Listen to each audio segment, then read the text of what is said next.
the sun's 93 million miles away, right? Mm-hmm. At the speed of light, it takes 8 minutes for the light to get us. So by the time the light gets to us, we're seeing 8 minutes in the past, which means we're seeing the sun where it was 8 minutes ago. That part is fine, but physical position in the sky. The problem is the physical position in the sky. I believe Hank or Larry is saying that. So, for example, let's say the sun is moving in the sky. Let's just say it's a 12-hour day. All right, so let's say it's equinox. All right, so hear me out. Okay, so let's say in 8 minutes it travels. What is it? 15 degrees divided by 60. Give me a second. Just worked it out, but already 60. Hold on, no. Hold on. Divided by 8 is 7.5. Okay, so it's fuck. Hold on, give me a second. About 2 degrees. Hold on. 8.5. Fuck, give me 2 seconds. 8.5 divided by shit. Divided by 60. You correcting him? Times it by 15 degrees. All right. So here we go. So 15 over 60 is a quarter times however many. And So the sun. So the sun in 8.5 minutes would have moved 2. Let's just say 2 fucking degrees. It would have moved 2 degrees. Said that, dickhead. Okay. So from what Hank is saying, wait, hold on. I thought you said the sun don't move. Visually, it does. All right, but so it does change positions in the sky visually. Visually, but I'm talking. In order for this, it's after moving. In order for the 8-minute lag to occur, right? The actual for the position of the sun, right? The sun has to be physically moving for that, right? But if it's only visually moving because the Earth is rotating, then that lag doesn't happen anymore, right? And I can give you a good drawing of that, a drawing to show you why that's the case. This is the new rumpus. No, want me to give you a drawing? I'm going to show you guys right now. Trust me, I'm not. Use crayons. I want you to use crayons. Okay, fair enough. I'll use that paint. All right, that's close, but not close. Okay, go ahead with the drawing. In the meantime, I already worked out. I did say it was 2 degrees. All you got to think about in relation to the Earth moving. We're all stuck in your model now. The Earth moves at 360 degrees per day. So in 8 minutes, you can work out that the sun's apparent position will move 2 degrees from a fixed position on Earth, right? We agree with that. Now, the point is, which was the original point, that yes, according to that your model, that as you're looking at the sun right now, you can probably look at it, it's not nighttime here, so the sun has moved over to your vicinity. You're not looking at the actual position. You should be looking at 4 suns away along the line of the sun as it appears to travel from a moving Earth's perspective, and then you'll be at the actual position of the sun. That's incorrect, though. And I can't see how you're going to refute this, Bud, but any time. Yeah, and when I do, you're going to eat your own words. Watch it, all right? I'd love to hear it. Go on. Yeah, trust me, I don't. Okay, here we go. And what if you don't then? Will you eat my shit? Oh yeah, I will eat your shit, but it's not going to happen though, all right? Ironbar, what is your problem with this? We don't see the sun in its actual position because we're seeing 8 minutes in the past. What's your problem with it? That's what your model says. No, yeah, the model says, right, that the visual information of the sun is 8 minutes lagged, all right? But if the sun never actually moves in physical position, like if it's always in that same position, right? And if it's only the Earth that's rotating, right? Then that's not going to be lagged, all right? It's not that position in the sky isn't going to be lagged. That's not how it works. You're seeing it 8 minutes. Okay, so if the Earth was to stop right now, right? Assuming the globe model, are you saying that it would take billions of years for the stars to stop moving in the sky because they're lagged billions of years or whatever? That's a non sequitur. Okay, so think about it. All right, so think about it. So here, think about it. Right. So if the sun is lagged, let's say 8 minutes, right? If the Earth was to stop right now, right? Are you saying that it would take 8 minutes before the sun would to stop physically in the sky? Is that what you're saying? Because you're saying that the light from the listen. You're saying that the light. What are you at? He said, okay. You guys are saying that the light from the sun is 8 minutes lagged, right? So if I was, which it is, but you have to understand the context too, though. Are you saying that if the Earth was to stop suddenly, that it would take it 8 minutes for the sun to stop moving in the sky because that light is lagged? Is that what you're saying? It would take 8 minutes for the apparent sun to catch up to where the actual position in the sky of the sun is. Okay, so now if you accept that, then we also have to accept that it would take what is it? However, let's say 1 million years. All right, it would take 1 million years for the stars in the sky to suddenly stop now. Is that what you're saying? Because the stars are millions of years lagged. Yeah, if the Earth stopped rotating, we would still see the stars rotating in the sky. Is that what you guys saying? None of the stars are a million light years away that we see. Let me think about use it. 4 years as a better example. Listen, yeah, my bad. Yeah, that's true. Yeah, 4 years. My bad. You're right. Arma, in your model, we see the sun where it was in the past 8 minutes ago. I know. Okay, I don't know why you're. So why? Because rotation is different. Rotation. The thing is, when the Earth is rotating, right? That's different from the. If I'll grant you this, if it was the sun that was actually physically orbiting around us, then it would take 8 minutes for us to see the sun to catch up. All right, but because we're the ones that are rotating, that doesn't happen. All right. That's why I brought up this analogy with the stars. So you will always see the sun 8 minutes lag? My turn. So, once again, hold on. So, once again, flat earthers know the model better than the globe earthers because all motion is relative. Hold on. Because all motion is relative, it doesn't matter whether the sun is going around the Earth or the Earth is. Bro, do you mind if I talk now? Hurry up. Come on, man.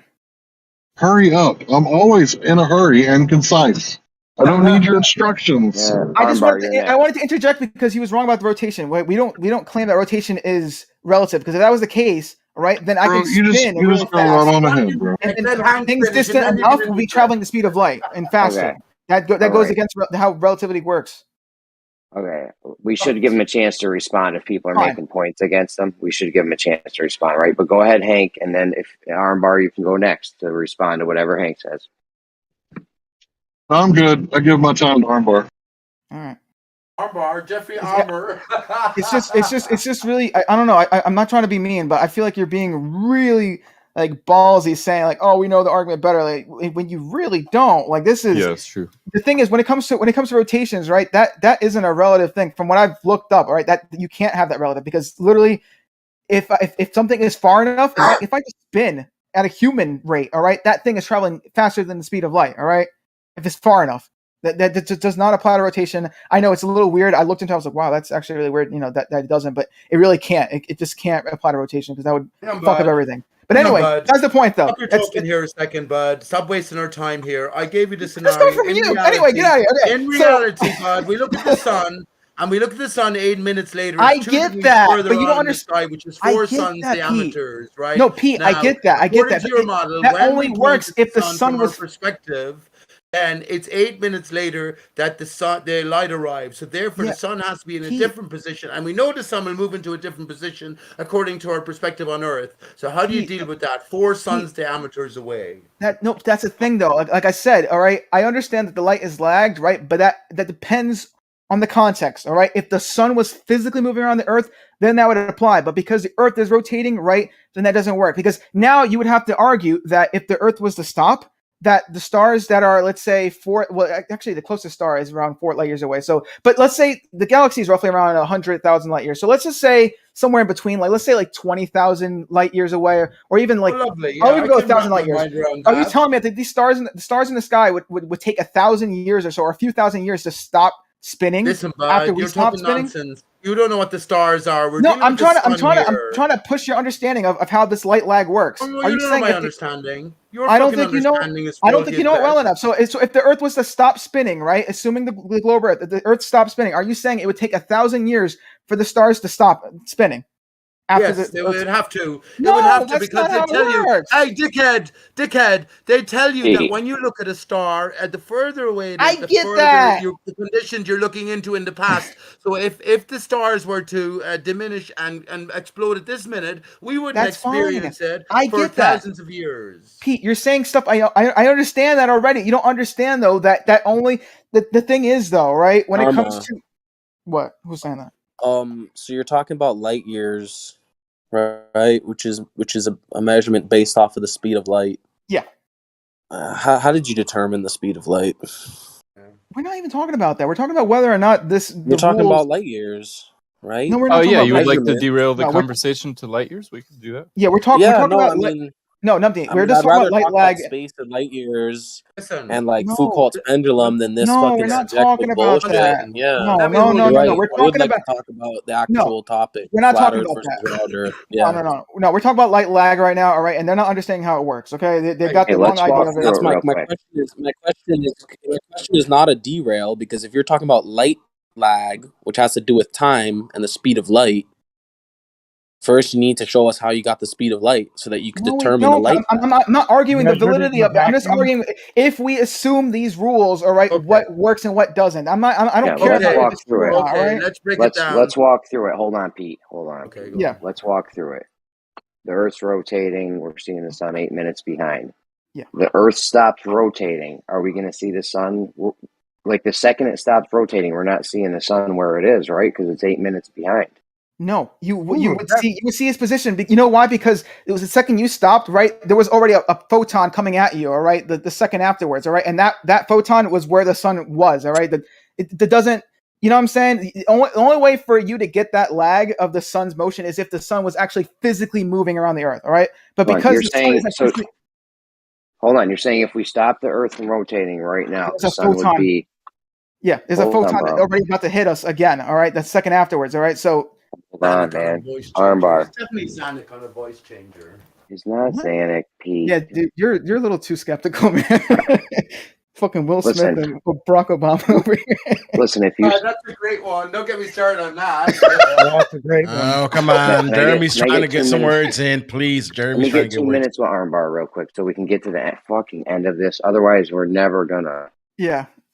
2 minutes, guys, please. Just me and Armbar. 2 minutes. I'll be quick as I can, I promise. So, right now, this very second, we see the sun in this spot, but we know it's not in its actual spot. So if the Earth stops rotating, we're not going to see it in its actual spot because we already know it's not in its actual spot. It's 8 minutes behind. Yes, but 2 degrees or whatever. Yeah, but maybe I should do a drawing so it makes more sense. All right. But bro, there ain't no drawing. You think that if we magically stopped Earth, we would see the sun right where it is? Why aren't we would see it at now then? Because the light is 8 minutes behind, but not the position. Yeah, position stays the same. If the sun was to actually change its position, then that position will take 8 minutes, all right, to update, all right. But the position is always staying still, all right. It's kind of like I don't know how to explain it to you, but if the position stays the same, it doesn't matter what's going on sunspot wise on the surface and whatnot. That position's still there, though, right, in the sky. And so if we stop moving, a second later of photons coming at us are still going to give us that same position. Okay, so right now we can see the sun exactly where it is in its exact position, counting refraction. Not counting refraction. Not counting refraction, yes. Position, but the actual details like the sunspots and whatnot, that's going to be 8 minutes lag. So the sun's not 8 minutes behind. It's not 8 minutes. It's 8 minutes behind in its position. It's 8 minutes behind in its position as we see it in the sky. Yes. No, it's not. You're getting it wrong. You don't know, bro. I thought we were past. I do. I wonder why you don't get it. No, I'll show you. Look, I'll show you. You don't need to show me anything. I know how the model works. Oh my! You don't. If you say it's 8 minutes behind. Maybe I should really program this and show you, like, if I move the sun and then show you the lagness. So it wouldn't be the apparent position of the sun. Who's the other guy saying that I'm wrong? And is Matthew Learns. I gotta draw this out for you, don't I? All right, guys. Listen, yeah, the sun would actually be 8 minutes in front of where it appears to be. No. Look, how about I screen share this or something? No, I'm just going to interrupt Larry every time he talks because if he does know the model better, then I'm going to look real dumb. That's not right, though, Hank. We're seeing 8 minutes in the past where it was, not ahead. How about this? Yeah, we're not seeing where it's going to be. How about this? We don't see the sun where it's the apparent position is lagging by 8.5 minutes. The actual position is ahead 8.5 minutes. There's no other way. We see it where it was. How about close your eyes? Don't stop the Earth. Close your eyes. Locate the Earth, right, Arma, with your whatever you want to point at the very center of the sun to, and then do it 8 minutes later as well. Will it have moved your position? You will have to say yes, it will. 2 degrees. But if you say that the reason I'm seeing it, looking at it, the light is coming 8 minutes prior to that, then you're looking at a faulty position. How can you defend something different? That only works if the physical position change. Here, I'll give you an example. All right, let's use like actual like baseballs or something instead of photons. You guys are right? Imagine we're are- shooting. Wait, who's saying what now? You haven't even. Your own imagination. Let me draw you a picture. Let me tell you a story. You want me to give you a picture or what? Do you guys want that or not? The sun is right there, bud. Yo, it's a reflection against the barrier above, which lead? separates us from the waters beyond. Stop talking shit. Who keeps saying that? But the weeds, man.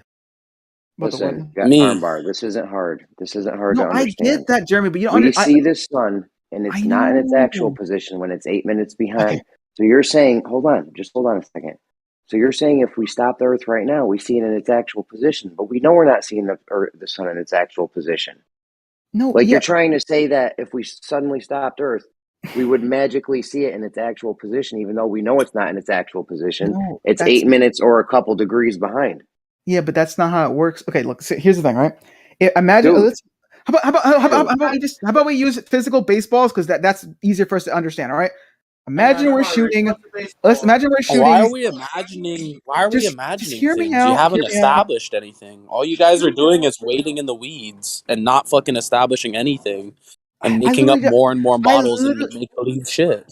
Okay, I already gave you the example. If the Earth was to stop rotating, right, literally photons from a second before, all right, are going to hit us, all right, like they're in a line. You haven't established that it imagine a giant like Q line, all right, it's a giant line, 8.5 minutes of just like photons waiting in line, all right. Obviously, the next in line after we rotated the Earth, we stopped rotating the Earth, they're still going to hit us, all right, and they're still going to reveal the position of the sun, at that very second later, all right? But now I understand, all right, here's the thing. If the sun was to physically move now, right, that Q line now shifts from that start, from where the sun is, right? And then I got to show you this with like a visual or something, man. This is hard. Yeah, go work on your visuals, Marty. Let me take over for a second. No. I'll give him that citation. The Earth atmosphere bends the path of the light so that we see the sun in a position slightly different from where it really is. That's not light lag, though. Elbow. All right, everyone relax. Elbow. That's from refraction. That's not due to the 8 minute lag for the speed of light through space. Armbar, listen to me. You're telling me if we stop this Earth right now, we would see the sun in its actual position. So that must mean right now we're seeing the sun in its actual position. Exactly right. Do you understand how your shit doesn't make sense? But we know it's 8 minutes behind. It's not because of the speed of light.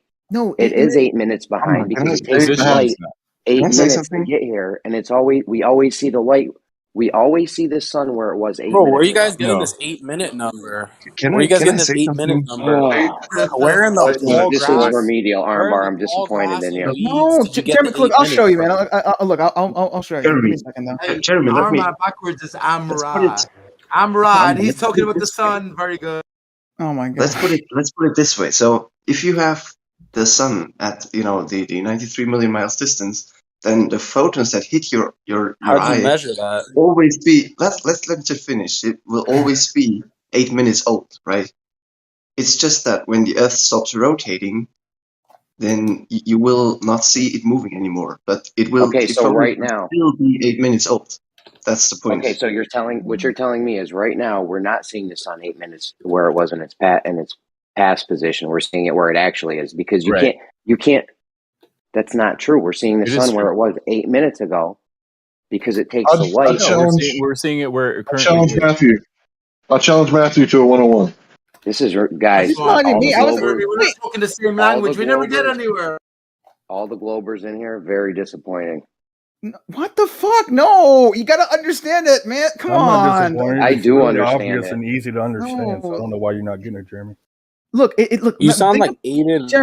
Jeremy, think of the Q line. Think of the Q line thing I just gave you. Right? Imagine these photons are in a Q line. All right. If the Earth was to stop rotating, the next photon in the Q line, right, would still hit the Earth, and it would still be the same position of what the sun was. All right. So you're telling me right now? I don't know if you heard Hank, but he wanted to do a quick one-on-one with Matthew. Yeah, no doubt. Go ahead, Hank. Yeah, I think this is gonna wrap things up pretty quick. Yeah, hey, Matthew, I agree. I think we can explain. Hank and I can explain. Yeah.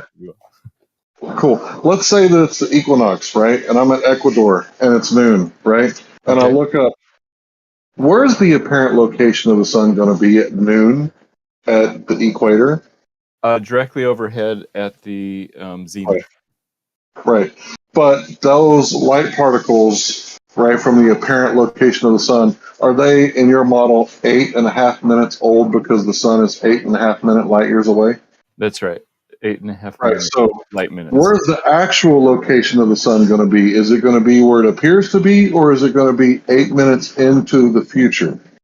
The position is the same, so you're seeing the accurate, instantaneous position of the sun. It's just that the light coming at you is 8 minutes old. Okay, you're retarded. What are you talking? Oh my god! You and to say that so confidently too. Come on, guys, you can't be doing this. Like so confidently claiming the other side is retarded. Really? You know, we got to get Kosho or something in here, or Zanuck or someone. I'm saying the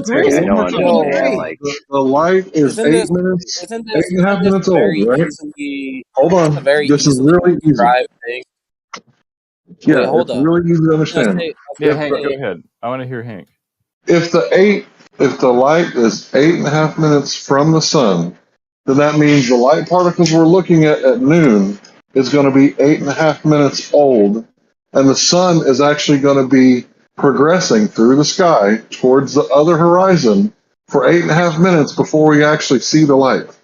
That's if you mix the two models, the flat Earth model where the sun. I'm not mixing models. And the globe This is model purely in this is purely in the heliocentric model. The sun appears at noon model, the sun doesn't move. at the zenith position, but the light is 8.5 minutes old. That means that 8.5 minutes into the future, that's where the sun actually was when we saw it. No, you're misunderstanding. We saw the sun doesn't actually change. In the heliocentric model, we're seeing the sun in the correct place at all times, as long as it's not near the horizon. You were right earlier. But then there is no speed of light. The position is correct, but the light is old. Then there is no speed of light in your model. Then I must have misunderstood it for the past 35 years. No, you're right. There is a speed of light. It's just that the light is old, but the position is not.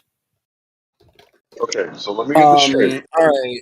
The light is going to appear at noon on the equator from the sun, right? Right. But the sun itself is in a different position in the sky because it took that light 8.5 minutes to get there, right? No, the sun. You're seeing the sun instantaneously in the right position on the globe Earth. And light doesn't have a speed. Thank you very much. The light has a speed, but the position doesn't. Bro. Yo, okay, can I fucking speak now? Since you guys been arguing the same fucking point. Isn't this directly analogous to a guy on a horseback shooting a bow and arrow, right? No. And so as he rides a fucking horse. Okay, explain to me how it's not analogous to that. It's like a pitching machine. The light is a photon, and the horse. It's like a pitching machine where you're on a merry-go-round and you see the pitching machine shooting baseballs straight at you from different angles, but then all of a sudden it stops. You're seeing the pitching machine the whole time, but it might take a few seconds for the baseballs to hit you. Oh, because the receiver in your guys' model, the receiver is not. Or it's not the fucking sender that's moving; it's the receiver that's moving. The Earth is moving, not the sun. That's what we've been trying to say. Yeah, if you mix the model of the heliocentric model with the 8-minute delay, and you mix that with the flat Earth model of the sun moving, then you get this contradiction. But if you go with one or the other, you don't get the contradiction. You can't mix and match. So it's more like the guy on the ground is standing there. No, it's more like there's a guy riding a horse, and then there's a guy on the ground stationary shooting the arrow at him instead of the. Listen, got it. Okay. Yeah, that's better. Okay, can I just real quick? You can't hold in the heliocentric model, we see the sun in its past position where it was 8 minutes ago because of the speed of light. No, you don't. We see it in the current position. You're incorrect.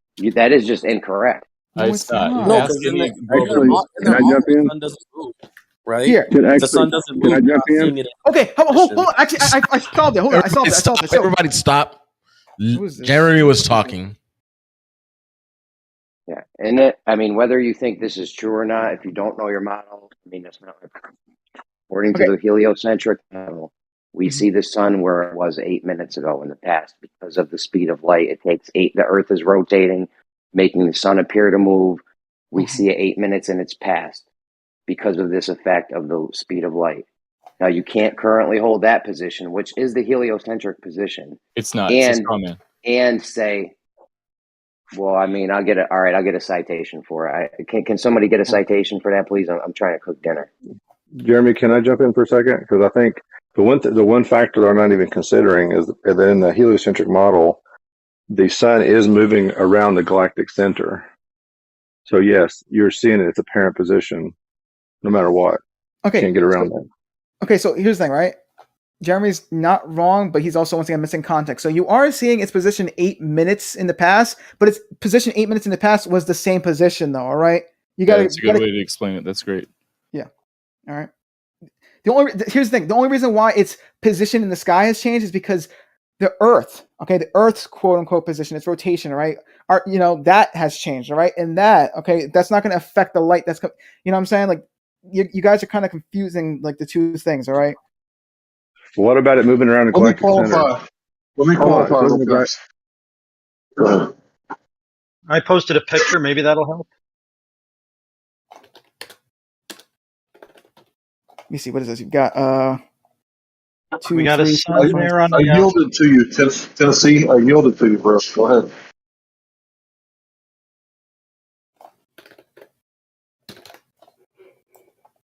Yeah, according to my diagram, if you look at it, when you get to 8 minutes, there's a line that forms straight back to the sun. Because considering the sun isn't moving, it will be at the location it purported to be. But the sun is moving around the galactic center. Why guys can't acknowledge that? What's going on? That's fine. That's fine. That's unrelated to this, though. We're talking about its physical it's position moving, in the right? sky. Right, but the physical position in the sky. Okay. Isn't that in respect to the rest of the universe? So like the Earth and the Sun kind of move as a unit in their model. That doesn't matter. That doesn't matter. Well, the whole thing is that the light beams had to catch up to us to where when we stopped, the sun was we were already moving. So when we stop, the sunlight has to catch up to us. In other words, if there was a sunrise, it takes about 6 to 8 minutes for us to actually see the sun, even though it's already there. No. I'm gonna try again. I'm gonna make this super simple for you guys. Light travels right from the sun to the Earth. It takes 8.5 minutes. Do we agree? 8.5 minutes, right? That's fine. Yeah, we get that, man. So if the sun was at the noon position on the equinox at the equator, right, and the sun stopped shining, would it take 8.5 minutes for us to know about it? Yes. If it stops shining, okay, and during that time, does the Earth spin? Does the Earth spin? Yeah. Is that what causes the apparent location of the sun to go from one horizon to the next? Yes. Yes. Okay, fucking dokie then. It would move. No. Right? So 8.5 minutes of the Earth spinning, it wouldn't move. Right? Okay, let's think of it this way. Let me see. So the Earth is spinning for 8.5 minutes after the sun has gone out. Yeah, that's fine. But you're thinking about the beginning of that Q line. You're not thinking. Oh, my bad. Actually, the end of that Q line. Actually, so think of it as a line, right? Of these photons waiting in line. The end of that line, right? That is what once that finally hits the Earth, and then there's no more photons afterwards. Then it's dark, obviously, because the sun stopped, emitting light. But you're not thinking about the beginning of that line. 8 minutes and 29 seconds later, is the sun going to be in a different position? Yes. Well, no. Okay. Here's the thing, right? So yes. It can't be yes, but no. Is it yes or no? No. Listen. You're not thinking about. Does the sun move in the sky after 8 minutes and 29 seconds? Does it move across the sky? You mean because of Earth's rotation? Yes. Yeah, that's fine, sure, but you're not thinking about the beginning. You're not thinking about but there's the beginning of the. I gotta tell you this, Larry, but you're wrong, dude. Oh my God, it's so obvious. Can I just? Okay, show me. No, he's show right. me. Think about the Q line. Think about the Q line analogy. The beginning of the Q line is still there, though. You're forgetting about that. That's still going to hit the Earth. All Real right? quick, guys. Armbar. Do you agree that we see the sun 8 minutes in the past because of the 8-minute lag? Yeah. Yes, you agree to that, right? Yes. Okay, and you can't hold the position that if the Earth stops rotating, we're suddenly going to see it in its actual position. It needs 8 minutes. Why are you ignoring my Q line analogy? Why are you ignoring my Q line analogy? What's we don't wrong? need an analogy. We don't need an analogy. Yeah, for this. a water hose pouring on a beach ball while it's turning versus it stopped turning. There you go. Imagine that for a second, you'll understand it. Okay, hold on, that works perfectly. Okay, so imagine, we had like a That's fucking a good hose. analogy. No, it's good. Yeah, good. Yeah, so imagine, right, the water in that, right, was like blue, and then let's say later on we put some red dye in it, right? Now imagine we shot a spinning ball, right, and then the ball is currently getting like the blue water, right, and let's say it stopped, right? It's still gonna get that, but let's say also we have like the red water in it too, right? Oh, that's kind of hard to kind of explain that shit. The point is, if the Earth was to stop, right, and let's say it took a while for the red water to get to the ball, right, you're still going to get that blue water, all right, that's going to hit it first, but man, that doesn't quite solve it, though. Give me a second, though. That is good, though. We could work with that, though. You can't hold the position. Hold on. You can't hold the position that we see the sun 8 minutes in the past in a different position. Just think and then of the say if line. if the Earth stops rotating, and then say if the Earth stops rotating, we would see it. Somebody's roboting. Look, so you can't say, dude. That would mean these are contradictory positions. Somebody's roboting. These are contradictory positions. You haven't proved any. Hold on, let me find out who it is. This is so no way you're far roboting, into the dude. No way you're roboting. Don't worry about. Hey, don't worry about the water color changing. Hold on, man. I was in the middle of a thing. What part of the beach ball gets wet? Yo, I was in the middle of a thing. Hold on. Just listen. Just listen, bro. I'm in the middle of this. Actually, the part of the ball. Yeah. Which part of the ball gets wet? You guys hear me? Imagine a suede beach ball, and which part of the ball gets wet? Well, let me see. Mic check. Mic check. Okay. So, mic check. 1, 2, 3. So listen, you have the sun. These are contradictory positions you're holding. Okay, you have the sun. It's not in its actual position. It's 8 minutes behind.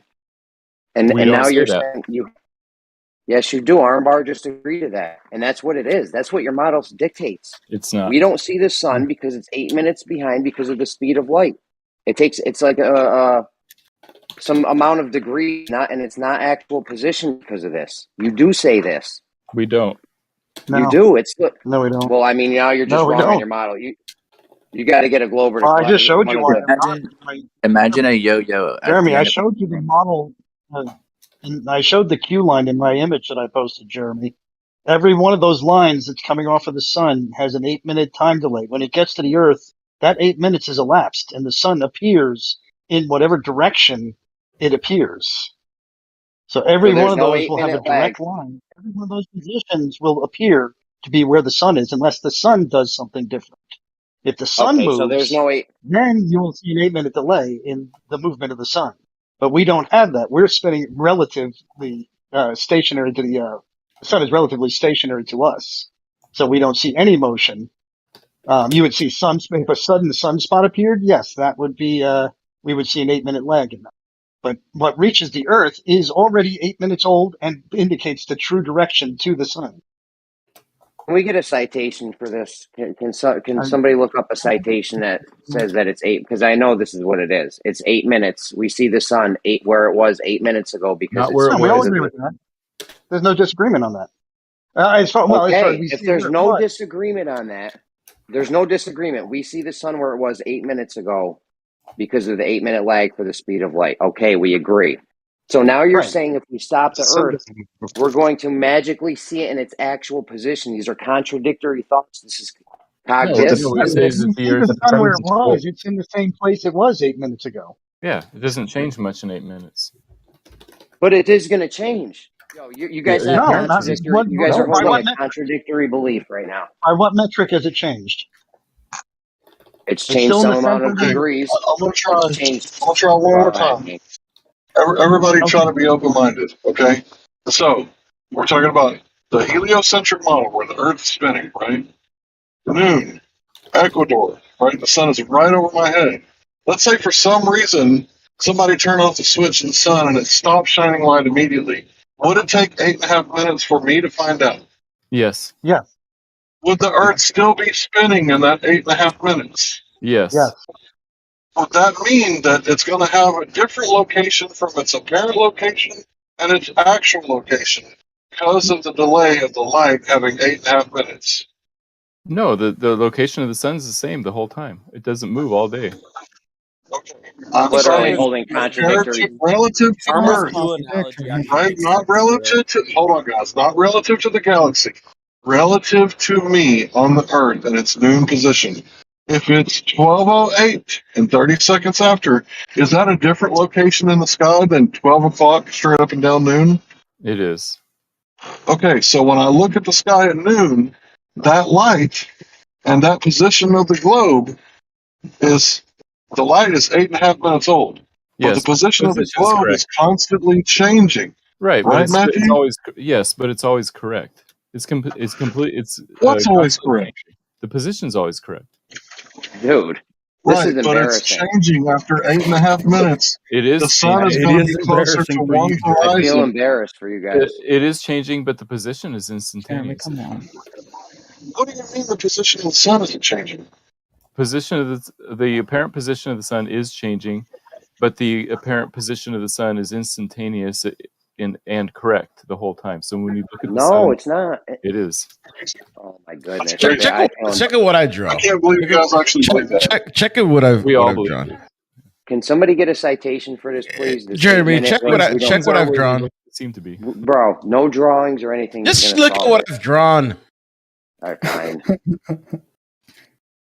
Come on, this is easy. We need a Well, okay, it's not that citation easy. for I cannot this say easy, because but they're gonna fight us to the death on this. I don't know why. Yo, Because This we're is right. literally their own model. Your Q analogy makes for is what? Arma's Q analogy makes sense for it. Basically, what they're saying is, Thank you. as the fucking thing rotates, there's a constant stream of photons. That there's always a photon after the one before it.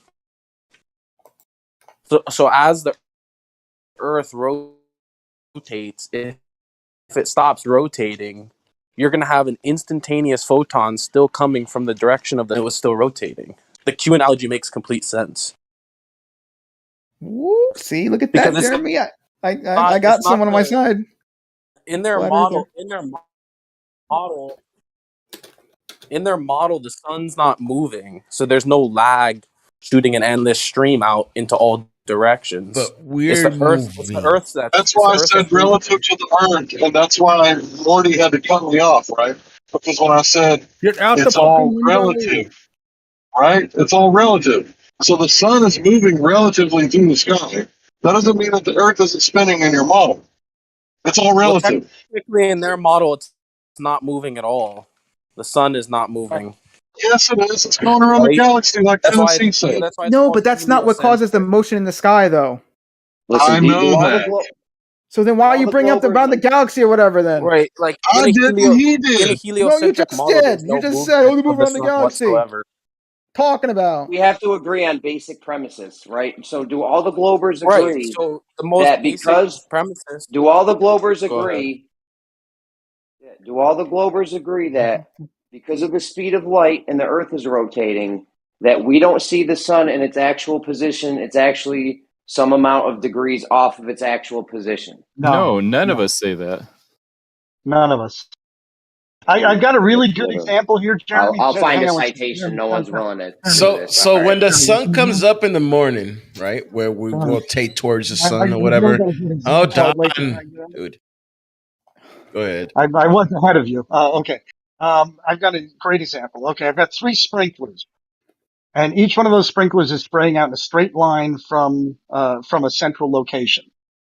Now, as it squirts out, and I'm running along in a circle around these sprinklers. When I get hit with one of those sprinklers, it will point directly back at the originating sprinkler, won't it? Yes. But that sprinkler takes time to get to me.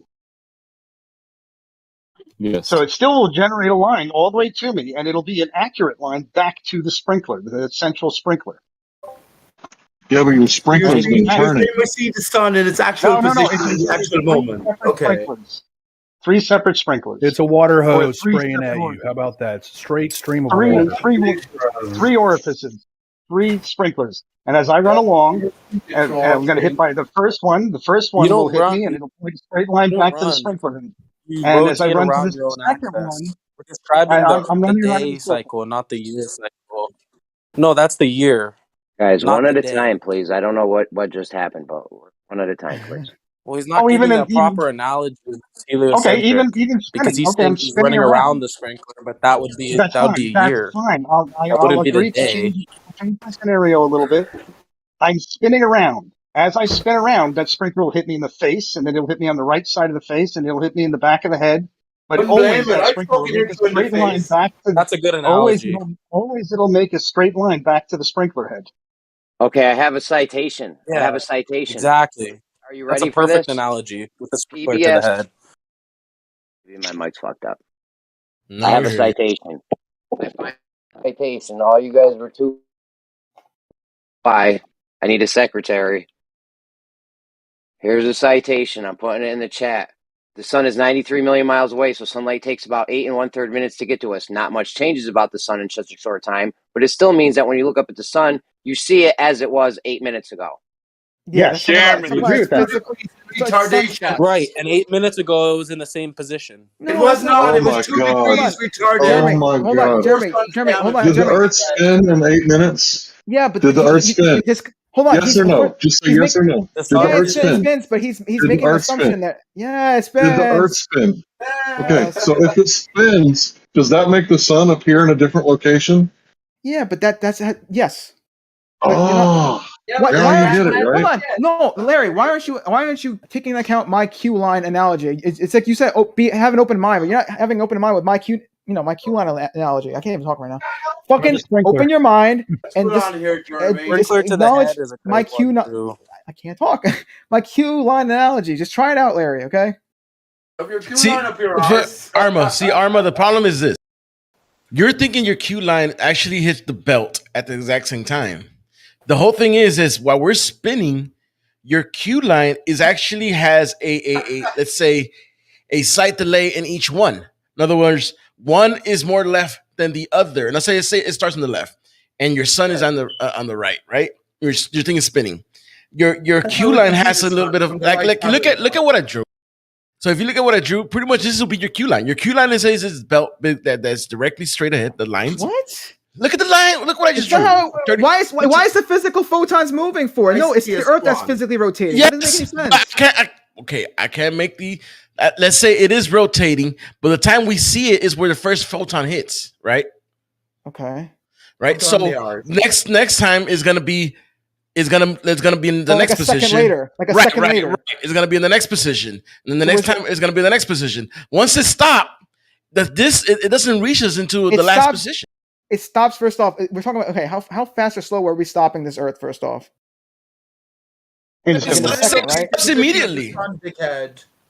Okay, in this analogy, in this hypothetical, we're saying this: the Earth stops in roughly a second. Let's say it stops in 1 second, right? In your picture, right? There's literally a photon a second later waiting to fucking hit the Earth. Right. So it would seem that it would take about, let's say, 8 minutes for the sun.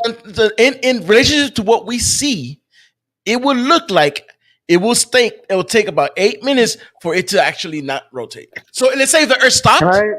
Let's say, hold on. Yeah. Let's say the Earth stopped. It will seem that it wouldn't stop for 8 minutes. Listen, what you're missing out in here Hold is up, Heisenberg's principle. hold up, Do anyone hold here up. know Heisenberg's principle? Hey, Arma, do you know Heisenberg's principle? Hold up. Come on, please. Would you not? Okay. So basically, we have in the okay. Hold up. In the heliocentric model, there's a central non-moving point, i.e., the sun. From the sun, light rays diverge from the center point outwards in a fucking radial fashion, right? Now, at any point along the photon's path, would you not agree that the direction it's going in is the opposite direction from the origin, its sun? Sun is Right. spinning Therefore, as no well matter itself. Don't forget the sun is or spinning. what It's rotating. spinning fucking rotation or non-rotation you're observing the photon from, the sun in a heliocentric model. Yeah. Say that again. No matter what. You're not going to receive the photons at any other direction than the direction directly back to the sun in a heliocentric model. Right. So it doesn't matter if the yeah. Earth is rotating or not. The light ray always points back to the sun. That's an extra complication though, bud. No matter what. They've taken it It that doesn't the sun is a like stationary ball at the center, right? But now they all will also admit that the sun rotates around itself. That's why we see the different returning sunspots. So now you have an emanating source that's 93 million miles away that's turning around itself. So the light that we receive, right, but once that photon is emitted, the photon does not continue to rotate. It goes in a direct path outwards radially from the sun. no, it cannot. Therefore, that would happen if the sun was stationary and wasn't turning. oh, If so you think, hang on, don't please. think light Hang rays on, go please. directly away from the sun? I'll stop you when you're quick. If the sun was stationary, the sun does turn. Look at the sunspots and the repetitive. I think it's a 2 weekly basis. It turns a full circle. Regardless, Now if it as turns it's or not. emanating its light, you are not going to receive it as if the sun was stationary in a straight line. No, you're not going to receive it like that. Yeah, The light sun does not Changes go to the straight. sun will be 8 minutes delayed. Changes to the sun will be 8 minutes delayed. We agree. If the sunspot moved a half a degree in 8 minutes, we will see that after we stop the Earth, that sunspot will still move a half a degree if we stop the sun and the yes, but the much sun is in motion yeah, primarily to the around. sun. Hang on, Changing the Earth Maya. by stopping the Earth. Mayak, the sun, here's the problem. You can take it from an Earth-Sun point of view as the sun is stationary, but no, the sun itself, as it's rotating around itself, is moving to the galaxy, around the galactic arm at, That's what is it, irrelevant. 500,000 miles an hour? So any light we receive will not be as if it was a stationary fucking surface emanating its energy. That's irrelevant, though. Yeah, it's If I was on an irrelevant. aircraft if I took my my sprinkler scenario with my sprinkler spraying at me, and I did it on the carrier deck, inside the carrier deck, and that's aircraft carrier is moving 60 miles an hour, that light is, or that sprinkler is still going to hit me, and it's still going to form a straight line back to the sprinkler. What if So the sprinkler everything that's was moving along hang the on, please. What if the the Earth and sprinkler was on sun are rails? Hang moving on, together please. around What the if the galactic sprinkler sun. was on rails? Hang on, please. What if the sprinkler was on rails? So it was It's turning not. around, but it was also moving along a rail. And as the water hit you, depending how far away you were from it, you were trying to locate the source based on the water hitting you. You would miss it by a certain degree based on its fucking motion or your own motion. Well, I don't know what you mean by the sun being on rails. The sun is stationary with reference to the Earth. The sprinkler and the ship on rails. So in other words, it's not just a building sprinkler that it's just going around in the same spot, swirling. So it Right, is but swirling, the Earth is but moving it's with the on sun. rails, moving up and down the ship to cater for any fire disaster inside. The Earth and sun are moving together, so that rails thing is a non sequitur. Yeah, they The zero Earth out. and sun are not moving this. You never mentioned that the sun is moving at 500,000 miles an hour. Because Don't it's have to. irrelevant. It's on the aircraft carrier. You're fucking crazy, man. To say that's irrelevant. You're a fucking dickhead. No, Okay. I'm telling the truth. It's irrelevant. How is it irrelevant when that's the greater Because motion and we're it's moving judging? with us. Excuse me, please. The Heisenberg principle is the more you hone in on the position of an object, be it the sun or an atom, the less you can hone in on its location, or sorry, its velocity. You have the sun's Okay. velocity or the Earth's velocity exactly established. In order to establish the exact position of the sun, you have to take into account what's emanating and how you're going to gauge that only via the light that's emitting from the sun. You're looking at the fucking sun as opposed to the space all around it. So therefore, you're looking at the light directly that's hitting you. If it's 8 minutes in retardation, it has to be fucking 4 suns diameters ahead where it is now at this position. It didn't move at all. Just like the sprinkler head didn't move on the aircraft carrier. All right, guys. You never accounted for its motion along the aircraft carrier rail. Wait, guys. I made a little thing I programmed real fast. I can show you what I'm talking about. I'm gonna screen share. This will finally put this to rest, hopefully. So here we go. Me real fast. Okay, check out my stream, guys. Here you go. I have no notion of it myself, but I already know you're a bullshitter. Check it out. Jeremy, everyone. Okay. So in this example here, right? We have, hold on. Yes. So we have the light, right? That shoots out and these little particle thingies, right? As you can see, it takes a while to get to the Earth, but as they hit it, right, the Earth kind of blinks, right? So I'm gonna real fast show you. The Earth's spinning, as you can see here, it's spinning. And I'm going to stop it right around when it gets to, let's go with the triangle, right? So when it gets to this little green triangle, I'm going to stop it, all right? And then the photons are going to turn yellow when that happens. So check this out. Ready, and stop. So it's still getting those photons. This is the lagged photons, the ones where the Earth actually stopped. Okay. Oh, I get Bam. what you're saying. Yeah. All right. So it was still getting Why that isn't Q the line. Earth spinning? Because I just stopped it. Are you not listening? Okay. So Why would you stop the Earth from Where are you spinning? pulling the photons Yeah. from? Okay. Because that was the argument at first. If Okay, the Earth yeah, so- stopped No, spinning. no, it Yeah. wasn't. Yes, We it was. said that no. The argument was that the sun isn't in its Flat actual earthers support us. location; it's in its apparent location. So if Oh, you stop the sunlight, not stop the Earth from spinning.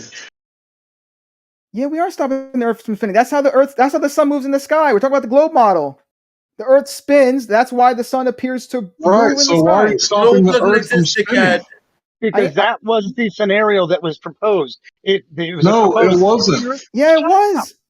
If the Earth No, stopped spinning, why would you stop the Earth from spinning? It's the heliocentric model. The Listen, Earth spins. you don't Jeremy, have to you're stop the Earth trolling from now. Come spinning. on, man. Shut him up, Listen, Listen, to lad, us. you don't have. Hang on a second, Arma. We know you're and Moyok's game here. You don't have to stop the Earth from spinning, Hank, Larry. All you have to do is close your eyes. Look at the sun. Right, close your eyes for 8 minutes, 16 minutes, 24 minutes. Now look at It'll the new move. position of the sun. When the light hits you from the sun again, and notice a discrepancy in positional arrangement.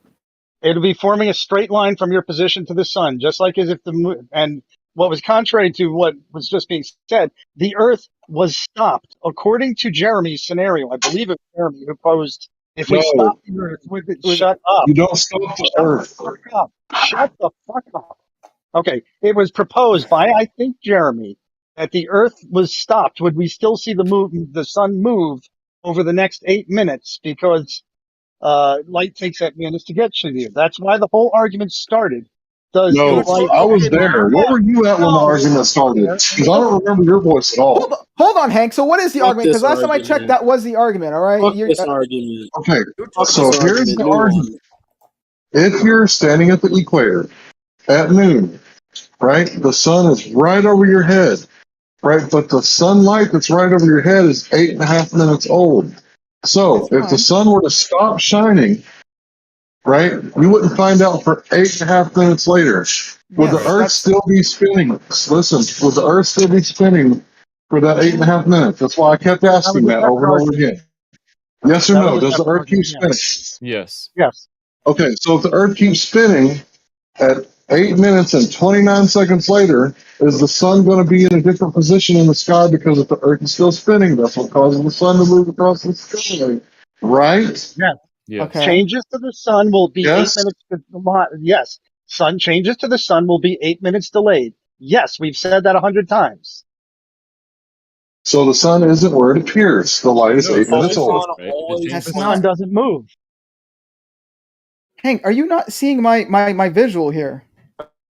Good job with the visual, by the way. I think that explains. Thank you. it. I meant to make Back the to yellow the photons sun. red, No matter but I what, fucked it up on always points back to the source of origin, a straight line diverging from the center of light. Now, if you yank the sun 15 degrees out of its orbit, or out of position, that would take 8 minutes to get to you. And Yeah, you I would can- see it 8 minutes delayed. Yeah, let me program that real fast. I'll be right back. Hold on. We program the sun lagged as well. Like if I move the position of the sun. Let me see. But yeah, Hank, did you see that? Do you understand that argument, the Q line argument? Talking about yanking the sun out of its position, and No, it would no. take you 8.5 minutes to find out. Yes, that's fine. Right? Right? So what does that prove? The sun wouldn't be where it appeared to be if you yanked it out of position, would it? Yeah, because that's why because do the any sun's actually research, moving. Guys, if you don't know right now, then too bad, you lose. Larry, the basic idea is that changes in position due to the changing of the camera are instantaneous. And so, like, if you're looking at your screen right now and you whip your head to the right and look to the right, those changes are instantaneous and it doesn't depend on light speed. True. And so we do see the sun 8 minutes where it used to be 8 minutes ago, but it's it's exactly the same spot as where it is now, 8 minutes from now. The sun doesn't change its actual position. And when it changes apparent position, that's due to rotation, and that's instantaneous. That's a whole lot of nothing. Actually, that's an excellent That point. doesn't make sense. I mean, the whole thing doesn't make sense. When we're seeing the sun from why are we Earth, trying to we're understand seeing, something that's just according to the globe model, we're seeing 8 minutes ago. So yes, it would be in a different position than it really is. It didn't move. Okay, another example. I've got a car sitting across the driveway from me. I spin. Has that car moved? Are the light rays bouncing off of that car and coming to me in any way changed by the delay of the light getting to me? No, the car is still there. And I could spin around 1,000 RPM if it didn't kill me. And that car will still be relationally the same place to me, to my body. But the car's not going 55,000 miles an hour. The sun isn't going 55,000 miles an hour in relation to Earth. Sorry, The Earth is going around 66,000. How fast is it going? 67,000, as I recall. But that is, again, every light ray that reaches you forms a direct line back to the sun from 8 minutes ago. So you're getting the instantaneous change. You are intercepting the radial lines of the sun. But only delayed 8 minutes. So you're telling me we see that? Hold on, Jeremy. I got a visual for you in a bit. Yeah, you're intercepting. Imagine an infinite number of radial lines coming off the sun. As you move around, you are intercepting them, and they always form a straight line back to the sun. So if you stop the Earth, if you spun the Earth faster, you still would get a direct line back to the sun, regardless of its distance from you, unless you move the sun. Yeah, here you go. I updated it. Here we go.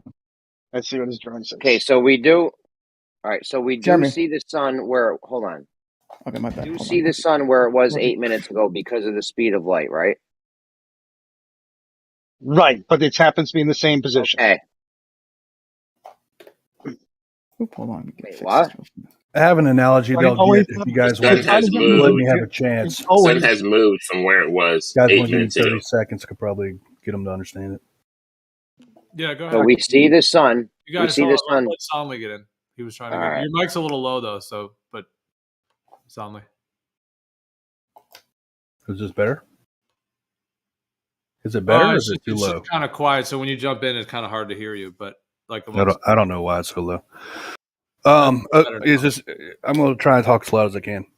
Imagine if you're standing in a river, a perfectly straight river with a flow of water that takes 8 minutes to get to you from the source, and you're spinning in circles. No matter when you stop spinning, the direction of the water is always the same direction. It's always from the same source. So it's always in the same direction. What does it have anything to do with what we're talking about? What do you mean? The water flowing towards you is obviously light, and it takes 8 minutes for the water to get from the source to you. If you're spinning around in circles, okay, imagine that you're spinning in circles just like you're rotating, okay, rotating on Earth. Then no matter when you stop, the direction that the water is flowing at is the same direction it's flowing at, even though it's going to take another 8 minutes for the light coming from the source. What does the Earth stop in the heliocentric model? Wait, hold on, Hank. That was the whole, dude. That was the whole hypothetical, Hank. No, it wasn't. It's a mind experiment. Yes, it was. Hold on. It was never about the Earth stop spinning because that doesn't happen in the heliocentric model. Hank, the reason why I brought that up is because you were saying that the sun's position, right, in the sky was like 8 minutes ahead or 8 minutes behind or some shit, right? So basically, I'm going to just to corroborate what Hank's saying. I was listening the whole time. You said specifically stop the sun from moving in the sky. Like, that's what you said. You didn't say stop the Earth. It was stop the sun from moving. If we stop the sun from moving, then it would keep its position. That's how you phrased it initially. It was keep its position. Yeah, and when he says stop the sun from moving, that means you stop the Earth from rotating because that's why the sun's moving. No, well, yeah, no. See, like I think that might be part of the hang-up. Like they think what they said, it was just assumed by everybody that meant you stop the Earth from spinning. But I've heard you also, Hank tried to clarify it with you about half a dozen times. He keeps on asking you, does the Earth keep spinning? And you guys keep saying yes. If that's true, the sun's position, I'm right there with Hank, would have to change. But you guys are just—it's all big, stupid hypothetical that you're going on What way I too just long. described is when the Earth stopped spinning is what we've been talking about for literally an hour. No, and but Hank, that's and Hank came in here and that's changed not it. how this He started, came though. in. Yeah, it is how it started. No, it That's isn't. not how it started. Dude, I've been here listening to the thing the whole time, and that is how it started. This is the problem with circular reasoning or double speak. I mean, because there's no way that it can be wrong. There's no way that it can be falsified, because either way you look at it, when you see a contradiction, the contradiction is apologized for. But there's no contradiction though. He was literally saying that this physical He gave position. a non-analogous analogy, fam. No, What do you mean? No, he was like Hank was Yes. saying that the position of the sun in the sky was. He originally said ahead, but he I guess he meant to say behind though. But he was basically saying that the position of the sun in the sky is wrong. What do you mean? No, that's what you said. You literally said that somewhere. I don't know where exactly. The position of the sun is not the actual position; it's the apparent position. Not because of refraction, and you but said it was because ahead. of your model, it takes light 8.5 minutes to travel. So listen one last time. If the sun stops shining, right, the Earth's still spinning, right? The Earth's still spinning. Uh-huh. If the sun stops shining, and let's say I took that sun and I shoved it up your ass, would it still appear in the sky for 8.5 minutes while the sun is baking your colon? Yeah, of course. That's how. Yeah, Yes. of course. Yes. Right, and 8.5 minutes later, the Earth is still spinning, right? Okay. So it would be in a different position. That's fine. 8.5 minutes later. Yes, that's of course, because that goes without saying, because the Earth was still spinning for 8.5 minutes. We were trying to argue whether or not. There you go. We were There arguing you whether or go. not. Okay, You get well, it. Stop your area going and listen. Anyway, so Jeremy, real fast, I need you to join this because you were saying this wasn't possible, and if Godric can too, because he was talking shit.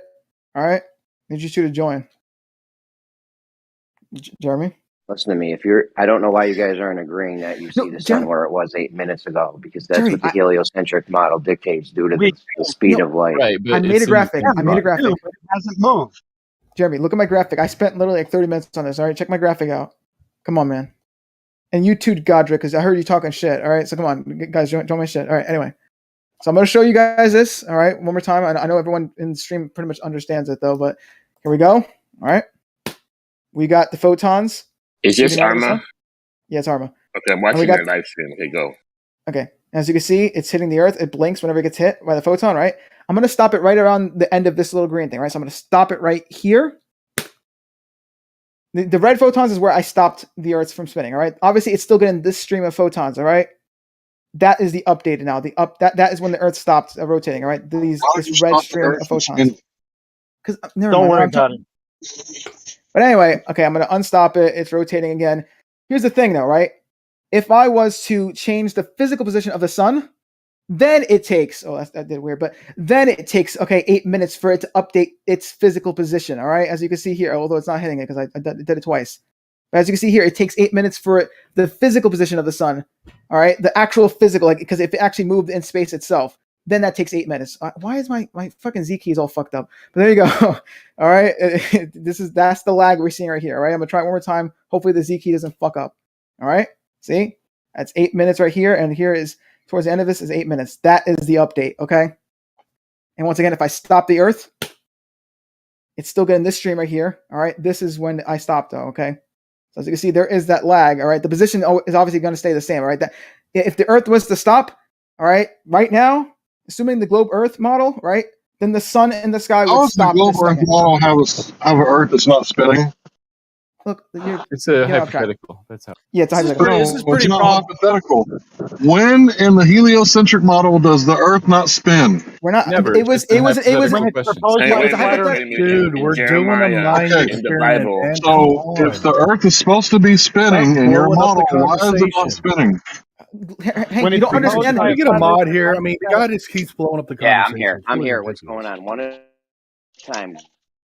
Yeah. Okay. So yeah, the whole point of at least this hypothetical is to pretty much show the extreme case to get my point across. All right. My whole point is that the lag, all right, the light lag that we get, all right, would only happen if the sun was physically moving itself. That was the whole point of this hypothetical. That's it. All right.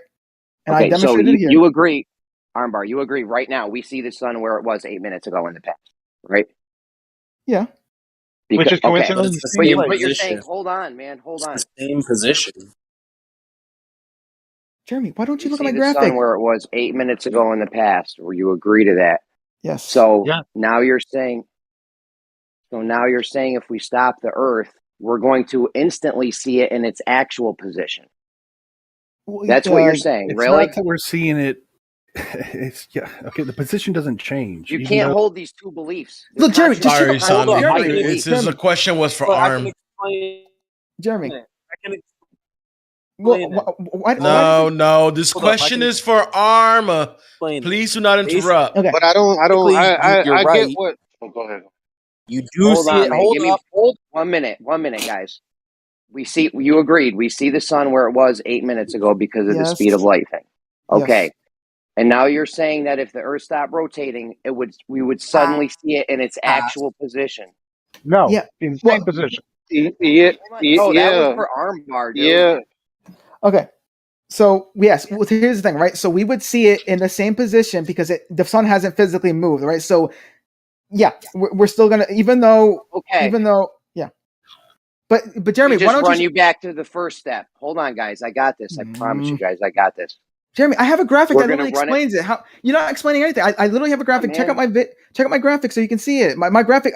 There's no way you can change my mind, all right? Unless you somehow destroy my graphic. You would have to tackle my graphic at this point. Jeremy, it's because again, y'all are talking about two different things, and no one has elucidated that fact.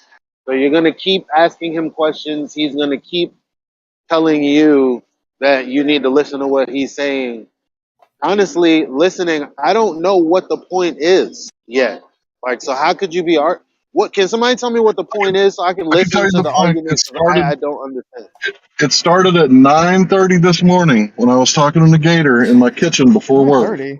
He was talking, 9:30 a.m. Oh, the time That's zone. when My it bad. started. Time zone. I was My bad, I'm talking to sorry. the Gator, right? And he was talking about the sun appearing east on the equinox. And I said, well, you got two things. It's the apparent location, A, due to refraction, and B, due to the light lag, because light takes 8.5 minutes to get to the Earth. Is the Earth still spinning during that time in the heliocentric model? Does the Earth spin in the heliocentric model? Yes. Sure. Yes. Okay. So I have a question during that for time, Armbar after. I does never the got done. sun move in its apparent location from point A to point B if the Earth is spinning? Yes. Would it take you 8.5 minutes to realize that if someone snatched the sun out of the sky? Yes. Yes. And during that time, the 8.5 minutes, would the Earth spin? Yes. You guys, And during that time, would it appear in a different location than it's actually in? No, because 8 minutes ago and now the sun is in the same position. It's just if you rotate, you're going to see the apparent position change, but the actual position is still the same. Yo, please, let me get 2 minutes with Armbar. I don't know why I didn't get to finish just now. I just want 2 minutes, guys. That's all. I was about to run him back to the first thing he said about. So, Armbar, you agreed that we don't see the sun in its actual position. It's 8 minutes where it was, which would be a number of degrees, right? Wait, hold on. What's the number of degrees? What now? You said when we're looking at the sun, we're seeing it 8 minutes in its past position, which means it would be some odd number of degrees off, right? No. Because so we you are gotta seeing the sun in its actual position, and that's it. Yeah, because its actual position We're hasn't not actually. seeing it where it was 8 minutes ago. We are seeing where it was 8 minutes ago, but 8 minutes where it was 8 minutes ago is the exact same position, though. You got to keep in mind rotation. All right, Earth's rotation has nothing to do with the sun's actual position. Hold on. Where the sun was 8 minutes. Armbar, hold on. I'm trying to get you to realize your what's going on here. Where the sun 8 minutes ago was not the same position as where it's going to be in 8 minutes. Or what did you just say? It is the same position. It's just visually for us, though, it isn't because we're rotating. They got to keep that in mind. Okay. These are two. You agreed that we didn't see the sun where it was at first because we're seeing it 8 minutes in its old position where it was 8 minutes ago. Jeremy, Why don't you just Do check you out my agree to graphic, that or man? no? I mean, I don't understand. Why don't you check out my graphic? You've been asking a lot of questions. Why? And I'm going to ask you a question. Why don't you check out you my won't graphic? just go through this with me. You won't go This through is a this with spoof me. movie. I told you, My Jeremy. graphic explains it, though, Jeremy. Do we see the sun where it was 8 he minutes just ago in double an old spoke. position? Now this is where Eli comes in and explains how he's wasting all of our time. But just give me 2 minutes. Take him to another room. I'll go down a live stream too, Armbar. Oh, come on. I have a whole graphic, man. Bro. This conversation was Go down here. a live We stream keep too. They don't no, wanna hear it. Jeremy. But Jeremy, No, Jeremy. you're not even listening to me. I have a I'll be down graphic. there. I'll be down there if you want to talk about it. Jeremy, we're this conversation started with all of us here. We might as well finish it here. Otherwise, not having it all. Yeah, just I talk. don't know. Just talk one at a While time. he- The so only while thing he- Wrong. End of story. My bad. I mean, damn. Wait, who's wrong? already. Hold on, who's wrong? Who's wrong? Yeah, good. Thank you for This for hearing them. I'm just conversation talking is nonsense. between Jeremy and Arma. Please. Please. Just let Jeremy and What? Arma do a hold on. Just let Jeremy and Arma do a quick one-on-one. Give them a couple minutes. Go ahead, Jeremy. Yo, do we see the sun in its actual position, or do we see it in the position where it was 8 minutes ago? Where it was 8 minutes ago, but that position happens to be the same position that it was 8 minutes now or whatever. Mixing my words up. Okay, so we do see it in the position it was 8 minutes ago. But it's the same position But- as it was, though. but Like, we is it? Yeah. But we do see it in its actual position. Coincidentally, yes. Do you understand? Do you understand the problem in that? Jeremy, No, since it hasn't moved. Jeremy, look, I'm going to say this one more time, Yeah, Jeremy. where I it have a was in the graphic. sky 8 minutes Jeremy. ago. That's a different position. It's not the Jeremy, same position. Jeremy, why don't? Okay, just answer me this. Why don't you check out my graphic? You think two different positions is the same position? I don't Come understand. on, don't be chicken right now, man. Check out my graphic. Come on. He's I know. conceding You guys to are you. confusing. You guys are confusing distance with angle. That's what you're doing Don't fundamentally. Don't be chicken. Because you're No, he's the way not. you're No, facing. his graphic is showing that if the Earth is spinning or stopped, technically in space, the sun still has its trajectory, and we still have our orbit around it. So in a sense, he's trying to say it's fixed, even though I just heard him concede. Bro, why although am I that's not never what allowed we to make a experienced. That's what point? we experienced, obviously. So he said both things. It's like, well, I know. what's the rebuttal to that now? And I don't even have one. Don't 'cause just it's ask like him two the same contradictory. It's Jeremy. two contradictory positions they're holding. I know. Jeremy, come on. Why don't you Wait, check out my so the Jeremy? model is I'm watching paradoxical? it. I see red dots and white dots from the sun to Earth. Now what? Okay, so check it out, What's right? the So look, paradox? Jeremy, no, hold on, Jeremy, check this What's out, the right? paradox? Okay, let me just do this first, okay? So Jeremy, see, as you can see here, this is the sun, that's the Earth. Obviously, this whole line here, okay, so the photon from here, let's just pretend this is 8 minutes, okay? So bam, here to here, 8 minutes, all right? When I stop the Earth, right, it's still getting this stream of photons here, right? And this is where I stopped, okay? It takes a long time for me to get to this point right here, which is the 8 minutes. But even then, that's still the same position as it was originally, okay? As you can see here, no matter when I stop the Earth, if I stop the Earth, right? Let's say right about What's your point here, then it gets that immediately. It gets that information. What does that have spinning to in the do with? heliocentric model? But that's Hank. All you got to do is ask him, what the hell does that have to do with what I asked you? That's all you have to do. What is even your Because because what is your point other than the obvious? Like in the model, like if the Earth stops spinning, the photons would still be going there because it still has 8 minutes left of streamage, right? Like that's why there's no. Oh yeah. But what's your point though? So the point is, if the Earth was to stop right now, right, it wouldn't take 8 minutes for us to see for the sun to stop moving in the sky. It would stop immediately. It would take. All right. Yeah. I know. I agree. But I agree. But why did you retort with that?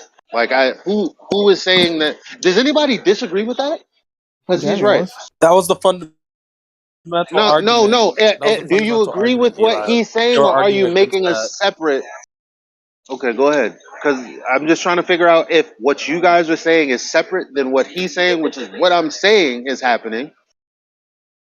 But I don't get why he's making this point. Like what? If it's non sequitur to what? With him. There's two contradictory positions. Jeremy was talking about something else. Jeremy wasn't disagreeing with that. I absolutely disagree with the whole premise of So this you whole agree? thing. Exactly, He's because disagreeing Jeremy right doesn't know now. how to listen. He So just said he Jeremy is disagrees. basic. Jeremy has an argument in his mind based on multiple things that this guy has said. But really, all he's trying to say is, if the Earth stopped, technically, it would still, for us on Earth, it wouldn't appear to be moving at all. Which is true. I mean, why is that not? Hold on. If it was a ball and if it was So exactly, you're saying that's true. But I don't think Jeremy is or should be arguing against that point. It's just he's making a point. Jeremy's making a point, and then this guy is making an irrelevant point that It's nobody not disagrees irrelevant. with. And then y'all keep saying, I no, you're not listening. No, Everything look at the requires this graph. pit, Oh, right, so tell Eli? me this. It's We're like, come wasting our on, current Tim. time. We're disrespecting our now, What right, they're Eli? trying to We're going back, explain is completely regurgitating the same coherent shit and over and makes over. sense, and you guys are See what not I'm saying? understanding it. The thing is, Eli, there's they're holding two It's contradictory not a positions. contradiction, They're Jeremy. saying that we See? see the sun. Hold on. They're saying that we see the sun where it was 8 minutes in the past. It's past position. That's going to be some amount of degrees, not where it actually is, where it was 8 minutes ago. No, that's not. That is the heliocent. No, I'm sorry, what? Yeah, that's but not what the he's not trying. heliocentric He's model not. I says. don't hear him trying to justify that though. Yeah, it is. I don't hear That's the him trying to heliocentric model. justify It's it. not, dude. You don't Jeremy, Why? It's understand, weird. Jeremy. They're all See, denying this. You're not You just hearing read that, it a second Elijah. ago, and it didn't say that, Jeremy. You just read it a second ago, and it didn't say that. You're not hearing him saying that. No, that's not what they're saying. That's not the actual model. Kosho on this before, and me and Kosho have said it's only a small amount of degrees. He did the math for this. Kosho did the math for the position that it's apparently in because of this 8 minute lag. He might have with him. He might have gotten it wrong. Then I'm not trying till to. Kosho gets in here, or Yeah. Zanuck, or Rumpus, or someone, and you guys will all get that straight. Just the Kosho. That guy just Kosho Jeremy. How can you do that? I think the problem here, Jeremy, is Kosho was probably doing something that was perfectly true. If you want to talk about the millisecond seconds that the sun moves off of its barycenter and stuff like that, yes, those changes would still, if you stop the Earth, that it would appear to move a millisecond second 8 minutes later. We were just talking Nobody about said anything about stopping the Earth. What we said was that the sun is in a different location than it appears to be. The next person that says stop the Earth from spinning, it's a straw man. It's not in a different location than it appears to be. So You that's- guys, Yeah, hold on, it- you guys, it- wait, hold on. Can we go agree. one at a time, guys? It's hard to hear what's being said. Can Eli go? Because I asked first. I was the first one to ask out of the chaos. Delivery. Great. Thank you. So here's the thing. Now, totally non sequitur to the point that these guys are trying to make about an Earth not spinning. Actually, the problem with the 8 minute ordeal is the Selenilian eclipse. Obviously. What? How does that work? Because remember, both the sun and the moon somehow are actually not where you're perceiving them. Like you see it above the horizon, but guess what? The sun hasn't risen yet, and the moon has already descended, but you're seeing the light refracted from You underneath. tell us how it works, Elijah. How the fuck does that? That's that a non the sequitur? question. How the fuck does that work? No, that's a non sequitur to what we were talking about, though, isn't it? With the 8 minutes, so that the 8 minutes that it lags behind, it's actually projected before seeing the actual position. I don't get how. And then you have the whole opposite sides thing because two different effects should be happening because one is going down and one is going up. You can't have the same. You can't have the same explanation applied to both. Makes no sense. The only way I can make this make sense is when I think about like a bum. Like every time I think about this, Elijah, when every time a bum passes by you, you don't quite smell it until he's a few steps in the front. That's kind of how I'm interpreting this. That's hilarious. That's racist against bums. Don't be doing Racist against bombs. that. Yeah. Is the sun a perfect sphere when you're looking at it for 8 minutes? Or if the sun is moving in the sky 8 minutes, it wouldn't appear to be a perfect sphere. It would be oblong. It would be Notice elongated. how they You would have a The smaller sun's space in a the blank sky. spheroid, It's not a pear solid shaped. body. notice how they went Right. quiet when I said About what. what? About How what? can you refute it? You just go? read some document. Go ahead, Larry. You notice how you make a false conclusion because people are tired of arguing with you. So this Okay, is so really, really, go really ahead and simple. ask. So if you're gonna, because I said notice how nobody responded, and then he said what he said. So okay, then let's go back to my question. How does it make sense? Go ahead. Yeah, that's the fuck out. How does Go ahead, how does Larry. what make sense? Go ahead, Larry. Go ahead. How does what Forget it. make Go sense? ahead, Larry. So Go ahead, now Larry. you're just gonna skip it because somebody wanted to answer, huh? Okay, I see. How about this? How about we Yeah, wrap up this go ahead, argument? Larry. Well, okay. never mind. Of course, you would want to So, wrap up. Go ahead, Yeah, Larry. the thing was, and this is so simple, right? I don't understand if you guys just are afraid of. Is someone talking over me? It's If you guys could just listen. Yeah, if you guys could just listen. Okay, so I made the claim that the sun isn't where it apparently is. Okay. It's not its actual location. Its apparent location is separate from its actual location. Does anybody disagree so far? Wait, what? No. Okay. Say again. You said the sun isn't where it's in its actual position. Yeah, its actual location isn't its apparent location. It appears separate from where it actually is. Correct? Depends if we're dealing with refraction, like at the horizon or whatever. But We're not talking about refraction. then its We're position is where it talking about is. More or less is where it is. It's okay. So you should, its position is where it is. Okay, so does the light take 8.5 minutes to travel from the sun's Oh my surface gosh. to your eyes? Yes or no? Yes. Okay, so if I take the sun and move it and I shove it up your ass, are you still going to be looking up at sunlight for 8.5 minutes? Yes, but that has nothing to do with its Sun doesn't All right, so where is the sun actually? The sun is actually up your ass, but you're still We're not looking talking up, about seeing the the sun moving, sunlight. dude. Hold on.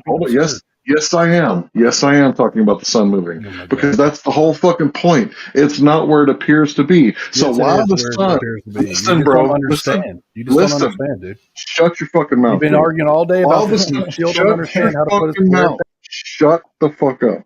While the sun is up your ass cooking your innards, it's still going to be shining on the earth for 8.5 minutes. It's not where it appears to be because it's cooking your colon. Okay, hold on, Hank. Enough of the memes, right? anus For real is though. So the Hank. sun. Okay, Hank. So I guess let's all agree on this, right? Are you saying then that the sun is roughly 2 degrees off from where it should be, right? Because that's what we calculated, right? If the sun is moving, Did I say the sun is off by 2 degrees? Is that what I said? So you're saying it's off by 2 Is that what I degrees? said? Is that what I It's a said? lie. Is that yes or no? Yes or no? Who even says that? Where did that come from?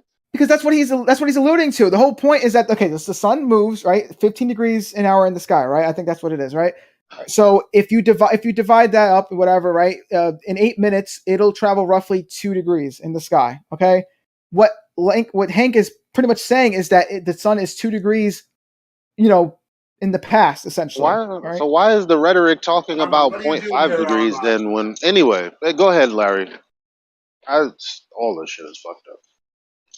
Oh, I'm done. I pretty much proved my point. While the sun is baking your innards, 2 hours ago, Larry.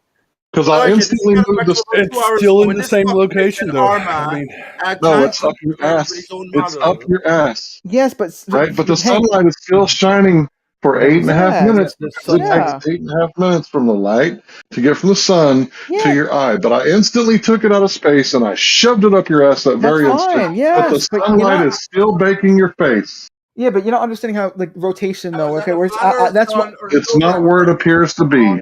No, listen, it is where it is. It's not 2 degrees off from where it should be. All right, you got that all wrong. All right, I've already explained it to you with the Q line. I made even a graphic. I don't think you even looked at it though, unfortunately. But you made a graphic of a heliocentric model of the Earth not spinning. Will you show me the graphic? You're the one that did the math and then came up with 2 degrees. So why is that? Okay, hold on. Let me go fast screen share for you. Where is it? He did the math. I calculated in my brain in about 2 seconds, Elijah. He came to the same What's conclusion wrong with? after much I don't deliberation. get what's wrong with it. He's saying that that's incorrect. Okay. But I mean, you just did the math. I don't. What's incorrect? He is First of saying, all, okay, let me summate first his of all, point. we don't experience any of this. Like literally, the And only reason that then they say that we receive light later. stop. Do you guys know why? Do you guys actually know Go why? hitting it right here. It's Can you make that a because GIF? It takes it's time for because light to when come. the Yeah. it's because when the sun sets, it doesn't actually that's so obvious. I don't know why. disappear like it would if the Earth was turning. It doesn't disappear. That's why Now, they say that. there's a bigger. Yes, it Hang on, is. Elijah. There's a bigger problem here. So can you bear with us here? We're an open, honest discussion forum here, trying to get at the truth, explore all manner of possibilities. Elijah, the bigger problem. You're a Selenian. How do you explain that in terms of the 8-minute light coming from sun? Brilliant, brilliant. That's not a. Develop that argument. let's see. Can you let me finish? Develop an argument and put it to its fruition. But here's another problem for them. They take it that the sun is stationary at the center and the Earth is revolving around in a slow orbit, but the quicker orbit is around itself, right? Slow orbit around the sun. But that's not even the case because the sun, of course, is moving, but it's also turning around itself. So the light we receive is like distorted in that circular fashion. You know what I mean? So another complication to their reckoning.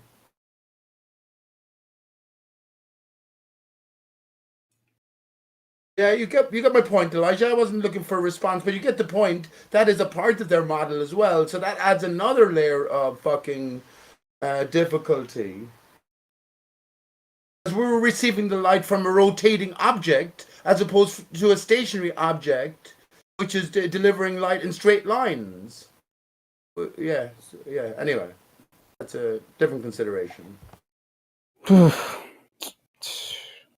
Makes complete sense, Arma. It is tiring. I Thank agree. you. I appreciate that. The sun moves 1,000 miles an hour over the flat Earth. Does it work for the flat Earth? For the flat Earth? Well, these heliocentric, they stopped the Earth from spinning and said, "Oh, that would be instant." But that was a straw man of the conversation from the very beginning because it never. Bro, were you here at 10 o'clock this morning? I probably was. I was not pretty much having when I that started the conversation. argument. Larry, that's not the conversation we started today. Like Larry, just now, you don't understand. Yeah, I know you second- weren't there in the this is beginning. se- It no, wasn't this the is a conversation we second started today. conversation. It's a different conversation, Larry. See, people leave and we start different conversations, and that's what happened. A separate conversation was started. Okay, so is the sun where it appears to be? Yes. Oh my God! Can we just? Really? Even though it took the light 8.5 minutes to travel to your eye, and the Earth has been spinning this entire time, isn't that what makes the Earth appear to be in a different location as when it spins? Arma gave you a graphic and an analogy. I gave you I an don't care analogy. about his All of them make graphic. It's sense. completely All a of them false are- analogy. All of them are It's all of them are completely like fifth false. grade obvious to understand. It's a complete false you have analogy. to believe at this point, Larry, because I know you're not unintelligent. You have to believe at this point that you're just playing games. You have to be trolling at this point. No, you guys are trolling me. So I'm going to ask you again.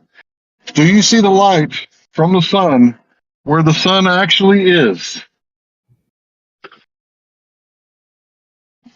Huh? You see it where it is, more or less. Literally. More or less. Okay. Not So 2 yes and degrees. no. So not 2 degrees. It's not 2 degrees off. Yes and no. More or less. Okay. I mean, if you want to get technical, I mean, like there's always going to be like some slight, like fucking milliarc second bullshit. You know what I'm saying? Like, I'm not going to get into that, but it is the same position. For all intents and purposes, it's the same position. All right, it is the same exact position. So if I were to take the sun away out of the solar Shoving up my system, ass. I know. Yeah. the light would still be traveling, right? Yes. Okay. So with that light traveling for 8.5 minutes, the Earth is still going to be spinning, right? Okay. So now the sun is not there for 8.5 minutes while you're looking at it in the sky, but I've already removed it. Is it appearing where it actually is, or have I moved it and it's just the delay of the light traveling? When in the heliocentric model does the sun just disappear? It doesn't. Exactly. Right? But this So there you is go. the argument. This is the argument: is that you don't You see were the one that sun told where us it earlier appears we to couldn't be. stop the Earth So from turning to make a thought experiment. So why that's can you because remove it's the sun irrelevant to to my make a thought analogy. experiment? What does the Earth Huh? not spinning have to do with the sun being in its actual location? What does the sun being removed from the solar system and up my ass have to do with it? Because that's not its actual location. It is You're its still actual seeing the location because sun. the two locations don't change. No, it's burning your butt cheeks together, bro. You're being welded together. Yeah, but As we're the not colon talking was about that. man. We already Hold made on, the bro. distinction Yes, we about the are sun not talking about moving. that. We No, are we're talking not. about that. We're not. If You the were sun is earlier shining today at down, 9:30 with Negator, but we dude, weren't. We listen. weren't talking about that. Listen, if the sun is shining down for 8.5 minutes after I plucked it out of the sky, it's going to be warming your face If and the sun cooking your moves, ass at the same time. if the So, sun is moves, the which he sun in already the made sky clear, where it appears to be, yes. or is it cooking your ass cheeks? In your thought experiment, it wouldn't be where it appears to be because the sun moved, which we made a distinction about. If the sun itself Right. moved, It would be be a problem in your butt. But the Right. sun isn't Yeah, moving. it's not And so actually that's what we were in the that's why we're sky. having a different discussion, Larry. We're having a different discussion. Can we just agree to disagree? Because this isn't going anywhere. Like, seriously. Oh, no, you guys are idiots. What the fuck? No, that's it. I'm doubling down. Get the fuck. Watch my stream right now. All right, I got a whole graphic. This guy's trying to put a square peg in a round but hole. look, He's calling I us gave you a way out, man. All right, I gave you a way out. You can't say I didn't try. All right, I gave you a fucking way out. Moderators. Yeah, ridiculous. Larry's my God. Help. Someone Hey, help. everybody shut up for a second. Elijah, tell me what's going on. What's going on here? Larry's being a turd. Well, they're being mean to us. Who do you want me to fucking go after? I'll fucking get him. What's up? Give them an official warning. Official warmer. Nah, like the crazy thing is, like, what he's saying about his diagram is correct, and then Hank is like, okay, but if it turns, then the sun is gonna stay where it is. But it's gonna appear to move because we're moving anyway. Because that's what happens anyway, whether you take the light or not. If effectively what we're seeing is the apparent sun because the light is coming in late and shit, then basically, because we're not looking at just like light streaks, and we're looking at the actual bodies, like just like during eclipse, when you're looking at the moon, they're like, that's not actually the moon that you're looking at because the moon is actually hidden from you, geometrically speaking, yada, yada, yada, yada, right? So all he's saying is, in that model, if you could spin the Earth, it would still look like the sun was there for 8 minutes. Like, what the fuck is y'all shut the fuck up. Because you know what's real? If you actually take yourself and spin with respect to a light source, you see a fucking streak. Okay? So just off of that alone, y'all are bullshit. Look, we might all disagree on the shape of the Earth and all kinds of stuff, but I think we can all agree that no children died at Sandy Hook. That's the best I can do. Moderation enough. I disagree. But no trust in men, right? So he's going to trust in the guy who, sorry, the mortician. School was closed 6 months before the attack. The mortician that was there for Sandy Hook was the same mortician for John F. Kennedy. Nothing to see here, folks. Move along. Well, I just want to say that right now, Alex Jones is going through quite the trial, and he can really use your help spiritually. He's up there. He's being sued for a lot of friggin' money just for saying what I just said. I thought this was America, right? Oh shit! Did it die already? Yeah, how do you have defamation like the dead people? How's that possible? This is literally like it's like ambulance chasing. It's really sad.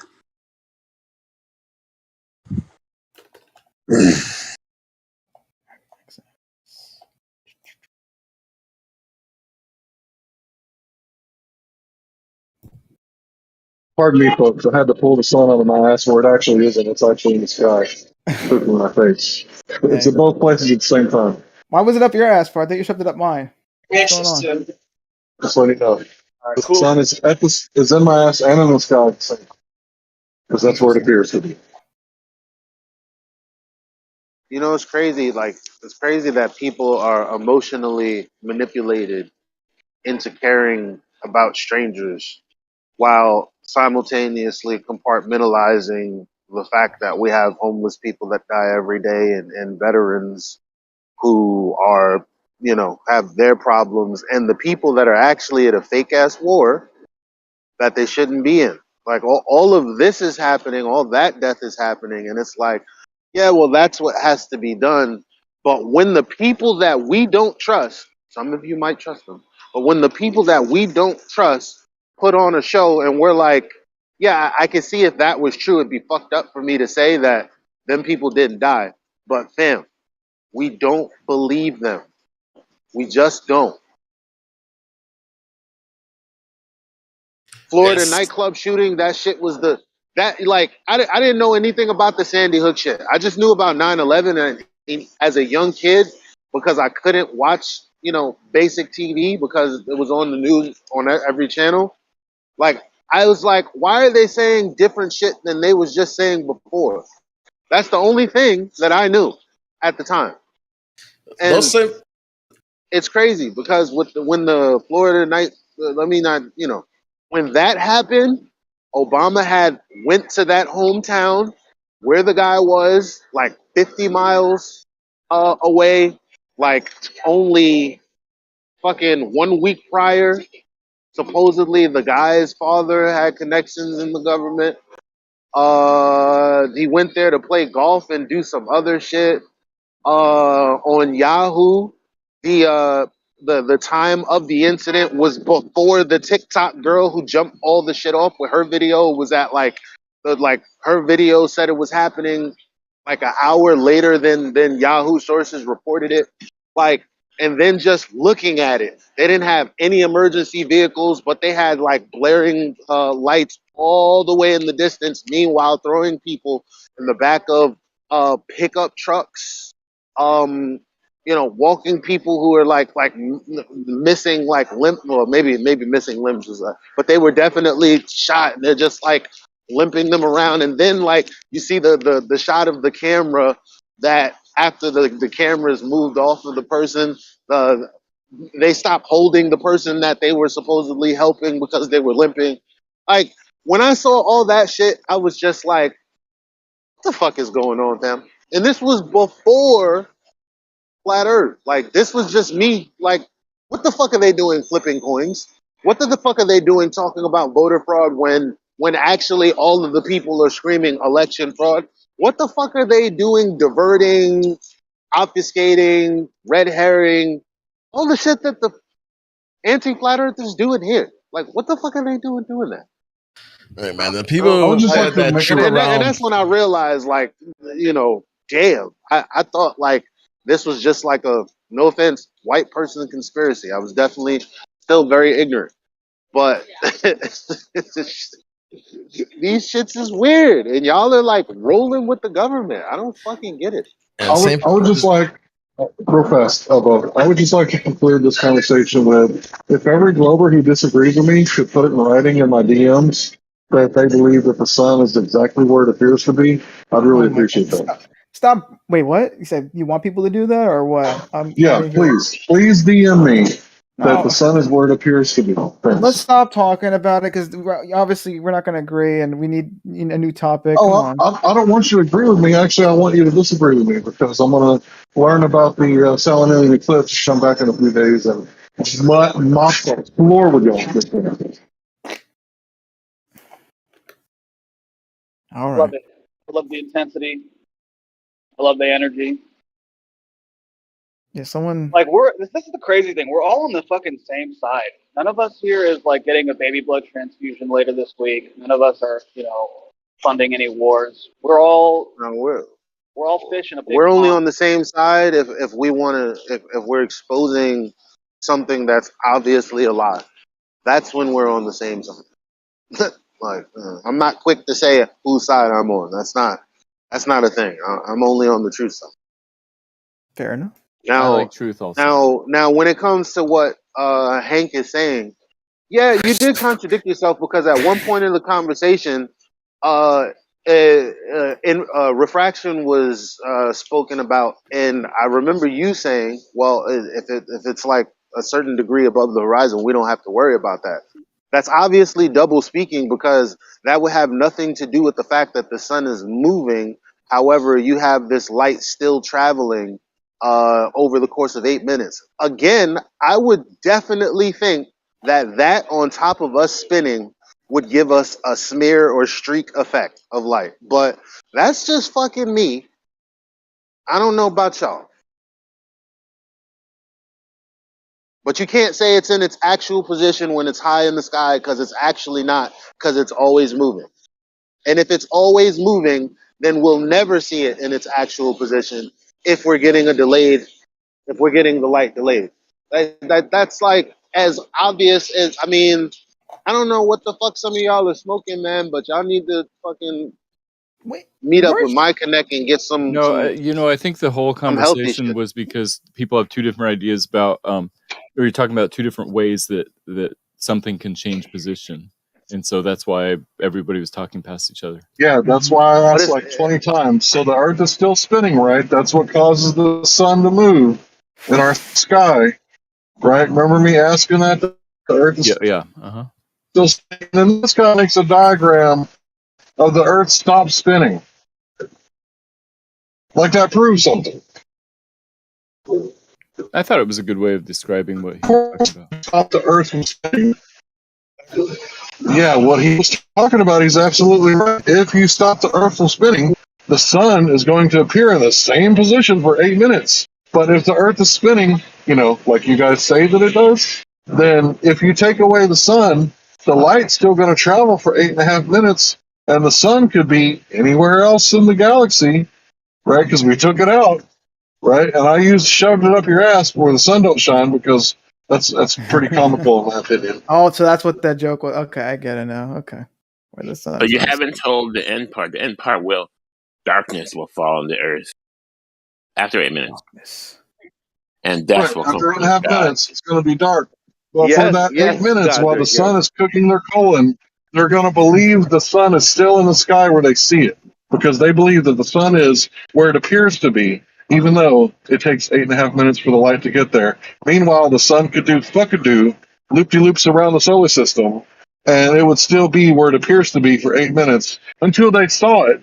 Oh shit, the sun moved. What is it doing over there? Right, so Arma switched it. Arma switched it from the sun's light stopping to the earth stopping spinning, which is different.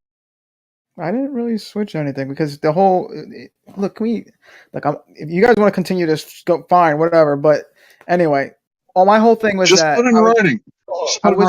I was just trying to correct Hank because his whole thing was that the sun is ahead of itself, but then obviously we had to correct him and say technically it would be behind, but even then that's not correct either. All right, he believed that the sun was 2 degrees. No. You just said no. You just said two opposing things. You said it would be in front, but technically that's not true either. But when it comes to position, it can only be in front or behind. You just said both.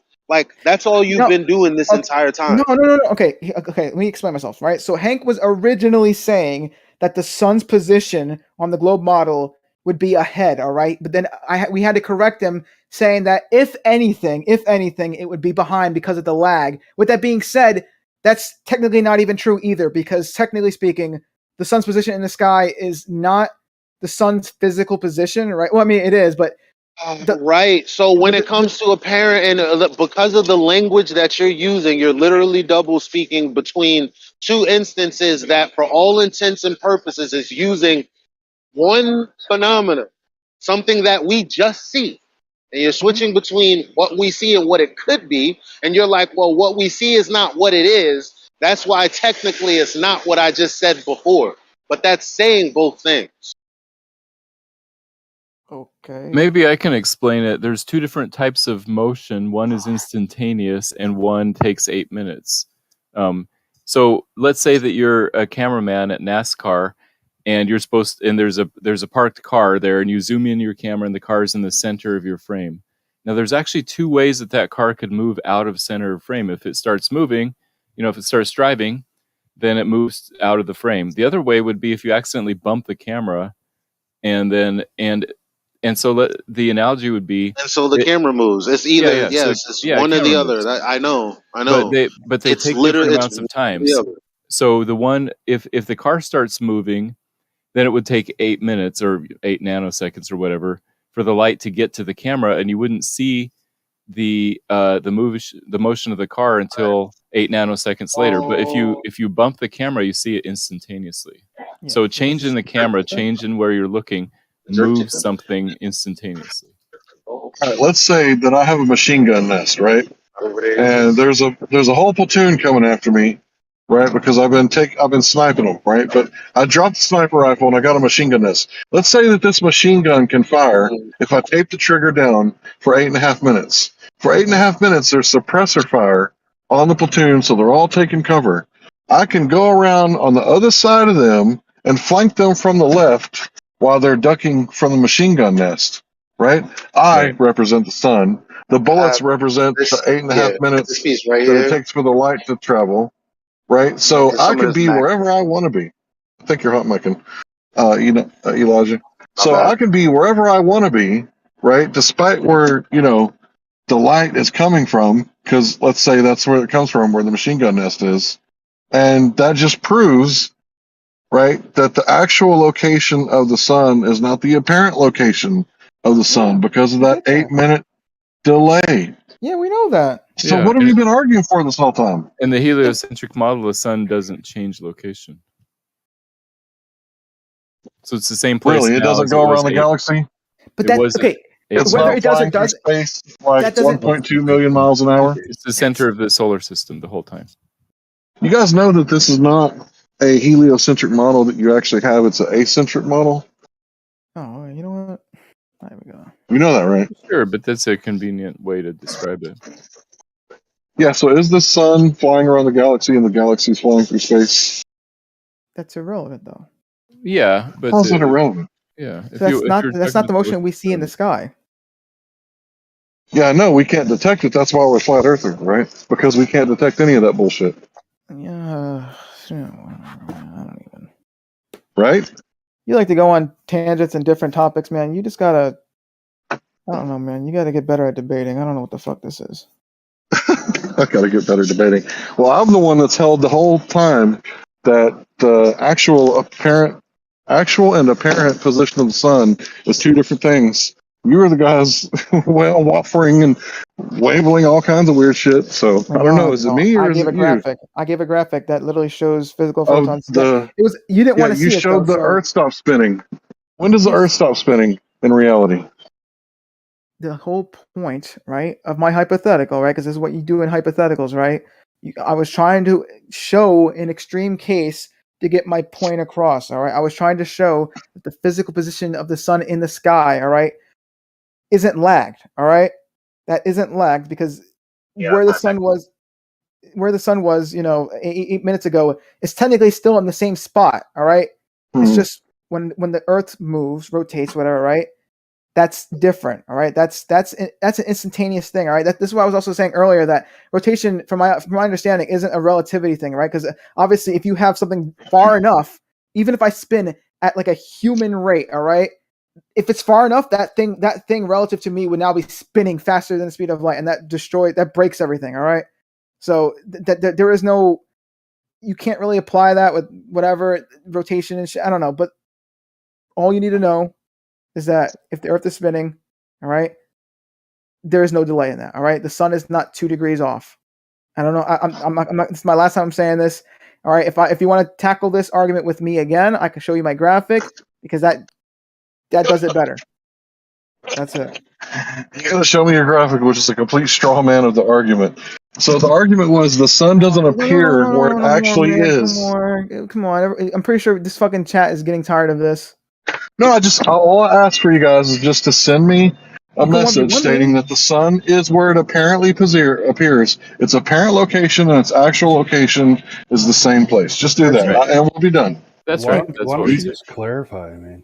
Why don't you just say that? Yeah, that's what you guys should do. The angle of the sun in the sky is the actual place it is located in reality. I mean, that's a good point too. Yeah, the yeah. angle. Yeah, because that's what's happening. Yeah, when the Earth is rotating, right? Obviously, our angle to the sun is going to be changing because the Earth's rotating, and when you're on a point of that sphere that's rotating, that's a different angle that's doing the rotations and shit.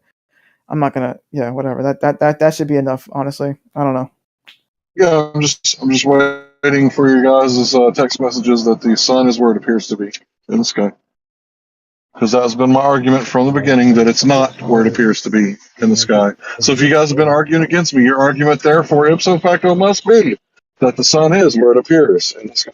I feel like I'm So saying. I'm just waiting for your I messages. feel like I'm saying, and other people have already said a number of times that the angle of the sun in the sky is its actual vector to its location in space. Like it's. Even though the light you're looking at is 8.5 minutes old and the universe is still in motion. Got it. Just put that in my text box and we'll call it a day. Yep, sounds good. Thanks, I appreciate that. But the sun is where it appears to be. I won't be DMing you. You should understand it by now. So you're going to be dishonest. I sent him a DM saying the apparent location of the sun, I never said I was going to DM you, except right near sunset or sunrise. Yeah, it's a coincidence, Larry, that the two positions are the same. I mean, I'm using the word coincidence weirdly, but the point is, it's just they're the same though. They just happen to be the same because the sun doesn't want to move. All right, because it doesn't move. Because it does move, but that's not the movement that we see in the sky. All right, I don't know. Can we just stop this? All right, we're killing the chat. All right, I've had my my spotlight. Let's just get it over with. All right, just agree to disagree. Yeah, just as soon as you put it in my message box that the sun is where it appears to be in the sky. Because if you disagree with me, then you shouldn't have any problem writing it and sending it to me in a direct message. Should be no problem, right? The problem is that it would be futile to have a conversation with you. Right, because in the future, you don't want to hold you to that, right? You don't want me to do that, do you? They have to be able to double speak so that they can't be held down. I mean, you can easily record this. It's on YouTube. Yeah, but I don't want to have to go through all the Larry. minutia of guys flip-flopping back and forth like a fish out of water. Just if you disagree with me, it's simple. Just put it. The sun is exactly where it appears in the sky. We got to go ahead and do that research, Larry, because they might revise the flatearth.ws website, hit these people. So we got to make sure we get all our snapshots of that 0.5 degrees with both the sun from the observer's perspective and the moon is below the horizon and it's being refracted up. The light is being refracted up so that you can see it.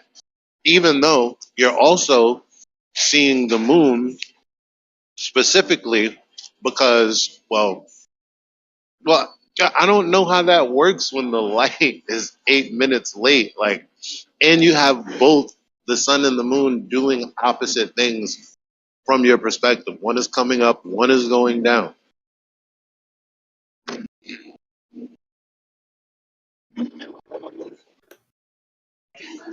Second time I've said that and had mum's the word. Wait, I'm confused. Elijah, weren't you literally agreeing with me? Wait. I was already talking. I guarantee if we ask any flat earther who comes in here who's unaware of the conversation, is the sun where it appears to be at noon? Is it actually where it appears to be? Then they're going to say yes, right? Because, it's not 8.5 minute light years away and it's not refracting. So it would appear to where it exactly is at noon on the equator, right above your head. So when the flat earther comes in, then they're going to be agreeing with the flat earthers. Hey, can you just state what you want to claim so we can try and refute it instead of you trying to play gotcha games? Yeah, in the heliocentric model, the sun isn't where it appears because there's an 8.5 minute delay for the light to reach the Earth. Okay, well, that's incorrect. What is it, 8 1/3? No, it's a straw man of the heliocentric model. We think that the sun is in the same position as it appears to be. Okay, how is They're that saying, possible? they're saying the sun doesn't move at all. They're saying the Earth is spinning. That's why it appears to be moving. So how is that possible if the light that's hitting the Earth right now is 8.5 minutes old, and the Earth has been spinning for 8.5 minutes? How could both of those be true? It's at the same possible time? because the light itself takes 8 minutes to get to here, but the position is changing because of rotation, and that position change is instantaneous. Does that change the apparent position or the actual position when the Earth rotates? Both. Right. So it's Right. instantaneous. So the rotation isn't. So is the Earth? So is the Earth, right? That's looking at the sun, right? That's facing the sun. Is it seeing the sun where it actually is, or is it seeing where it was 8.5 minutes ago to its relative position? Yeah, where it was 8.5 minutes ago, which is the same spot as it is now. Bro, it's relative to the Earth. I can't believe you guys don't understand relativity. Classical relativity, right?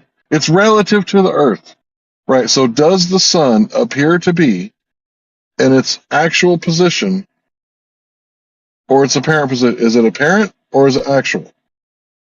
The apparent position of the sun from Earth is the same as the actual position from Earth. Even though you guys are still going through this, even though the Earth is spinning. Yes, because spinning changes the position instantaneously, kind of like if you bump the camera when you're zoomed in on some car. That happens instantaneously. It bumps the position of where the car is. You know what's the problem? You know what the problem? Well, there isn't no problem with what you're saying. That's true. However, the part that you're forgetting is that regardless of the instantaneous action, you're spinning it away from where the sun apparently is at all times, because it's never okay. So when Larry said what he said, he's also right. listen, Kosho's done the math. So when you reply with it's instantaneous, actually that's ineffectual. Like that has nothing to do with what he's saying. No, Larry made his claim. He made a very specific claim, and his specific claim is wrong. Can I just jump? I know. So listen, guys, I've had Kosho do the math on this. How far the sun is lagging behind its actual position because of the 8-minute time it takes for the sunlight to get to Earth. He came up with what I believe was a fraction of a degree or something, okay? So we know that right now we're not seeing the sun in its actual position because of this. So if you want to instantly stop the Earth from rotating and think you're going to instantly see the sun in its actual position, did it jump forward? Did it leapfrog through the sky? No, because it was never lagged to begin with. I get it. Position anyway. I get it. Yeah, whether the Earth is because if you rotating or stop, not, whether the Earth is rotating or not, the light, according to them, would still have to travel the same distance and go at the same speed when it's doing so, which means either way, it still has to travel wherever it was going to travel for that same amount of time. So if the Earth stopped, the sun would basically, for the next 8 minutes, move essentially like it normally would across the sky. It wouldn't necessarily look the same, but it would move where it was always going to move, and then it would stop. So for us to catch the sun, hold on a sec. For us to catch the sun with radio waves to find out the distance to the sun, would we not have to shoot where we think the sun's gonna be in 8.5 minutes? Yes, you would. You can't do that. No, you can't. You can't. You can't do that anyway. Why give that example? Rumpus, did you say yes? You would. Hold on, let Yes, Rumpus sort of this course you out. would.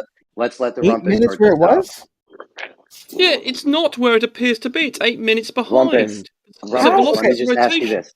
this. Rumpus, please. Let him do it. Let him say it. Let him say it. I gotta hear it. No, hold on. I wanna battle. Rumpus No. now. Let him say it. Let him say it. Let him say it. Rumpus Go ahead, agrees Rumpus. with me. Maybe not. Rumpus agrees with me. We're sorry, but you're. Go ahead, Rumpus. I believe you're wrong. Can y'all be quiet and let Rumpus Go ahead, speak? Rumpus. Yeah, the sun is out of don't position think by what 8 you're saying is minutes. true. Go ahead. Just as Rock if you out. destroyed the sun, you would see it for another following 8 minutes. If you just made it go away, you would see it for a following 8 minutes. Similarly, Rumpus, it's going to be here's 8 minutes out of position. Rumpus, here's the question. Here's the question, Rumpus. If the Earth stopped rotating, would we instantly see the sun in its actual position? No. You can't. Rumpus.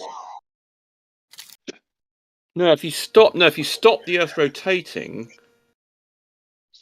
It would take 8.5 minutes for us to see it. Just trying to help them out. It would take 8.5 minutes for it to stop. I think. Okay. Yes. Catch up to hold its on. Okay, actual hold on. position. Hold on. Yeah. So Rumpus. I'll give you the extreme now. So if the Earth stops rotating, would it take, let's say, hundreds of thousands of years for the stars to stop rotating now in the sky, because those are hundreds of thousands of light years away? See how silly this argument is? See how silly your model is. See how silly your model is. It's silly, but not for the reason you think it is. Talk to But him. you still have to say yes, wouldn't you? Can I have a one-on-one with Rumpus, saying, please? If you're going to say this Wait, is sun lag Rumpus will gonna happen, say yes? as soon as the Earth stops rotating, you would expect that the hundreds of thousands of light years, stars away, whatever. I'm sorry, 4 light years is too you would expect. Yeah, well, I mean, okay, you would expect those stars to take years to stop rotating in the sky. That's just nonsense, though. Yeah, hold on. That's your model, bro. The stopping one is tricky. I must admit. I'm gonna have to think about this a little bit harder.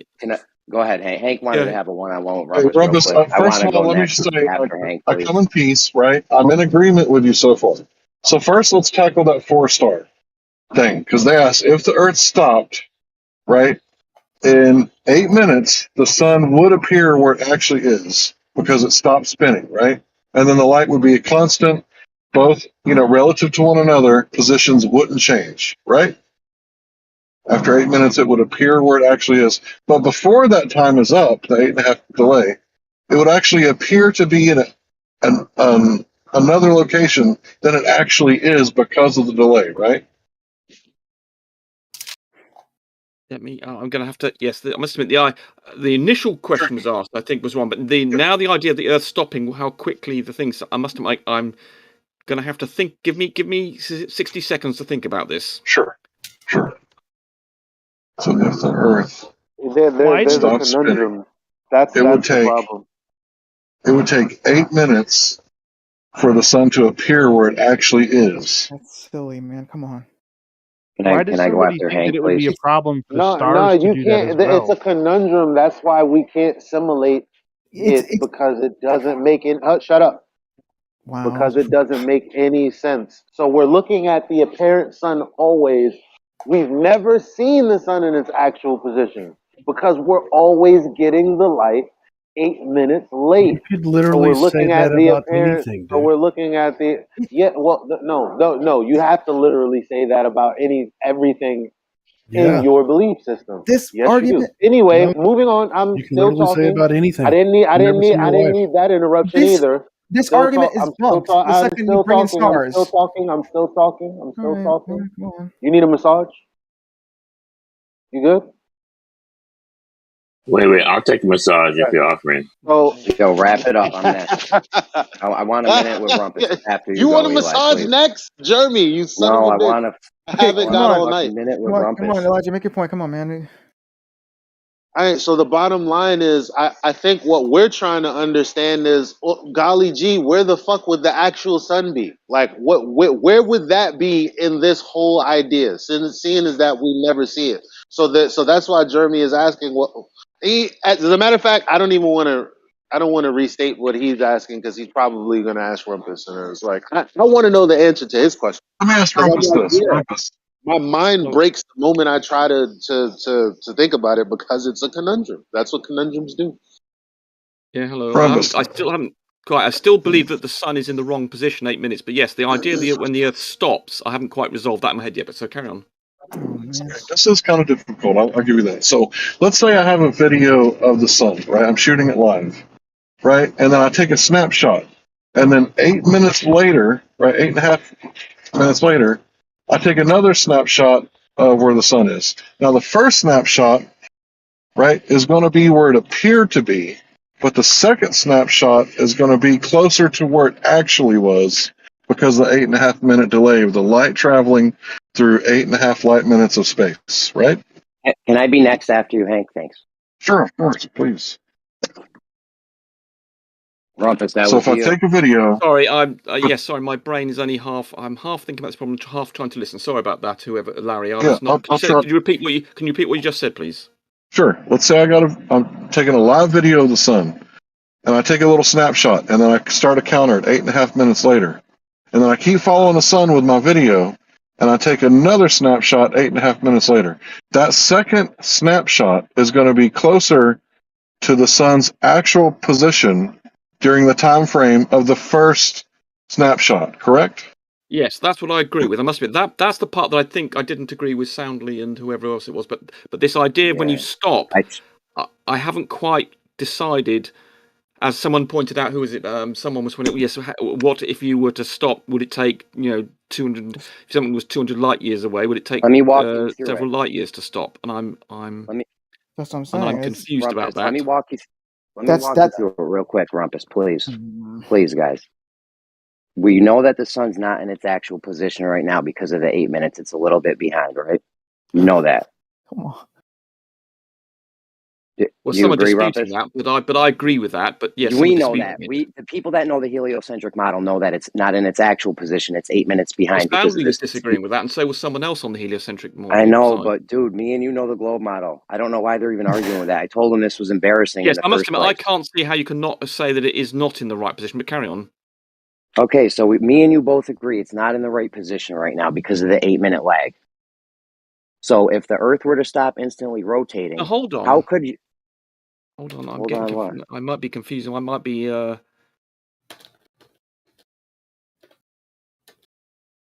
Kosho did the math. Kosho did the math before you. Kosho did the math on this to tell me how many degrees it was off its actual position because of this 8 minute lag.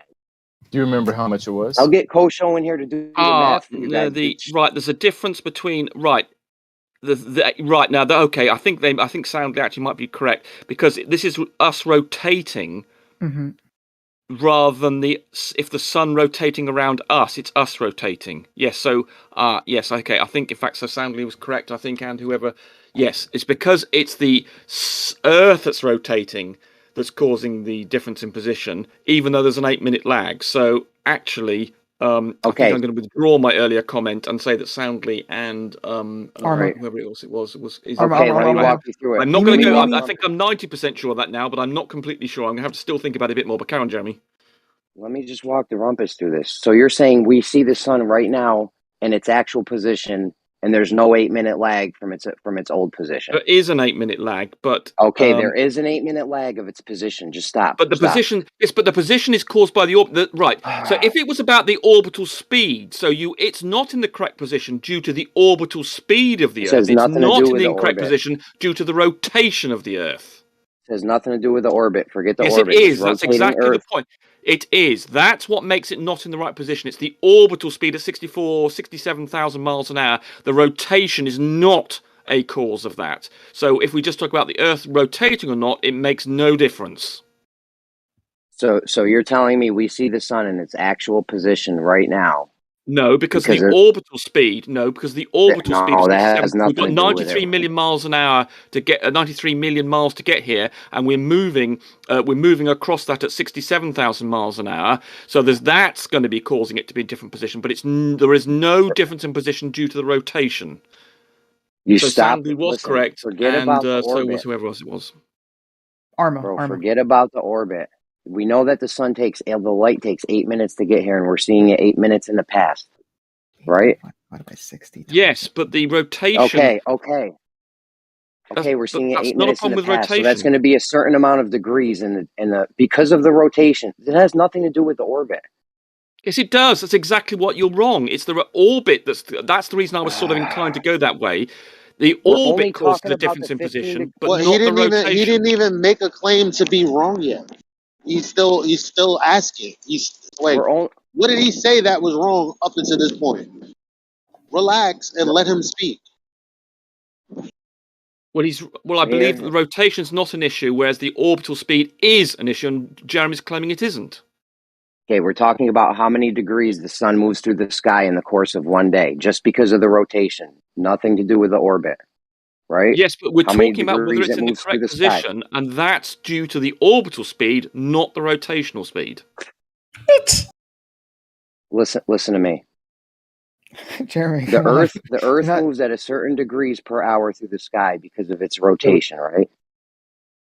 No, the Earth rotates. The sun appears to rotate around us due to the Earth's rotation. Yes. Okay, so the Earth is moving this amount of degrees per hour through the sky per day. Because and then if you were to stop the sunlight, or sorry, if you were to stop the rotation, the two things could be exactly stationary, and you would still have this effect. So imagine, for instance, that the Earth and the sun were not orbiting. Imagine then that it was the Earth was rotating and the Earth and Sun were stationary with respect to one another. Immediately you stop the Earth rotating, it would stop instantly in the sky, no matter what the lag is. The light takes 8 minutes to get to Earth. You agree we're seeing the sun 8 minutes in the past because of the rotation? Because of the rotation. Not because of the rotation, because it does take, but the point is the angle's not changing due to the rotation, due to that lag. There is changing due to the orbital speed of the Earth, because the Sun and Earth are changing in position with respect to one another. That is going to cause rotational speed, not orbital speed. There's nowhere to go from here because now he thinks we're talking about orbits and orbits. No, I don't think you're talking about. I'm just pointing out what is causing an issue, but you've got confused with the rotational thing, which I must admit I got led into briefly there because of the No, you're not listening. You're not. No, I am listening. I am totally listening. I totally understand what Jeremy's saying. I am. Then let me rebuttal instead of interrupting. Like, what's wrong with that? If you're right, why don't you give a little mic room? So, I still don't understand what the point is, because everything that Rumpus said is true. If you stop the Earth, then where you see the sun at that point is where the light is going to shut off. You're not going to see any other sun because that's where it is. It's just that the latency is only due to the fact that you're moving. If you're not moving, there's no lag. It's just going to be exactly where it is, like a beam burning like a leaf. Yes, and the movement you're talking about is the orbital speed. The orbital speed. That has nothing. I don't even know. It has absolutely. That's the only effect. Wait, Elijah, I'm so confused. Wait, what is your position, Elijah? Because 1 minute it sounds like you're saying you're against us, the Globe side, but then you're saying no. Y'all are having two different conversations, which I tried to explain. Like, I mean, that's all I do here is try to explain miscommunications. That's literally all I'm good for. Oh, okay. Oh, I'm afraid, although I did initially agree that I said that the sun was not in position during the rotation. I take that back. I did not get. All right. So clarify, Rumpus. Why do we see the sun 8 minutes late? Is it the rotation of the Earth or is it the orbit? The distance to the sun is the cause of that lag, but the rotation, is not going to cause it to be in the wrong position. The orbital speed will cause it to be in the wrong position. Jeremy, it's not. You don't get it. Everyone's literally converting to my argument. Because I'm right. The sun moves through the sky at 15 degrees an hour. Okay, it takes the sunlight. Well, no, it doesn't do that. That's the point. It is the Earth rotation. If the sun did do what you said, let's suppose the sun, it was a geocentric thing, and the sun moved around the Earth, then you would be correct. Yep. But it's not that way. Hold on. I'm just pointing out a thing you might not have thought about. If the Earth was at the center of the solar system and the sun was orbiting, then you would be correct. Then you would have it in the 8 minutes out. But that's not what's happening. It's due to the rotation of the Earth, and therefore the effect does not exist. Exactly. All right. So let me go through it real quick. The sun's 93 million miles away. The Earth is rotating. The sun appears to move through the sky at 15 degrees per hour, right? Yep. Okay. It takes 8 minutes for the light from the sun to get here.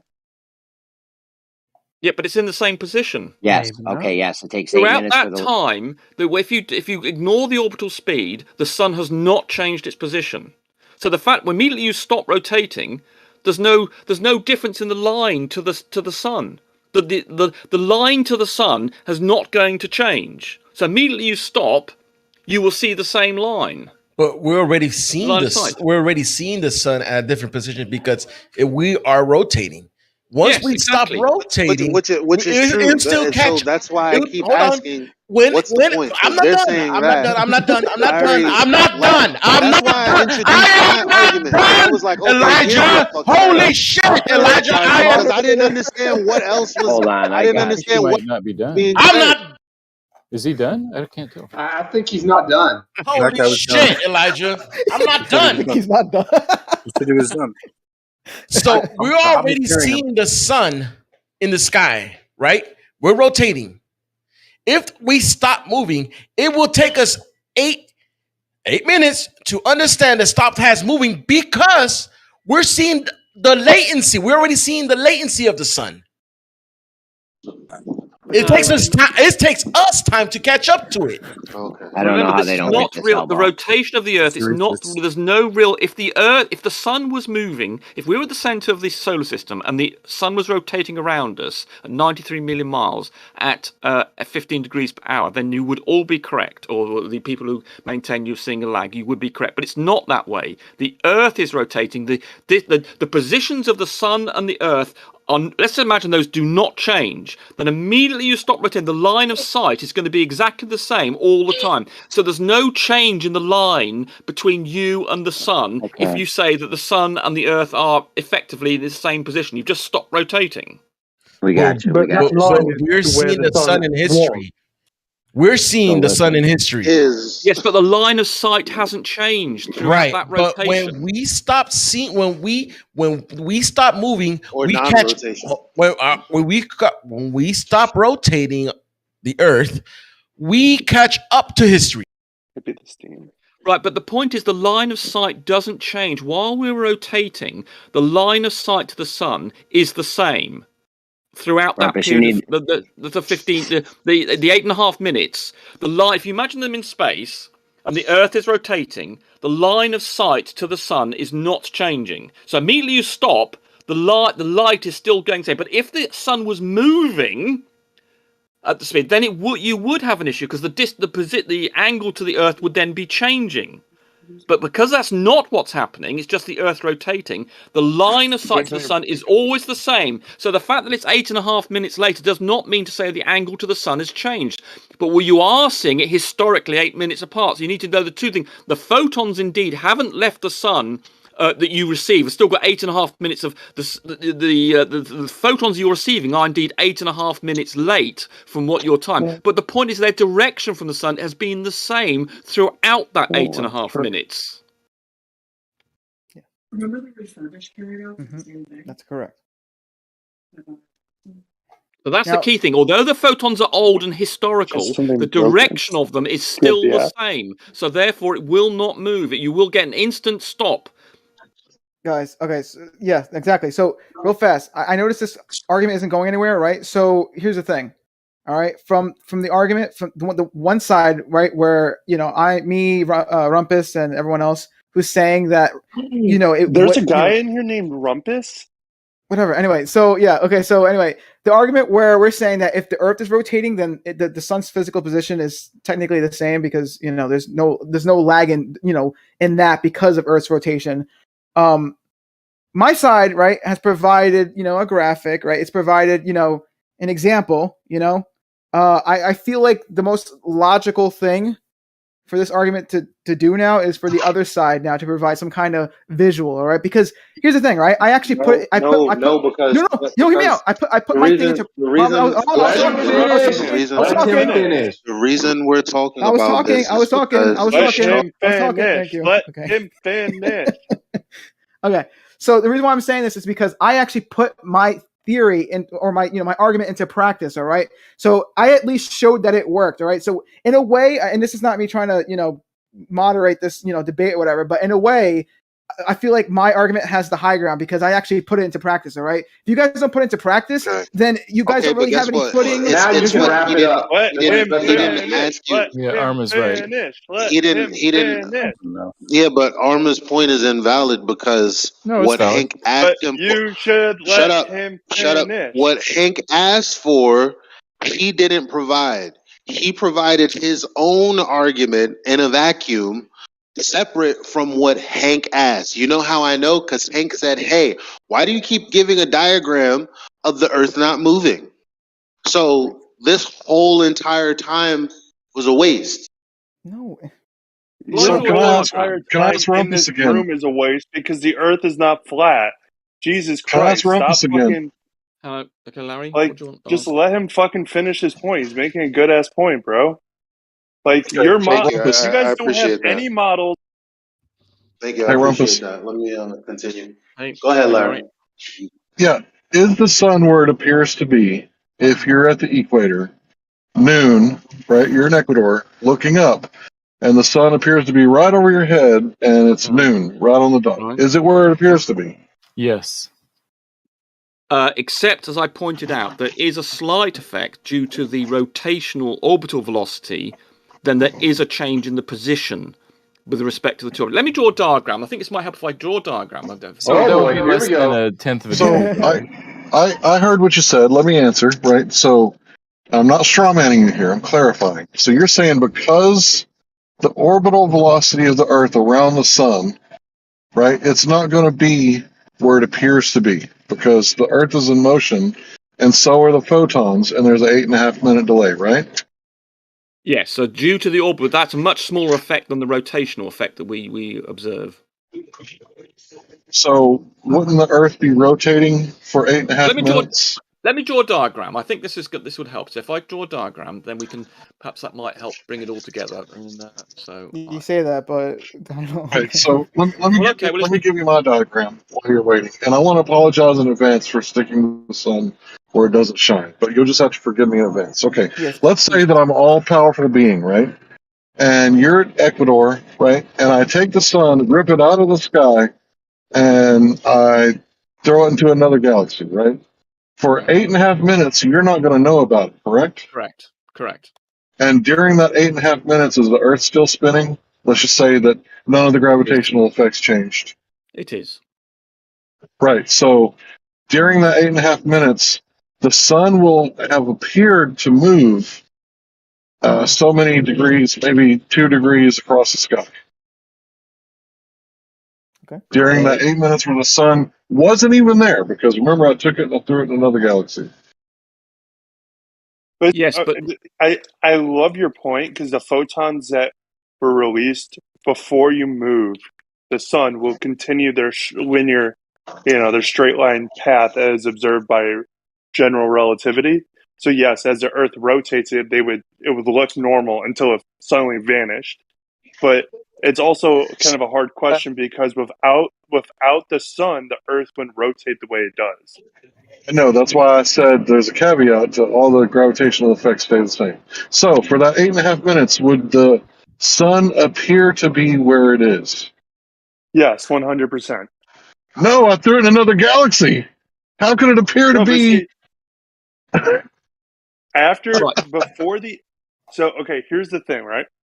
If you because the light, as we understand it, quantum field theory is kind of suggesting a little differently, but as we understand it, special relativity states that once an object is released, it stays in a straight path through time and space, right?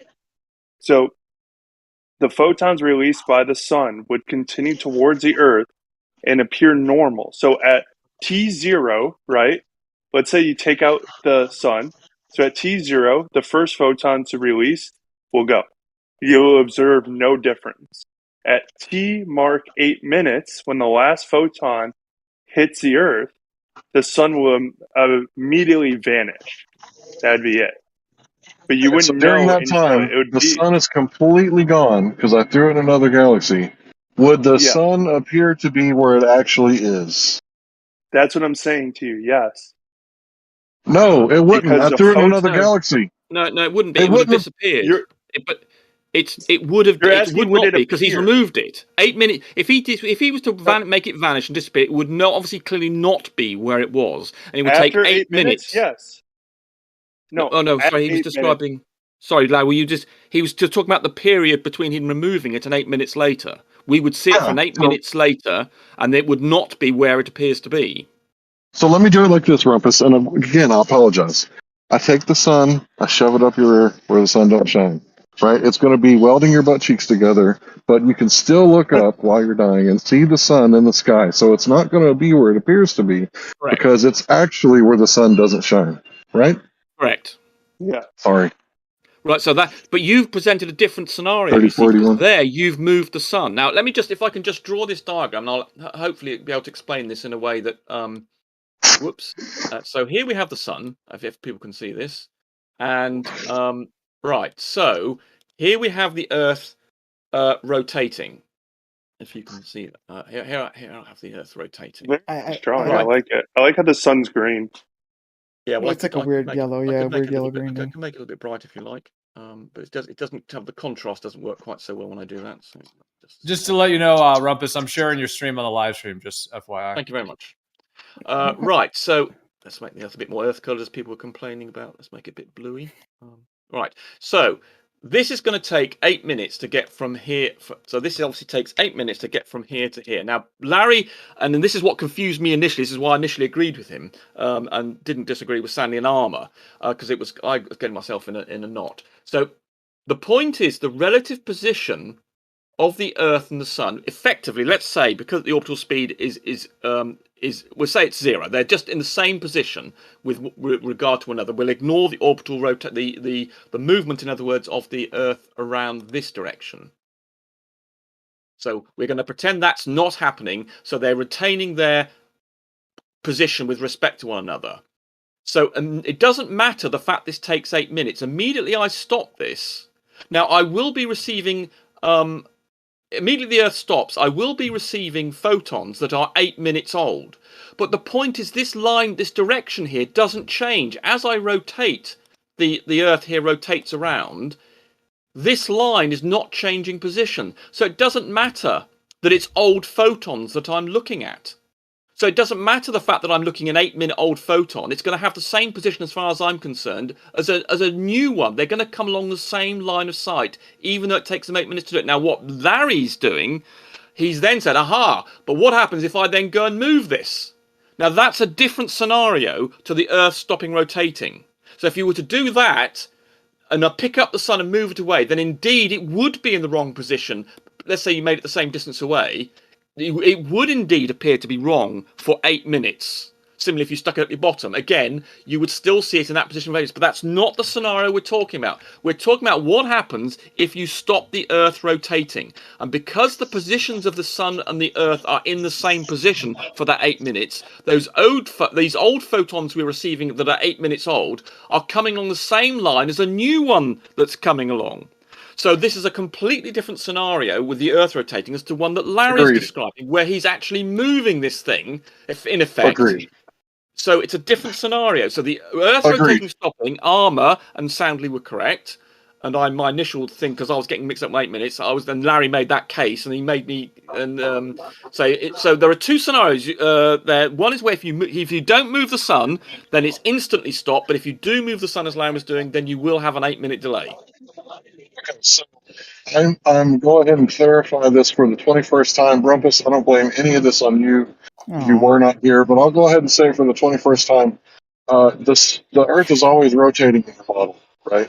So in my, I lost the word. The Earth is always rotating in your model, right? Yes, correct. Once per day, once every 24 hours. Right. Yes. So in my explanation of this from the beginning, I was explaining that on Earth, in the heliocentric model or the acentric model, your model, the sun isn't where it appears to be because all the light from the sun is 8 minutes old. And therefore, the sun would actually appear to be in a different location because the Earth is moving. And that's what causes the sun to appear in a different location in your model is the spin of the Earth. So the 22nd time, I'm going to say the Earth is spinning. So in his model, red herring model that you brought up, where the Earth's not spinning, it doesn't have anything to do with the Earth, right? Because the Earth is always spinning in your model, right? So when I'm just going to go ahead. I'm just going to go ahead and wrap it up one more time. One more time, Rumpus. Okay. The sun isn't where it appears in the sky because those photons are 8.5 minutes old. Thanks. But because they follow the same path as the earlier photons, it doesn't make a difference. That's the point I'm making. The photons here that took 8 minutes to come, because they're following the same path, and the Earth and the Moon, Earth and the Sun, are not changing in position, it is in the correct position. The only thing that's going to cause a problem is the fact that the Earth, which I've got in this blue blob, is moving like this, along with the orbital velocity, and that will cause a small error in between the position of the perceived position and the actual position of the Sun. But there is no error due to the rotation of the Earth. Because the photon, the 8-minute photons old, and the photons that are arriving here, and the ones that are just emerging, follow the same path. The direction is the same, so it makes no difference. This could be 10 light years away. If we're not moving between them, we can rotate what we like, and it won't make any difference at all to the relative position that we perceive, providing you keep the two positions the same. The old photons and the new photons will appear to come from the same direction. So there is no effect due to the rotation of the Earth. There's only an effect due to the orbital velocity of the Earth as it moves around the Sun. No, I think you got that wrong, Rumpus, because the whole thing is that those light that you have it straight on there, but the light you will be seeing, it will be, let's say, cut in pieces because that photon hit the Earth. Or let's say the first photon that hit the Earth and the last photon that hit the Earth will be in different positions. Right, let's follow a photon. Perhaps that might help. If I have a photon here that starts off here, make it star. Should be a star. Why isn't that a star shape? What's going on? Why wasn't that? That's a good idea. So while you're doing that, I'm just going to go ahead and say, let's say the sun is shooting photons, right? And it's shooting a photon towards a spinning Earth. And as the photon is traveling, it's got flight time, 8.5 minutes. So during this 8.5 minute flight time, the Earth is spinning. So as it is shooting directly towards Florida, right, the Earth is spinning a little bit, so it doesn't actually hit Florida, even though that's where it was aimed at when it left the sun. It actually lands, I don't know on which side of Florida, but in the ocean, right, next to Florida. Because You've broken up, or have I lost connection or something? Hello? Have I lost something? I think Larry must have gotten a phone call or something. Oh, okay. I think I might have worked out the math on it. It'd be like 740 feet difference in rotation of the Earth in 8.5 minutes. So it would hit you would be rotating 740 feet away from the original spot you saw the sun at 8.5 minutes. So that would change the apparent position over that time, or the photons would hit, you'd be getting the photons, 740 feet and from a different position than the sun would be at I don't know. Yeah, it's just, the thing is your guys' model has the sun moving at 500,000 miles per hour. And even though we're moving along with it, the angle of the rotation is going to change. We don't have the sun moving any velocity at all. We have the Earth. I know you want to keep it stationary, but it actually, your model says it moves. Yeah, but that's irrelevant to this. Okay, unless you want to start I talking know about you're going along with galaxy. it. I understand. If you want to start talking about moving the galaxy, perhaps, but we're moving with that, so that's irrelevant. There's no relative velocity. I know. The only relative velocity of the Earth to the Sun is its orbit. So the fact that we're moving in a galaxy, it's moving at 1,000,000 miles an hour, it's all irrelevant. The only thing that matters is the relative movement of the Earth to the Sun. But if that's the same, then the photons are traveling. So if I just want to follow this photon, so we've got a photon that starts off and we see its angle. So the angle, so let's suppose you are, let's give that an axis here. So let's suppose you are a person sitting and you see this. So you're going to see this angle here. Right, so this angle here. So we're going to see, so you're going to say, so if you were sitting, so if we zoom into here, you're going to say the angle, let's put you actually at the base of that. So this is you, this arrow here. Let's give it a slightly smaller arrow. Right, so this is you as a, make that red or something. Right, so this is you looking, you're standing up. So let's put you here and you're standing upright and we'll measure the angle. Right, so there you are standing upright, And I'm going to then, so that angle, we'll move this arrow here just to hit so we can get the angle. So the angle there is going to be this angle here. That's the angle you're going to, this is the angle you're going to see the sun at. Oh, let me just get rid of those that head. Right, so this angle here, that's the angle you're going to perceive the sun from your vertical. This angle here, and we call that angle A. So there's the angle of the sun there to your angle, right? And that's caused as you can see by that angle. Now let's imagine you now rotate to here. Damn it! Go to the center, you bastard. Right. So now you have let's do a new one. So you've now let's rotate it to here, say. And then you've got this angle, a new angle.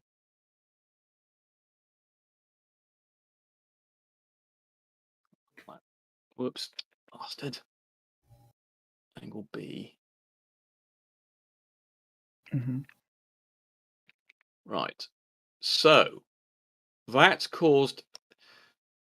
But notice that the light, it didn't matter for this diagram whether we're measuring a new photon or an old photon, because they're coming in at the same angle. The angle between the two things is the same, so it doesn't matter whether I'm dealing with this photon or this photon here. The age of the photon is not changing how I perceive, is not having an effect on this angle A and B. This entirely dependent on the rotation. It's not dependent on the age of the photon following this line. So immediately this stops, the angle of B or C, or whatever the subsequent angle, will be simply where it stops, because it's not dependent on the age of the photon on this line. So that's why the 8.5 minutes is irrelevant, but it is relevant in Larry's case when he's saying, okay, now I'm going to move the sun. Then it is different. But providing this line remains constant, this line from the sun to the earth is constant throughout this process, it's not affected. It will stop instantly. The old photons and new photons do not make a difference. They're coming from along the same path to you. So therefore, only the immediate the Earth stops rotating, you will have the correct angle, and you'll have angle B immediately, because the old photons and the new photons are following the same path. Only if you move the sun. Rumpus, we get that. We get that. Larry has a question. Yield the floor. Good, yeah, fine. Right, Rumpus. Yeah, I get all that stuff, but what makes the sun appear to rise and set in the heliocentric model? Is it the spin of the rotation of the Earth, right? Yes, right. Yes, so if the Earth is constantly rotating, right? Yes, which it is. Yeah. And the sun were to like suddenly just turn off like a light switch, it would take 8.5 minutes for the Earth to realize, oh shit, our sun blew out. Correct. Right. And during that time, someone, let's say the sun gazing, right? They could watch the sun move for 8 minutes while the damn thing was turned off the whole time, right? Correct. Yeah. If the Earth carried on rotating, they would indeed see it carrying rotating for 8 minutes. Yes. Right. So let's say at the moment. If you say you understood what I said, but if you understood that old and new photons are following the same path, you understand why your question is pointless. Carry on anyway. Well, my question is pointless. So let's say instead of me turning the sun off like a light switch, let's say that I put it around on the other side of the Earth, right? Yeah, exactly. So, so for 8.5 minutes, the Americans. Sorry, go ahead. Yeah, exactly. So you would still see that 8.5. So that now you've changed the relationship between old and new photons by doing that. So that's a completely different scenario to the one we're talking about, where you just stop the rotation of the Earth. Old and new photons, and now this is emitting new photons from a different direction. But throughout this 8.5, when the Earth's rotating, all the photons that reach the Earth are coming along the same path. So old and new photons are coming from the same direction. It doesn't matter whether you're looking at a million-year-old photon or a photon from a second ago. They're coming from the same direction. It's only when you move the sun or you move the Earth that you're going to get an effect that you're talking about, where it's not going to appear where it appears to be. Because old and new photons, it wouldn't matter if this was billions of light years away, providing the old and new photons, the photons that are emerging from the sun and the photons that are arriving at the Earth are following the same direction. It's only the rotation of the Earth that's causing it to change, and immediately the rotation of the Earth stops, then these angles here would stop changing. So here's another way to think about it, and you brought this up, by the way, Larry. If the sunrise and sunset is based on the sun, it's based on the rotation of the Earth. Now, the sun rises, let's say the sun rises at 7 a.m. If the Earth stops spinning at 6:55 a.m., are you going to see the sunrise, or will you see the sunrise over the next 8 minutes? Did I explain that right? I think. I think you actually might have a point with that. I think so. Yeah. You're not going to see the sunrise over 8 minutes if the Earth stops spinning, because that's what causes the sunrise.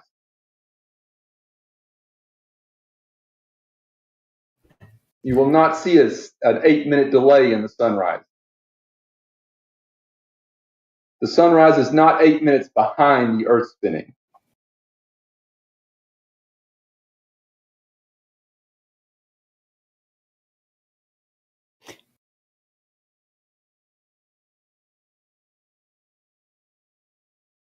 I think actually, yeah, I think that's actually a really good point, actually, because now you have to like think about like it's not like the sun's going to magically pop up. Like if the Earth is not facing the sun, it's not going to be facing the sun. Yeah, I mean, Larry specifically said that in what he just explained. If the sunrise is caused by the Earth spinning, and then he went off on whatever tangent he did, but that's all you need to stop. You just stop there.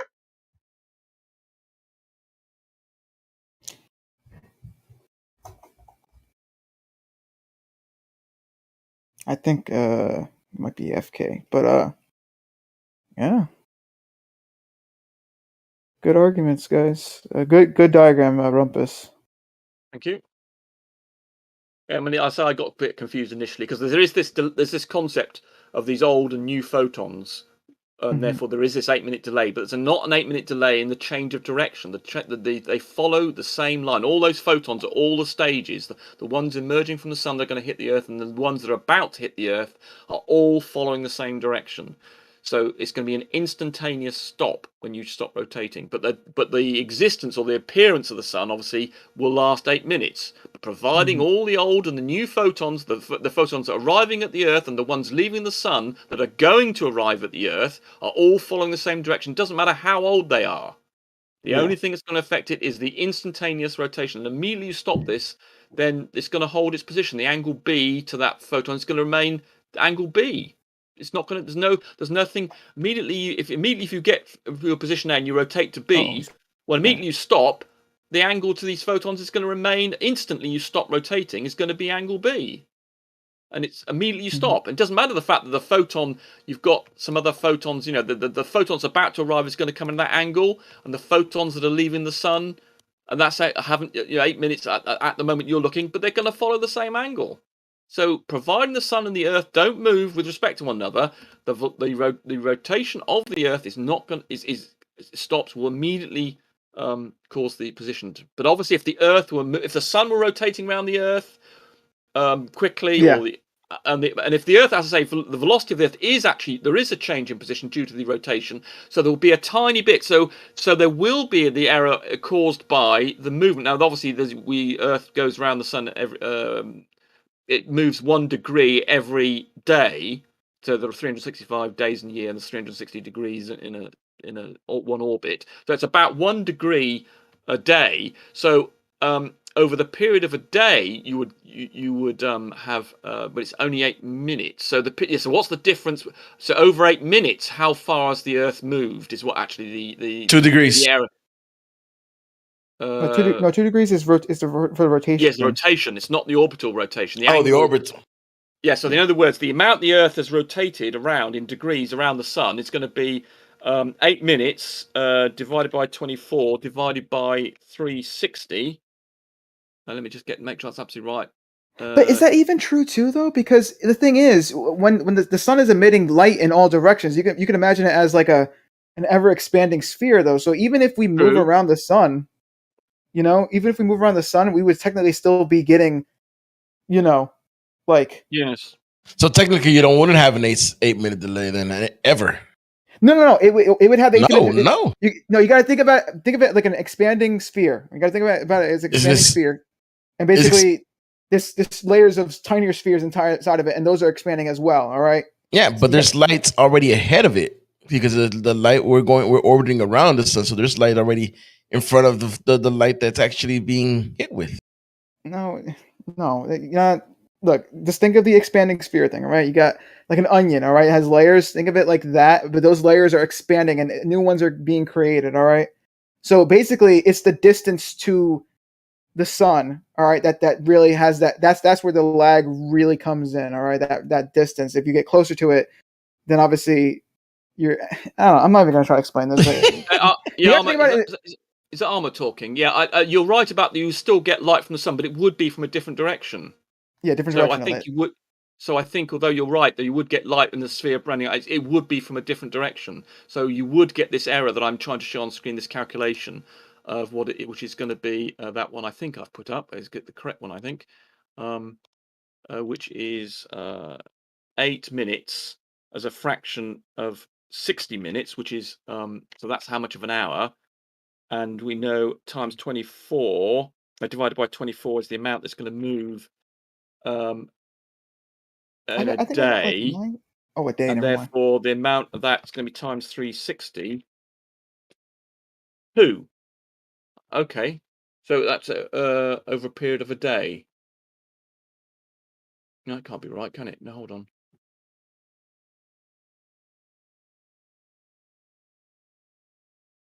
No, it's over 8 minutes, right? So yes, 8 minutes. It moves 1 degree per day. So what's that as a fraction of a day? 8 minutes over 60 is the fraction of an hour. And that's divided by 24 is the number of fraction of the fraction of a day. Huh, that's 2. That can't be 2. That can't be that much. Or is it? 2 what? 2 degrees? 2 degrees. For an entire day? Let me see. No, over the 8 minutes. In other words, what is the angle due to the rotation? I'm trying to work out what the error is due to the orbital velocity. Oh, okay. So we know. So what is 67,000 miles an hour, right? Well, it's 8 minutes. It takes 8 minutes. In 8 minutes. To get okay, here. So therefore, I'm saying it's 8 minutes old. Therefore, how much has the Earth moved in degrees in 8 minutes? Let me see. Its orbit. So 8 minutes divided by 60 gives you that percentage. I times that by 67,000. And you want that as a fraction of a day because you know 1 day it moves 1 degree. Hold on. It's not times 360, is it? Sorry, it's just that. It's just it's just that. It's not. It's 180th, right? Sorry, it's 180th of a degree. I think. Oh yeah, I guess it would be the reverse of it. Okay, let me see. So hold on, 360 divided by. So that my equation wasn't quite right. I don't think. Rumpus. They're rumpus. No way. Yes, it's 0. Okay, yeah, I've got the result. Okay, so in fact it's not times. So I don't know why I multiplied. It's 1 degree. 1 degree change. 1 degree change. 1 divided by is 1 day.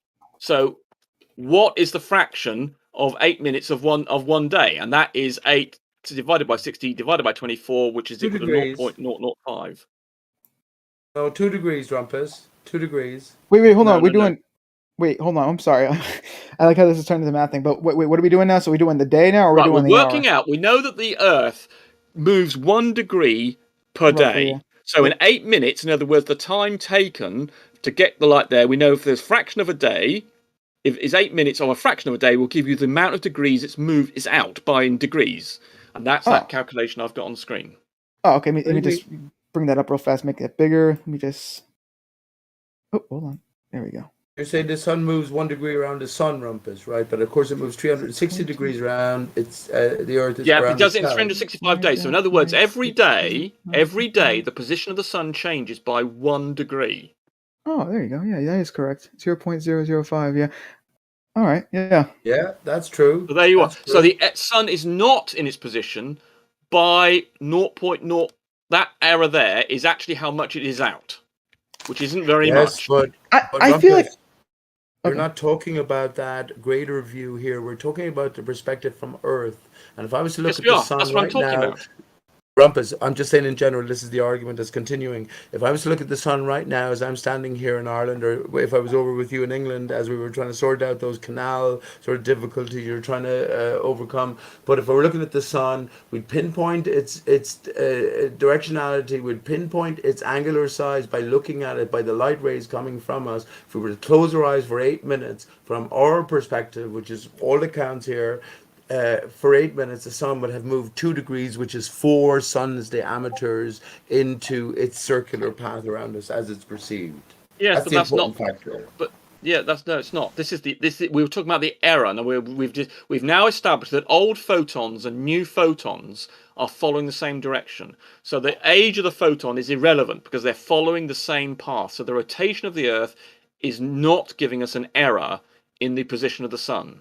It's where what is giving us an error in the position of the sun is the orbital velocity, as I said about half an hour ago, or possibly longer. And that is 0.005 degree error. So the sun is not where it appears to be, with an error of 0.005 degrees caused by our orbital velocity. But Rumpus, you're invoking something extraneous to our immediate perception. When you talk about the sun, would you agree that the sun, from our perception at fixed point on Earth, seems to do a 360-degree circle in one day? Yes, indeed. Okay, But thank you. But I'm pointing. Yeah, well, that's not the issue, though. I pointed out with this diagram, but I must admit I didn't fully understand the issue myself initially when I first commented on it.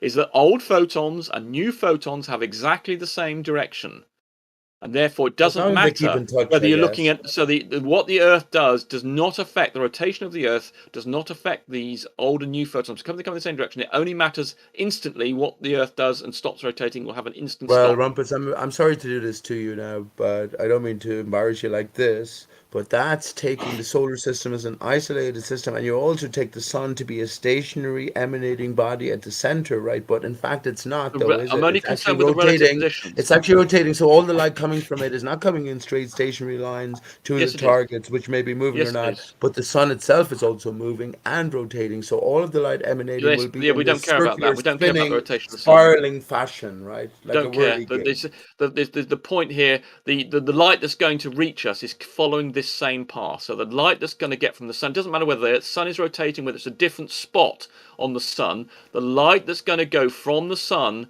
to the Earth is going to follow this path that I've described. And that's going to occur for whether the sun is rotating or not, and whether or not the sun and the Earth are rotating and moving together inside a galaxy. Because the only thing that makes a difference, let me finish, hold on, there's an important point. The only thing that matters is the relative motion of the Earth to the sun. So galactic motion, galactic rotation is irrelevant, the rotation of the sun is irrelevant. The only factor is the relative change in position. The only change in position between the sun and the Earth is the orbital velocity. No. Right, and when I said relative position earlier, that's when Morty jumped all over me and cut me off and said I didn't know what I was talking about. Morty, really? Come on, man. Hang on, please. Let's get intellectual about this. Rumpus, fair enough. So you're saying all that matters is the relative position of the sun and the Earth. Let's take everything else aside, and what we perceive here from the Earth, right? So if we close our eyes for 24 minutes, which is 3 times the distance it would take for the light to get to the sun. All these photons, old and new, they have to be coming this distance in time. And because everything's in motion, we're going to perceive things differently according to the source itself and what it's doing. But leave that aside. Let's assume it's stationary. It's just gibberish. But if we close our eyes for 24 minutes, would we not perceive the light from the sun now when we open our eyes again to be X number of degrees away from its original starting position? We can therefore say that the sun is in a different position now with the light I'm receiving at this instantaneous moment than at 24 minutes. The position of the sun and the earth has not changed to any noticeable degree in that time. What's happened is the earth has rotated. It's fucking it's changed from your perspective, from the observer's perspective. Why have we spent 3 hours talking about this? What the fuck is wrong with y'all? Well, it was actually quite a tricky question. I mean, the way Larry put it, and it was actually it really wasn't. Well, okay, you know what? okay. Listen, all you had to do was hear the separate conversations going on. Larry said one thing. The girl, what's her name? The guy, the girl, the guy. Come on.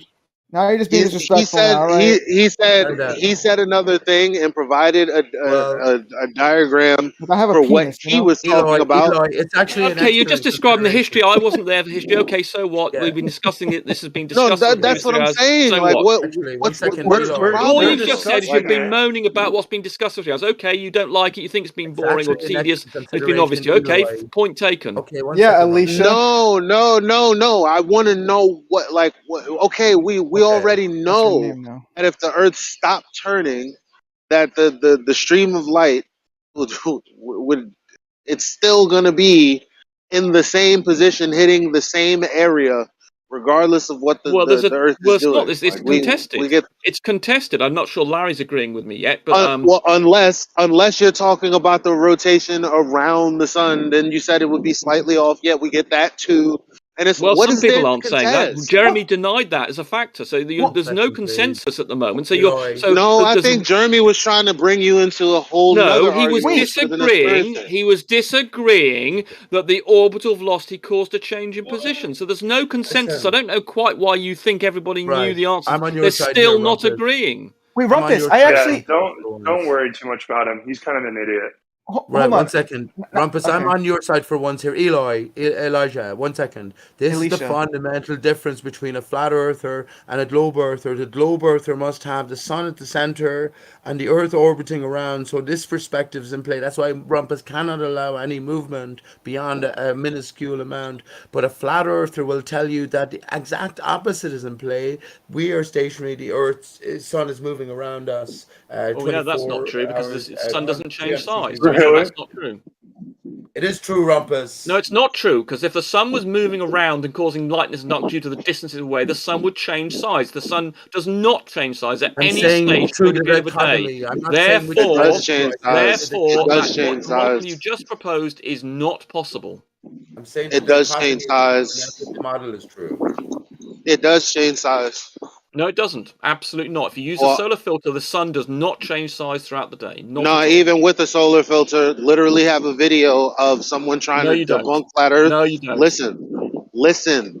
I literally have a video. No, you don't.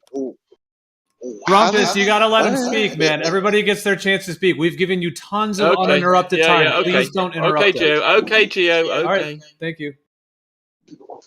Yeah, again, like I said, I literally have a video of someone critiquing an argument against flat Earth. They provided, the Glober, the video of the sun through filters and proclaim that there was no change. And in fact, the person that was critiquing the video pointed out, oh, look, there is a change. Then it wasn't a solar filter. It was another sort of filter. What people tend to do is use non-solar filters and claim they're solar filters and get a change. If you use a proper solar filter, there will be no change in the angular size of the sun over the period of a day. I don't know. I guess that would be the error of the Glober then. I would have to double check myself with some solar filters then. So I don't want to sit here and argue about what we don't have. So whatever. Yeah, you will find anybody who uses a solar filter does not get, and there was a flatty that did this. It was I can't find his bloody YouTube channel. About 3 or 4 years ago, he did a 1 day observation throughout the per year, and he also measured it across a day, and he never got any. This was a flat earther, and he could not get any change in the size of the sun. But he used a solar filter throughout the day. Okay, Rumpus, this is a brilliant question here now. Pay attention. And we have one of the best out of flat earthers. Anyone listening? Rumpus, you're definitely one of the Like best. if you had something emanating light. Right. Now, Rumpus, when we talk about the angular size of the moon and the sun being similar, 0.5 of the degree, right? Yeah. We all know that when the sun goes behind a cloud, it will the glare will be done away with, and we'll see something pretty similar to the moon size as we can gauge it and reckon it.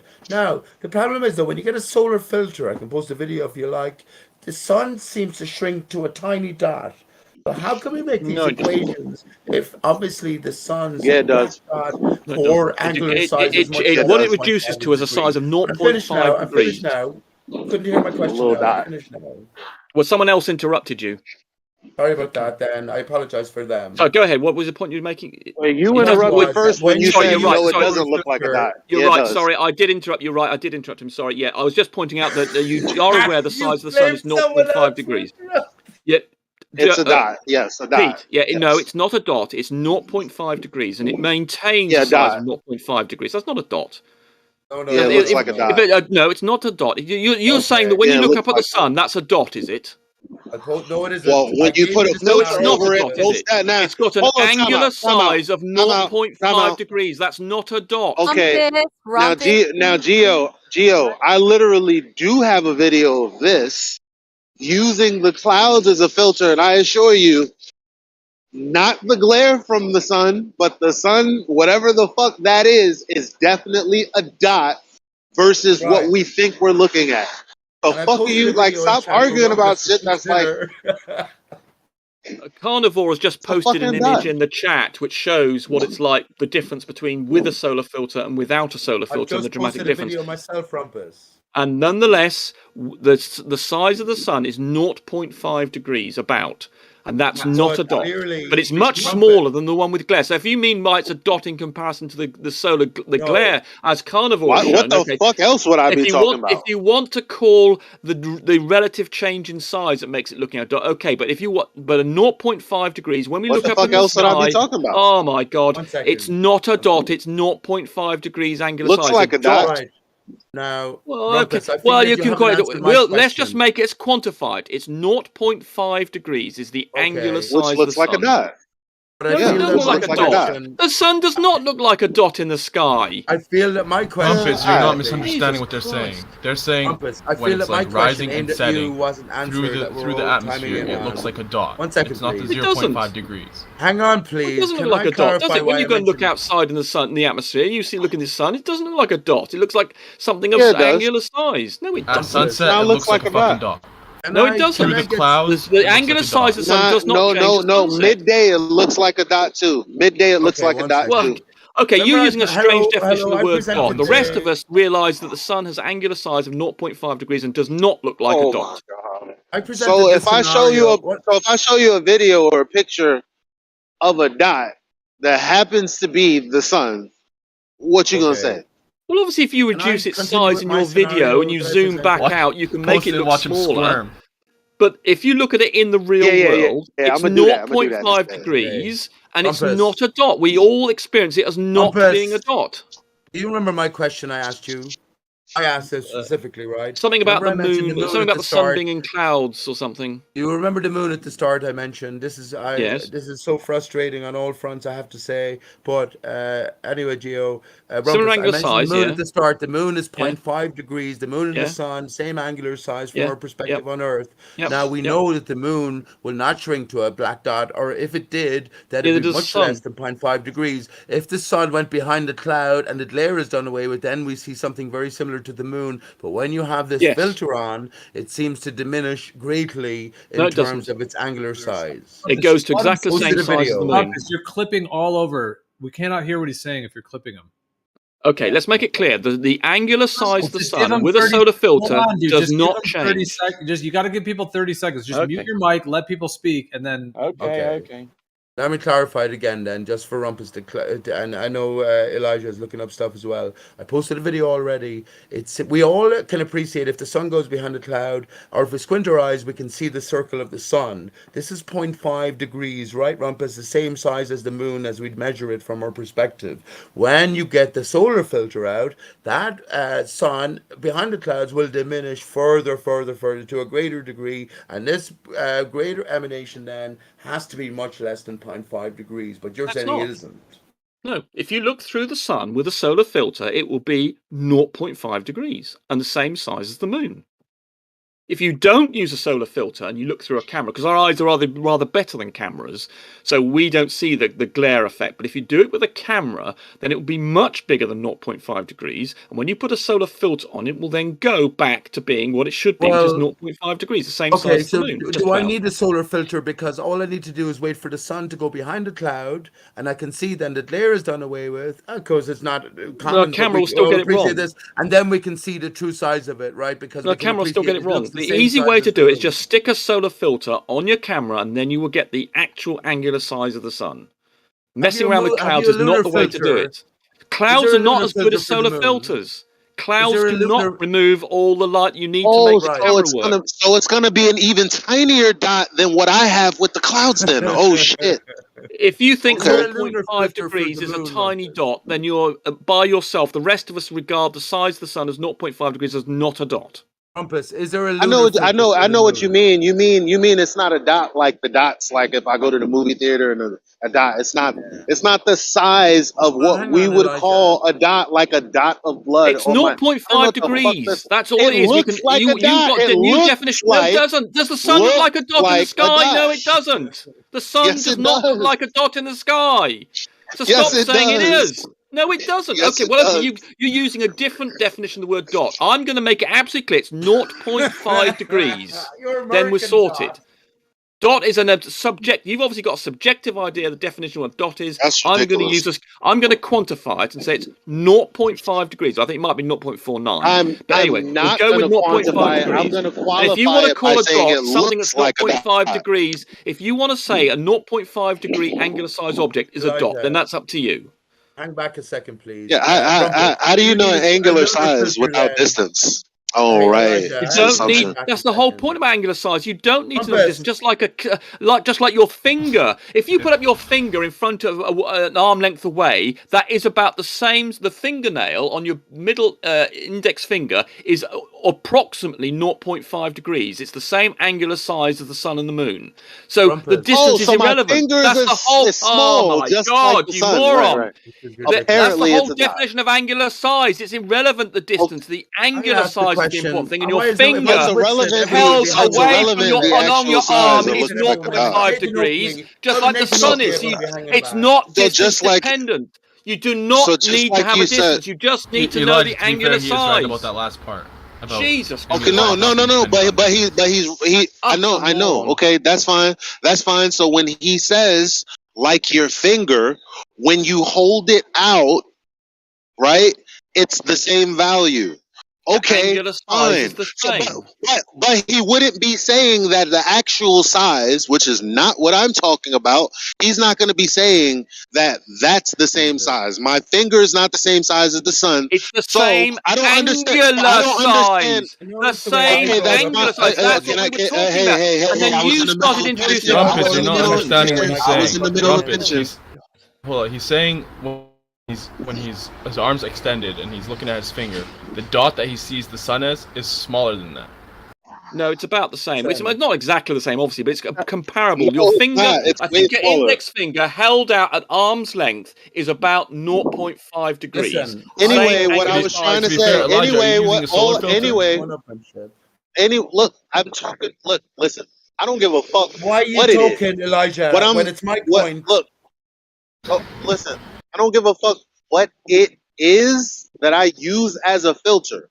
What I'm saying is when I filter it at all, or if the clouds filter it, when I look at it, it looks like a dot. What the fuck? I don't give a fuck what you talk about the angular size. What the fuck does that have to do? You don't care with about anything? quantifying it. Yeah, I'm trying to use an objective measure, I was and you're almost trying to done use a because when subjective he's measure. talking, he wants to keep going. Let him So finish. frustrating, honestly. So Right, I'm Elijah, trying to eliminate the the dot subjectivity is bigger. Sorry, I'm trying to remove the subjectivity here. I'm not and saying talking it's about a dot. 0.5 See, we can't talk at degrees the same angular time. size. Y'all aren't stopping him. No, I don't know what else to do. You guys, just let Elijah finish, Rumpus. I think he wasn't finished yet. Well, he Just let him had, finish didn't his he? point. Yeah, the him quantifying the angular size of the sun has nothing to do with me saying it looks like a dot. I don't get why we're even arguing. We don't care whether you think it looks like a dot. The only thing we care about is the actual angular size. It's my point that's been raised No, here. no. Before we even go to quantifying it, Rumpus, we could just my point qualify that's been it by raised saying here, and I whether it's started big off or with the bigger or smaller than his thumb outstretched. You're a moderator here. Well, Can it's you not. hang It's an back a index second? finger. It's the same angular size as your Okay. index finger held out at arm's length, and that's about 0.5 degrees. I've heard thumb, but okay. No, it's not the thumb. No, that's Remember I asked the question originally. Go ahead, Pete. Rumpus. Go ahead, Pete. Yeah. Remember I mentioned about so do you need a lunar filter then when you're measuring the No, angular you don't, size because of the moon? the moon is much less bright. You only need a solar filter for the sun because that's much but the much solar brighter. hang on, please. This is the whole point. When the sun goes behind the clouds or on a foggy day in autumn, It's still or too winter bright. time, can I finish what I'm trying to say, please? You ignore every time you've mentioned this. I told you it's still too bright. It's still too bright. You need a solar filter. Okay, This you is gotta let him ridiculous speak, now. Oh, I've now You're said this supposed to be 10 an intellectual, times. Rumpus. Hang back, please. If you look at it visually, if you're measuring the angular size of the moon visually, you don't need any sort of filter. No, Then you don't. can I finish, please? On a foggy or a day, we all are acquainted with fucking seeing the sun through the clouds. It seems to be the same size as the moon, so we would measure the same visually, the same angular size. But Yes, but here's your the thing: eyes with and a a solar camera are two filter, different things. it seems to shrink down No, it doesn't. massively from the previous fucking estimation. No, that your eyes and a camera are two different things. You're mixing up how you perceive it with your eyes. And if you use a solar filter and clouds are not good enough, you're going to use a camera, it's not good enough to have them go behind the clouds. It's still too bright. Now, you and your eyes might think it's dimmed quite a bit, but because that's because your eyes adapt. It's much more adaptive than a camera. If you're going to use a camera, you're going to need a solar filter, even on a cloudy day, to get So the you're correct saying, hang on, angular please, can I just size. deal with that? So Rumpus, you're saying that the actual, what appears to us to be the sun and the moon equation, as the sun goes behind the clouds, you're saying that the actual angular size is much smaller than that. That's what you're saying. Well, our eyes, we've got it, because we're mixing up cameras and eyes. Eyes are much better at dealing with the brightness of the sun than a camera is. But if we stick to cameras, then it's no good just having the sun behind a cloud. It's still too bright. It's still going to have glare. You have to use a solar filter. Right, so it's get the same angular size as the moon. Is the answer that if you use your eyes or an optical instrument like you use with the moon, you will get a false reading? Well, your eyes are you're still probably going to get a bit of. I mean, we're looking at the sun with your eyes. It's not a good idea. I mean, even then, you're going to get some sort of glare. So don't do it. Even with. So the point is, if you want to get the right result and you want to take a picture of it, you need to use a solar filter. It's as simple as that. And then you'll get the 0.5 degrees. And if you then measure that size over the period of a day, it does not change in size, which invalidates the whole flat Earth model of a sun that's moving further away and getting further or closer away. On the globe model, the sun is at the same distance all the time, and that's why it doesn't change size. Percentage, let me ask you a question. 20 times. Percentage, I have a question. Excuse me, please. Okay, Over go ahead, flat Earth, Pete. Go ahead, Pete. 720 times the diameter of the sun will create one complete circular encapsulation of the Earth or the sun's travel. 720 times, because the sun is a 0.5 of a degree. Now we can all draw that little circles in your fucking your Blender or whatever, your Photoshop. Now, Rumpus, there's something wrong here. You need to be intellectually honest, bud. I'm being intellectually honest. Is the size that we see the sun through when the glare is reduced as we're looking at the sun from behind the cloud, as we equate it to the size of the moon, which you don't need any filter to measure, is it drastically different from the measurement you would get when you put on a solar filter? If you use a camera, You will get a reduction in size when you put a solar filter. You then get the actual size. You will get glare even if it's behind a cloud. Okay. So percentage. If you're done, Pete. You done? Sounds like okay. So, quick question. If I had two, this is to percentage, not to you, Rumpus. So Okay. don't answer. Fine. If I had a flashlight and I traveled backwards from you in a straight line, and you could see, would the diameter of the flashlight decrease the way, say, a basketball would, or would it be a little different? It would decrease.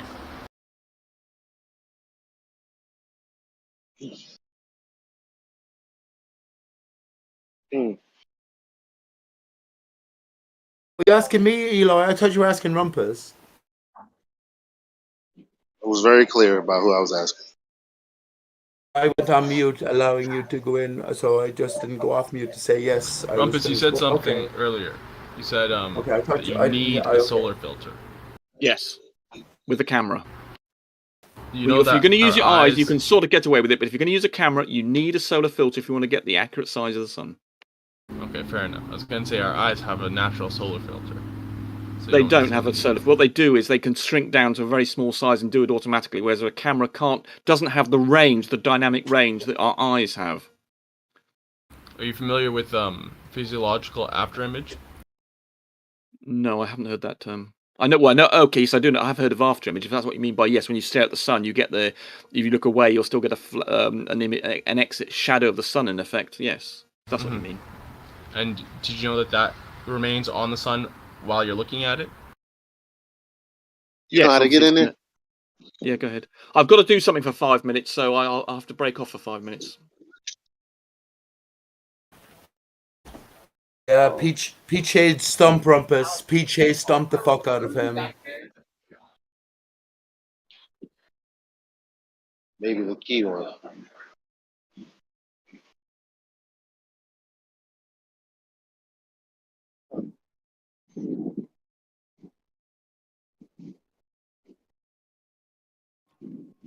I got a question. If you see a rainbow and you move closer or further away, does it change in angular size? That's a good one. Mark, try that one. I would say yes. Yeah. That's just yes. Does it change in angular size like the same way a physical object would, though? Yeah, Maybe that's not what the I'm same asking. way, because that's what I'm asking. That's what I said. Is it a little? I said, is it a little different? And you said it would decrease. I'm like, no, with yeah, a flashlight well, it would decrease just like any other physical object, because it's limited by the barrier of the flashlight's diameter. You know, by that circumference, I should say. Okay, what if the light was flashing? Like What if the light was flashing through like say, what do you call those things that you point at ants and shit when you're a kid? Magnifying glass. What about that? If it was shining through a magnifying glass? Yeah. Oh well. Like the whole time? Into your laser just viewing it sun. through a magnifying glass? Brilliant. Then still it would get smaller. Alright. Fair enough. The idea is that the light is spreading away from the source of the light, right? So like the inverse square law, it's spreading out, so your eye can only see the amount of light that enters it, right? And if less light is entering because it's moving farther away, then it's going to look smaller. So I'm gonna get that video, because I know Rumpus said they weren't using a solar filter, but who the fuck is he? Maybe they were. So yeah, I think I'm gonna plant my flag here. I stumped the Rumpus, and that's why I mentioned at the very start the angular size to the moon, or the angular size of the moon, and that's gauged visually. That is gauged, whatever instruments you want to use, maybe a sextant or whatever, to measure the angular size, 0.5 degree. Now, when we see the sun behind the clouds, then we can see it's equivalent to the sun's diameter. So that's the 0.5 degree that we would measure visually. Suddenly, though, when you put on a solar filter, it shrinks to he didn't say to what lesser degree, but yes, now the camera has the gauging of the angular degree size, and not our eyes or any other previously used instrument. They're fucked, man. They're fucked. Elijah, you know what progressive lenses are? No, what's that? They're like the lenses that, What's that? the top part of them has a weaker magnification than the bottom part, or vice versa. Oh yeah. So basically, people that have they're typically, they can't read books without reading glasses because they have presbyopia or something like that. They have the magnification required to read at the bottom. There's also bifocals, which actually separate them with a clear barrier. But progressives, they're just a gradient. So if the light was like that in a gradient of like a magnifying glass that had a gradient per se, and as the light got lower down, it went into a more of a magnifying glass, like a higher magnification, then you wouldn't expect it to change size as much. Oh, wait a minute. You mean like if let's say my idea about the firmament is translucent, it's like made of some kind of layered the crystal substance, right? And the sun is shining through that. Then the further you got away from it, if it was flat, the more of that glass or whatever it is, it would have to, from your perspective, travel through. I don't know if that makes any sense. No. I'm just saying it. If the glass's thickness is changing, well, first off, a glass wouldn't really work because glass is isotropic, so it doesn't really cause density. But let's say if it was a type of crystal or something that had density, or density changes, gradual, gradient. I'd say it was a then watery it would have to be barrier, thicker. an energized It would have to watery be, hold barrier. up, Pete, Let's go with hold that. on. It would have to be thicker towards, as it gets farther, to give that effect. Yeah. If it's all the same thickness, And I don't just like think one it could dome work that's like all the that. same thickness, it wouldn't work. Right, and it can't work with different thicknesses because then that would fuck up how it looks relative to everybody else. Like it wouldn't be able to work like that either. Before we extend to those that which I'm sure very few people are following along, but it's okay. Can we think about Eloy, what you were talking about as well, with your own observations with the sun when you have the solar filter shrinking to a black dot, which is much smaller, seemingly, than the sun as we view it through the clouds, and we equate it to the moon's angular size from our own perspective. Now, here's the question I'm going to ask. We've seen, so here's the thing, and I'd love to have seen it as well. We've seen the eclipse. Have you seen the video of the eclipse filmed from an airplane where the moon seems to shrink to a small, tiny black dot, very equivalent to when you have this solar filter on when you're looking at the sun at ground level, and the sun is in the background then in its normal size. I would have loved to have seen that capture with a solar filter. I'm thinking that all you would see is one fucking black dot. I swear to you, I'm thinking that's all you would see. What's crazy is people don't know what the sun actually looks like. They don't know it's that little tiny dot. And I felt, because people look at what the sun appears to look like, and they're like, yeah, it's setting. We all know that's. Does anyone have a filter on the sunset? That would be good to see. I'm sure they actually have it. I want to see it anyway. Yeah, I don't know that I've ever seen one like that. Meaning, like when the sun is setting and it looks huge, or sometimes it looks like a pyramid. It looks like an atomic bomb. All of those. What happens if you just smack a solar filter on there? Does it turn down to one little dot? I would bet it doesn't. Well, here's a better one, Gio. I'm saying Here's a better one that all of the skylights are flat that. reflections. Yeah. Sorry. Yeah. I can't even imagine it doing that, Gio. Like when I'm looking at it with my eye, like, because what I do during the day when it's like 4 o'clock, 3 o'clock, 2 o'clock, Like I'll do things like put slits like in front of my eye, and I'll raise it until like the light is cut off to the point that I can begin to see like the what I call the true diameter. So that being said, I can't do that when it's setting though. It just looks like what it looks like. You know what I mean?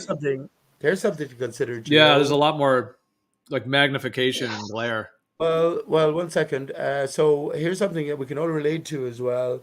When we look at a cloud directly ahead, above us, we see a certain emanating pattern, whatever. If we draw it out, we draw it in a certain way. As it moves towards the greater distance, the horizon, if you want, we now get to see it from a different perspective, and it almost seems upright.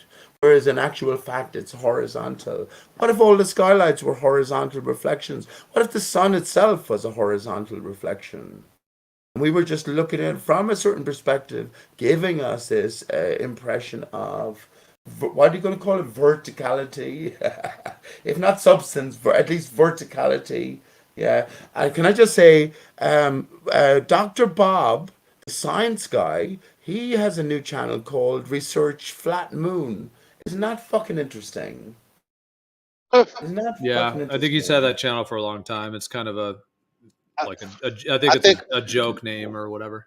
Yes, but maybe it's not. Geo, what if the moon was a flat reflection off of this contoured barrier? I think rather than thinking in terms of glass, Elijah, just think of an energized barrier against a watery backdrop, an invisible mirror-like surface.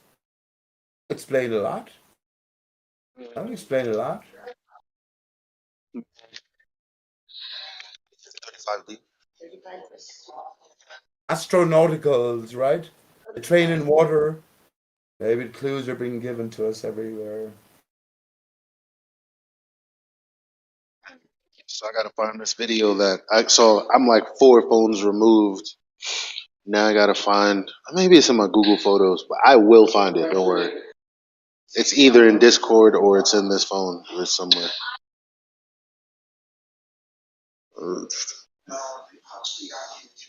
If you forgive me as well, Gio, remember I did say to Rumpus I didn't mean to embarrass him by this, but I did. I'm afraid I embarrassed him.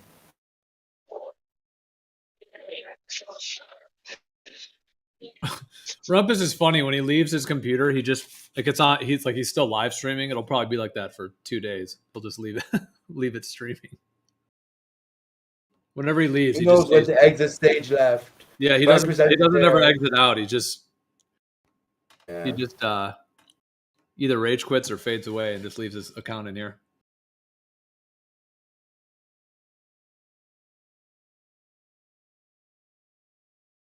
His mouse is moving though. Is he doing stuff on it? We're still waiting. I have a history with Rumpus, Gio, and we were on JG Gonzalez's show, and JG presented one of his own images from the Florida Keys. On a flat earth where we're looking over water, the horizon will always seem to rise to eye level unless we get so far, then the water starts to mirror and then everything becomes distorted. But one of his own images, Rumpus has been doing a paper in collaboration with someone else, an intellectual. Rumpus is well qualified. He's one of the best fucking bowlers around. Don't take it away from the guy. It's just a tough gig being a bowler, but he's still working on his paper trying to explain that phenomena and similar other phenomena. He had no explanation. I explained it in 5 minutes. 5 minutes. If you're looking at his live stream, he just scanned through. Like he's still sharing his screen. He just scanned through. He has hundreds of pages. I don't know who made this PowerPoint thing. I've seen him skim That's through his, before. yeah. His and Phillips, yeah. And Gio, so remember, they're going beyond what science has developed. It's like They're going 500 beyond book established reports. science. Yeah. Is this a textbook you're making, Rumpus? Oh right, oh god, yes, I didn't realise you were seeing that. Yeah, what is it? I've seen you scan through this a lot of times, Rumpus. Is this something you made, or is go it for a smoke at the front? Yes, it's actually the thing. Are you hoping to get it published? Well, I must admit, it's possibly something that might be publishable. Yes, there's a lot of stuff in it, and it covers quite a lot of theory and about refraction mostly. But no, besides that, about angular size, for instance, in fact, the diagram I've just stopped on here, I was just checking on the angular size of, in fact, my little diagram here says that the little finger held at arm's length is just over 1 degree. Well, that's what I was saying, was the index finger was half a degree. Now, I must admit, I think that might be too much. I remember thinking before that this was a bit optimistic. So, but that's that I think is the accepted thing, actually. I mean, I copied this from some accepted idea of what the angular size of something is. So it's actually your little finger is 1 degree. I thought it was half a degree, but okay. Yeah, I thought so too. I thought it was the same length, like that. Your finger, you could I don't know which finger it was, but I remember reading it. You can compare your finger to the size of the sun or the moon, and it should be. Yeah, and I think that might be the little finger that I'm thinking of, but that says 1 degree there, which is too much. Yes, I'm confused now. I thought it was it is the little finger I meant to say rather than index finger, but then it's saying there that it's 1 degree that I've got from somewhere, which is definitely too big. But I did actually check this. I did actually go outside and check that my little finger was the size of the sun, and it was about the right size. So it could be that my fingers are a bit smaller than although I've got big arms, I'm 6 foot, and I've got my fingers are slightly smaller than for someone of my size. So could be that perhaps my finger is a bit. Who knows? Yes. Anyway, you know what that means. You got to fact check it. You know what that means? Small hands. Right. No, I don't have a problem in that regard. I've got big biceps though, so I can make up for it. Yeah. So you just made this whole PowerPoint thing. You just made it just out of your. Oh, it's not a PowerPoint. Passion for Globe Earth? Yes, I did. Yes, I did do it. It's not a PowerPoint. It's a proper. It'd be a PDF document, and I've been meaning to do a video on this for 2 years now, as Pete was hassling me about describing things like angular size here and how it changes with distance, and how some people get confused about the fact that if you're looking at this idea of eye level, which confuses people, when in fact there's no such thing as eye level. It's just something goes along that moves along the axis of your eye, and people get confused by. So, for instance, here's the angular size that changes with distance. So here's an arrow and demonstrating the angular size at 6 meters, 12 meters, and 24 meters of something that's 3 meters high, and you're holding it up at 2 meters high, and then it shows the relationship. People say, in fact, that things like if something's twice as far away, that it becomes half as. It's not actually quite true. The angular size, as I've got a graph here, shows that it's up to about 5 meters or 6 meters. It's correct to say doubling the distance is the same as halving it, but actually up to 6 meters. There's a slight difference between the angular size and this green thing is the error between the two. It's high. It does get quite involved, and I go into angular sizes here and what angular size means. And this is where I was getting frustrated with Elijah when he was saying you need to know the distance. No, you don't. These objects here, for instance, all have the same angular size as far as this observer is concerned. You don't need to know the size. That's the whole point about angular size, and that Anthony Riley didn't understand. You have an angular size. It's something you can measure without knowing the distance to anything. You can just say, using a theodolite or something like that, you can accurately measure the angular size of something and you do not need to know the distance to it. You just need say this has got this angular size, and that's why the sun looks the same size as your finger. It doesn't matter. Yeah, you can measure that. We get it. So That I is was correct. asking before. What do you think about, like, do rainbows change angular size when you move further and closer? No, they don't. No, they should be. They should move the same distance away as you. Depending on, I suppose it's dependent on the size of the droplets, but the angular size of a rainbow You just brought in should distance. move. It should move away as you go closer and further to it. All right. So, but does the angular size of a rainbow change? I know it's a little bit tricky because you'd have to move fast enough and far enough away while the rainbow is still there. You know? So, but I mean, when you move away, does it change angular size in the same way a physical object would? No, it would retain its angular size. Okay, then if the sun and the moon work like a rainbow, they're all lights in a similar way, then that could be an explanation as to why the sun and the moon don't change angular size the way you assume they would if it was a ball over a flat Earth.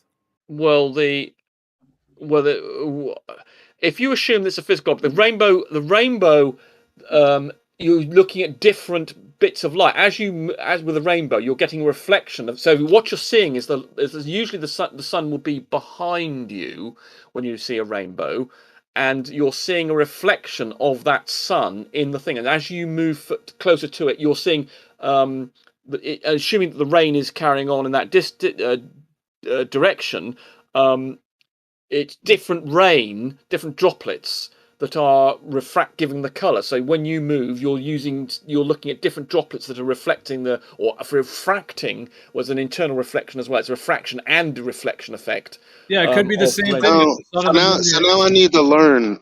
Now I need to learn because look, I didn't know that you didn't need the distance, so I went on ahead and re-googled it. And I didn't want to, confirm my bias. So I said, how do you get an angular size without a distance? So again, I need you to educate me because the only thing that I could find quickly and briefly is the right, but it includes a formula that includes distance, and also at the bottom I found another. That's if you want to calculate it. You can measure it. Exactly. You can measure it with a theodolite. Yes. But if you want to calculate it, if you want Yes. to calculate the angular, so for instance, here here's the here, for instance, what is the angular size of this object? Well, in fact, I had it down here, didn't I? Here we go. So if you want to calculate an object that's 3 meters high at 6 meters away, then you can calculate its angular size. But that means you're not measuring it. That means you're we're not measuring that. But if you could measure this angular size with a theodolite, and then you wouldn't know what the distance was. But I'm just saying, if you want to know what the angular size of this thing is, you need to know its distance. It's only if you're relating. Because it says angular diameter. If you're relating angular size to distance. I'm sorry. I know you heard me because you stuttered, and then literally tried to keep going. It wasn't me talking. It wasn't me talking. I know it wasn't. No, it was me. I'm sorry. Go ahead, Elijah.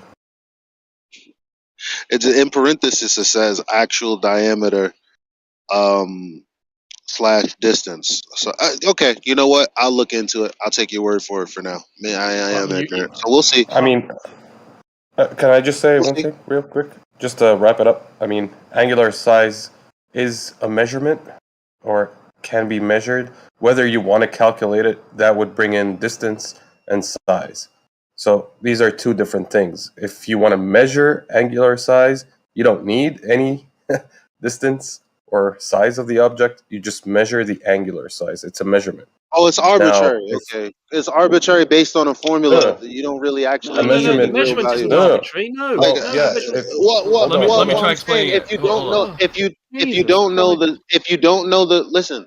All I'm trying to figure out, and I guess it's if you don't know the actual size and you don't know the actual distance, you can still figure out in some you have an you don't need angular. to figure out. You can measure it. In you the real measure world. angular size, like it's an angular measurement, right? But it doesn't tell but you if you don't know, the distance. but we Hold just on, said, let me finish, Elijah. Let me just finish. Your measurement of it. All you're measuring is an angle. You're preaching to the doesn't choir, tell bro. you. Because remember what he said earlier. He was like, my finger could be held out the same angular size as the sun. Okay, that being said, then it has nothing to do with actual sizes or actual distances. You gotta say and I'm like, that's correct. Okay, great. Yes, okay, that is correct. Okay, great. Okay, great. All right, that's all. He already said that. He actually said that. It a little bit. Okay, That's so what this diagram's all about. Elijah, your eyes vertically can see like 130 degrees. Okay, so if you were to like compare like from the top of what you can see to the bottom, you could just imagine like 130 little notches or 129 notches to make 130 little segments, and each one of those is a degree, right? So you could approximate anything in your field of view, based off of how much it is in the total total vertical range, as to how many degrees it is. Or you could even like imagine if you had a paper right in front of your eyes with all the little notches of the degrees, it'll be that many, So that's just a rough approximation in terms of measuring it, right? And then you could get more technical. You could measure an exact thing and then compare it with that thing or what have you, and then you could calculate it with distances or what have you. But you could just do it, off the top. Yeah, I mean, the diagram on screen shows this. This angle theta I've got here is the angular size of all of these objects, which have different sizes and different distances. And you can measure this angle with a theodolite. You can say, you can look through something and then you can change the angle of something and say, what is that angle? In real world, you just look through it and say, and this is his angle. And from that, but you don't know the size of the object. You don't know how far it is away. All you've done is to measure this angle theta. But you can And you said calculate. And you said the angular size of the rainbow does or doesn't change if you get closer or farther away. I don't think it does. I don't think it does change. No, because it changed the droplets that actually causing the rainbow change. You have to have different. So if you move closer to it, then the droplets. You have to have another set of droplets further away to get the angular size of the rainbow to you. So we ain't looking at the same rainbow when my friend's next to me. I'm like, yo, look at that rainbow. Correct. He's looking at a different rainbow. Correct. They're coming off different droplets. Yes. Rainbows tricky because they are. Rainbow They're could be incredibly like, tricky. Very hard by local water droplets, and it could have like They're not tricky. Kind of, a limited area. In which case, if you move farther away from it, it'll get smaller. Or there could be more water, and it's just depending on your perspective how much of like the water droplets you see. So if you move farther, more of those droplets will be incorporated based off the light that's now bouncing off of those droplets into your eye, and it could get bigger. So it depends on the central color of the rainbow. What's the central color of the rainbow percentage? Blue. No, I would say indigo. I would say puke yellow. Though. Also, Richard of York gave back. Rumpus. What's the central color of the rainbow? It's vomit yellow, green. I would have thought it would be a sort of greeny yellow, but I don't know for a fact. It's green. Richard of York gave battle in vain. Now, Rumpus, what is science stumped for an explanation for, or at least agreed upon an explanation for, but the green flash? Have you ever heard of the green flash? Yes, and for mirages, yes. Yeah. There's no official explanation for it, though, is there? In this document, we're looking at the green emanation of the true light as we perceive it through water droplets, depending on our relative I positioning. do have a ray tracing model down here of I bet you do. of what happens in a mirage. Where is it down here? And I'll give you the ray tracing. Inferior mirage, Rumpus, is a reflection along the surface of the water. But no, it's no reflection. Here we are. I know that, but you limit your vision to the horizon. You say it, you're just making stuff up. There's you no see it and reflections. you say it. You can get inferior mirage in the desert, Pete. So you're completely wrong. Yes, that's because you're like on the road. You're looking over an extended surface. Yes, there's no water, is there? So how can it be reflected in water if there's no water? How can it be reflected in water if there's no water? There is water in the desert. There is water. No, there isn't. Not when you're looking.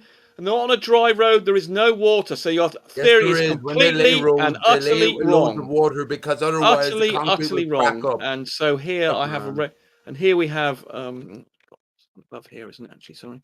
I have the model of the.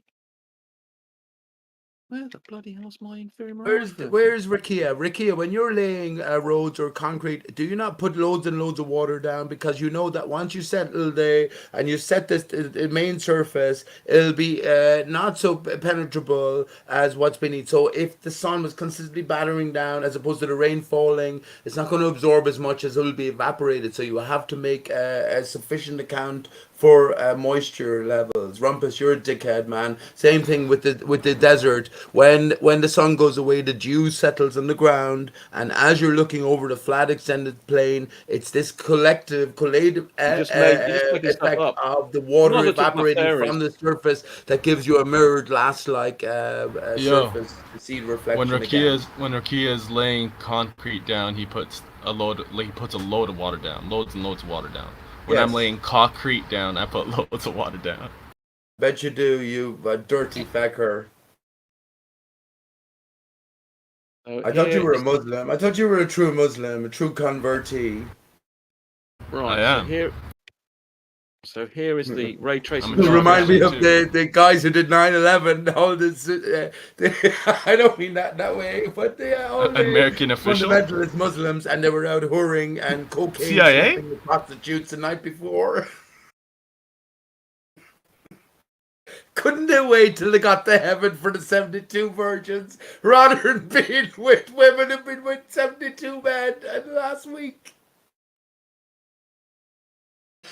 Anyway, so so ephemeralages have nothing to do with reflection. They do not reflect off the water. You get those whatever the surface is doing, and you get ephemeralages without any water present at all. So Pete's random, made-up, wishful thinking is completely ridiculous.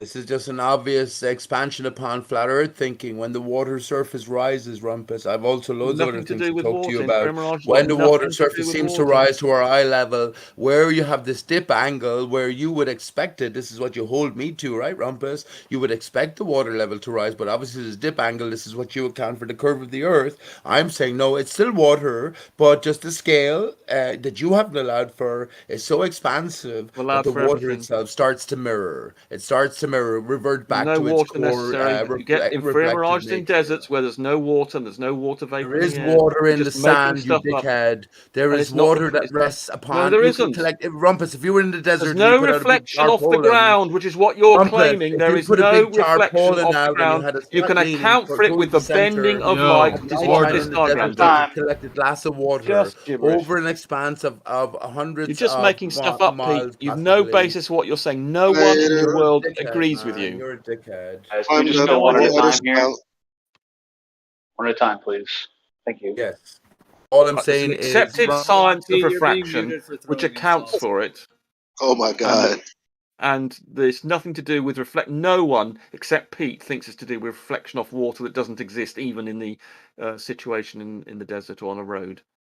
He's got some ideas in his head. He makes it up. He thinks, well, it's not going to the other things he thinks about, but it's quite obviously and clearly his argument is completely wrong. Like this over me, man, when it's only me and you who are talking.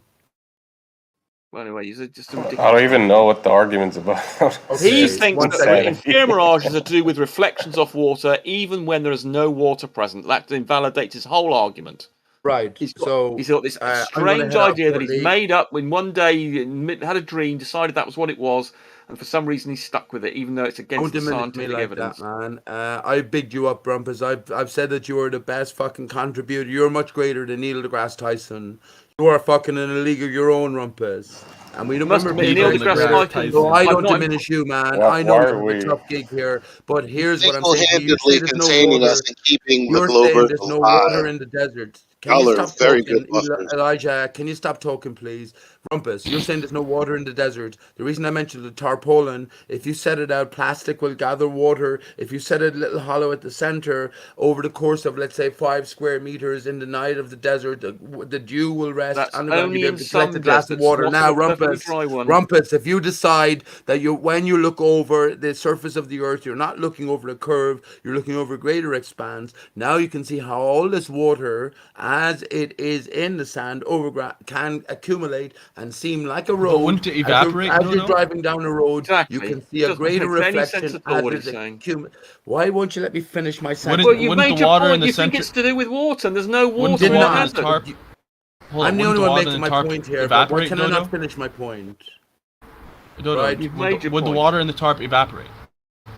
No, you collect it overnight, bud. This is a fucking survival. That only occurs overnight. in some deserts, okay, yeah, Pete. overnight. That only occurs in some deserts. You, though, but as the sun beats on down in the sand, the water is always going to be evaporated from deeper and deeper levels. If Dave Rakia didn't lay down water with the road, then the road would crack because there's a greater resistance to absorption of the rain right from the surface of the road than there is from the sun beating down. So yes, that's the whole point here. On a desert, there is almost no water vapor at all. Therefore, it cannot be the cause of the thing. Whereas we do have an account for it due to the change in density of the air above it. If it was a reflection off the water, then you would get other effects which you do not get. We can account for the bending or the mirages and things which are due to temperature inversions, which cause different density. In other words, when the ground heats up, the density of the air around that is reduced. Normally, air is densest at the ground. If you didn't have any sunlight, then just like the bottom of a swimming pool, the pressure at the bottom would be greatest, and the pressure at the top would be the least. And that affects, because air is compressible, it means it's denser at the very bottom where it's at the ground, and not very dense at Mount Everest. But when Okay, you fair have a lot of enough. Yeah, but sunlight, can I finish? When what you have makes a lot a of desert a sunlight, desert, when you Rumpus? have a lot of sunlight, that heats up the ground more than the air because the light interacts with the ground more than it does air. That's why you can see through the air. So it What heats makes up a the desert ground, a desert? and it heats up the ground, and that causes the air around it to get warm, which means it expands, which means it becomes less dense. So in other words, instead of the normal refraction caused by air being more dense at the bottom and then becoming less dense, you have a little area around the bottom couple of meters sometimes, usually less than that even, which is less dense, and so that's when you get the air bending in the opposite way to what it normally does, the normal 7/6R bending, and that's what causes an inferior motion. I've got the ray Oh, trace is it the diagram, nitrogen? which Okay, in thank fact you. you're looking at there is in fact the ray trace diagram for an inferior mirage. It's rather Okay, thank you. I'm complicated. not looking at anything. So, Rumpus, There we go, what's a that's typical. desert? What makes a desert a desert? First of all, my Dry. second question would be Dry. Yeah, okay, but answer the first one. What makes a Being desert a dry. desert, Rumpus? Being dry. I've now said it 5 times. Being dry. Okay, being dry, but would you say it's the water evaporated from the soil? The There's no water. Antarctica is a That's why desert. it's dry. There is How is no there no water. water evaporated from the when I already told you at nighttime in the desert? No, there isn't. you have That's the dew you say falling. that, bro. You Excuse say me, that, people. stop That only interrupting me, occurs in making me shout certain here. dryish areas. Stop On a interrupting me, desert, you making me would shout not here. get Run that out effect. of time. Stop For a interrupting me, making desert, me shout you here. would Let me not finish my get point, that and then effect. you You're can talking respond. about Remember, non-desert areas. Rumpus. You're talking about other You guys situations deserve in- each other. in Yeah, dry you guys, areas. come on. It's not a desert. Hey, Pete, take a deep breath, man. Reset. Rumpus, you said something. I know, I'm trying to get out my guys. You point need to here. settle down. It's not often that we have like an equal of wits in the room, like talking to each other. So There's no equal. Anyways, at this point, hold up, Rumpus Dodo. in the Let me past, that's respond why to he something that must Rumpus said. interrupt me in my point making. Rumpus, I already told you that at night times you have No, massive it's you're temperature wrong. drop. You keep on Stop saying this, and you're talking. wrong. All right, hold on. Don't You're interrupt him, fucking- Rumpus. whoever's tolerating But hold on, But he Pete, said this about 5 all right, times, and hold I've on. said he's Yeah, wrong, and but he's ignored he's it. got to be able to say his point. But the thing is, Pete, you got to keep it. How many times is he going to be allowed to It's gonna say go it? on and on. It must be on 6 times. He's gonna now. say it this time, and then you can respond, and then I want to Right. get in after. Massive temperature drops at nighttime in comparison when the sun is there at daytime beating down. You have the dew that's been evaporated from the ground, the water evaporated from the ground, falling back down, and you do get a collection of dew on the ground on the desert. Definitely. Right, you've said that 7 times now, and I'll Right, say now, what are I've you said to saying you I'm in wrong? response each time. That is incorrect in a proper desert. You're talking about situations, survival situations, where it's not a desert, where it's just dryish. In a desert, you will not get that effect. Okay, thank you. Can someone please look that up and please I'd like to I live in a desert. I can tell you what happens in a desert. Yes. Antarctica is considered a desert. Percentage. Yeah. So, Rumpus, you said you agreed that throughout the day, the vapor, the water in the desert would evaporate, right, and it'd be less dense, correct? Well, I didn't actually go into what water vapor did. I was talking about what the air density near the ground is. If that's the bit you're referring be to, I less didn't really dense, talk about right? water vapor. Sorry. It would be less dense because it Yes, near the evaporated, right? ground, when it heats up due to the sunlight, that it causes the air to expand. It becomes less dense, and that means you get an inversion of the normal way that light bends. Exactly, and in that case, you would expect an inferior mirage, right? Correct. Wasn't his point that that you could see inferior mirage in the desert because of the water?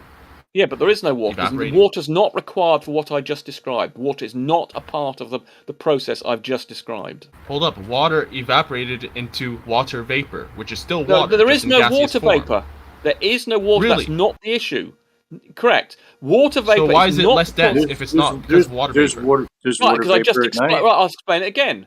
When the ground gets very warm, it heats up the air around it, which means hopefully you know that when air gets warmer, it becomes less dense. Nothing to do with water.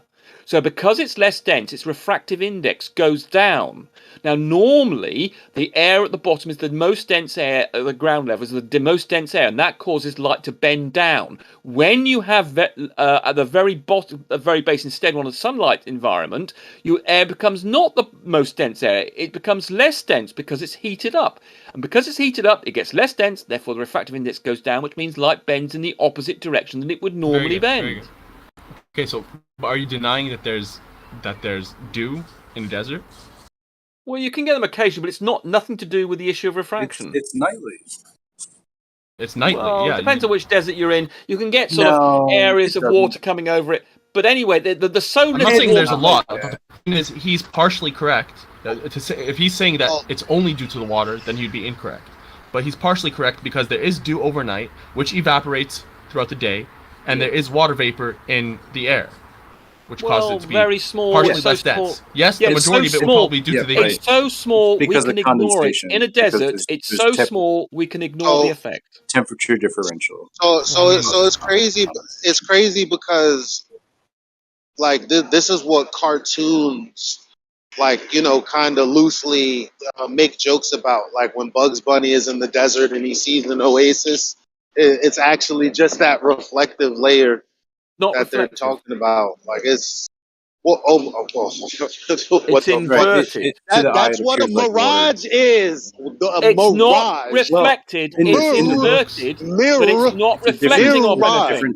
It's not reflecting of anything. It is upside down, but that doesn't mean to say it's reflected of anything. It's inverted. It may be inverted like something. Maybe we're talking about two different things. I'm not talking about. No, we're not. Just listen to what I'm saying. I'm Just not try talking and about seeing an try and inverted listen. image. And try and listen. An inverted image does indeed do what a mirror would do if it were reflecting, but that's not what happens in the case of an inferior mirage. Agreed, it looks upside down, so you're going to use the terms like reflected, but that's not the correct term. It's inverted because it's not caused by a reflection. It's caused by a gradual bending of the light in the opposite direction. That's not a reflection. Yeah, we're not talking about the same thing. Sorry. Yes, we are. No, we're not. You claimed, yes, we are. That an inferior mirage is caused by we're refraction. not. I wasn't talking about an inferior mirage. My bad, homie. Well, you talked about something was upside down, which you caused reflection, which is an inferior mirage. No, I didn't say anything about anything being upside down. But the didn't oasis you? is an inferior mirage. Is it? Yeah, like Yes. the mirage of an oasis is an inferior mirage. Yes. How so? It's like he just said it's an inverted image. Yes, of the sky. It's an inverted image of the sky. So when you're looking down, the light's bent from up. So the light comes down from the sky, and then it's then bent up into your eyes. Normally, the light would just carry into the ground; you wouldn't see it. But because the light is bent up by the less dense air near the ground, you can then see a bit of the sky while looking down, and that's an inferior mirage. Okay, so it is an inferior mirage, but how the fuck is that not a reflection then? Because it's not a reflection. As I explained 5 minutes ago, it's caused by the bending of light. It's not caused by bouncing off a surface, which is what a reflection is. And does that's light why bend? I pulled you up on How this. does light bend? How does light bend? Because I don't know if due it's to the right to say layers it's not a of reflection. When it reflects or reflects through material, that's it doesn't how. reflect. Stupid. Refraction is not about That's what reflection. refraction is. Yes, no, it it is. isn't. You're Yes, wrong it is. again, as usual. No, it actually is. In this document, I show you what refraction is. Let me show you in this document what refraction is. Jesus. I don't know. If it's right Refraction is the reflection. Right. No, it's Refraction is the not. reflection You're just of making it up. angles You don't off know of the anything particles about in this. the air. That's what you guys are trying to propose. It changes the angle from. Reflection. You are a moron. Why is Go ahead, he Elijah, such a say your dick point. sucker? I don't know. I don't get it. I muted him. Go ahead and make Listen, your point. the only way that the light is gonna deviate is if it's reflecting off of something. Otherwise, it's gonna Understand what travel in a straight refraction line. is? So I don't. You don't understand what refraction is, do you? That's your well, problem. just go ahead and tell me that exactly what I said was wrong. You're wrong. Completely wrong. It's got nothing to do with reflection. I'm about to show you. So then If you what happened? if you listen and let me show you with this diagram, you'll learn. Jesus Christ. So here we have. Why you got to use his name? Let's not resort to all the name calling and stuff. Come on, guys. Right, so What are here you we doing? go. Here's the classic case that makes it very obvious what's going on. This is a case of refraction. Here's a let me just go and use right this. Let's go. Here we go. So here we've got a laser going through a sugar solution in water. There's no reflection involved. No reflection. It's refraction caused by the layers of sugar, which I've done here with color coding. The more dense sugar is at the bottom, and the less dense sugar, which is red, and I put a more dense overlay in blue.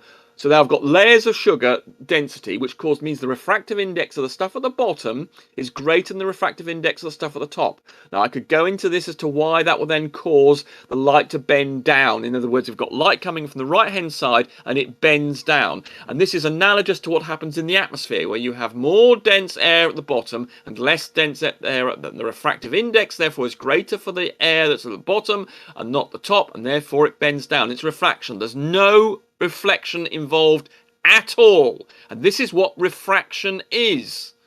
Jesus what's the mechanism for the what's the mechanism for the light? Okay, my bad. Let's ask you this: would you rather me say deflection than reflection? No, it's not deflection. It's refraction. You don't know what refraction is, do you? So the light isn't being deflected from no, its it's not being original it's being course. changed an angle. If you want to call deflection a change in angle, God. but it's That's what I refracted. just asked you if I could call it that. Well, no one calls it deflection. Everybody could. calls it refraction. No one who But you knows could. anything about this subject calls it refraction, deflection. But you could. In a Because conversation that no, we're you having, couldn't. Well, if you're because an you idiot, understand. if you know nothing about science and you're a moron, then yes, you can do that. Of course, you can do anything you like. Yeah, you can say anything stupid you but in a fancy. conversation between. What? And he is. He's just saying. No, you're not he's wrong. saying. Let me elaborate. He's right to say it's refraction, but at the same time. No, he didn't say it was refraction. He said it's not refraction. No, He said I'm it's saying you're deflection. right. Relax. I'm saying you're right to say it's refraction, but at the same time, at the hard surface of, the floor of the desert, or There's no hard surface. the road of the highway. No, the floor no, of the it's not coming off. No, it's not meeting that's the a hard it's not- surface. Wait, no, it's wait, not meeting wait, the hard surface. wait, It's not meeting any hard surface. Wait, I'm almost done. So Well, stop talking at about that hard surfaces. surface, where the light that originally came from the sky or what have you has been refracted down and then up again into your eye, and you're looking down at the It road. doesn't and meet seeing the hard surface. The sky, basically. It doesn't You could meet say the it's a hard reflection of the sky. No, it's not. Based off all these fractional changes. No, it's not. It Stop does not interrupting, bounce off bro. the hard- Well, you stop talking about reflections. It's nothing to do with reflections off a hard surface. The light never goes to the surface. That's the point. It's bent by the change in the refractive index of the layers, like here I've got on screen, of the air. It's only the air That involved. light from the It sky does not is go actually near the being hard reflected off surface. I have a It doesn't rebuttal. go off I have the a hard rebuttal. surface. If you can There mute, is no if you can mute interaction him, I with have the a whole hard rebuttal. surface. If There you is can no mute him, I interaction have a with the rebuttal. hard surface. Is there a moderator in the Rumpus, house? Elijah's trying to jump in. Please don't interrupt him. We don't want to have to mute you, server mute you. So if you could No, just be just respectful. mute him. He's going to mute me the moment I start talking because I'm rebutting what he's saying. He's not going to like hearing it. Just mute him while I'm talking and unmute him when I'm done. Say it. You could do that to me too. Whenever someone else is talking, just mute me. If they got to get their shit off. Make your point. So anyway, I understand what they say light bending is and the whole reason, but if you're saying that the light is not affected by the medium and the medium is what's causing the change of direction of the light, okay then. So then the light has to be reflecting off of something to change its angle. Now, that being said, I understand that you have a conventional way of thinking about how the air bends through the atmosphere because there's a denser medium underneath. However, that light, if it's traveling in a straight line, let's say, think about a diagram, right? Of if you're looking at the Earth curve calculators and it's telling you where your horizon is at, like, okay, so you're imagining light coming from there on the circle, and you have a straight line to the straight line to your eye, right? Well, in the instance that you don't have a straight line of sight, that light is supposed to be bending from there to your eye, but it's not touching any denser area. It's actually supposed to be going in a straight line through a less denser area because the Earth is supposedly curved. So it's supposed to increase in elevation as it's traveling, but it's bending towards the denser area, which is where you are as the observer. I don't understand why that would happen unless it was reflecting off of something. Rumpus scoffs at my explanation, and my explanation is excellent as regards a Let flat him and let him extended respond, please. span. But Rumpus, I will, but Rumpus cannot extend his mind to considering a possibility that I present, and that's why he labels Can me he as ridiculous. consider Off it you go now. I'm afterwards? done.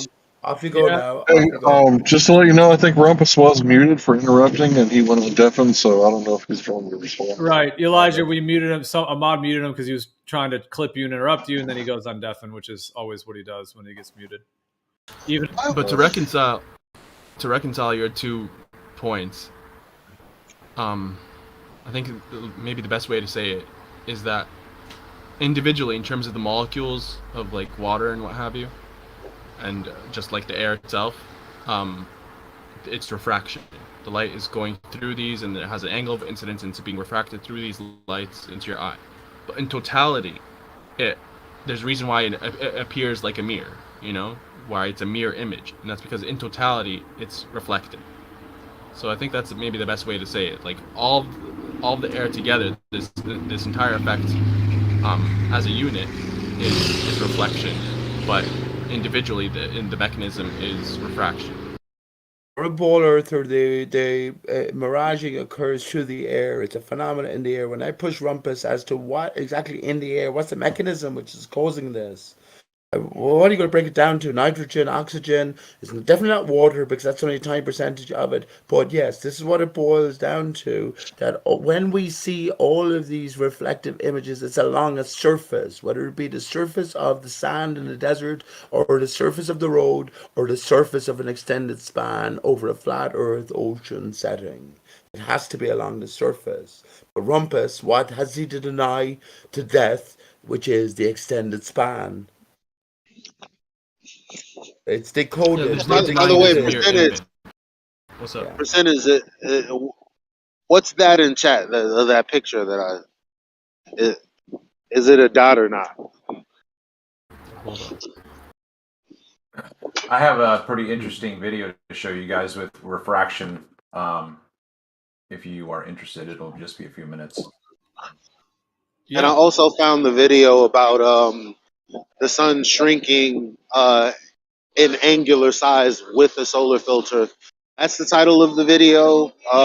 Obviously, we're gonna have to validate what's being said in the video. But I mean, if we can, then it busts their fucking ass right out the water. Well, if there's an angular size change, I have that video. Travis, would you? Yeah, how you doing? I hope you're well. It's a dot, right? Wait. I want us uninterrupted. Go ahead, Pete. Do what you're doing. Yeah. Or call him on the side or something. I don't know. Well, hopefully Rumpus will come back, Eloy, and deal specifically with your point. I don't think you should mute him because you know what his story is, and he just deafens and he doesn't hear, and then he comes back in, talks for ages. But Travis, because you're here, you change your mind about ether band, and it's that the reflections or the miraging is not occurring in a vertical direction, right, Travis? It's occurring in a horizontal direction. The pivotal point over an extended span, that is, right? Yeah, that's where I'm at right now. Yeah. Very good. Very good. There is a lot to be said here, but of course Rumpus will diminish me immediately, him being a ball earther, and all of his fantastical tales which don't add up, he must, persist in, because he can't consider any alternative position, which is the most frustrating. But I do think you shouldn't mute him as well, because you know what he's going to do. He's just going to deafen, and then he'll come back and do what he has to do anyway. But yeah. He's the best they have to offer, everyone. He's the best in the world that they had to offer. Honestly, he is. Yeah, As an all-rounder, we can't deny it. Just because Yeah, go on. I think you're going to make the same point I am. Go on. Yeah, I mean, just because he deafens himself and leaves doesn't. That's like him, a version of him kind of trying to bully the mods. Like, oh, well, if you mute me, I'll leave. So don't mute me and just let me interrupt everybody and Rumpus and do his teaching, condescending teaching thing, whatever he's doing. So it's just not really fair. So I think we just moderate him as normal, and if he deafens and leaves, then he's gone. Fine, deafens and leaves. Absolutely. Elijah, since you were expressing a pretty detailed idea of refraction, are you able to watch your screen right now? Yeah. Okay, so I'm sharing my I'm You want me sharing to- my screen. Do you want me to share it on the live stream, Travis? Yeah, sure. Okay. Hold on. Let me get it queued up real quick. Okay. Yep, it's live. So this is a video that I've shown before, and I want to focus on one particular part where I get stationary on the... Your stream's paused. Yeah, it just minimized. It says you minimized your screen. Okay, let me change the way I'm sharing it then.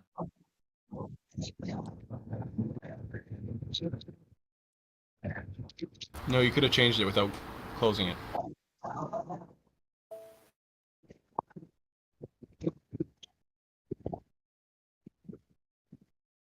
You see it now?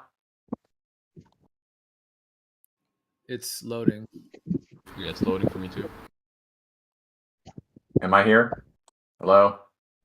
And I see. Hang on, I'm getting something here, Travis. I see a black cushion surround. Is that Lewis? I see in a cab of a truck.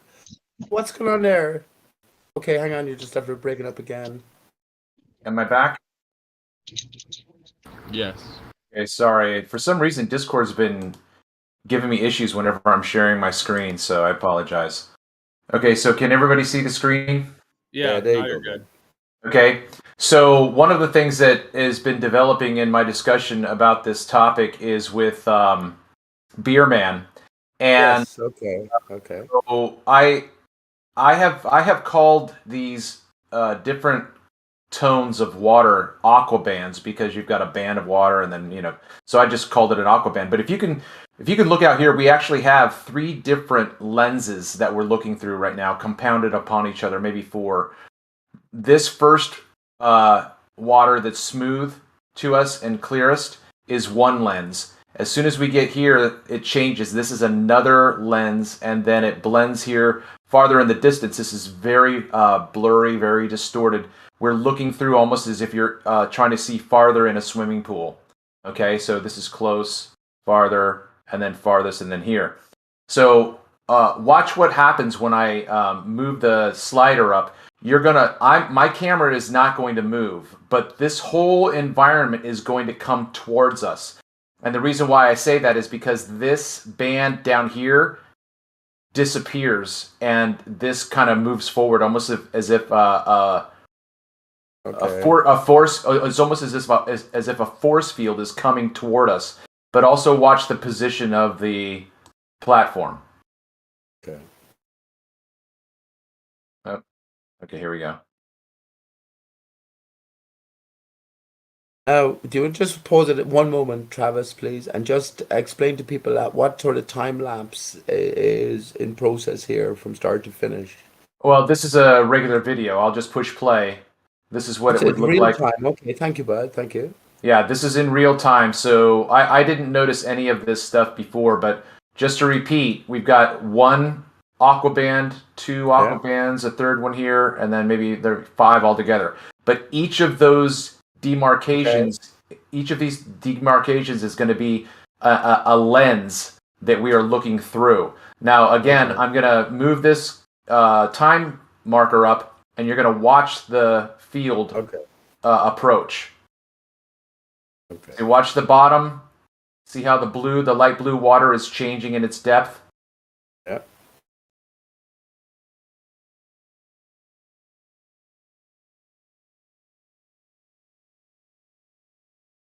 So there's so much going on right here. It's almost as if the distance is increasing. But look see the position. Your camera is mounted on tripod? Yeah. Yeah, watch It's only this. optical movement of the picture, not camera movement, only optical movement. Yeah, my camera is stationary. If my camera were moving, it would have to be moving up. Yeah, I'll have to take you on your word. I mean, that's insane.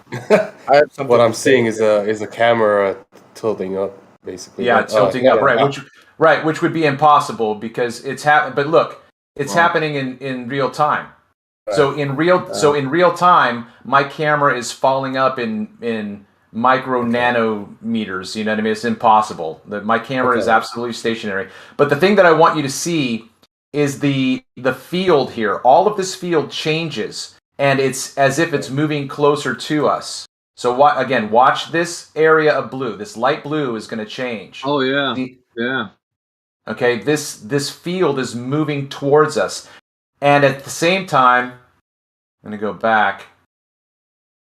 You've got almost a larger texture of the water here. So look, what I'm trying. This is so bizarre, guys, to try to talk through this. But basically, it's almost as if that was a Mad Hatter laugh. I know, man. I know it was. Yo, do you want to? Can you like? Hey, Travis, quickly, you won't believe hold what on, I Pete. Hold on, Pete. Percentage was talking. What? Go ahead. I was gonna say, can you quickly skip from like the maximal horizon in the field of view to the minimal horizon in the field of view, just like back and forth, just so we could see the disparity? Are you asking me? Are you asking me to go to a wide zoom and a zoom it in? No. So like, go to the beginning when the horizon's at its highest point, and then, like like right here. Ahead, I see. Right here. Yeah, right there. Okay. And then skip ahead to where it's lowest and go like back and forth a couple of times. Okay, hold on. Here it is. It's right here. Okay, right here. Okay. I'm going to move the cursor back and forth, Travis, the way we can get a sort of an accelerated view of those few seconds. Percentage, are you saying like at the eye doctor where they're like number 1, number 2, you flip them back and forth? Something like that. Yeah. Yeah, but watch right. I mean, watch right here. Extreme, right? This watch really. Yeah. I see the bands. See, each band is reacting differently. That's why. Yeah. Your explanation of bands is interesting right here. I have an explanation for this. It's not a. Yeah, go ahead. Well, okay, I didn't mean to interrupt, but I have an explanation for this. I'm just saying. Your cursor at the bottom of the screen and move the dot from the start to the finish, because it's only a few seconds long, and we'll be able to see an accelerated view of the change of setting. So I'm sure you can do that on that there. That's what he. You mean he you want me to did. just jump ahead like this? You want me to jump just ahead? hold it down and just like accelerate. Oh yeah, that's what I was doing. You want to just do a really quick time lapse. Okay. Yeah. He did it, and I noticed the thing. I was commenting. Okay. Just hold on, real quick. Right here, where it begins, it's almost as if the Aether band is gearing up to make this move, because the platform shifts up like it's taking a breath, and then it moves down. It moves up first and then down. Let's see if you can see it. Okay. It's gonna go up and then down. You see that? Keep going. Okay. Yeah, we saw it. Keep going. No, I moved my camera because I only had one camera at this point, and I'm trying to catch everything. I'll do. Let me tell you about these bands. Let me tell you about these bands you're seeing, Travis. Now, remember, we're coming away from the ball Earth, so now we're looking over an extended span. You're looking over up to the first band, you might say, is a certain distance, right? Between the different layerings of the band, it's not equivalent distance. There's a much greater distance encompassed within each individual shade. So you're just looking at a greater span of water from a more acute angle. And one thing I noticed straight away, if you go to the top of what seems to be the horizon, there seems to be another dark line on top of that. I'm saying that is a mirrored water band, because the water has become so compressed that it started to mirror. And all we're looking at here, remember, Pete, this is a horizontal. I have a question, please. Setting. Yes, I'm just giving my thoughts on the matter. I know, Pete, but I didn't want to miss your point. I wanted to ask you a question. Go ahead, whoever's talking. Okay. My mic is going to be very low. Like you know how it looks like it's breathing in and out, kind of like how the waves come in and out. It is low shit. Talk about a correlation there. Like, Yeah. Like energetic.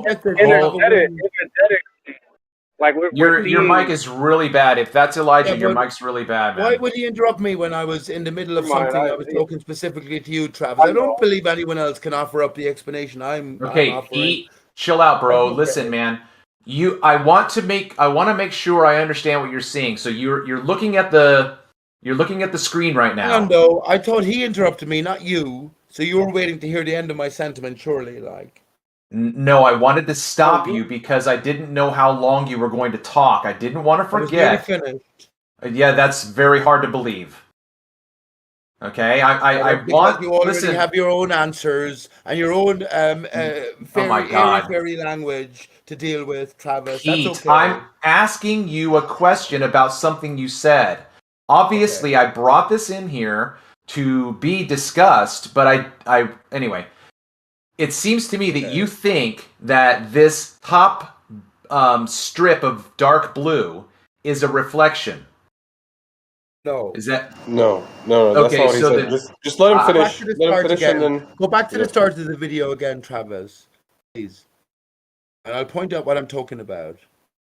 Okay.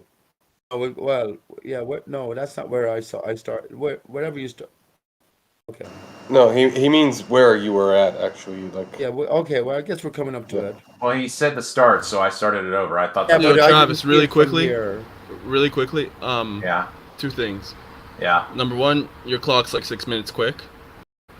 Number 2, if a girl ever asks you what you do for a living, you can say, Shut up. I photograph and video the horizon. And then she asks if there's any money in it. You say, bitch, I got bands. Got bands on bands on bands. All right. Okay, so. Okay, that's perfect there, Travis. All right, actually, go back to where the oil rig is in shot.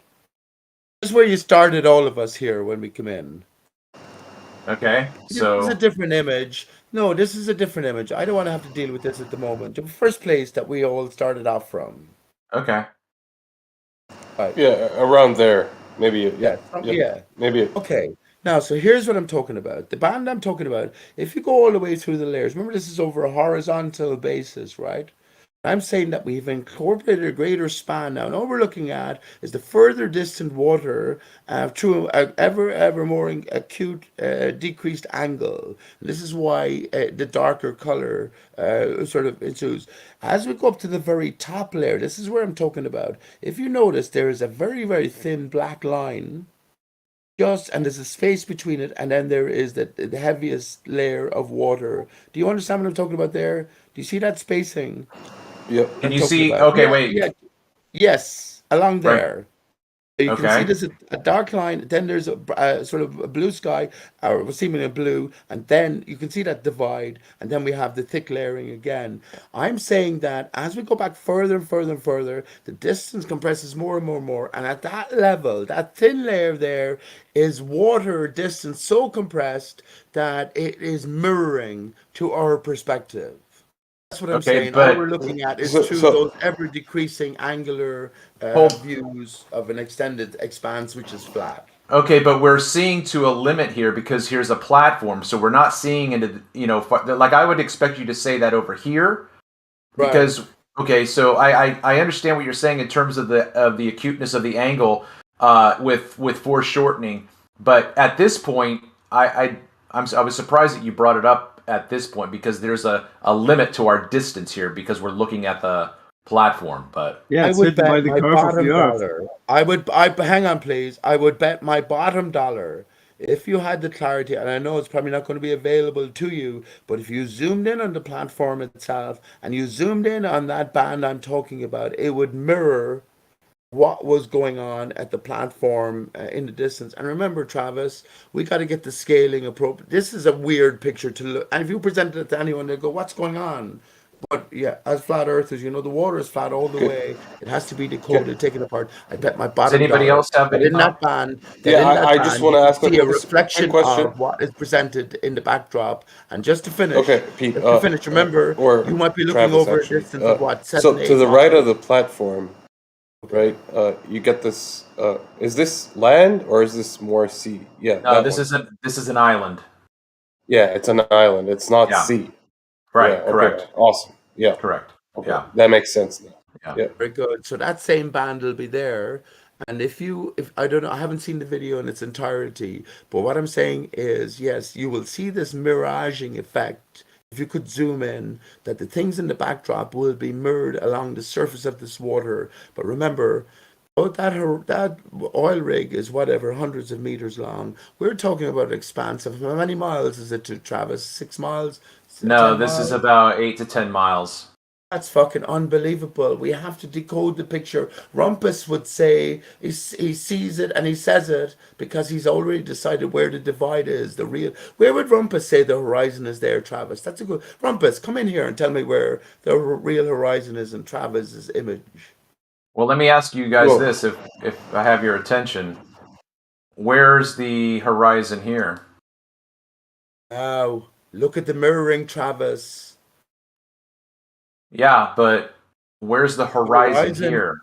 The horizon is up at the top, just by the oil rig, in the same position as it is in the last. Go back to that one, please. Hold on. I want to show you guys what happens when the band at the top. Hold on. Good. Ah. Water is just becoming calmer. The sun is changing position. That's a reflective surface. Okay, so I'm going to stop it right here. Okay, so right here, this is the apparent horizon. Right. You've got this. You've got this little band right here. This is the water. This is the actual distant horizon. So then between here and here, we have a mirrored sky.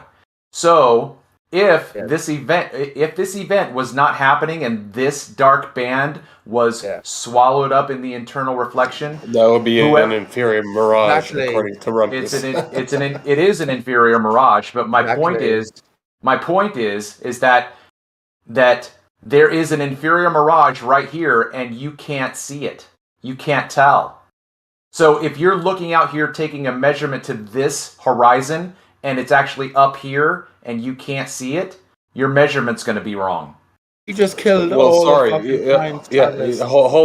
on, Travis. Just killed all. What do you define? What do you define as an? You have talked enough, Pete. Hold on, man. I appreciate you, but this guy. Yeah, I'm just differentiating what Rumpus says, right? Like, what do you define as an inferior mirage? Is it a reflection on the surface of, let's say, water, for example? Would that be considered as, because that's not his definition, correct? I don't really care what Rumpus's definition is. An inferior mirage is the inverted image of a target below the target in the air. The reflection is happening in the air, not on the surface of the ground or the water. Oh, okay. Travis, so this then is Travis. You just after showing it yourself that the reflection has to be happening along the surface of the water. I know you think that, Pete. I really don't want to hear your story, Pete. You and I have. Then you're a fucking fake. Okay, Pete. There are other people that I have not had a discussion with in this chat. You and I have gone around and around. I don't need to do that again right now.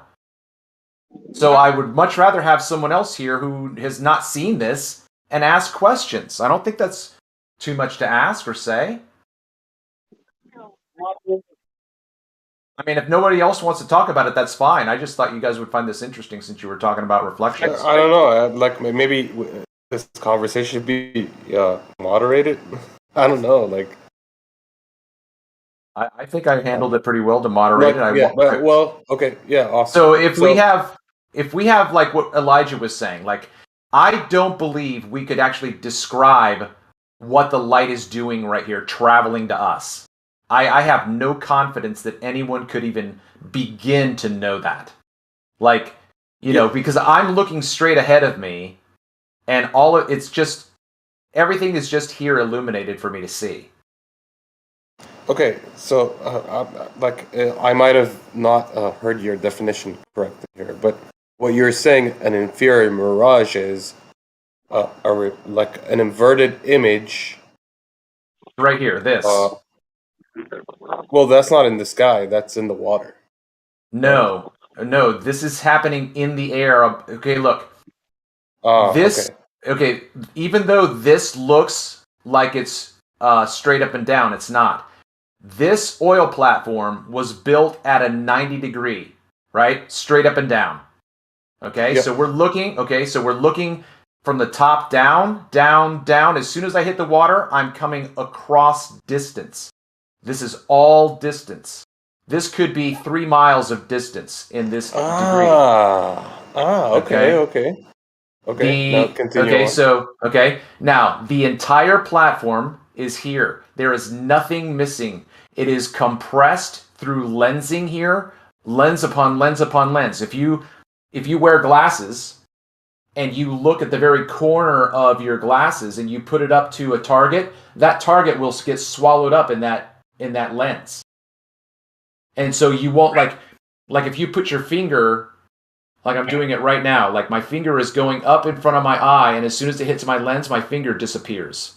That's what's happening at that acute angle in the distance. Okay, nothing's missing. This is the exact same thing that happens when you see a boat over the horizon. The lensing is causing refraction so that everything in that angle is being swallowed up in eternal reflection. So because this target here is sitting on the water that we can see here, this is water, water, water, water, water. This is the entire platform. Everything right here is an inverted image of all of what's right here in this space. You can see this bar right here is inverted right here. So we've got at least 1 flip, 2 flips. And then when we get... Can you repeat that? The bar part? Okay, so... Can't that only happen because it's a stacked planar image? Like, I don't see how this could happen on a globe if that was curvature. That reflection would be broken by the curve. I think so, absolutely. Absolutely. We have to have an extended surface that is going to give you a uniform trajectory or vector, I guess, if you want to use the term vector. So this bar, just look, we can see this bar right here. This bar is somewhere up here in the construction. So it's right here. So it's being reflected from up here down here. That's one. And then it's also being reverted back down here. So this is like saying this is right side up, this is upside down. So right here is a fold line, and up here is a fold line. This is a, how do they call it? A complex inferior mirage, because it has more than one inverted image within it. Okay. So can you point me to what is the reflection here? Which part of this image is a reflection? All of right this where sky, the mouse is? All of this sky is a reflection of this up here. This is not sky. I'm not sure about that. Okay, but see, watch. Where you said that fold line was before, yeah, I would agree with where you said it was before. In between those two white parts, I would say that's the mirror image underneath that. All right, so when we come back, because this is so dynamic, you're going to see there's more water here. Fleric wanted to get into. Okay, hold on real quick. So now that bar that was right here, that was one up here and one down here, it's now being brought together. Mm-hmm. Okay, so now this water.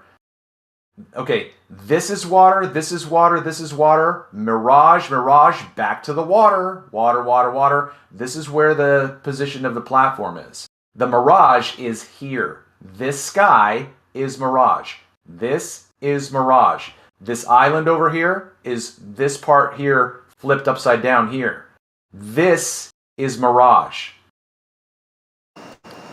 So that's being displayed on the surface of the water, or no. It's above it's above the water in the air. Okay. So now when I come back, Now I get it. Okay, now when I come back, all we see is the platform on the water. This space right here that's now water, this is where the mirage was 5 minutes ago. Yeah, go ahead, Fleric. You wanted to say something. Yeah, it's just a thought. Maybe it's not even coherent, but I was thinking about what would be if we would observe the before still we had on pause, and would have that in a static condition, and an observer at the beach would then move and take the same pictures just to see which way this reflection might be exclusive to a certain reflective angle or whatever is happening right here, you know, just for the means that, you know, some different persons looking at this on the same condition might get a different optical effect, right? Yeah, I think I understand what you're saying. Absolutely. I don't think that this, you know, I've said from the beginning that the investigation of these phenomena needs to be redone, and it would take a team of people to do it. Yeah, absolutely. But you can see back here after some time that the mirage comes back. But all of this is like, you can just see like this, all of this that's happening back here, there are multiple lenses that we're looking through so that the appearance of this distance is changing. You know, when is it closer? When is it farther away? Because it's not just moving up vertically, it's moving, the water itself is changing in its depth to us. Yeah. Now that I understood what I like initially thought was contradictory, but your idea that it is air, not water, that's doing this. How do you reach that conclusion? Like, why is it not the water reflecting? Why is it air? Like, what's your reasoning behind it? Yeah, I'm gonna have to get another. Give me a second to find. Like even where that is, I was gonna say where that was paused right there. Oh, I can go back. Well, I was just gonna say real quick, it just had that, like that layer that shows the reflection, that little thin layer right there. Yeah. Yeah. Is that water or sky in your mind? He says sky, it's air. It's the no. Okay, if I'm understanding your question, Gio, this light color here is a mirage of the sky. Right, but miraging off the water. No, not off the water. Above it in the air. Oh, okay. Yes, so you're yes. That was the surface of this water. Right, the surface of this water cannot be a reflective surface. The diffusion would be too great. So if you go to a lake where there's absolutely no wind and you can see a perfect mirror of the mountain in the background, that is the surface of the water. Okay. Well, but if that plays to the reasoning behind your conclusion, which you pointed out earlier, which made 100% sense to me, like a way I've never looked at it, is the way the reflection is scalable, like to the image, right? It's you're looking at a distance of that band, right, which could be, let's say, 100, 200, 300 meters, or even more, but yet retaining the same reflection. Okay. If that were reflecting on a surface, you'd expect like a perspective at least to come into play, where the image would be getting larger as it comes towards you, which it doesn't, right? It's a perfect reflection. Am I along the same? Am I making sense? Yeah, that sounds good. I was hoping to find the mirror flash. Oh, there it is. So right there, you can see the mirror flash. Can you see it? Yeah. Yeah. Okay. So that's my friend Brian. Okay. Now I'm going to push pause. Okay, because Brian is standing right here on the ground, about 12 feet elevation and probably 50 feet back from the water. So we have an inferior mirage right here. If we're going to say that the water is the surface upon which the mirage is happening, then the water has to go all the way up to the base of this and back to the back of this house. If it's the surface of the water, the only way that this house can be reflected is if the water gets to the house. But my friend is standing on dry ground, you know, so this is happening in the air. Yes. Okay. Yes. Now that makes even more sense. But the yeah, other your one did initial happen over the water layer, though. But I guess this one isn't. You're saying? No, say that again. Well, the last one we were looking at, the reflection, quote unquote, seemed like it was in the water layer, whereas that one is above it. Well, yeah, it seems, because, well, yeah, I don't know how to say because in terms of it, but yes, it's merely seeming. It's merely seeming. Yes, but these 2 points together would only give you the conclusion that it's not a reflection on the surface. I think these 2 explanations, logically, I would come to the same conclusions like as you did, Travis, which is pretty fucking awesome. I applaud you for that. I mean, I've never looked at it that way, and your observations are awesome. Yeah, thanks. Thanks. Yeah, 100% for effort. So the other thing, I created a little panel picture to contrast the difference between a mirage and a mirrored reflection.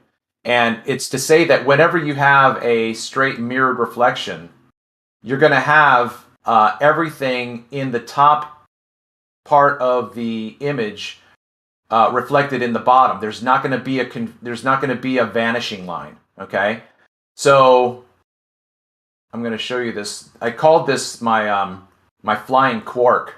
Okay, this shiny ball here is a boat in the distance, and all we have is the reflection of yeah. So with no hard horizon. That's your point, which makes sense. Okay, so in this explanation, yeah. Okay, so if this boat were in we're on a calm, glassy water, the reflection of this boat would be immediately underneath it, but you would see everything down to the water. You would see everything. In a mirage, you don't have that line of demarcation between the target and the mirror, because it's blurred, which is another reason why it's in the air. So I'm just trying to give those key points of a difference between a strict reflection, which is on the surface, and the mirage, which has to happen in the air because of certain physical, optical presentments where you don't have a dividing line, right? So back here, okay, so back here, there's another fold line. So here's the top of the boat that we can't really see, and then it's mirrored up underneath itself. Okay, but the whole boat, this whole boat, right? How far away is this boat from this boat? Let's say a mile, right? So if this boat were farther back in here, it would be just as distorted. It might be a little bit taller or whatever, right? But what I'm saying is that this boat is on the water. This boat is not floating up in the air. It's on water, which means that there's distance here, and the hull is right here. Well, the same thing is then true of the distant shoreline that we can't see. It's swallowed up in internal reflection, but there very well could be a beach right here with people sitting on it with pina coladas, and you can't see them. I get it. I asked the question and you answered perfectly. Just don't know if everybody else sees it, because I think it takes time. Most people will be confused by now. I was confused, but you answered my question right to the point, and you explained it to me, and I get it now. Thank you. Sure. I get it. Another reason we can't see an infinite distance over a plane is it's obvious right here. Yeah, absolutely. Yep. So, all right, guys. Well, thanks for letting me butt in and share. Appreciate it.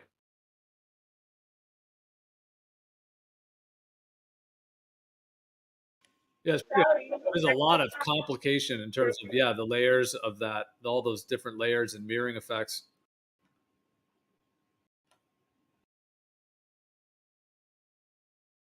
I mean, how to even I don't know that we need to even talk about a globe in relation to all that, but it does seem like if you have a globe Earth that's also, they're claiming, bending things around the curve, and you have to give this kind of planar stacked mirroring effects, like there definitely seems to be some incompatibilities there.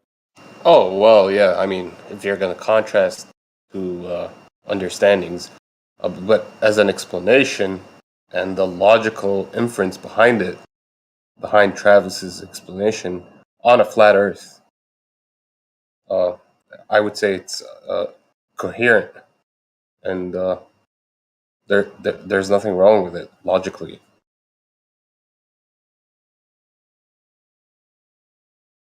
Travis, did this relate to? I mean, of course it does, but the stuff that Beerman was kind of bringing up in relation to your videos, as well as other things he was thinking about with this limit to our personal dome and this atmosphere, even along with the ether acting kind of like this paperweight reflection, right? Like we're looking through a glass paperweight, and that's like, basically like this rounded area that you can pretty much, depend on as causing that effect at a certain distance, right?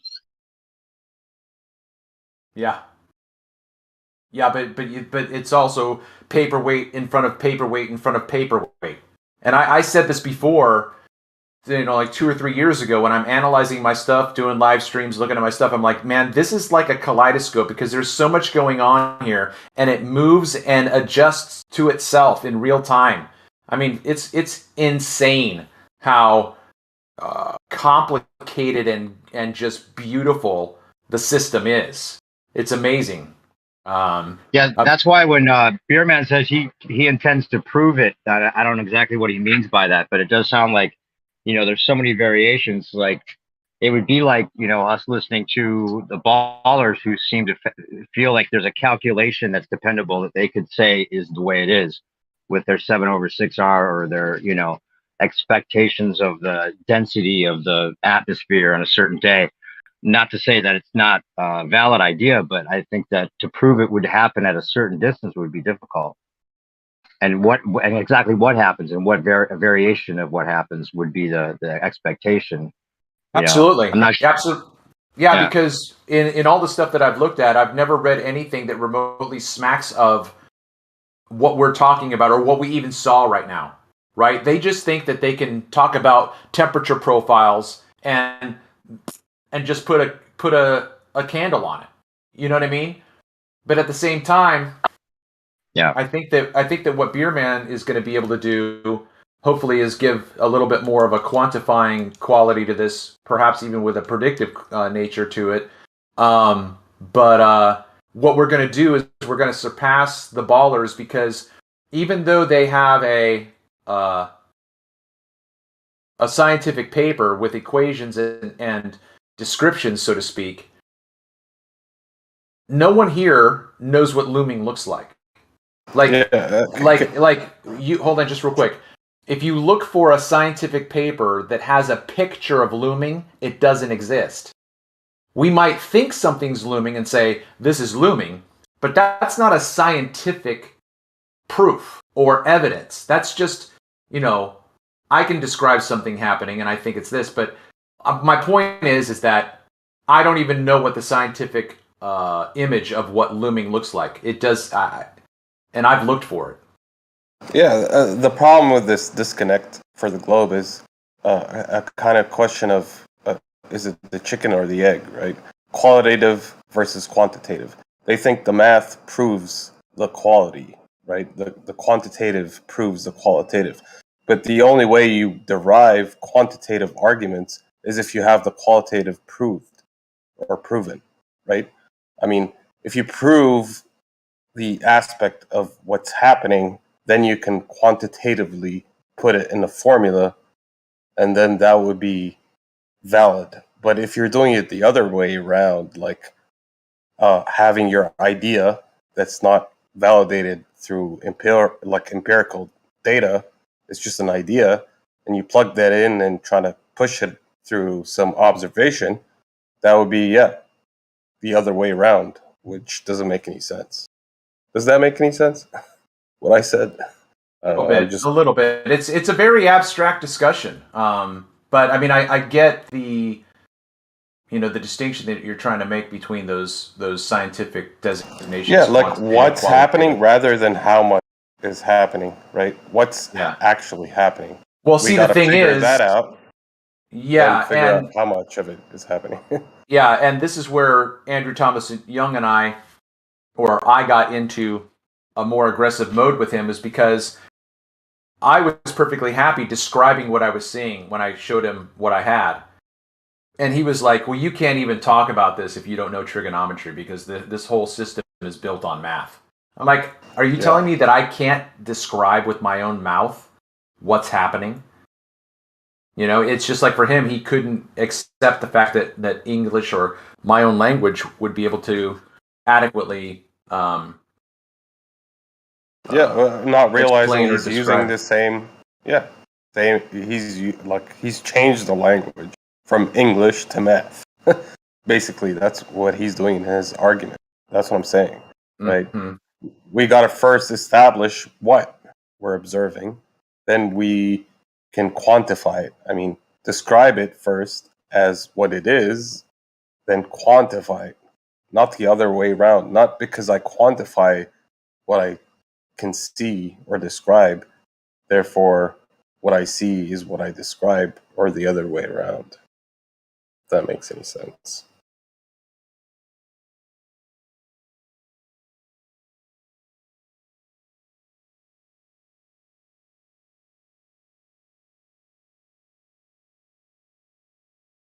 Math is a language. Nothing more.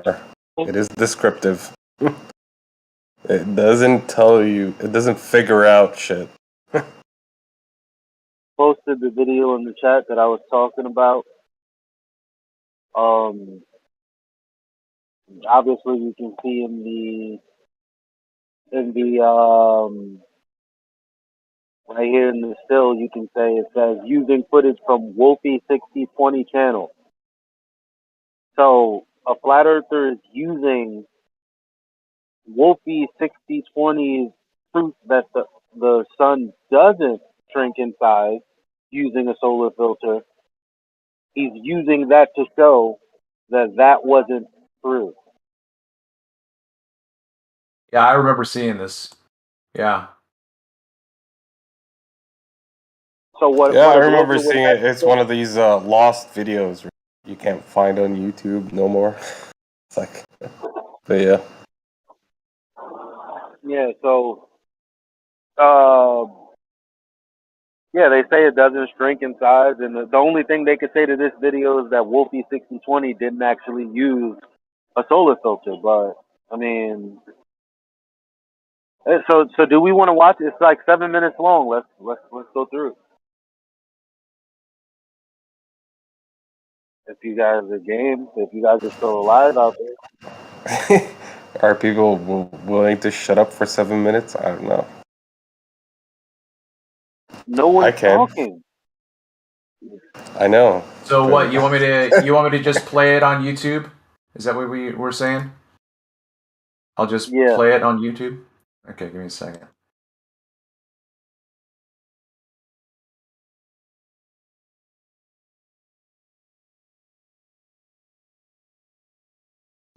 Yeah, it looks like at about the 5-minute mark, he shows the difference in the actual size.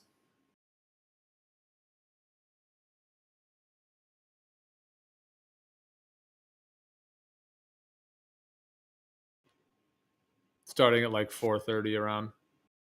You want me to go all the way to that marker? Or you want to play the whole thing by just play it? It's up to Geo. I'll just push play then. I just want to get the context of what's going on. Can you guys see the screen? I don't know if it's going. Yeah, I see it. Okay. It's good.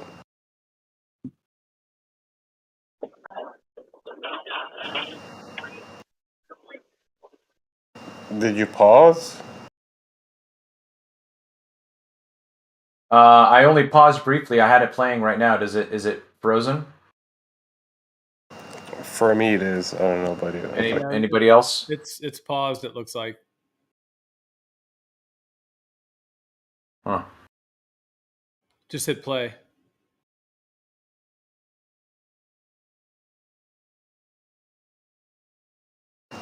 Put it in full screen. Hit play.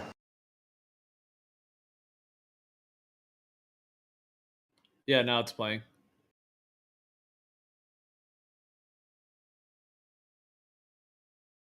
No, it's still paused for me.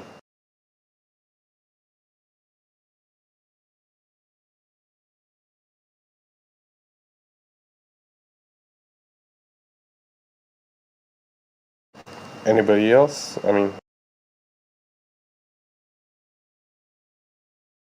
Okay, so I just hear one person talking about the fact that the video doesn't seem like it's playing. So yeah, that's me. Okay. But I don't know about everybody else. I could be. I mean, fucking it up for anybody else? I mean, wanna I chime in? see. Yeah, the transition, you change screens that, but the video wasn't playing. But the video's not playing. Let me see if I can open it in Chrome instead.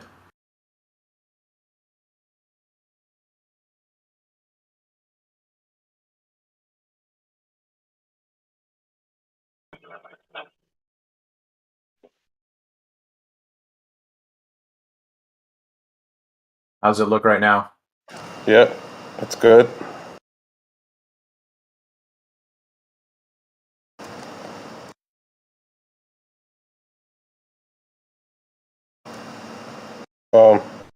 You just change window.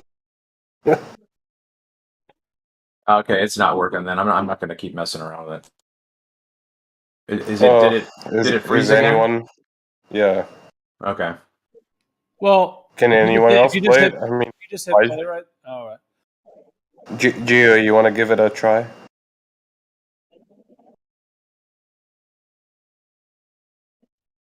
Let me try one more time, I guess. Oh.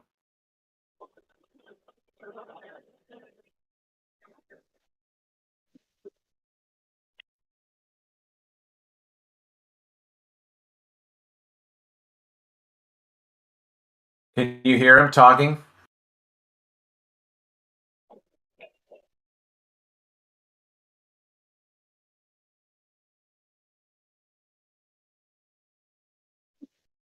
Can you hear him talking? I don't hear shit.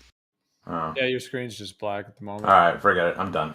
But I mean, the kicker to it, though, I mean, if you just go to like that 4-minute 30-second, like that's where it shows the actual difference. Yeah.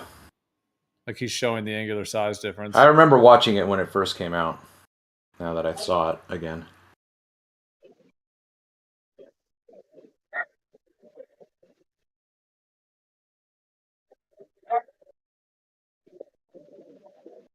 How was your hangout, Dan? It was pretty good. There's about 50 people over the course of the day. And sunset was pretty. It was mellow. Wasn't like busy or crowded or stuff. Kind of a lot of music. Not a lot of anything else. A little bit of eating, a little bit of drinking. Nice. A little bit of this, a little bit of that. It was mellower and a little less crowded than we thought. We thought we were going to get a lot of new people, but we probably got maybe 10 new people to come around. Most of them saw it on Mark Sargent's page. Like most of the new people came around because they saw it through Mark Sargent. Like he had made a little video about it. So his audience has still got the biggest draw, basically.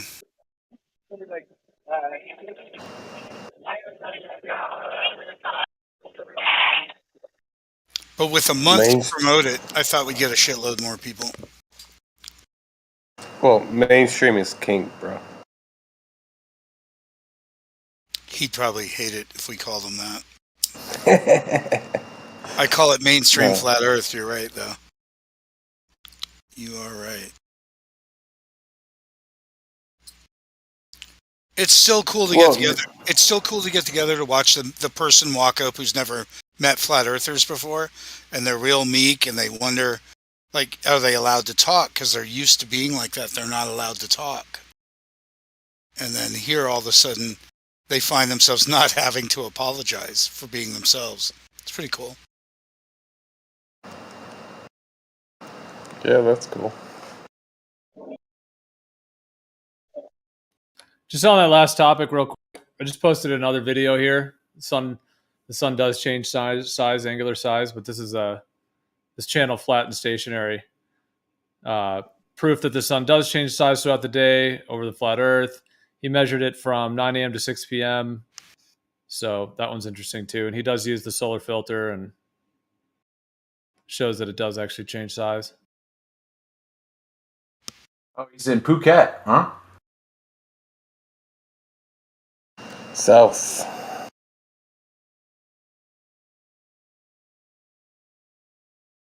Hey everyone, I put out a link to an 11-hour podcast that seems impossible to listen to, but if everyone could just give it 10 minutes at the beginning, man, the guys, they're just fantastic the way they go through.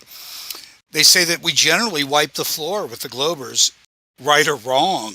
That's the interesting part about it. They're not saying we're right, but they're surprised how easily we wipe the floor in debate. And oh yeah.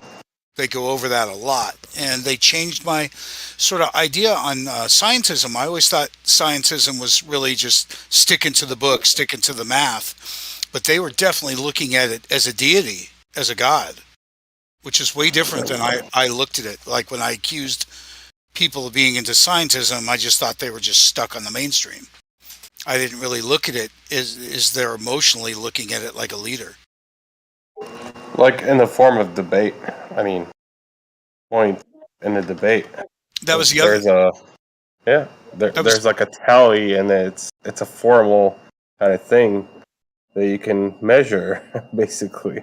And they also pointed out something super valuable. They said if you're in a debate, it's already not scientific because science isn't set up that way. You know, science is non-emotional, and it's going to come at it with only facts. Well, neither debate is not emotional, based on logic, mainly.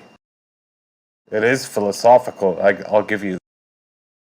It assumes there's two sides. If you're scientific, you're not going to have really two sides anyway. Debate doesn't assume anything. I mean, debate just presents. It doesn't assume there's two sides? Well, I mean, a coverage of a debate. Right? Let's say I'm a journalist covering a debate. I might use words that kind of allude to what you're saying, like there are two sides to the argument. But what really establishes it is the logic behind the opponents of the debate, where they score points. Right? It's up to the audience to decide who wins a debate. For example, it's not simply like, well, I scored points, I win in the debate, right? Mm-hmm. It's always up to the audience. People watching. This video talks a lot about their poor practices, like their call upon authority, you know, like, and their yes, the logical aspect. Mm-hmm. Yeah, which is I would agree with you 100%. In a debate, there is no real debate between either side. It's flat Earth that actually has the logic behind their arguments. In most cases, I'm not going to be generalizing here, but yeah, I would agree in that sense. Hell, if we were half right, I'd take it. I think we're like 25% right, but if we were half right, I'd take it. It's still good in court of law, you know, reasonable doubt. Well, it's good that you brought that point up. Wasn't there a case in the court of law that was won by the flat Earth side? Like precedence, sort of. At least. Yeah. I like the way that happened too, because it happens sort of backwards. But exactly, it's not getting any traction. It should have gotten more traction. Well, again, and like mainstream, that would definitely not get traction. So the 11-hour podcast suggests that it's not really provable anyway, one way or another. So that's why it's really just looking at the way we go about talking about it. Well, that's a logical fallacy in of itself. That's just assuming you can't prove things as a statement. And I would disagree with that. Me too. Things are provable. I'm not saying all things are, but at least some things are provable.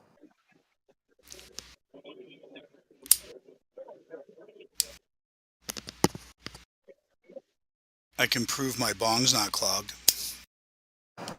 That's a good one. Nope. Yeah, I take that as proof enough. All good. Audio-wise.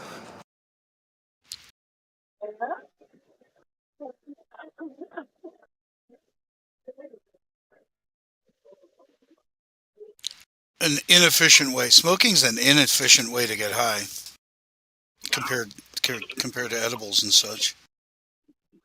It seems like, we replace it with good air pretty quick.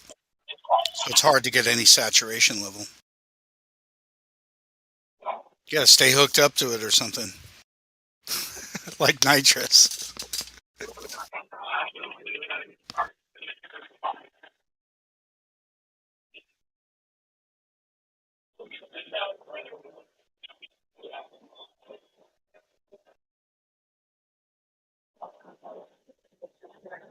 I would kind of disagree with you. I would say the effects from smoking and eating it are two different things. Now, combine both. That's where you get a holistic view on things, I would say. And time it in a proper way to get the maximum. Time release. Yeah. I mean, I remember the times where I used that, like, have the edible, like an hour and a half into it, start the smoking to get like the highest I can get. But yeah, I mean, they're two different things, but combining them gives you. Yeah, I just had some RSO. That shit got me fucking lit. You ever have RSO? Rick Simpson oil? Mm-mm. Fork it over. How's it smoked? Oh, it's like an edible. It's basically very concentrated. Else will be okay. Give my check. It's made out of cannabis buds. You're good, Larry. So Terrence McKenna said you guys are doing it wrong. What you're supposed to do is wait a couple months. Don't partake in any, and then in one night, do like a heroic dose, and that's how you're supposed to get the euphoria that should have full effect. Or a panic attack that fucking kills you. Or it depends. You might run back to the globe. You'll be so scared you run back to the globe. I smoked too much weed. I thought I was a glober. No, that's when I drink too much. Is that why they call it getting spun? That's good stuff. If you can't remember the last time your cheeks were sore from smiling too much, you're doing it wrong.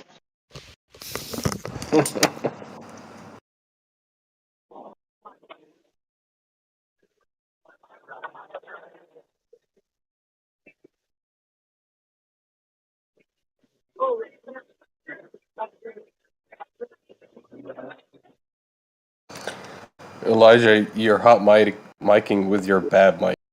Like, I don't know what happened to you. You went into a hole or what, but.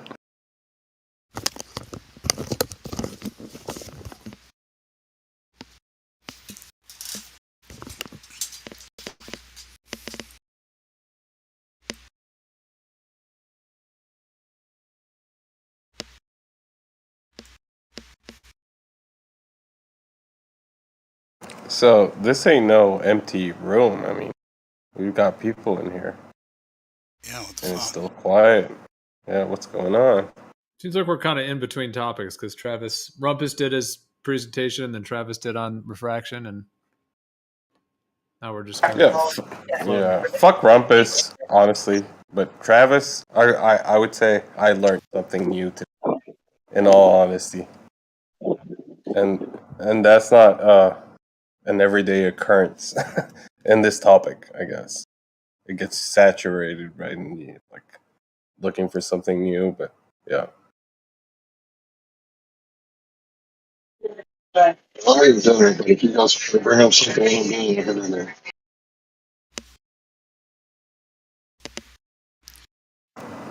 That was pretty muffled. I can run yesterday's sunset in the background if you guys want to see it. It's kind of cool. Why not?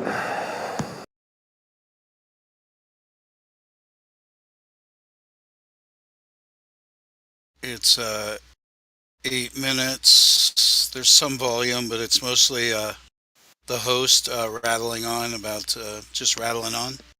You know, nothing in particular. Nothing worth hearing. So did any globe earthers show up to debate or cause any ruckus? Just Matthew Learns from here. Oh, he came? That's cool. That's the only one. He's been here like 3 times, though. I found him on the beach walking past here one day. That's where I found him. I grabbed him and dragged him in. I'm all, look at that horizon. He goes, what about it? I go, you just saw him walking by? Yeah, I was out looking at this view right here. I was out looking across, you know, and he walked by, and I'm like, look at that, dude. That's horizontal. It's not curved. And he goes, what do you mean? You know, and I go, well, we're flat earthers, you know, and he's like, what? And I'm like, yeah, come on in. You know, and he came in and hung out. And last time we had a meetup, he spent like 10 hours there.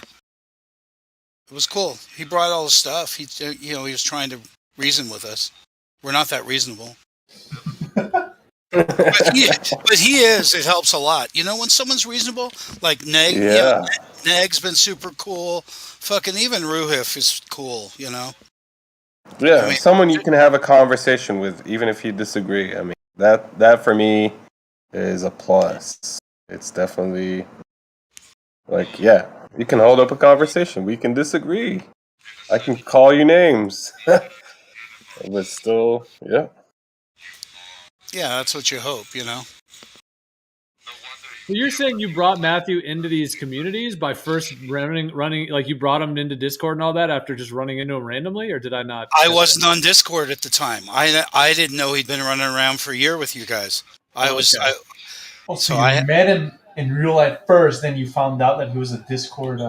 Everyone kept telling me that he's been around, and then I was fighting Globebusters on the point that he brought up. See, the thing is, Matt brought up that Eric Dubé's numbers were wrong on his number 15 with the plane drop. And I went nuts because I first ignored him. And the second time I met him, he got in my face. He goes, dude, I'm a math teacher. You know, I like you guys. This shit's wrong. And I took it to Mark Sargent, who passed the buck on to Weiss, who fucking fluffed it, thought I was an asshole, told me I was retarded. Jaron said he never said it, didn't give a shit. And then Bob told me to fuck off and suck Riley's dick. And I've been fighting them for 2 years and I've been blackballed. So the reason why you see me around here is because I'm fucking blacklisted everywhere else over Matthews bothering to talk to me and say, hey, you guys are cool. You guys should fix this. And it turns out... what that shows? What? It shows that none of us should be concerned with sides. Sometimes our friends are going to play dirty, and we don't want to be a part of any of that shit. You know what I mean? Because obviously, like, there are people who have sort of there's a view about FED just like there's a view about Globebusters. And really, I think what it comes down to is the people who are willing to actually engage with those that should be engaged. Like, I don't have to talk to my brother and sister. Like, I did that already. Like, I need to have conversations with people out there because I need to do my part in humanity and move the needle towards truth. You can't do that just Eli, to your friend. you brought up FED. Dan didn't. Are you aware of FED, Dan? Yeah, you mean Oakley? Of course. Yeah. Yeah, I just got in his Skype through that Flatzoid dude because I spoke on the Flatzoid channel, and Bob threatened the fuck out of Flatzoid to take it down because I just told the story I just told you guys. Well, that's how you were made aware. Like, a recent discovery of the flat Earth debate. Yeah, no. I mean, No? I've avoided Oakley for a long time. Yeah, avoided. Yeah. So the thing is, on this Eric Yeah, go Dubay thing, it was phrased really bad. It assumes we're flying on the deck. It uses Glober math. It says that there's 2,777 feet per minute of drop for an airplane. There fucking isn't. It's an average. It's a dumb thing. It only works at 500 miles an hour. It only works at 500 miles distance. It's fucking stupid. Eric admitted that it's wrong. And, we got to be careful when we're wrong. I want to go through the rest of Eric's shit. I got a question. I agree with you. We can't afford to be wrong, right? Us being on the cutting edge of asking questions, right? So when I looked at Huey's math, I brought it into 24/7, and on his website, he's got some math about a plane flight going east to west and then west to east, and I thought that it didn't seem right. So I mentioned it to you last time I heard you talking about the math being wrong. Did you get a chance to look at that yet? No, you'd have to send it to me again. What was it specifically that we were talking about? West to east, east to west? Yeah, plane flight and how much the nose you have to dip per minute. It didn't seem right. Yeah, but that's definitely the subject, and it's only 8 inches per mile because our formula is from a standing point generally, and this isn't a standing point, so it is truly 8 inches per mile, and that at 500 miles an hour, it truly is 46.25 feet per minute, assuming we're flying on the deck, which is stupid as shit because we're too lazy to redo the math. But basically, if it never adjusted, it could be.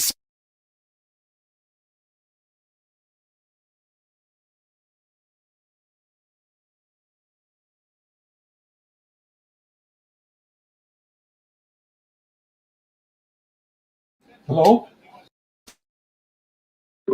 Did he just cut out? Yeah, I guess it Oil was rig Dan. is not Yeah, you far cut away. out. You cut out.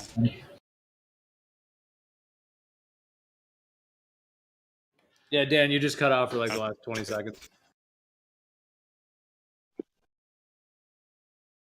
Yeah.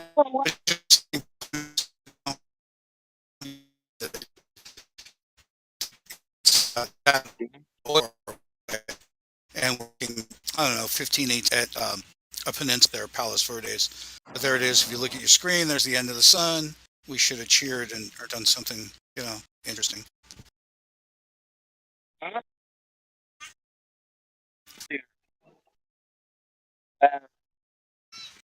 The entire reason, the applied reason that we can actually, experience ourselves is the whole 8 minutes of light and yada, yada, yada, yada, yada. Because I do know that, I don't know if this is a different claim. All I know is that the sun doesn't set like the way an object we're turning away from and getting blocked due to the horizon or the geometric nature of the globe. Like it doesn't just go, and then keep going and then it's gone. It goes, and then sits at the horizon. And they say, oh, it's actually gone. But from that point, I don't even know. I'm not sure if it's refraction or if it's the whole, well, actually, you're not really looking at it because it's actually gone 8 minutes ago, but you're still watching the sunrise, the sunset. So I'm not sure exactly. Like, I'd like to have a conversation with a Glober about that. Like, what exactly is going on here with this 8 minutes? Why? Because I do know for a fact that the argument about it not setting at the same rate due to refraction or light reaching at either one is definitely affirming the consequent. We have no idea why the sun is doing what it's doing. I posted that thing with the quantum research flight path. QE had it right. QE's the only guy that, in all of Flat Earth that had that right. So You know, I think me and Adam is still fighting on that. I don't know because I well, actually, no. I think it's a different argument. Talking about the attitude of the plane versus how much drop there should be. I think they're both two strong arguments because you can't have something with its nose pointed upwards and have it fall around the globe, maintaining level, but the attitude change as it's turning with the like.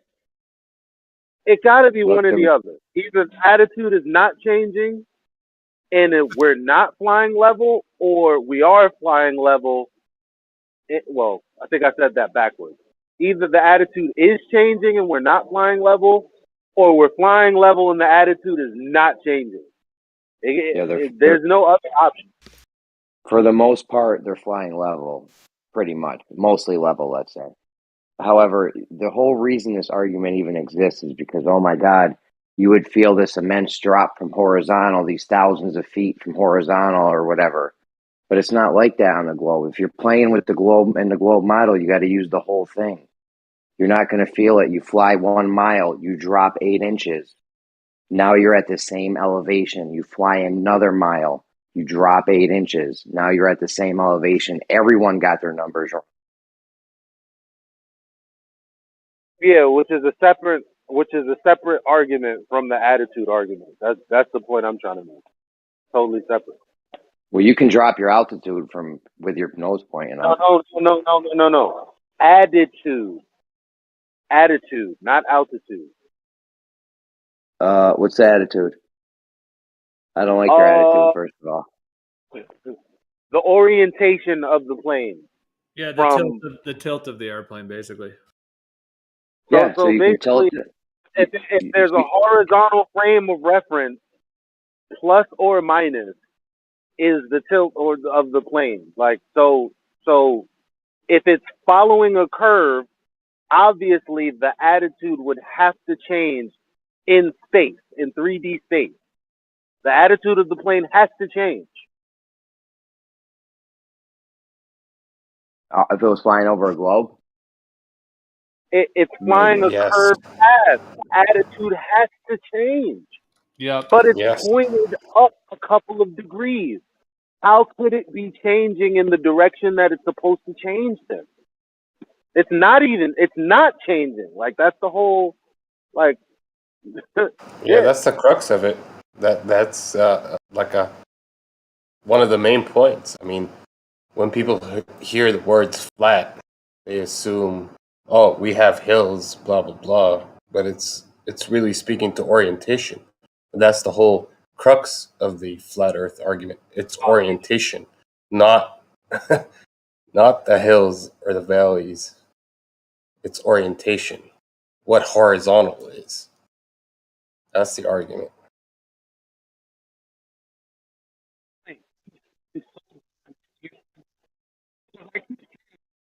Like, we literally have, like, the reason we can orient anything is because we have a horizontal reality. If we lived on a ball, there would be no such thing as horizontal. Like, they have to pretend that horizontal on a ball is perpendicular to plumb, with the plumb bob pointing inward towards the center. But yeah, it's not objective. We all just have a horizontal. But if a ball is probably the only thing that doesn't have, you can't orient a ball in any way. You can orient a chair, you can lay it down, you can stand it up. The only thing you can't do that with is a sphere, or maybe some other equal-sided shape. I don't know.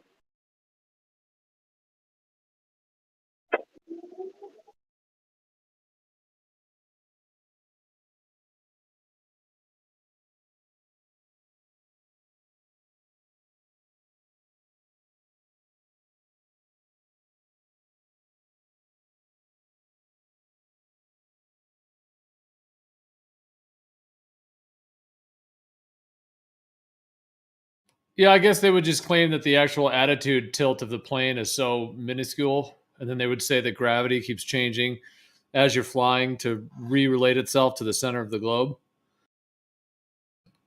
I assume that's how they would sort of write that off. I mean, yeah, the whole thing Dan was talking about doesn't even make sense because, like I said, if you're playing in the globe model, you got to play all the way, right? So you would travel 1 mile and drop 8 inches.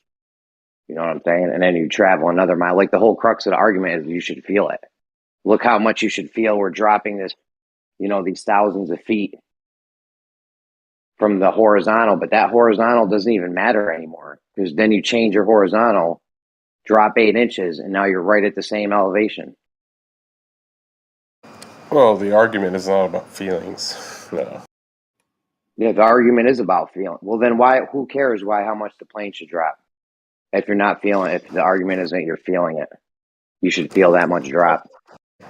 How much? I don't know why that. I don't understand that argument. Like that, I don't get it. The argument. Yeah, the argument's based on you should feel this you're dropping thousands of feet from this horizontal. Oh, you're not dropping like a roller coaster because it's incremental. Okay, so that's the counter to that. I guess you're saying like It's you're not even exponential anymore. Not exponential. Did I say exponential? What did I say? You said incremental. Incremental. That's right, why you're doing it in increments. It's 8 inches, and you're like, it's not like one drop. Like the ball was continuously dropping, and it's like, oh shit, I'm like 100, however many feet in the air. I need to get back, and then that's not happening. Okay. Yeah, you're gonna fly 1 or 2 miles. You're gonna fly 1 or 2 miles, maybe 5 or 10 miles. You're gonna drop the amount you need to be, and you're gonna keep going. It probably does on a minute by minute or second by second basis or whatever. I don't know how the things you go on autopilot. So yeah, it ain't no roller coaster. You're not gonna like the whole argument's irrelevant because you're not gonna feel it because you're only dropping 8 inches per mile over the globe. It's not really that big. It's not really that serious. That's why I never liked that argument. But I do love the attitude argument. It's the same thing. Okay, matter of fact, this would be much easier. What's in your mouth? A submarine in the water. So it's just floating in the water, and it's moving straight with the water, except the ground is curving.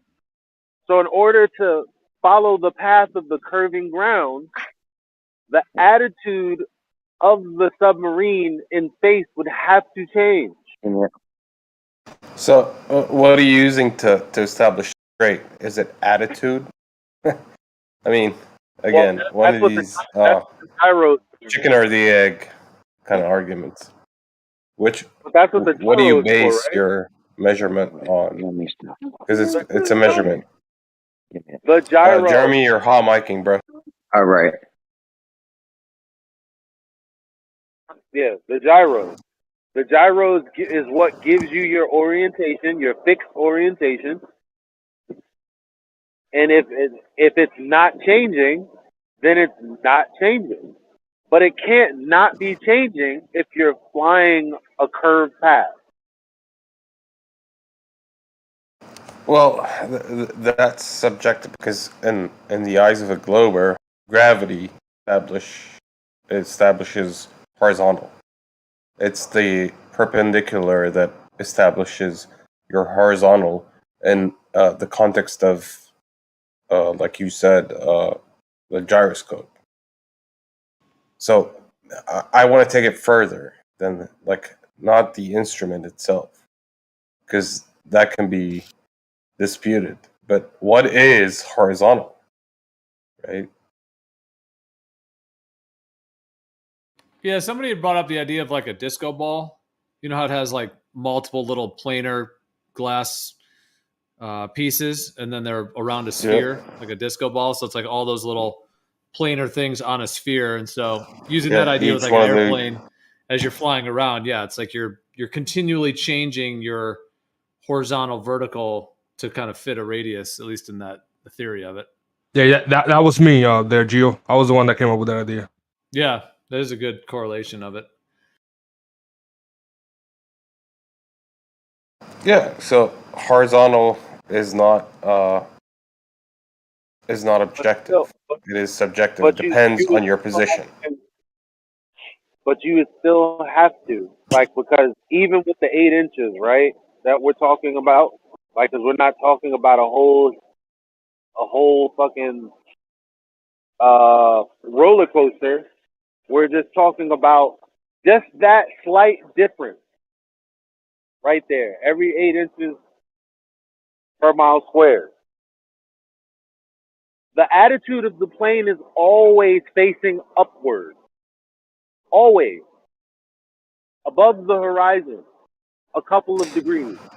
When did you drop at all, ever, every 8 inches per mile, like every mile, Just change the pitch, man. There's nothing complicated here. There's no adjustment. Just change your pitch. There's no adjustment needed. What do you mean? What do you mean by change your pitch? What do you mean? Your slight angle will pick up that your very slight of angle would pick up 46 feet per minute at 500 miles an hour. A very slight angle. But the slight angle is going up, not going down.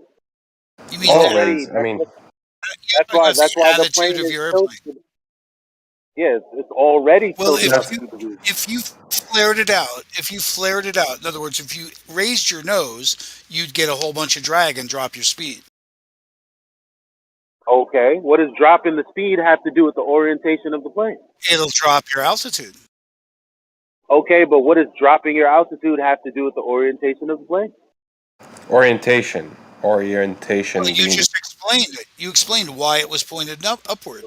Because that might be the exact account for drop. They're creating a little bit of drag.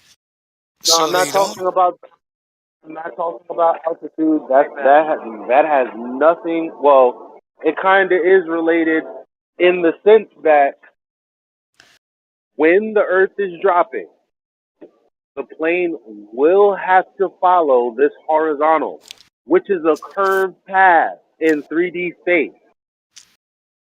That attitude has to change. Can the plane fly horizontal and drop its altitude?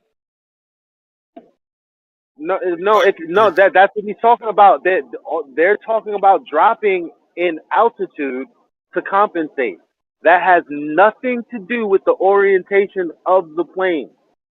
yes, the whole idea of attitude, Eli, based on right, and horizontal on a flat Earth is defined in a completely different way from a globe. So in each argument, they can come up with their definitions and their explanations of what's going on. But what I'm arguing is the whole definition of horizontal. Is that objective or is that subjective? Because on a globe, it's subjective. It is dependent on the center of the globe. Your orientation, that is. Because that's what horizontal, and the way I'm defining it in the context of attitude being orientational, right? Even the word flat has different meanings, but it has one and only one in the context of orientation, because flat is synonymous with horizontal in the context of orientation. So again, orientation can be objective or subjective. I have no problem if you want to admit that it's subjective, but just admit that in the context of a globe, because it has to be. What's that? Orientation is not subjective. That's what the gyroscope is for. It's not subjective. You're holding that 2 or 3 degrees to fly the plane. It's never going to drop below the horizon or the artificial horizon. It's not going to drop. But your horizontal is dropping. That's whether you want to say, okay, staying the same altitude will keep you level with the horizon. That doesn't change the fact that the level that they're talking about is still a curved path. And in 3D space, once you oriented yourself with the gyroscope, you can't not follow the curved path. But it's just a drop rate. It's a drop rate. Otherwise the nose, if you could imagine it, would just go further and further back until it's upside down against the ball. Like I gotta do a diagram. I gotta do a diagram. I know. I'll do a diagram. No, you are, Eli. I get what you're saying. What's he saying? But it's that's excluding the gyroscope would process with the curve. What about a drop rate? For instance, there's a free-for-all drop rate already of 1925 per minute. So there's a natural drop rate you're fighting. If you reduce your speed at all, you will have a drop rate. That's a red herring. Why? That's begging the question. Because it has nothing to do with orientation. That's what he's talking about. Well, in your orientation, I didn't hear the word level once in your orientation.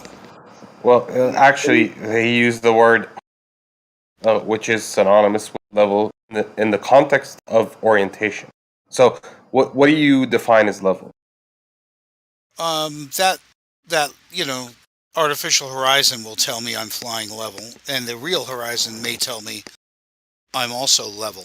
So I'm not in need of adjustment up and down at that point.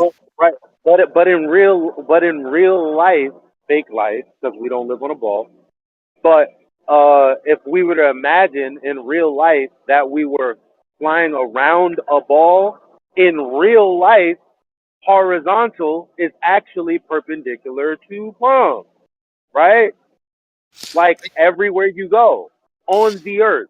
So if you maintain the same altitude, that doesn't change the fact that because you're flying around a curved path, you still would have to change your attitude to follow the curved path. Gravity isn't gonna it's not gonna magically.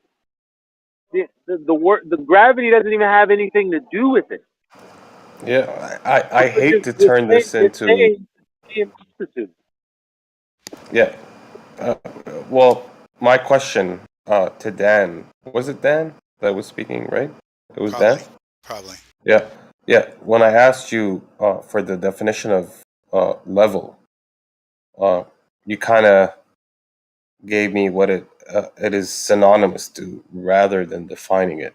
Well, I asked why it wasn't being used in the conversation is what I was wondering. Because you fly level. Well, you guys were using horizontal. You were using a lot of other words, but level.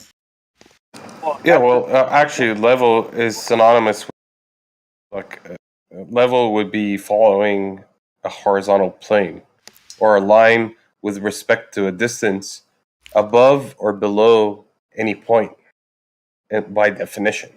Like on a curved surface, a point, if you follow a curved surface, any point you take from the initial point would be either above or below, making it not horizontal. Even if you want to call it level, That was my definition of level. Yeah. So in that sense, just horizontal destroys level on a globe by definition. Is there any way any of us could imagine literally the process of ending up upside down and having none of the instruments mention it? No, it's not empirical. It's just imagination. No, that's the point. It doesn't happen because we don't live on a globe. Yeah, because I the think attitude. it's real good evidence. Yeah, it really is. So when we talk about whether or not the pilots figured it out or not, I started focusing on Amelia Earhart and Charles Lindbergh being the first private aviators. And there's some weird stuff in both of their stories. You know, they may have been squelched for knowing something. Because they were the first quote-unquote global aviators. And Charles Lindbergh had to throw out the Great Circle, I think, to get his job done. Because I got some maps where he was scribbling some straight lines on them. And I think that when he went into World War II against the U.S., not as a U.S. soldier, they wouldn't let him in the Air Force. He went as a private person and went over to train over in China. I think with P-40s. I'm not sure if that's the same set of planes, but he convinced them supposedly how to set their carburetors to get maximum fuel efficiency for long range runs. But I'm pretty sure he was getting them up in the air and just telling them which way to really fly.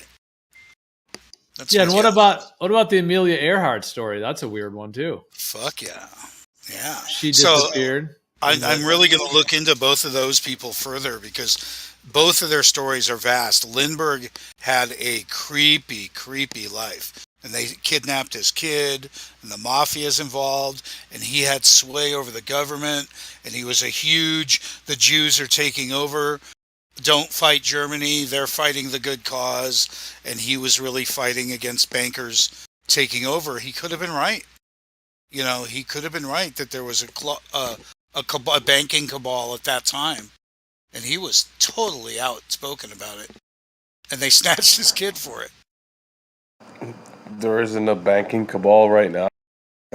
I think that was the beginning of it. That was the beginning, and he was going nuts, saying, "Hey, I don't know." He said Hitler had his shit together, so I don't know. In my narrative, it way before that banking started, way before. Yeah, I mean, look at currency, and it's how currency worked throughout history, and you can kind of put in a timeline for where really this modern age idea that we believe in took hold, but the idea of it is way older. But even if you believe in like the narrative of history, but I digress. Sorry. Go ahead. You're cool. Y'all cool. It's about time for me to bong again. I'll mute it this time. No, don't. I want to hear it.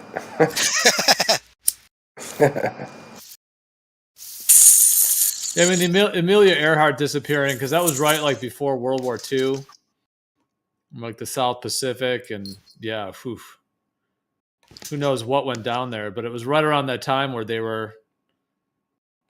It's like they seemed like they had the military strength at that point and the financial foundation after the Federal Reserve was established, and then the sort of Great Depression event in late 1920s, early 30s there, and then right into World War II after that. So it sort of seemed like that's when they had the military capacity to probably explore more of the earth, and it was right around that time where she disappeared, and then World War II, and then all the stuff with Admiral Byrd, and then they locked it all up right after World War II, created NASA, created United Nations, the Antarctic Treaty, all of that right after that. So imagine the only two global aviators at that time needed to be dealt with. They were private.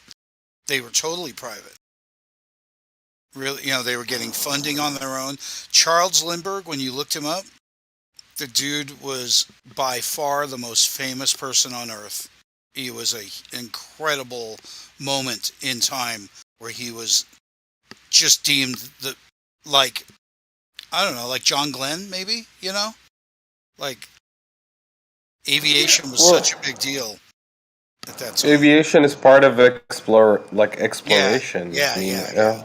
He was a hero. As human beings, we are, for some reason, today, we're not exploring shit. I mean, beyond the 60th parallel, north or south. But we're not doing that because Lindbergh had a voice. It's a globe, right? Lindbergh had a voice with his power. That's the interesting thing, is he was so sought after worldwide that he ended up having a voice worldwide, and he was traveled and schooled worldwide. He may have known something about Germany. I mean, he did have three families, two in Germany and one here. So the dude did get around. Yeah, no offense to the argument, but me as a flat earther, just as like you are, right? Why don't we have the equivalent of the Amelia Earharts or whoever Because funding of today? Because Yep. there were rewards and awards for funding at that time, and there were private companies vying to build the motors and take over the industry. You know, there wasn't the industry wasn't big yet, really. You know, like air travel, it wasn't big yet. You know, so censorship today is winning over people's ambitions. No, there's It's new like- ambitions. Look at the space program today. There's private ambition now, supposedly. You know, but it took that long for private. Oh, it's pigeonholed basically. Yeah, like they try and do weird things for grants, right? Pedal powered airplanes and shit for grants. You know, autonomous fuckbots. You know, through DARPA. It's like yeah, makes sense. Yeah. I had a robot that could figure out whether or not it wanted to fuck me.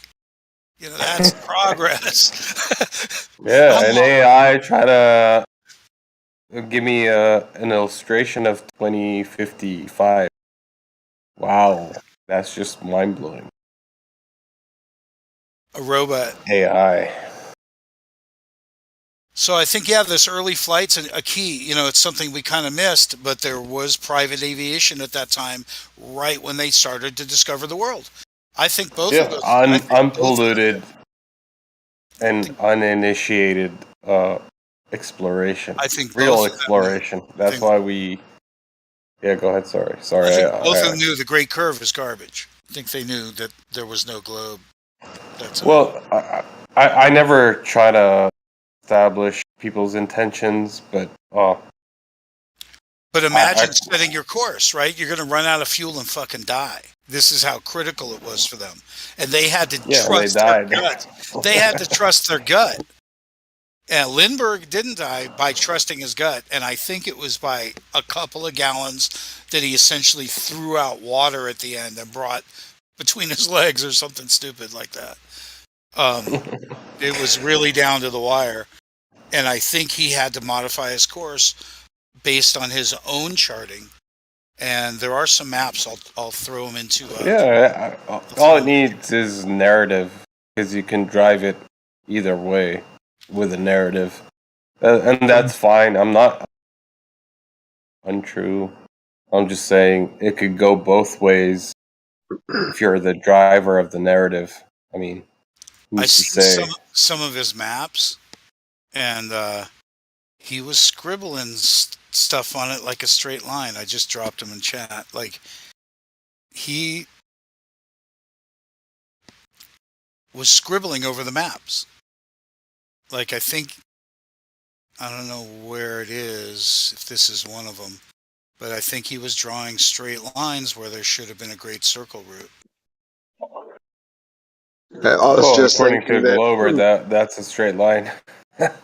Well, I was just, good point. Yeah, go ahead. Go ahead. Sorry. I was just thinking that maybe one of the reasons they don't want us to go to Antarctica, and maybe it is a continent, is that there's absolutely hundreds and thousands of miles of dead flat ice.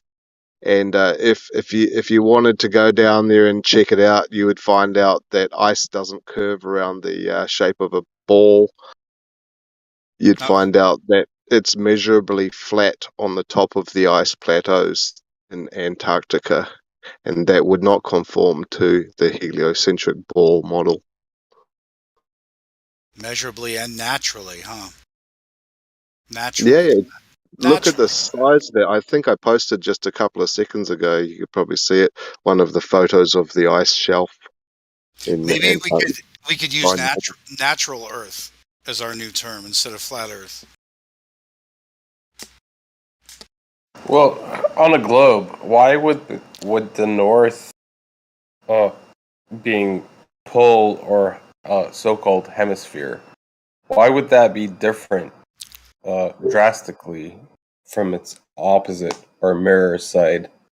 Actually, north to south. Why would that happen? Because that's the. Go ahead. Someone wanted to say something. And what do you think about the term realm Earth? Realm instead of flat Earth. It's good Realm. until they question us. It's vague. Yeah. Vague as fuck. It works until they hassle us. Have you heard of the Earth's third pole? No, is this a joke? Or are you No, just, no, glad, it's you're just glad to see me? They call it the third pole at the Tibetan plateau. Well, let's go back to my question, right? So, on a globe, the North and South Pole,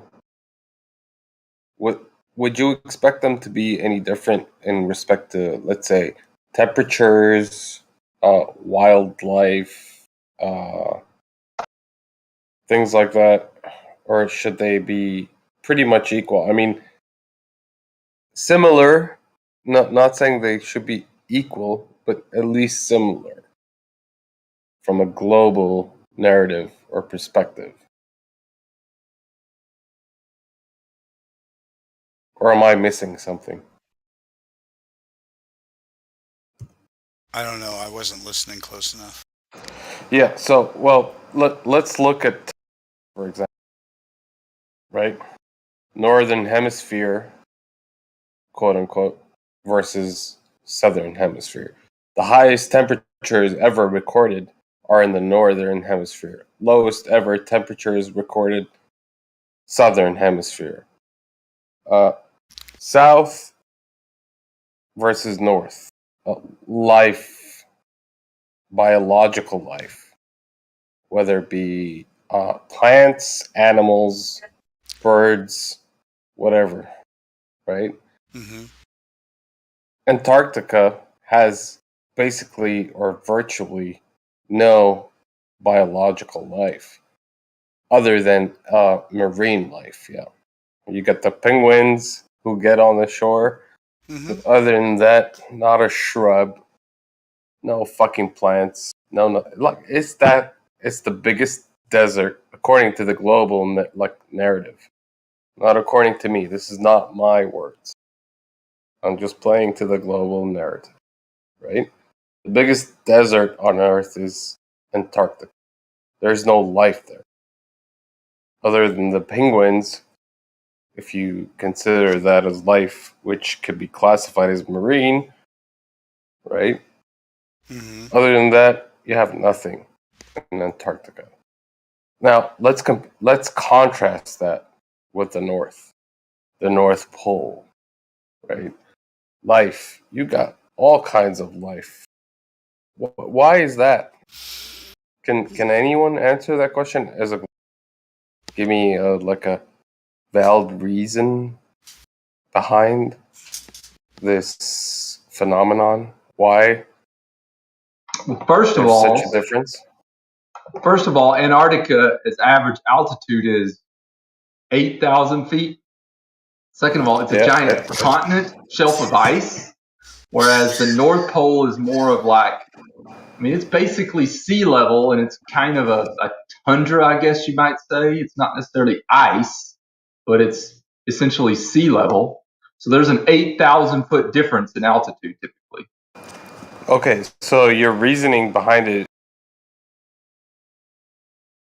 you're saying altitude is a driver. One factor. Oh, there are more? I don't know. That's the one I immediately came up with without thinking about it. You're the one who said there are more, basically. I mean, there might be. I don't know. Like I said, that's the one I came up immediately without thinking about it. Well, but the other one, actually, and you said it yourself, is there's probably a difference in precipitation. I mean, you said it's the largest desert. I would imagine the North Pole might have more precipitation. I don't know. Again, spitballing here.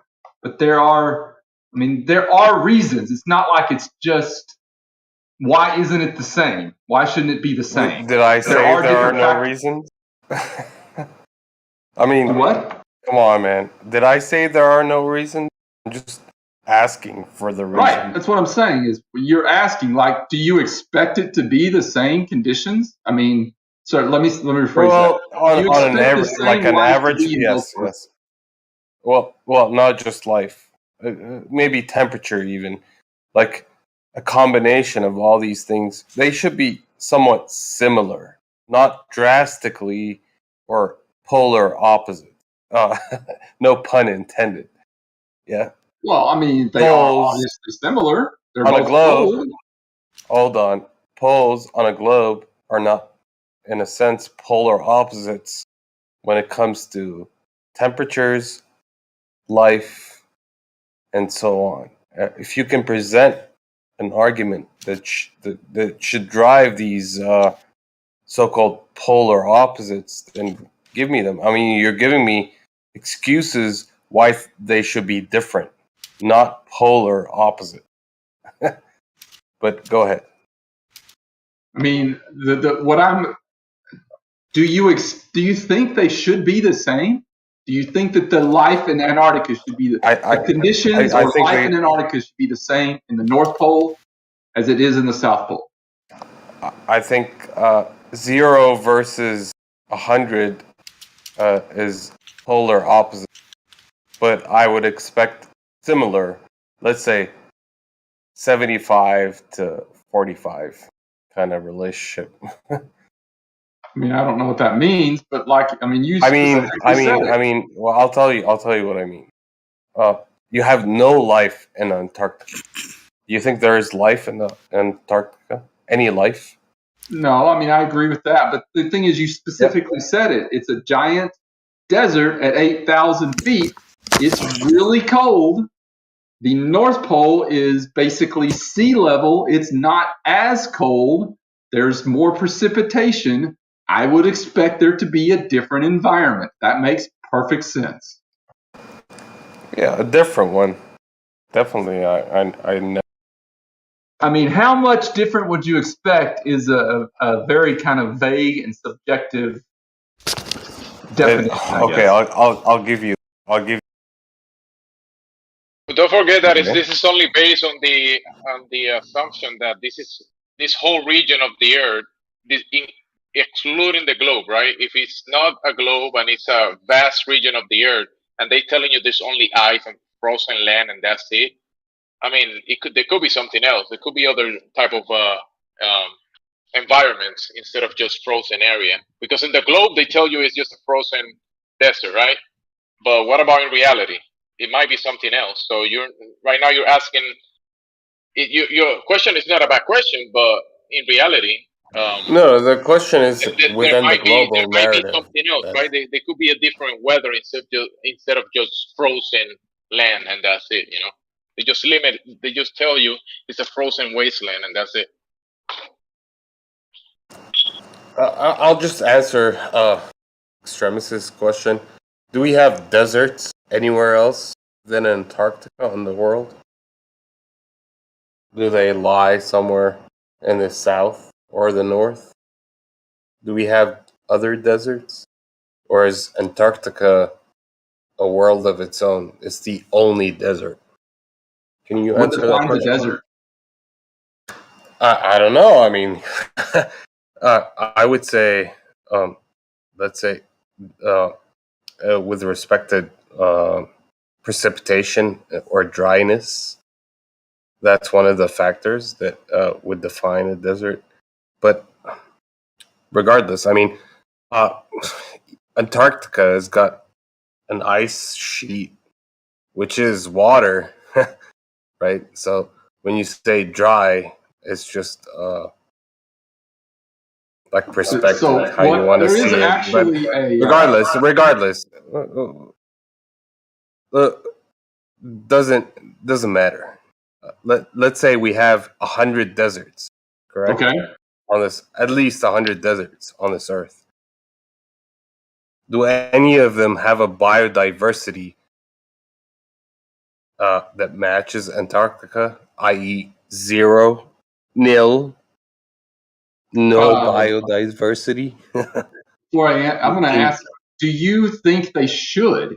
I mean, it's just a yes or no question, but do you think they should? No, that it doesn't matter. I'm just contrasting the differences. I'm not saying the cause behind it. Okay, I'm just showing that this exists I mean, we can get into the why, how, and so on, but you accept that there is no desert on Earth like Antarctica. It's a desert of its own. There is nothing that matches it. So part of the answer to your question is that there is an actual, I believe, I don't know if I'd say scientific, but there's an actual definition to what constitutes a desert, and it does have relationship to precipitation. Like if the area receives less than, I don't know, 10 inches a year or 20 centimeters, whatever the number is, there's an actual set that this is considered a desert. And there are a number of those areas. Most of the time, they're hot and dry. Antarctica is considered a desert because there's very little precipitation. It's all frozen already, so not much actually comes down in terms of precipitation from the sky. So we're defining desert. Sorry, go ahead. I wanted to say, it's a desert. It's not just a desert. It's a whole continent that is a whole desert. Like you find deserts on the earth in many regions of the world, but the whole continent is not a desert. Antarctica is the only whole vast land continent that is a desert. The whole thing.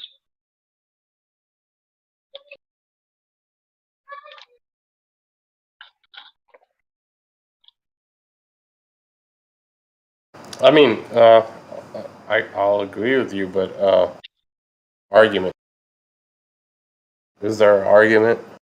Well, I'm waiting on Extremis's argument. He doesn't have an argument either. I'm just questioning something that. Well, I didn't answer that one because I didn't think there was a point to that statement. I thought that was just a here this is. So desert is defined by precipitation, according to you. Wait, say that again? Desert is defined according to precipitation levels? I believe so, yes. That's what I've always heard. Yeah. Okay, awesome. Even though we all share the image. Can you define sand precipitation? Is that rain? Is that rain? Is that simply rain? Precipitation equals rain? No, it can actually be any type of moisture in whatever form, whether it's snow, rain, or even like fog counts as precipitation. So the globers were in here earlier. So all the globers were in here earlier. In Antarctica, or the ice sheet that covers the land that matches no other geographic location. That's not counted as precipitation? It's kind of like it's humidity in the air. It's if it's already frozen, it doesn't count as precipitation. Okay, the globers were in here earlier talking. The globers were in here earlier saying that Antarctica is the biggest desert. It's a frozen desert. Yeah, but I mean, if we're going off precipitation, then either the Mojave's a desert because of its low precipitation, and then Antarctica can't be. Did somebody say frozen dessert? Yes. Yeah, I mean, I was always of the impression that precipitation defined a desert. So I think if Antarctica doesn't have much rainfall, it has to be a desert as well. It's also defined as a tundra, which tundras aren't defined on rainfall; they're defined in another way. But it can be a tundra and a desert at the same time. Yeah. Yeah, So, but is that established by its altitude, Extremis? Because you seem to allude to. So I mean, what somebody else is saying too, though, is snow is also precipitation, right? And being a frozen wasteland with supposedly miles of ice in places, I think they say, or something like that. It's ridiculous. Yeah, where did all that come from? If it has it always been a desert? How did it freeze like that? Did they used to get a ton of snowfall? Because it's supposedly the ice is just there, but it never precipitates. So how?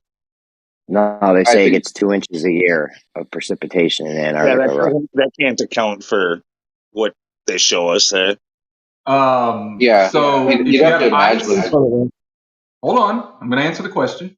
If you have ice in your freezer, I mean, it freezes, the water's already there. Was it precipitation, or did just the water that was already there freeze?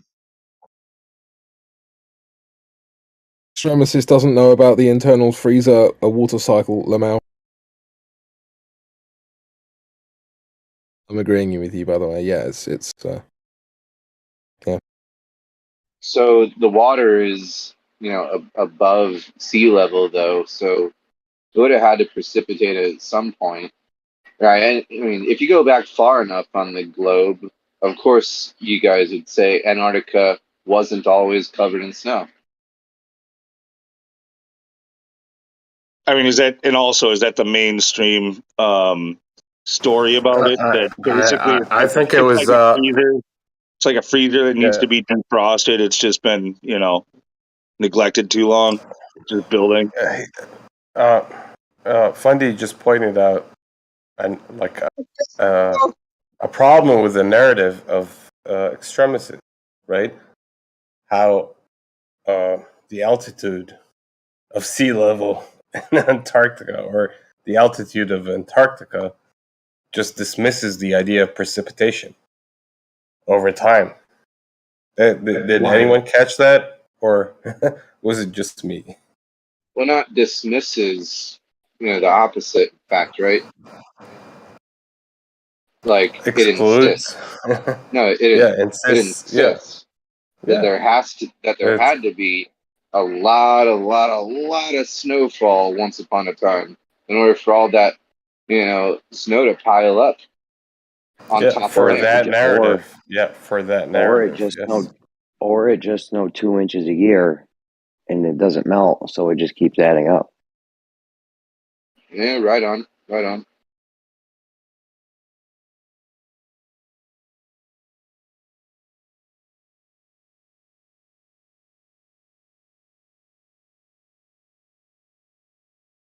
I don't know, though. I see those penguins. Those are in Antarctica, right?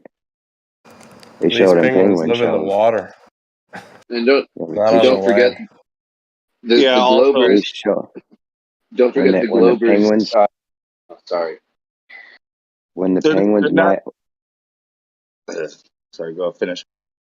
When the penguins mate, they go on land, and every time I see them on like Planet Earth or these wildlife shows, it's like snowing feverishly.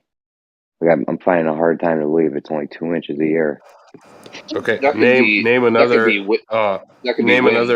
species that lives on land and on just one. Go ahead.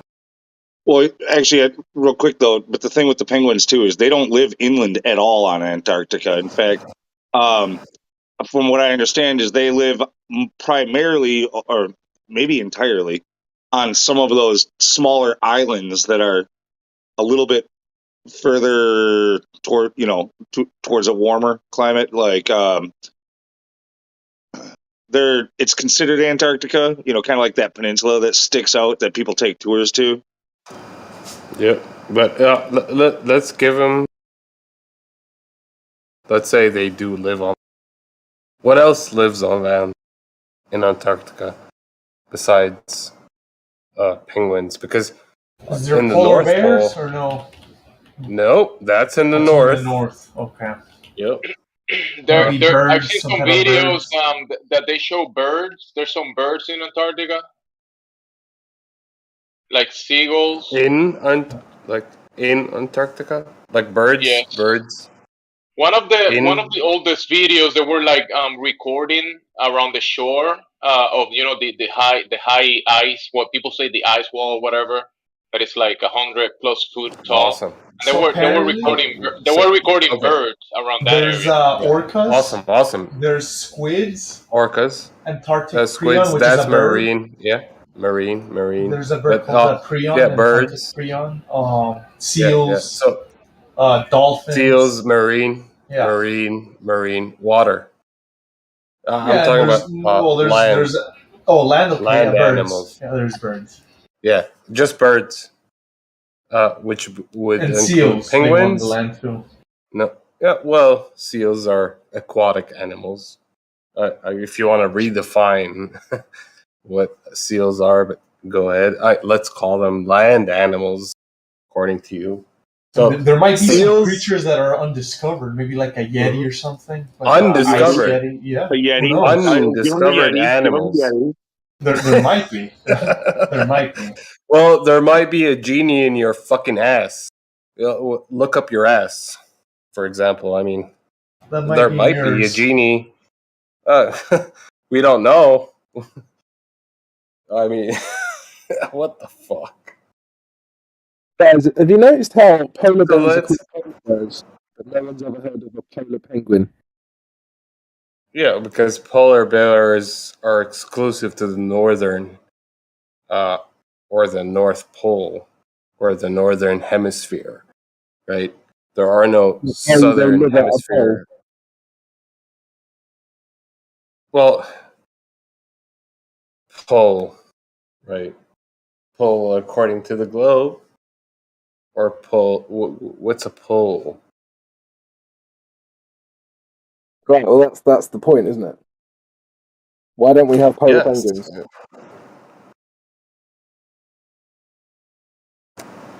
Good point. Because you don't.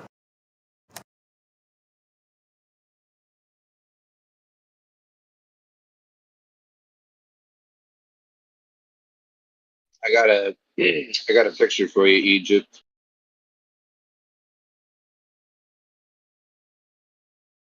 And I don't know why they decided to focus on the peninsula. I don't know if they're saying that's the only places around Antarctica you'll find penguins, just on that one, tip that's close to the tip of South America. I believe it is. If it is, it seems like it would have some sort of relationship with, things that can travel between South America and Antarctica, just in that small little, like, alleyway or causeway or whatever you want to call it.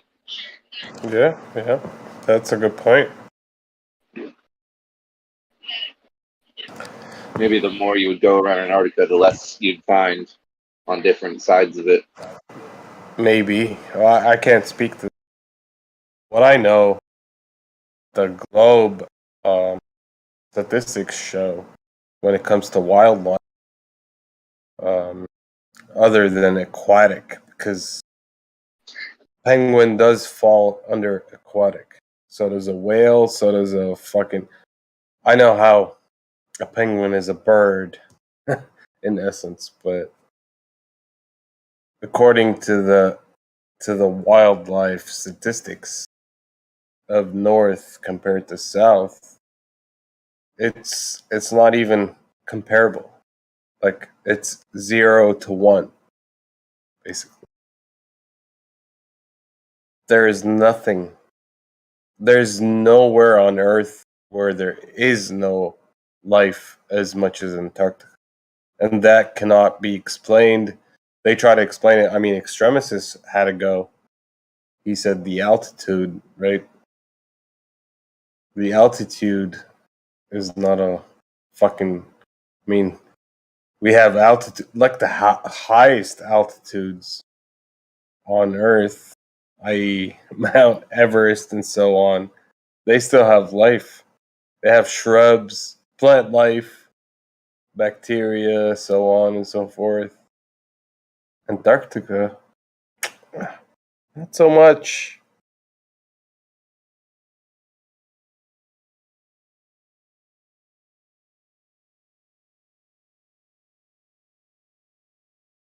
But when you add the fact that it's illegal to travel there, they might just be trying to keep people away. And it's determined to tell you it's a frozen wasteland that you're just gonna die if you go there. Plus, it's illegal to go there. So, yeah, we're just trying to keep you away. Well, people are not the driving on this so-called planet or the ecological. People are just part of it. We're not the driving force. So that's a non-argument. fact that I can't travel somewhere doesn't mean there is no life there. Yeah, but that's what I'm saying. When you take into account, let's put it on not on a globe. Let's put it on a level plane, and you go to the southern region. The land sizes can only get bigger, right?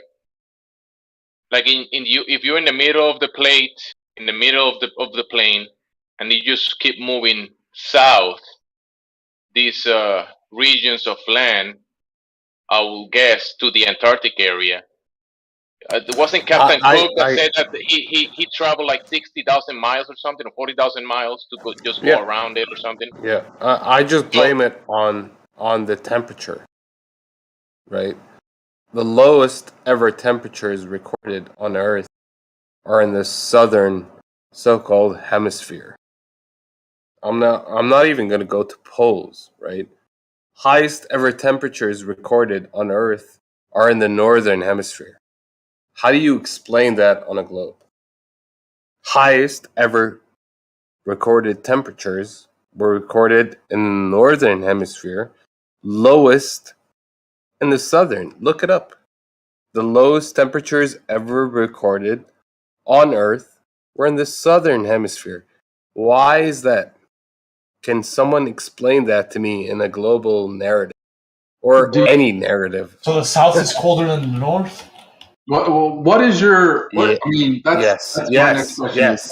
That's where you're going with this. Why is that? Why is that? That's what I'm asking. Here's just I'm just gonna throw something out there. Maybe since it's on the globe model, perhaps it's tilted further away from the sun.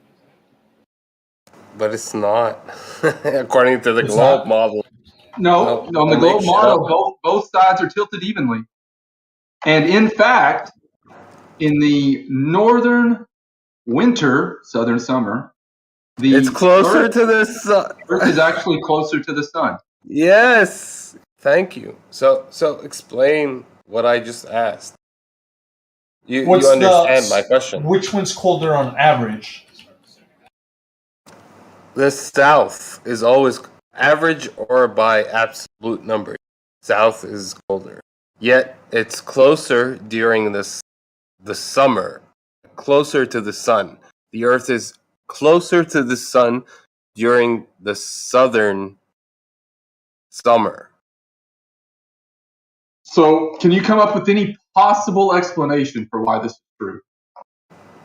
According to the globe, no. Okay, let me rephrase it's that. It's a contradiction. Why would it be true on a flat Earth? Because the flat Earth gives you possibilities. The globe what kind of dumb answer is that? Oh, shit. So, possibilities is dumb. I mean, that's about as vague as you could possibly be. I don't need to get specific. You already did with the...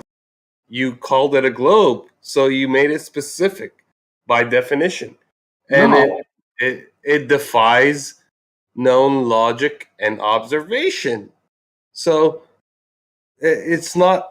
I don't need to be as stupid as a globe.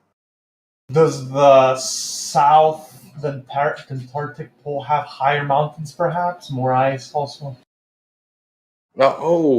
Higher elevation, perhaps. Higher elevation is your cause? I don't know. I'm just throwing out shit. Not shit, but like ideas. Yeah, well, let's test them. Yeah, apparently. Hold on, I'm reading right now. Yeah, apparently the South Pole is the elevation Antarctic at the South Pole is 9,300 feet. Oh, you just figured that out? You didn't know that? You were just throwing shit out there. Man, where do we find these people?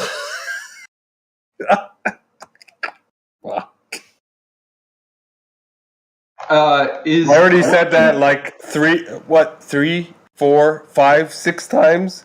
To be clear, flat earther, hold on, before you make yourself the elevation of Antarctica. Hold on.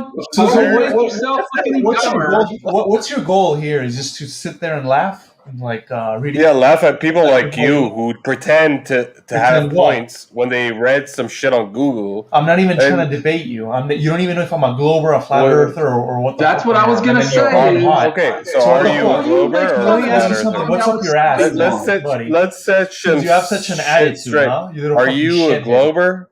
Are you a glober or a flat It earther? doesn't matter. It doesn't matter. Oh, The so fact you're is neither? that your attitude is So fucking I'm shit. wrong. And you're a piece Oh, of shit. We're not talking about my attitude here. We're talking about facts. You're just sitting here there laughing like, oh. I could do that. That's Ridiculing. my right. What do you think you're better? You can You laugh think you're too. better? Is that what you No, think you you are? can laugh. You want to laugh? no. Go ahead and laugh. Do you have a point to laugh about? Yeah, I'm laughing or are at just you. fucking laughing crazy. So, are you a flat earther or a glober? It's not about me. You can't even answer a simple question. Ask me the same question. Ask me. Go ahead. I really don't care. Yeah, but see, I can answer a question. Ask me any question. I'll answer it. Go ahead. You didn't answer my question. You couldn't. You have a problem answering I'll ask you a questions. question. Is your Ask life me a shit? question, yeah. Is your life shit? My life is not shit, no. So go ahead and answer my question. Are you a flat earther or a glober? It doesn't matter. You can answer a simple question. I answered yours. Your toughest question. Is your life shit? Is that the toughest question? I mean, think of your toughest question. Go ahead. I'll give you time. I'll give you 5 minutes. Think of the worst question you can ask me that I wouldn't be able to answer. Go ahead. Why would they lie? Good question, but not his. He can't even comprehend the meaning behind that question. I.e., as a glober, because I know he's a glober. I answered his question for him, but I'm waiting for his answer.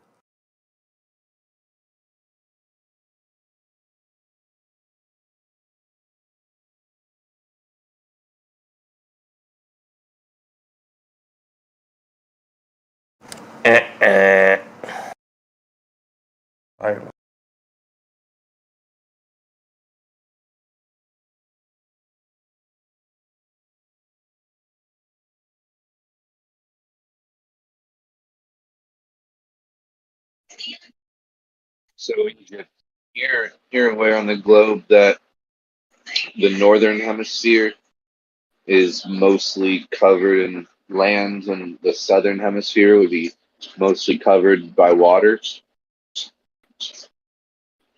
Yeah, I'm aware of the geographical aspect of the Earth. Yeah, I have no problem with that.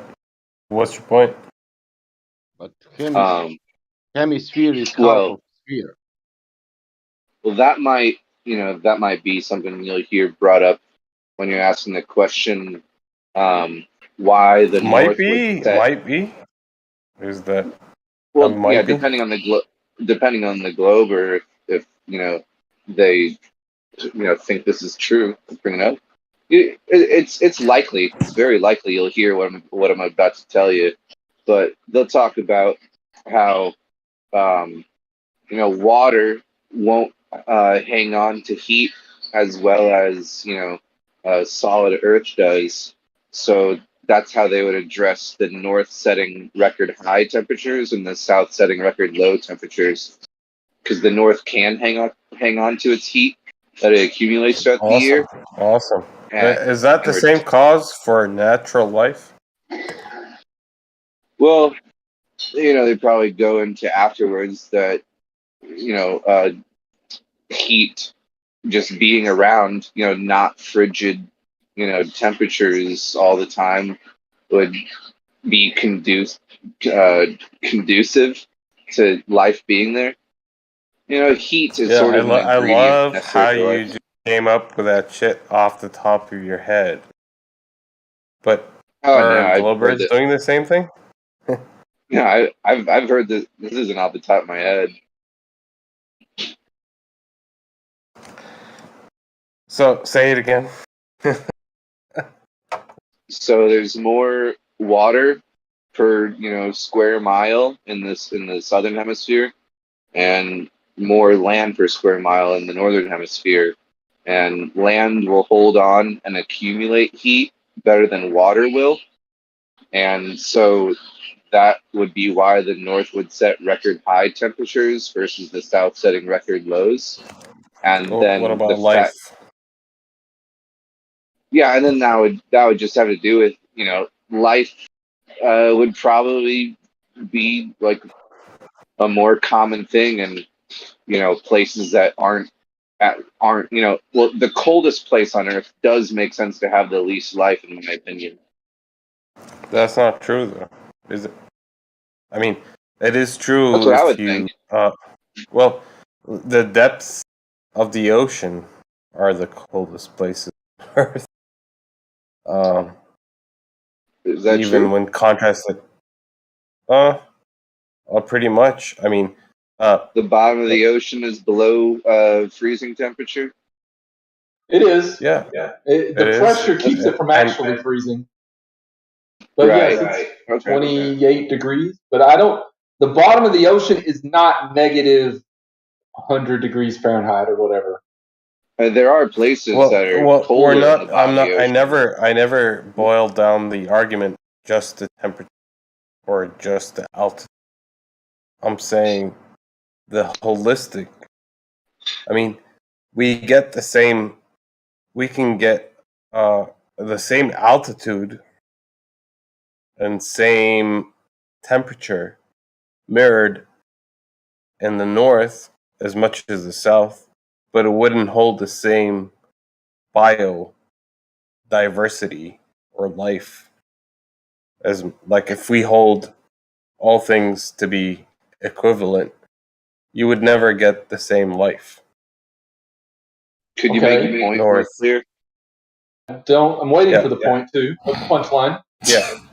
Yeah. So same altitude. Yeah, these are the arguments, right? Altitude, right? Desert. I mean, desert. Fuck, I live in a desert.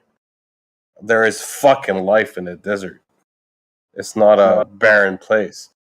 It's not like you still get plant life. You still get fucking all these lizards, these scorpions, these fucking insects, all this life. It's beyond your fucking imagination. But it's a hot desert, right? It's not a frozen desert. Is there a difference there?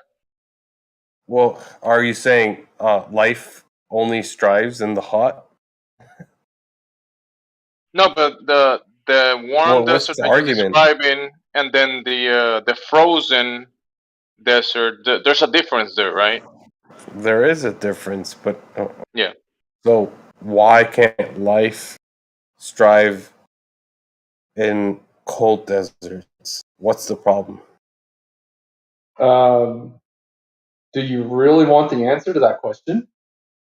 Do you not know the answer to the question? Is it because it's cold? No, frozen. Frozen. I mean, it's frozen. It takes what more does that effort. even mean? Yeah, there's Well, less in what organisms sense? due In what to sense? the conditions. Therefore, there's less life. Hey, Egypt. You know what? Sorry, man. Okay. Go ahead. No, go ahead. It's like this is the extreme temperatures. We're gonna find less life.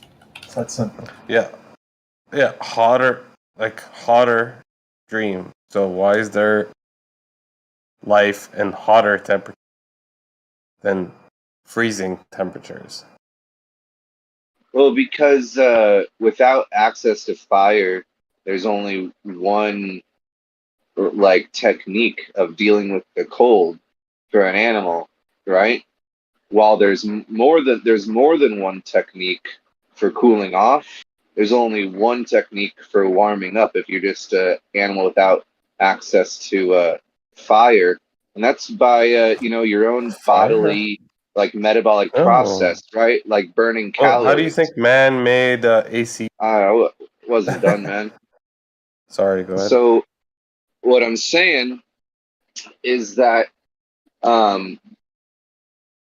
in a desert you can still find a cool place in the shade, but there's no such thing as a warm shadow in Antarctica. I mean, the one thing that they have to Is that keep a themselves desert? warm, well, the one thing to keep themselves warm is burning calories, which is a pretty difficult situation to find yourself in, where eating is super necessary all the time because you're consuming so many calories to keep your metabolic processes going, to keep your body temperature up. Are we talking about humans, or are you talking about like life? I'm talking about just life in general. Oh, They got to so keep life they got to in keep their general. body temp up by eating and burning Yeah. calories. Awesome. So But you're so it's rough. It's rougher than in a hot desert where sure, it's hot during the day, but at least it gets cool during the night. And sure, it's hot during the day, but you can at least sweat. That's the same as, that'd be the equal opposite to burning calories. But then you might find so what is a cold-blooded animal? What's your That was question? a random topic change. Oh no, that just defies the idea that you need to survive. Cold-blooded animal does not need heat to survive. No. Cold-blooded animals So need your to whole premise also stay warm. warm. Cold-blooded What's animals warm? doesn't mean that the cold-blooded animals doesn't mean that the animal itself is like a cold thing. Yeah, but there is a cold. So Antarctica is cold. That's what everyone's telling me. What are we saying? No, that's what you're saying. By definition, you're saying, oh, because we need heat, but Antarctica doesn't have. It has cold. Oh, no, it has heat. Maybe not as much as some animals might not need, but there are animals that can survive in that condition, and it's called heat in their condition, but it's No, but relative. And you think a polar go ahead. bear just like has an internal body temp of like 20 degrees Fahrenheit or something? Oh, and think No, you got to repeat. You were breaking up. that's irrelevant. It's extremely relevant. A polar bear wants to Also, stay. you don't have polar bears south, and you're saying because that boils down to internal temperature. Your connection's bad. I can't understand you. Why don't we have polar bears? Why don't we have polar bear? I think he was going to say in the southern hemisphere. In the south, yes. Oh, in the south? Something that needs to eat so much probably wouldn't have enough food down there. Why don't we have penguins in the north? Now, that's a good question right there. We do. I don't see any. We do. According to I the sent it. image shown earlier, we don't. Yeah, the picture I sent earlier. According says to your no. image? No, according to his image, just- Bundy's image. Yeah, just my image. I'm not standing Okay. behind that image, firmly or anything. I live in the but north. I've seen penguins, so what's your point? Okay. I guess the image is wrong. Oh, you want me to show you a picture of a penguin Dude, in the seeing north? penguins at the frickin' zoo doesn't count. Okay, no, there are no penguins that live in the wild in the north. They can do. And they can live in the south too. Okay, so here's a direct quote. Penguins can live anywhere in the southern hemisphere. A specific version actually lives in the tropics, the Galapagos, but there are no penguins in the northern hemisphere. It's according to this. Okay, awesome. So in the tropics, in the global narrative, are the tropics the same, or would be expected to be the same on a globe? Pretty as an similar. environment. Yeah. Yeah, pretty similar. Yeah. So, I see.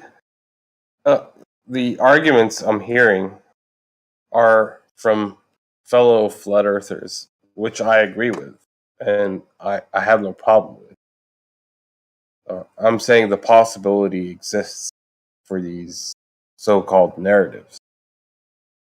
What I'm hung upon is the global narrative that dictates that it must be as such, when it's shown to be the complete and polar opposite of the narrative. That's my problem. I have no problem with Fundy showing me anomalies. I mean, all we can show is anomalies. I agree with these anomalies. But your narrative doesn't fit anywhere in a standard or anomalous narrative. Like, it doesn't fit anywhere.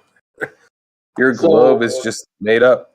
What I'm having trouble understanding the point is that you think that the northern and southern hemisphere ecosystems should be basically equal.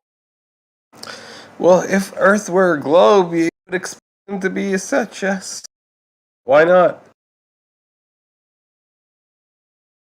I mean, what's wrong with the answer that he gave? The answer that he gave sounds completely plausible. Answer my question. I did. His answer is based on a flat Earth. Do what? It's based on a flat Earth. His answer was based on a flat Earth? Yes. Ask him. Was your answer based on, I guess, technically his answer wasn't really based on anything. It was based on more the ocean than the shape of the now Earth. It's not based on anything. So what's your point? You can ask him. What's your point? What's your point then? You're holding on to his point. You said let's ask him. Let's ask him. What was your model based on, Fundy? Yeah, I was trying to describe the Glober's opinion. There you go. He was on our side. And I second his Glober's opinion, by the way. So what's wrong with his Glober's opinion? Because what it sounds like you're trying to say is, in the opinion of a flat earther, the globe model, if they're equal, should have the same diversity in the northern and southern hemisphere, according to your interpretation of the globe model. Whereas his interpretation of the globe model is different from your interpretation of the globe model. Yes. Well, yeah. I miss. Then in that sense, yes. Can I cut in here just real quick? Hey, bro. Yeah, go ahead. That's not according to our version. That's according to your version. Wait, what? Do you believe you're living on a globe? No, I do. Okay. Then who are you asking? Me or Extremis? I'm sorry. No, not you. Almost exactly. Extremis here. Yes. If he believes he's living on a globe, if you believe you're living on a globe and a globe like the one that NASA describes, then above the equator, north or south, you pick cities, locations, equal latitudes and equal altitudes, and they're going to have extremely similar weather patterns. This happens all throughout the globe. You can look at Buenos Aires and San Francisco, both on the 37th degree parallel, north and south. You can do this with cities all around the globe. Okay. So you get to the North Pole and the South Pole, and then there's radical ecological differences. I think we covered that already, did we not? Well, the point to it is what's causing this. If both of those sides of the globe receive equal amounts of light, each side of the globe, north and south, receive equal amounts of light at opposite times of the year. Okay, and I'm waiting. You're on a ball. You're on a ball, spinning around a ball of light. Opposite sides, north and south pole, are going to receive equal amounts of light at opposite times of the year. So why does Antarctica have 2 plants and the north has more than 1,700 different kinds of plants? And he already admitted that southern summer is where the sun is actually physically closer to. Yeah, the average northern summer temperature is about 32 degrees. The average the average summer temperature in the south is negative 18 degrees. That's a 50-degree difference. Doesn't happen anywhere else in the world. Wait, I'm assuming you're talking about the northern temperature at the North Pole versus the South Pole. I'm talking about when That's exactly what he said. Okay, well, he said the north, and I'm thinking the whole northern hemisphere, and I'm like, that's not right. Okay. When you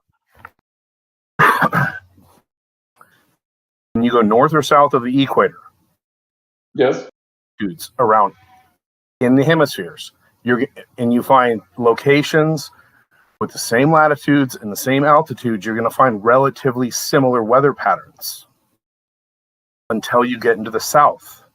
And then that pattern doesn't continue. For some reason, Antarctica never melts.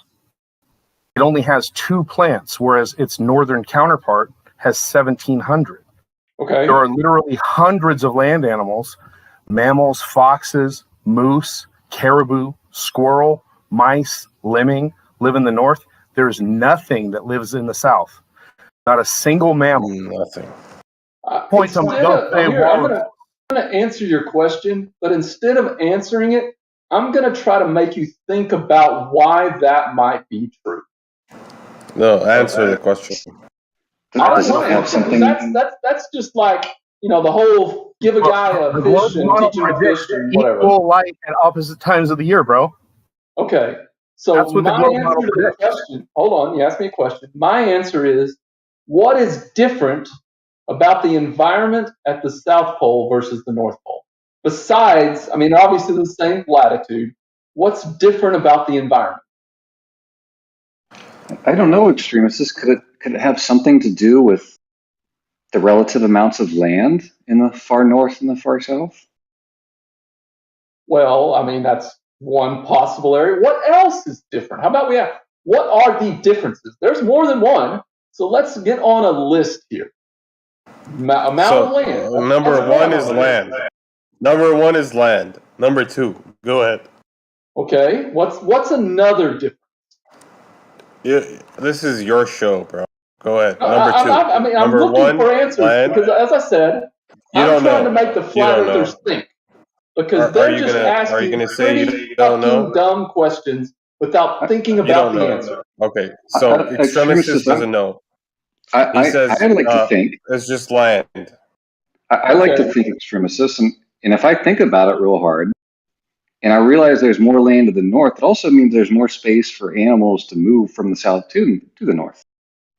And then when I look again, I see that there's no continent that extends. There's no land connection from the equator all the way to the north, the south. Whereas there is that in the north. I don't know, man. Maybe that has something to do with the presence of animals, or fucking Africa. Africa and America are pretty close. Their tips are pretty close to the southern so-called continent of Antarctica. What do you mean by that? They can cross. I don't know. Maybe all those mammals. Do you think they can swim from the southern tip of Africa all the way to Antarctica, or are they just not as lucky as the mammals in the north that can just walk from the Americas to Canada? I don't know, man. What do you think? I thought mammals evolve. Like they evolve over time. A little bit. Like we have Darwin's theory.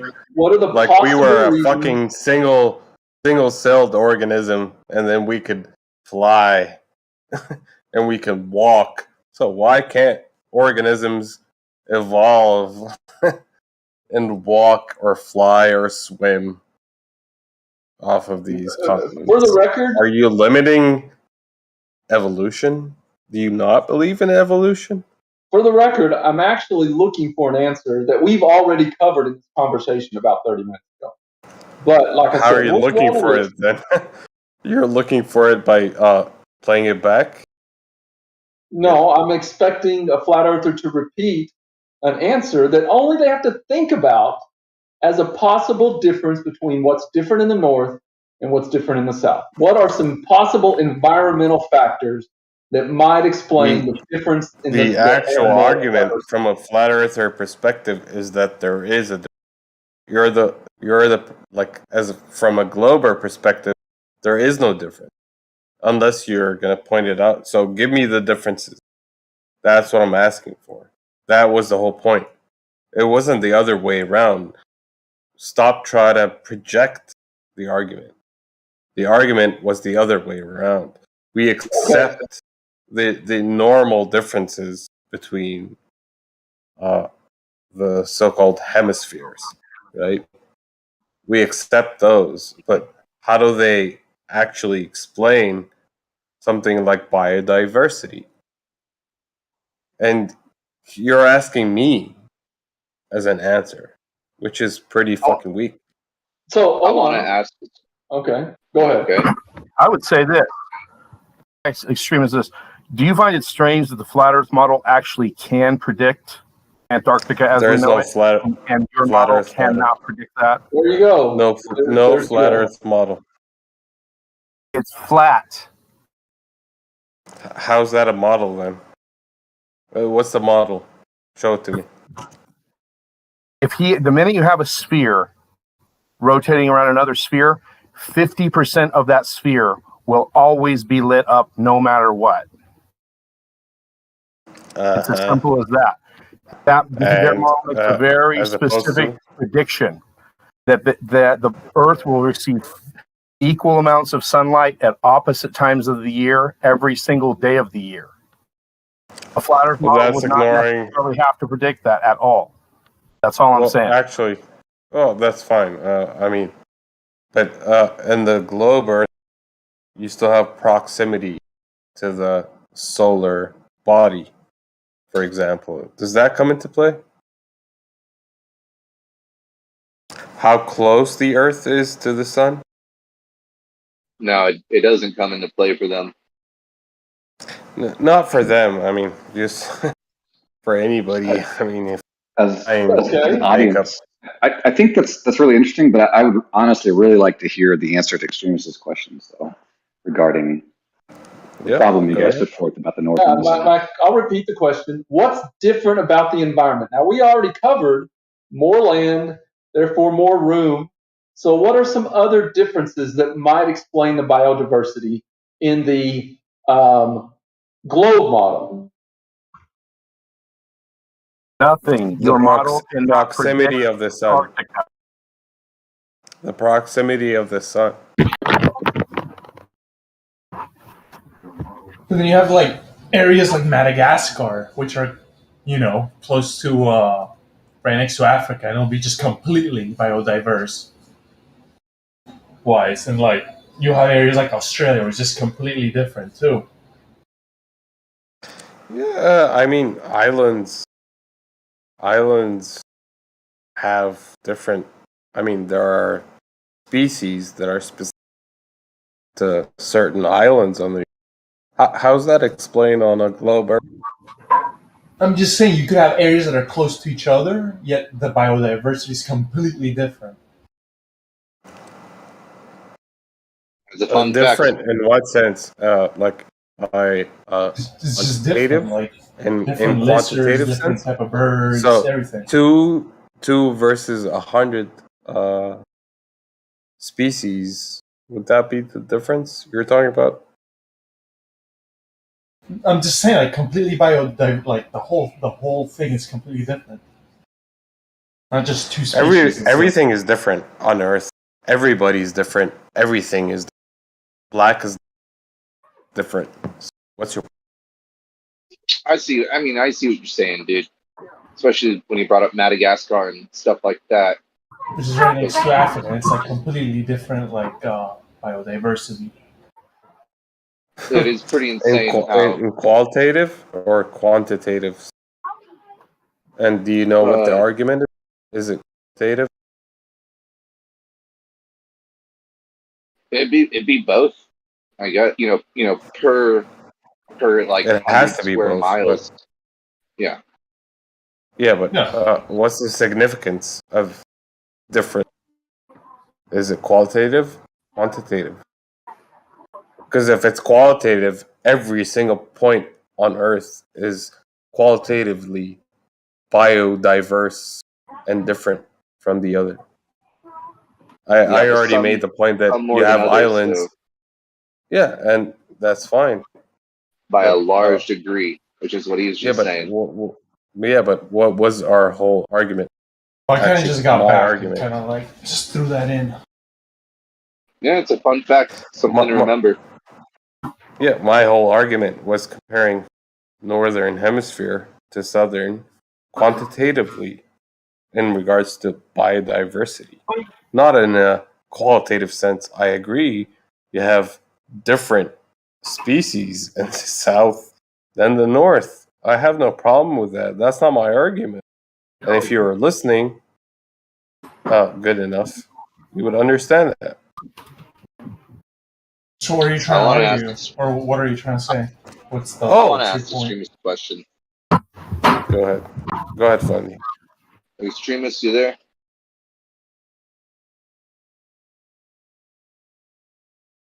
Going once, going extremists. It's extremists. But extremists. Well, we can move on then. He's not answered.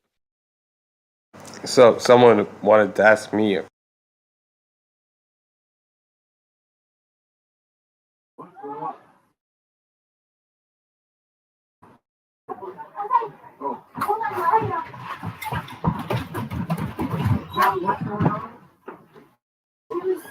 Hey, ball kicker, you hot micing? How you doing, Fundy? Yeah, Oh yeah, I'm doing great. Had a great weekend. How about you? Awesome. Oh, yeah, just the usual. Not great. Just average, I guess. Mine was fantastic. Yeah. Thank God for that.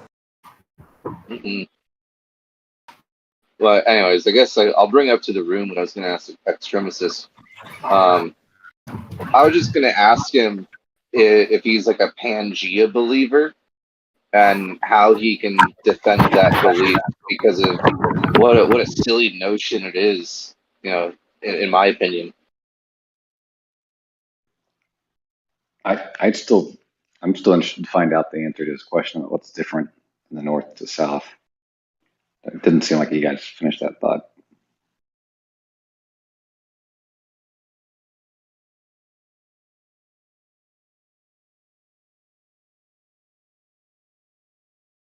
Why why do you think Go ahead, man. Yeah, I don't understand what point he was trying to make. Was he trying to say that like the north and the south are completely different in biodiversity? Can you expand a little bit on that Fundy, on why you think it would be ridiculous or no? Yeah. So Pangea, you know, you got all of the dry land connected, right? I mean, to me, it's like, how would you imagine something like that would ever come to be? Whether like there was a bunch of continents that all rammed into each other and all met up somehow, and there was no stragglers, or somehow, you know, the Earth was covered by oceans at some point, and then all volcanoes were in one single place, and they all, you know, created land all around the same spot, and then they broke apart. I mean, it's just such a strange idea to think all the dry land would be in one spot and then break apart.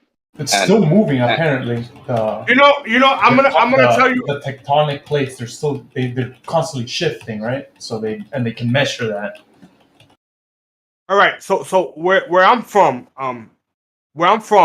there's like a small village that is called Old Town, and it used to be the town. And every time I used to ask them, why is this the Old Town? They told me it's because this was the main town, and then like an earthquake happened, and they moved the land to somewhere else, and now they call it Old Town. So I'm saying if that could happen in a place where I'm from, I don't see it. I don't see why it couldn't happen globally. Oh yeah, I'm not against the idea of like, islands sinking into the ocean or new islands popping out. I mean, the ground can do whatever it wants, and then the water's just going to fill in the valleys, wherever it can reach and spread out to. But just the idea that there was one original island, right? There was one giant original island. How did we ever get one giant big original island that now every continent and island? It makes perfect sense, dude. It makes perfect sense that there be one central creation, right? And maybe, right, this is just a story I've concocted out of multiple stories I've heard. Maybe there was such a, like, envision the Tartarian nation or whatever, and there was such a harmonious, peaceful, that every human being and every creature was symbiotic, to the point that they might have gotten a little arrogant and try to build something to reach the heavens, and maybe those people that are in the heavens was like, oh no, this cannot go down, and maybe they might have struck the earth in some way and divided everything and divided all the languages, so that synchronicity and that harmony would never happen, so that we could never reach the heavens. And this is probably why we don't know anything about it. Could just be that also perhaps everything expands in its nature, right? Like in the universe, or everything just tends to expand and go away, like go out away from each other. Oh yeah. Everything I said was hypothetical, of course. But yeah, no, I understand. I'm just throwing out an kind of like an idea out. Hold on, let me put out an official disclaimer. Everything I said was hypothetical, of course. Sure. Okay. So Matrix, I drive with the philosophies you're laying down, because I share the same mindset as you about like what an important sort of concept to understand. However, I was only sort of thinking it sounds silly according to like the like nihilistic sort of random happenstance, like heliocentric model, where it's just like, rocks, inert material, just kind of, forming however the laws of physics tell them to form. And so I understand what you're talking about with like something original being shattered, like a mirror that is, is struck by a hammer or a rock, it, is thrown at it, right? Like there's one correct true thing, then divided. And the thing is, the only thing I've ever heard about, like, oh, why people believe in Pangea is because, like, kangaroos and on a globe, they think that Africa and South America fit together like puzzle pieces, sort of. Those are the only two things I've ever heard in defense of it. But there has to be defenses. How did any sort of natural phenomena lead up to an Earth globe originally having one giant continent? Like, why would a Earth ever form one giant continent originally that would then split apart? Why wouldn't it create 3 or 4 or 10 or whatever continents all over? I just don't see why it would start out with one, even though I do see how it relates to like their Big Bang cosmology and their, and Christian philosophies. It just seems like they're carrying the torch and creating their own religion based on the same sort of archetypes, And my hypothetical story, if you guys remember, could also hypothetically explain the flood, right? It could, because when those that reside in heaven said, no, this can't go down, struck the earth, could have been some sort of fire, right? Melted everything down, fucking just burning everything, and then the flood could have came as a sort of a relief, right? Just flooded everything, not because fucking God deemed this so. Well, maybe God deemed them it so, but because it was necessary, because the shit was burning.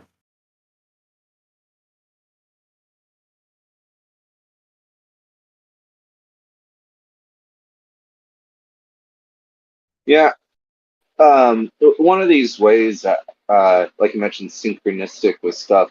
One of these things about like things being too powerful, too good, and too united, or whatever.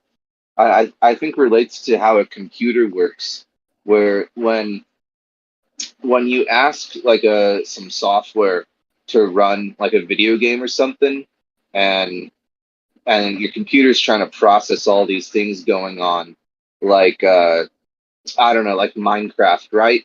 Minecraft has to like keep track of all its blocks and things that happen to them, and if you stack up like 1,000 blocks of TNT and set it off, that's too much for the computer to handle sometimes, and it'll literally just cause your computer to restart. It's like I can't handle processing what you asked me to and what you were about to accomplish. So instead of you accomplishing this great thing, I'm just going to cut it off here and just restart from scratch, which is, I think that's similar to like the Tower of Babel, where it's like, once you're about to break the rules or do something that like is more than what you're ever supposed to be capable of, that's when the reset button gets switched on and it says, no, if you, yeah, go ahead.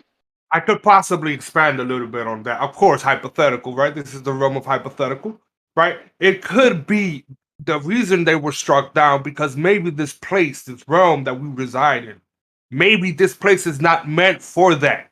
Maybe there's a deeper meaning. Maybe there's a significance to this place. There's something that has to be learned in this place, right? Maybe this place is not meant for harmony and perfect paradise. Because obviously those things in this hypothetical, they tend to lead to conclusions that are not optimal for whoever is running this place.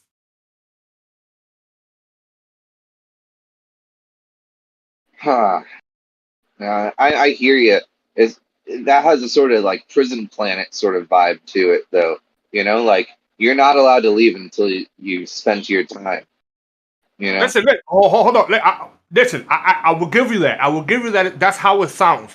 But also, I've realized, if I take these hypotheticals into account, I've realized that although this place might not be paradise for everyone, it might be everyone's individual salvation, because it seems to be that the Matrix gives you everything you need for you to save yourself. Right? It's up to each and every last one of us to pay attention and actually make the effort to save yourself. It doesn't seem to me like it's a prison. It seems to be like, yeah, sure, it might be a prison, right? But it definitely gives you the key for you to, but it's depending on us. If we are so wrapped up in the Matrix that we don't pay attention, then maybe we deserve to be in this perpetual trap. So, would it feel right to you if, you know, the rules for this place is that only one person is allowed to leave at a time? Like you're not allowed to just, no. That's not no. Erase that. That's not what I'm talking about. I'm talking about everyone can save themselves. But what I can't do is save you. I can't save my son. Exactly. I can't save my mother. I have to save myself. They have to. This is what I think this place might be. It might be the place to save people's individual souls, but they have to do it themselves. Yeah, sure, I could say something that could spark something in their mind, right? And get them there, but I cannot do that for them. They ultimately have to do it themselves. Saying, though. That's what I was saying, man, right? So, to say it a different way, you know, like, you know, people can only leave here one at a time, meaning, you know, if you all try to team up together and like break out of here, it's not going to work. You know, it always has to be a solo mission. You know, you can get out of here, you're saying maybe, but you're going to have to do it yourself. Maybe, you know, others can support you, but ultimately you're the one who's going to have to go sort of through it alone, in a sense. Like you're going to be the one ultimately to have to. It's sort of like making a decision, right? You can get input from all sorts of people, but at the end of the day, you're the one that has to make the choice, right? It's like other people can assist in your transcendence or whatever. Yeah, I think that would explain. I think that would explain why this place might not be, because I've tried to rationalize why there isn't world peace. There doesn't seem to be any rational reason for there not to be, right? Like all these things like pride and my land, that all that seems to be stupid, right? When you break it down, there doesn't seem to be any legitimacy about it, right? Like it's stupid. This is my land. Get the fuck out of here. Oh, you got rockets. Come on, bro. It seems to be like they're making it seem like there is war, like there is tension, right? For stupid reasons, but it's more like for psychological reasons. That shit might not even exist at all, right? Something I've said for a long time is just a personal feeling, is that with the technology and understanding that this world has nowadays, to me, it just feels like there's some sort of supernatural force at work that is making sure things don't go as well as they could go here. That it's like maintaining some sort of quota or level of suffering and toil or anguish or whatever in the world. Because, I don't see any reason the world shouldn't be a lot better than it is. You know, it seems like some force is holding humanity back from having, the comfort that it seems like we could easily achieve. You know, there's something's working against that sort of level of us. And besides ourselves, I know people get in their own ways. People have, arguments or whatever, right? It's natural to fight, but it just seems like by now that it shouldn't be in the state that it currently is. Like, you know that person. See, what I disagree with you is the it shouldn't part, right? I'm starting to think like maybe the shouldn't part is right. You understand? Maybe the nature of this place is just what it is. The shouldn't is just a subjective idea that we've thought of, like something should be this way. In reality, it might not even be that way. We can just desire it to be. Right. I hear you. Because on top of what I said, I think that there is a sort of important role for this supernatural force, making sure people are challenged and suffer and things aren't as good as they could be. I think it serves a very important role, to like there's this quote that I like, I forget who said it. It says, "Man supports himself on that which resists him." I find that true in almost every scenario, even as simple as like leaning on a wall or a chair. Like if that wall went along with you and agreed with you, and you said, "Okay, I want to lean over," and the wall says, "Oh, we're leaning over. Let's lean over. I'm going to lean over with you." Well, then you both fall down, right? But if you want to be supported, that wall is going to have to not agree, not behave the same as you. It's going to have to act against you. A man can only lean and support himself on things that resist him, which would be the important role played by the adversary or the opponent. It's like there's no glory to the winner of a sports game where the opponent doesn't show up. Like that, like especially if there's no cash prize, right? But it's for the glory of the game. It's like, oh, it's the World Championship Finals, and there is no cash prize. It's simply just to see who's the best team in the world, right? All these teams come to play against each other in a tournament bracket or whatever to definitively prove that they're the best, right? And it finally gets to the championship game, and these two teams are like, yeah, we're in this to prove that we truly are the best. And then one of them doesn't show up and the other one wins by default. Do you think that would make them feel accomplished? Do you think they feel like they proved they were the best? No, I mean, they won the tournament, sure, but not the way they wanted to win. They didn't prove what they were, Like they totally got blue balled. I mean, it'd be one of the worst feelings ever if the only reason you were there was to, definitively exemplify that. They're like, yes, I am the best, and here's the proof. It's yeah, that there's a sort of gratitude you have to have for your opponent, because without them, you can't accomplish what you want to accomplish.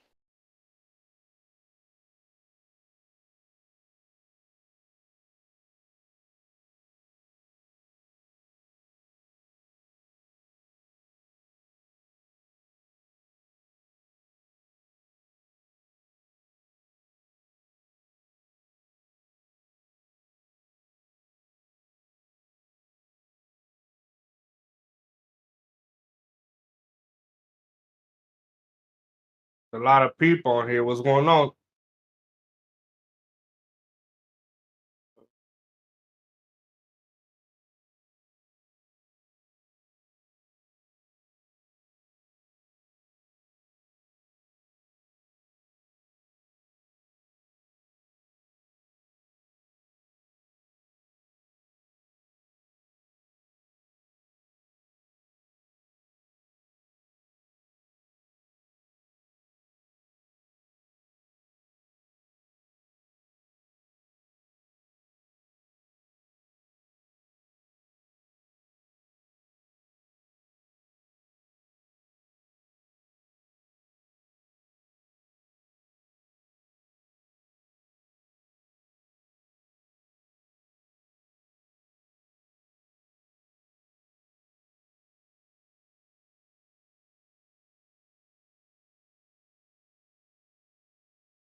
Just to put what I was saying from a different perspective, simple terms.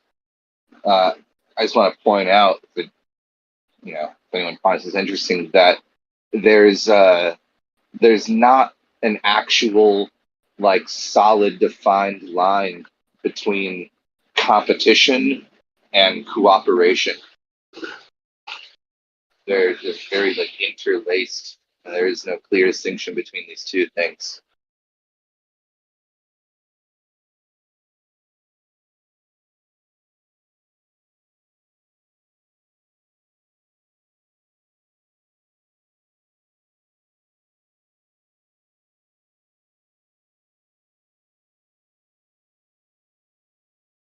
So in your what do you think is going on with this place? What do you think is really behind everything?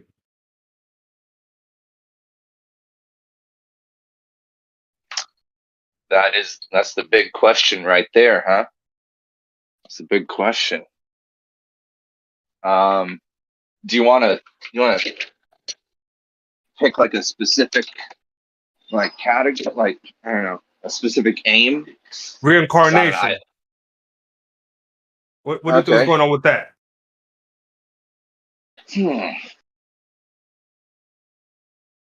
Have you ever heard of an inherited will? Inherited will? No. It's a big theme in one of the shows I like.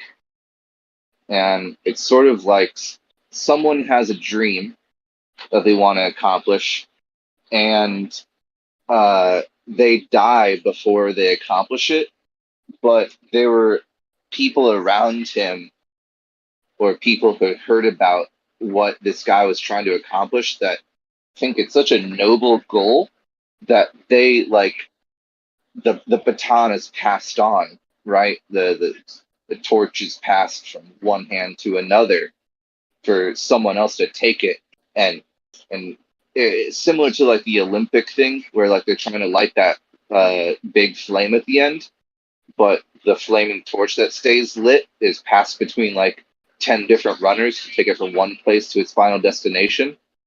The torch would be a symbol of inherited will, passing on passing on the torch just so that the ultimate goal is accomplished.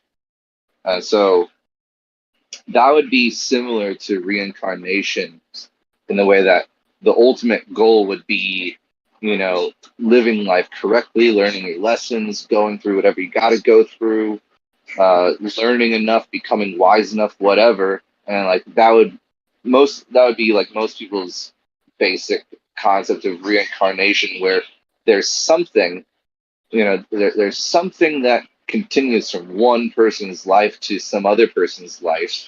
It's not necessarily the entirety of who you were, but some little essence passed from one being to another after death and into a new life that somehow is being passed from one person to another in order for the great work to be accomplished, to get that torch to its final destinations, fully lit, and not let it be extinguished.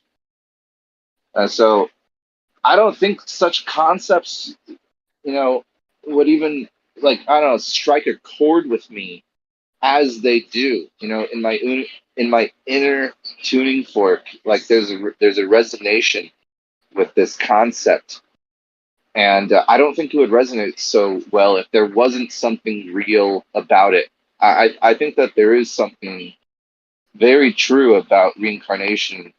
Maybe not the popular concept of it, but there's something there that I think is really special and hopefully true. But to what end, right? Why reincarnate?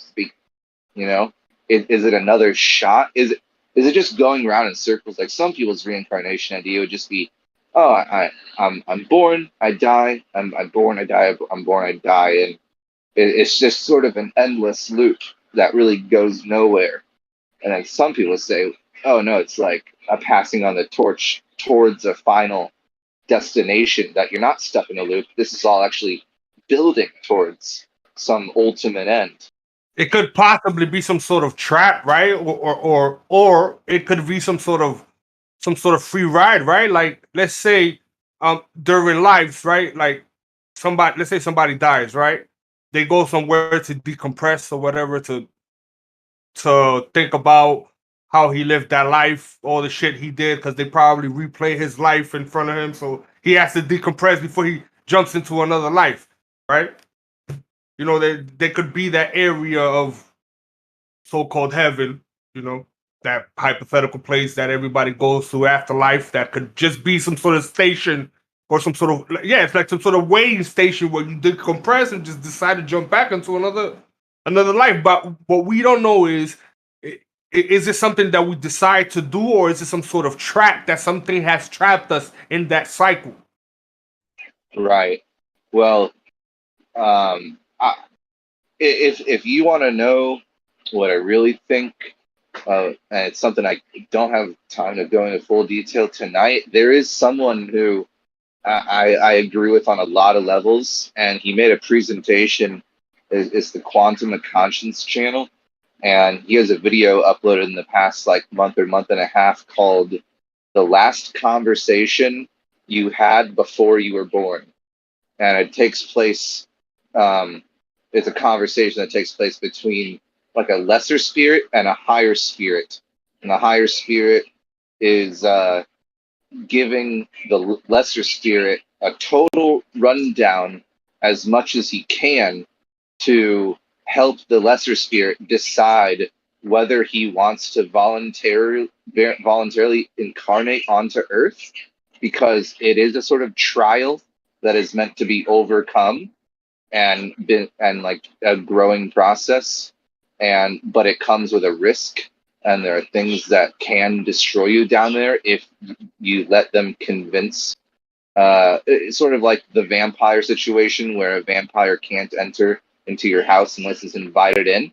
He's telling him like, you as a spirit can be corrupted, but only if they convince you to corrupt yourself. They can't actually do anything to you down there, but it is a place of opportunity, of great growth or great degradation, and it's all about how you navigate your way through this earthly experience. But yeah, I mean, I highly recommend. It's a little theatrical, and it's not a one for one of what he or I truly believes. There has to be some shortcomings in the metaphor of not being exactly literal of our thoughts, just in order for it to be presented in one holistic delivery.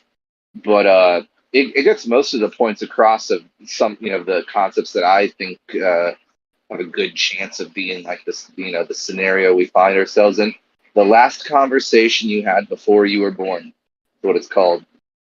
If you could post a link, bro, I appreciate it. Sure. And he changed it recently. He uploaded a reimagining of it, sort of, but someone else has his old recording of it. He deleted it from his channel. I'll send you the old recording.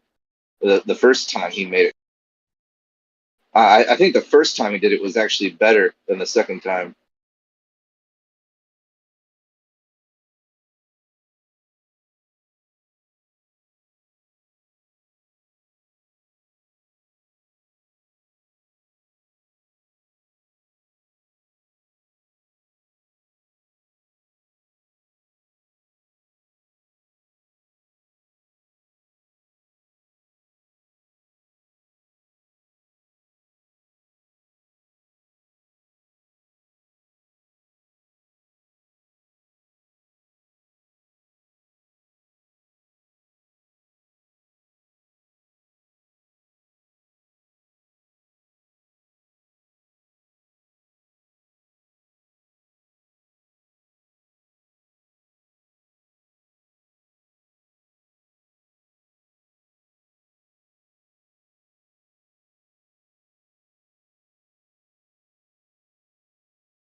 All right.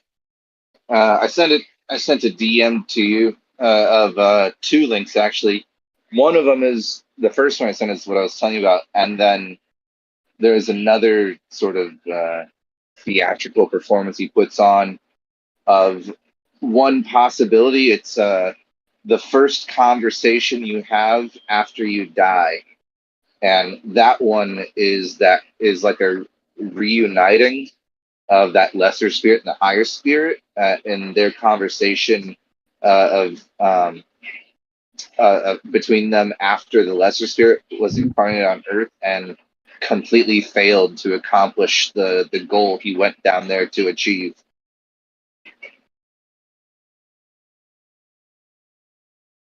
It's like, oh, you got sucked into being a materialist, atheist, nihilist who thought that the praise of your culture and all the gold medals, raises, and promotions you received, and the yachts and the speedboats and the models on your left and right were telling you're actually doing the right thing in life.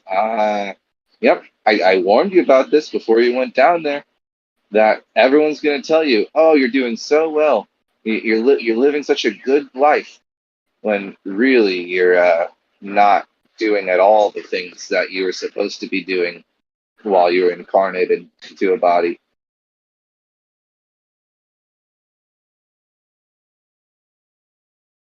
There are more important things to do than just rack up piles of gold and accomplishments of sexual acts and demonstrations of power over others or whatever, right?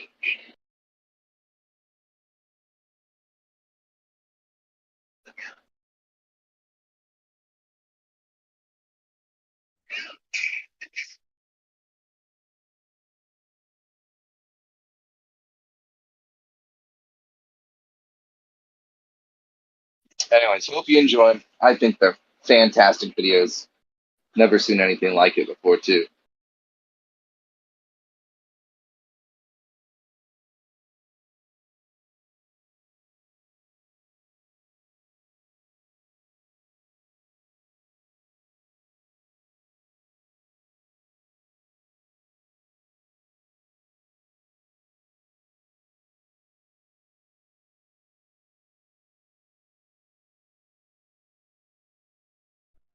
What's up, guys?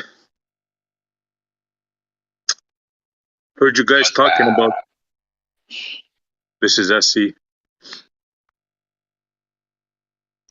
I heard you guys talking about planes before and orientation and that. Did you guys resolve? Wasn't able to hear the end of that convo. And that was way before I came into the room.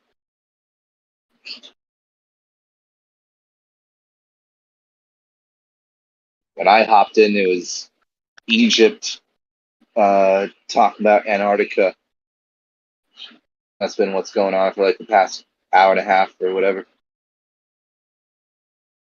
Well, they were talking about the plane and orientation, and yeah, that I find that funny when I hear that. There's a lot of model affliction. Some people think that the plane just magically follows around the ball. You don't have to do any adjustment, just keep it flying auto level and it just does the rest.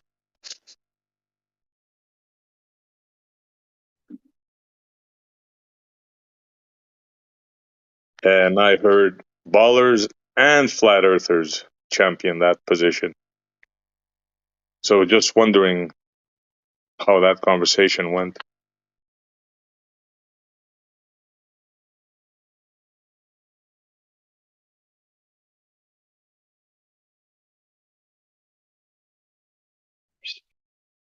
You know, I see a little issue when it comes to the whole gyroscope talk, where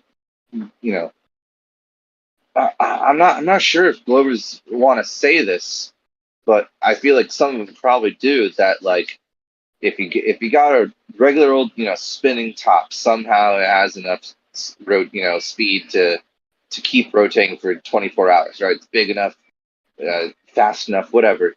That the axis of the top, the gyro, right, will like rotate and always point towards the center of Earth. Are there any Glovers in the room who think that a spinning top, if it were put into orbit, would always align its axis to pointing towards the center of Earth? Or would it be like truly locked into a rigid, orientation in space? You do know how gyroscopes function, right? Presumably by the last statement you said. Yeah, sure. Although I just want to hear. Go ahead. Well, you were asking a baller, but yeah, I'm curious too. Because you answered the question yourself by the last statement, but yeah. Well, it wasn't a question. What I said is I have an issue to point out if anyone thinks that. If anybody thinks that it keeps its rigidity or that it points towards the center. Right. Because we should be able to take like a 3-axis gyro or whatever, right? Or a gyro suspended by some sort of 3-axis gimbal, and take it on a drive and watch as it tilts. For every 60 miles, we should see this gyro tilt 1 degree, right? On like a road trip or something across United States, we should get at least like 20 degrees or something of tilt in this suspended gyro. Well, according to a certain model, yeah. Right. That's if it's rigid in space. Although, if you think that a gyro doesn't keep its rigid placement in space, and that the axis of it will adjust to tilt towards pointing into the center of the Earth, and that's an issue because the Earth operates in a way that's unaffected by gravity, right? The Earth is a giant gyro, and it does, in their model, in the heliocentric model, it does keep its rigid orientation as it orbits around the sun.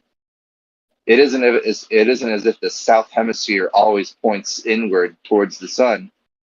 The Earth, in their model, the Earth just stays at its tilt, its orientation, and it just moves around the sun, but never like changes, the direction it's pointing. And so are you trying to compare a gyroscope to a spinning top Earth tilted on an axis? Is that what you're thinking, or do I have you wrong? Yeah, I'm comparing their spinning globe Earth to a gyroscope. So the one-for-one comparison would be the Earth as the gyro going around the sun versus the gyro going around the Earth. Interesting. I never thought of that one before. I mean, we're in their fantasy full steam, but I mean, yeah, that's interesting that you say that. So if gyros operated like the Earth as a large-scale gyro operates, then that means we should be able to suspend a gyro on a 3-axis gimbal, take it for 1,000-mile drive, and watch it as it begins to tilt. If it doesn't, then that kind of means the Earth is flat.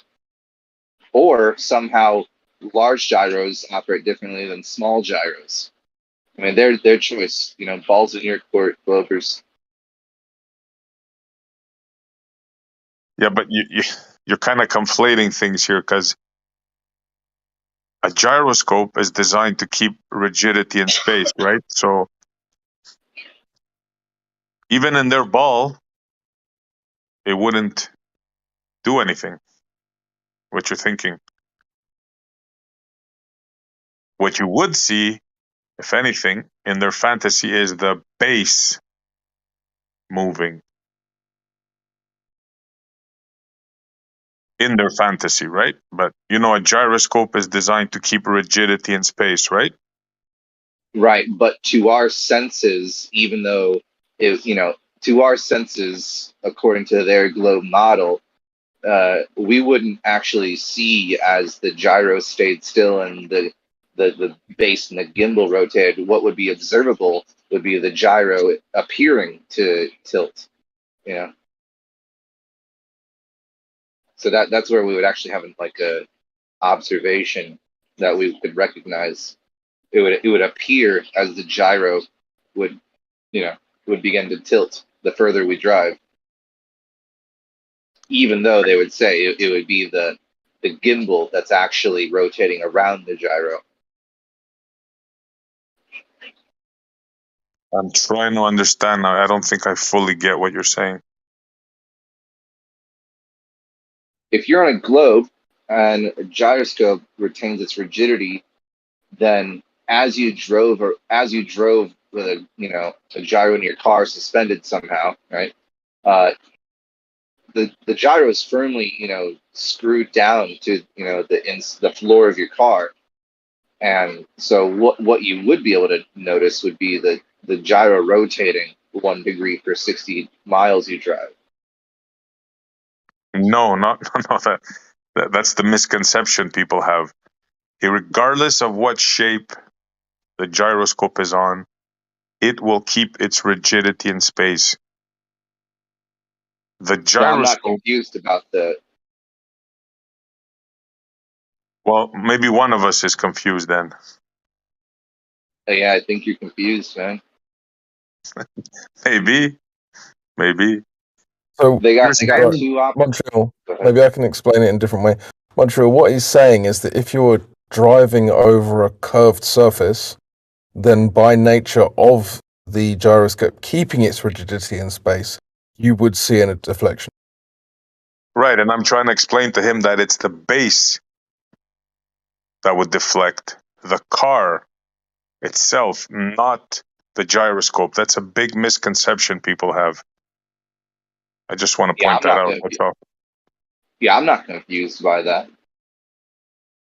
Okay, don't get triggered, bro. Maybe you understand that, right? It's not the gyro, because you said the gyroscope turns. That's what you said. You took this conversation a few steps back, though, because I laid out the philosophy that they may or not hold, and then the two options to weigh against that philosophy of something we would actually do, and then compared it to a philosophy that they must keep according to their heliocentric model. is that gyros, they would have to say gyros do keep their rigidity in space despite gravity and whatever direction the center of gravity is, because treating the Earth as a large-scale gyro, it isn't affected by, which side of the sun it's on. It keeps a firm, rigid, alignment, in space. Just at every point of the, at every time of the year, their model, it would always be angled at exactly the same direction, at the same tilt. I'm not disagreeing with that. Yeah, I agree with you. In their model, yes. So that would mean that they can either think that small gyros operate somehow different than large gyros, or well, I don't know. What do we observe when we take a gyro for a few 1,000-mile drive? Does it begin to tilt, or does it always just kind of stay level? I guess you would have to try it to see, but I can tell you what's going to happen. I'd imagine it stays level. Yeah, right. Yeah, well, no. This is what I'm trying to tell you. The base doesn't stay level. As you go up a hill or down a hill, right? Your car. I'm not talking about. Yeah, I'm not talking about the hill. I'm talking about in relation to gravity, not in like the texture of the ground or anything. Oh yeah, gravity has no effect. No, gravity has no effect in this. As far as I know, I mean, the gyroscope, when you spin it, it stays rigid in space, right? So I don't see how. Right. So that means if you go for 600 mile drive, then you should see 10 degrees of tilt in that gyro compared to its base that is has a level on it that's been kept level. If it's a sphere, yeah, agreed, yeah. So do we see that? I don't know. I've never seen a video on that.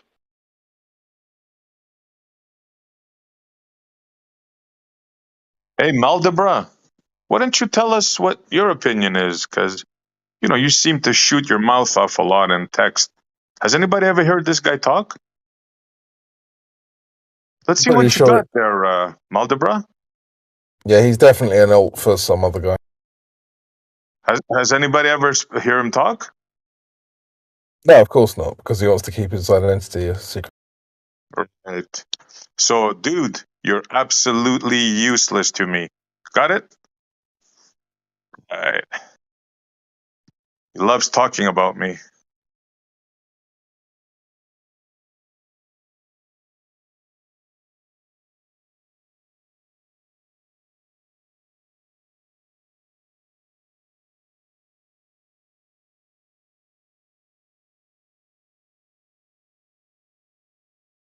Yeah, that's right.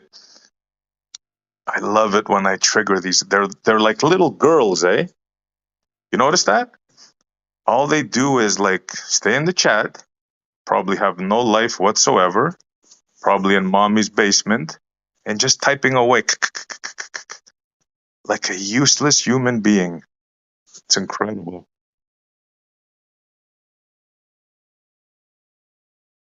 Imagine what kind of a pathetic life you have, dude. Anyways, enough of that. So back to reality. What I was saying, guys, about the plane, right? Now, it seems that there's a lot of different opinions. Like I heard, and I've heard from ballers that they think that if you have a plane and you trim it just right, put it on autopilot, keep on a certain level, they think that just by the pressure, the air pressure alone, this plane is going to fly around the sphere on its own. Then you have the other guys like Blue Marble Science that told me and say that gravity does the trick. You fly straight and level, and gravity whips you around this mythical, magical ball. And I find both those things like unbelievable that anybody would believe that.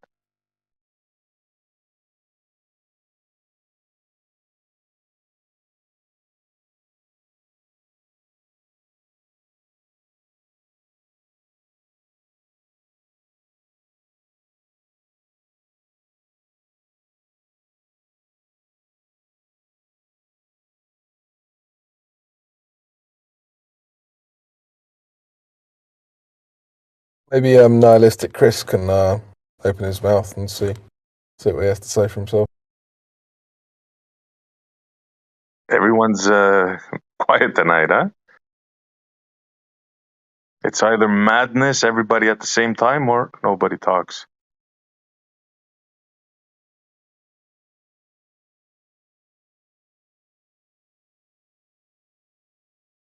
Well, it is understandable. Sunday night, people got to go to work tomorrow morning. You think these guys work? Maybe this is their job. Yeah. Yeah, that's a good point. There's another winner, Extremis is everywhere on every show, but knows absolutely nothing about anything. Just jabbing on people. That's all they do. I think the fact that there's no Globers out here who are like, I got a gyro and I take it on a 600-mile drive. I'm going to show you that it tilts, which proves that the Earth is a ball, because I believe gyros keep their rigidity in space.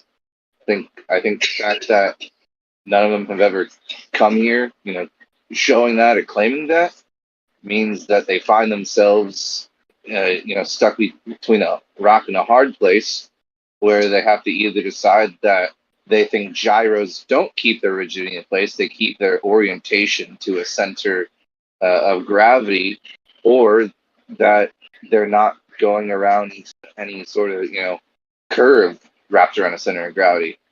So you gotta choose. Is the Earth flat, or do you think that gyros actually don't keep their rigidity in space? Good question. Because it'd be simple, if they think gyros keep their rigidity in space, I'm just going to take this gyro for a drive. Every 60 miles, we're going to see a 1 degree tilt. Boom, Earth's a globe. I have a question. Do you think Maldebra and Extremis, if they were riding in a car and they drove over a nail and they got a flat tire, you think between them they'd be able to change that flat tire? Just get their globe tire out the back.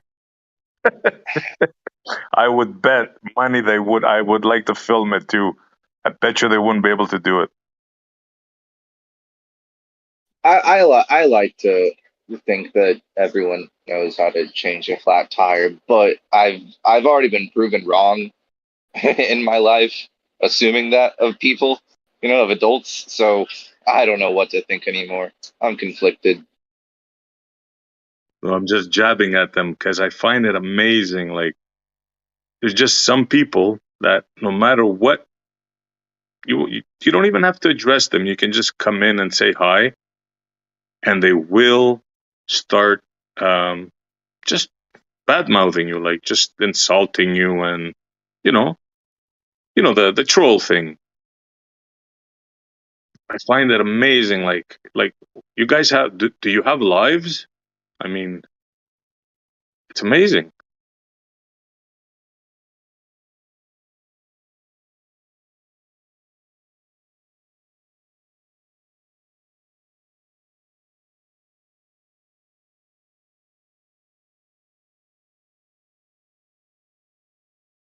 And the funny thing is, they have no argument. They know they've been whooped,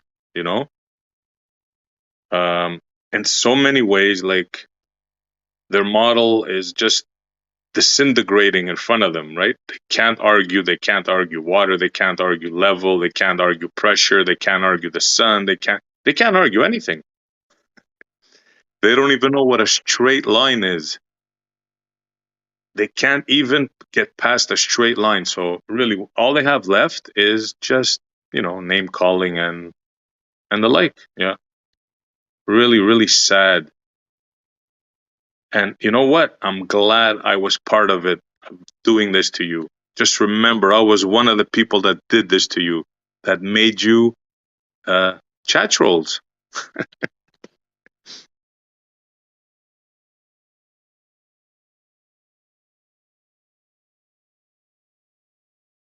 That's it. I had enough. I said enough. Sorry, guys.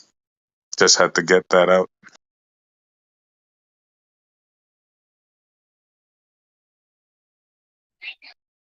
I mean, at the end of the day, this is just some old Discord server. What they're doing here, I don't know. I don't spend my time like that, so it is curious. You know, the effort and time put in to being a negative influence in a place where it doesn't even seem like you want to be. But at the end of the day, I don't care because what does this all surmount to? I don't know. Good things and bad things. It's what you make out of it, really. I've made some good connections, learned a lot. Oh yeah, Not I don't really regret concerned it. with not really concerned with anyone just, being a hater, whatever. Oh, absolutely. Like the stuff I learned in the past few years is amazing and made friends in the process. But what surprises me here, I'll give you an example, right? Me, I don't believe in evolution, right? Now, I can go around and find evolution sites, go sit there all day and tell them how stupid they are and how there's never any bones found. You're a bunch of idiots. And I can do that all day for years.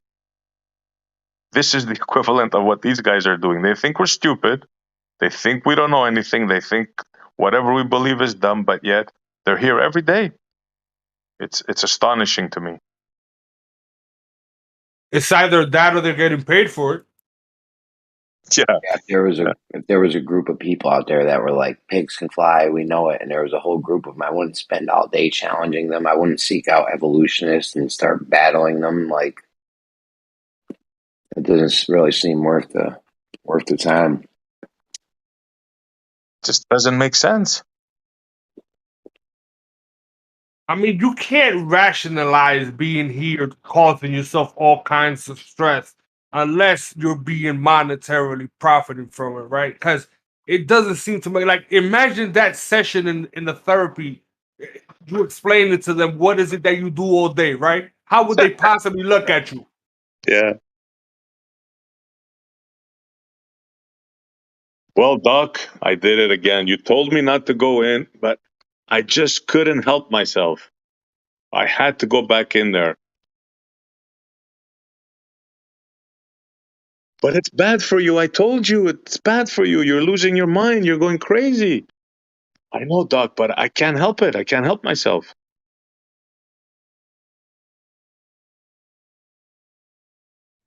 There's a few different ways I can imagine it going down. This is like some people like getting whipped and chained up, and what are like sadists, right? It makes them feel alive. Whatever, right? Sadism and masochism. One's like to Yeah. get hit, and the other one likes to get hit. Right. I mean, one likes to hit, and the other one likes to receive. Right. Another thing, is very lonely people who just reaching out, want to form human connections, and this is one modality of connecting with others in a sort of guaranteed manner. It can be very hard to relate to people and get along with them, but it's very easy to form an intimate connection because a superhero and a supervillain have a very personal relationship. And it was one method people can achieve intimate personal relations with people by setting themselves up as an opponent or a hater or whatever. It creates a back and forth that maybe they couldn't achieve in a positive light, so they'll take the low hanging fruit option. Kind of. That's one thing to get behind. Sorry, I thought you're done, bro. Sorry. Oh, that's it. Yeah, that's it, man. The way I see it, because I've been putting some thought into this, there's two possibilities the way I see it. They're getting paid, of course, right? Or these people have such such sad, pathetic lives, like unfulfilled lives, like maybe they're mistreated at work or mistreated by their friends or lowest ladder in their family, whatever. Like that, their real lives is misery and unfulfilled, and they get abused maybe. And it's a known fact that abusers tend to abuse other people. So I think it's a combination of miserable lives and being abused and coming in here and suddenly feeling strong and powerful and, lashing out. Yeah, I like the expression hurt people hurt people. Yeah, that is really the truth. Yeah.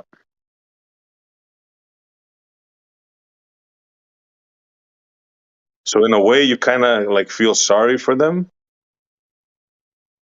But yeah, it's just hard to imagine like living a life like that day in and day out, just going in and causing fights, like causing insulting people. All you do is you insult people. It's if you guys are listening, you are pathetic creatures, man. Seriously. And, well, yeah, sure, whatever. But as far as you're laying out options, there's the sincere approach, where someone in their heart of hearts feels so strongly that flat Earth is such a plague upon the Earth and such a deep cutting insult to humanity and science that this is a necessary duty of any honest individual to do what they can to snuff this fire out before it infects or grows too big. But that would also, right, but at the same time that would also be giving credit to flat Earth as being a very, very persuasive sort of presentation that has the ability to loop people in with very strong sounding points. And if it does have very strong sounding points that you're so concerned will, infect the minds of the masses, then, oh man, you might want to approach it a little differently and kind of give your opponent the respect it deserves. Because if you're just saying, "Oh, this is so stupid," then then you don't have to worry about it. No one's gonna believe it if it's just utter nonsense.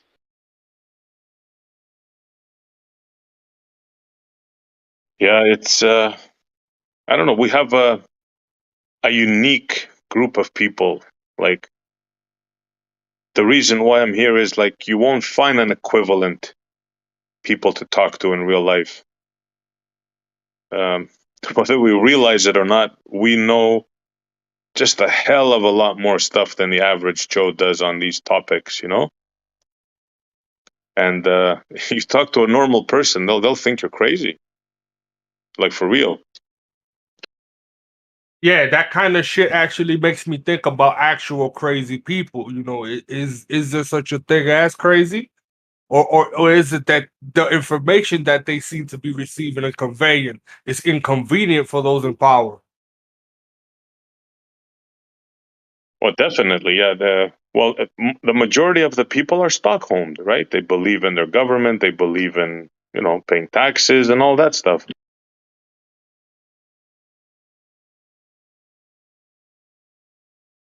Well, maybe a little bit less now. People are waking up with what's going on. But I mean, as far as cosmology goes, nobody has a clue. Not even the physicists themselves.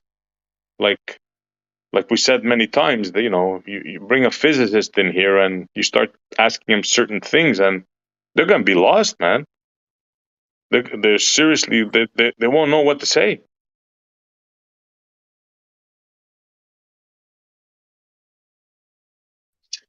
There's a video by the channel Armored Skeptic, and he's a glober, but he and he kind of had a change of heart of the content he's put out on his channel. A lot of what he's made has been deleted. A lot of topics have been readdressed, but I think his latest video on Flat Earth was basically what I'd imagine like a regular old person who is a Glober to view Flat Earth as, because after he shows that he does have an understanding of how reasonable of an opinion it is to have, and that he disagrees with because of his reasons and what he thinks and all, and that's fine. He does say that this is not only harmless, but also very impressive and fun and intriguing and full of many great people who are taking the attempt to gain wisdom into their own hands instead of just accepting what they're told. And he's talked and he mentions about how there's so many things he learned by listening to flat earthers, in their attempts to, achieve definitive evidence or, powerful evidence of, either side, testing these things out, and how many things that he thinks that he would have never learned if it weren't for him looking into flat earth and learning what the flat earthers have to say. He goes on like a 10-minute rant of just praise and stuff, and then he ends the video with but they're still wrong. But and that's fine for him to say that. That's his opinion. But he at least gave like the 10 minutes of just due praise for what this community is truly about at its heart. Like why people come together to research cosmology and the nature of reality. This is a very wholesome thing, regardless if the conclusion's wrong. The activity of it all and the spirit of what's going on is a very nice thing, and there's plenty of lessons and information that you're gonna learn from this like field of study that you're not gonna get anywhere else. I mean, he and I agree on that. I don't know any other community that I could go to that would have such earnest and sincere debates, with really respectful people giving it their all, in a sense. Most people are just, I mean, I've went to like Discord servers. They're entirely like political chat, philosophical chat, whatever. You go there, oh my god, it is. I went in there. I was recommended by someone. I'm like, this is what you recommend me? Like, these people, they're just a bunch of. I mean, I don't want to put people down, but they're not my type of people. I don't have any respect for the conversations they were having. It was absurdities. Telling you, there's not too many people like that do this kind of stuff. I went into this Discord server called the Intellectuals. Right. Oh my god, bro! This other one, the philosophy thing. Oh, it's incredible. There's nothing there. Absolutely zero, nothing. They're just Nobody's home. making poop jokes. I mean, they're just making like racist and sexist and like poop jokes. I mean, it's just trolling each other for fun. I mean, a very misleading server title. Oh, this is a philosophical server. I mean, no, it isn't. This is just trash. I don't even know why you called it that. Just to trick people coming in. I don't know. I don't get it. Yeah. It's a good thing that's going on here. Look at the people that they follow. I just posted a video of Neil deGrasse Tyson. You guys want to crack up, die of laughter? It's a 10-minute video whenever you have a chance. Just watch him explain time dilation. You're going to want to pull every hair in your head if you have any off. Like, it's just bullshit after bullshit after bullshit. Excuse my language. This is why they're all brainwashed. This is what they have, these physicists and PhD guys. And all they do is just repeat garbage. Have you seen that clip of him? It starts out by saying, hey, Joe Rogan, says Neil deGrasse Tyson, if you needed one more reason to think that Christopher Columbus was a dickhead, I have a story to tell you. Have you seen that recent clip? I don't believe so. No. So he goes up, so the story goes, and Neil deGrasse Tyson is presenting this like he has full belief that this is a story that really occurred. He expresses no doubt that this is just like sensationalized. Like he's telling Joe Rogan, he's like, there was a man named Christopher Columbus, and this is something he truly did. And so he tells the story about how this dude was such an asshole. And he's like, so, he arrived in America and he went up to the natives and he said, we would really appreciate it if you gave us your food because we're running a little low. And, you guys have like. I saw that one. And, you guys, you store up food for winter, you got a little in reserve, right? We'd like you to just give it to us. And they're like, no, man, that's our food. And we're not even sure it's enough for us. So screw off. We're not just going to give you our food reserves. And he says, oh, yeah. You don't want to give us your food for free? Well, guess what? I am sent from God. And he wants you to give me your food. And if you don't, then he will give you a warning in 1 week's time. And his warning to you that you're fucking up right now, bros, man, you guys are fucking up by not giving food.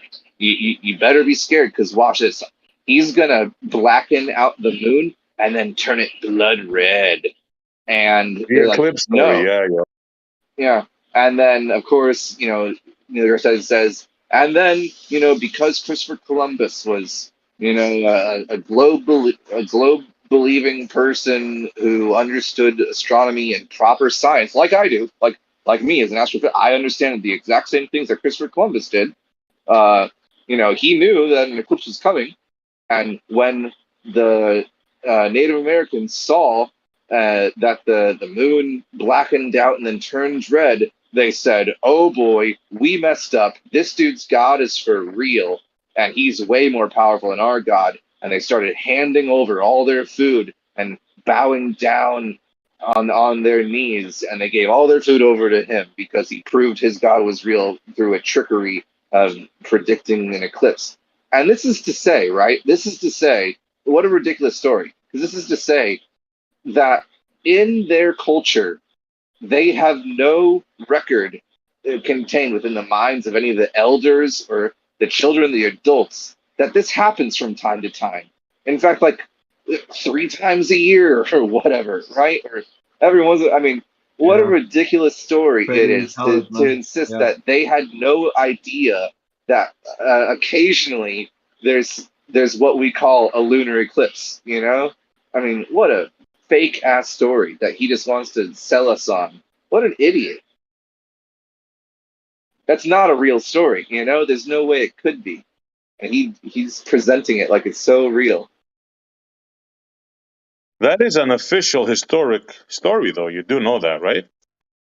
Oh, it's so stupid, though. Yeah, Native Americans had no idea that lunar eclipses occurred. Yeah, right, yeah.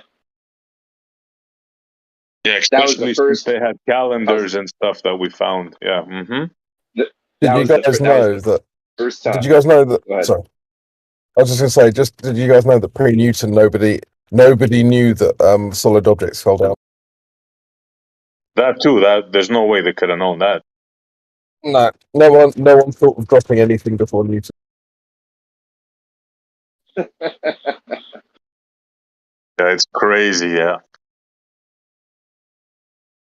Man, they said, oh shit, we've never seen the moon turn red before.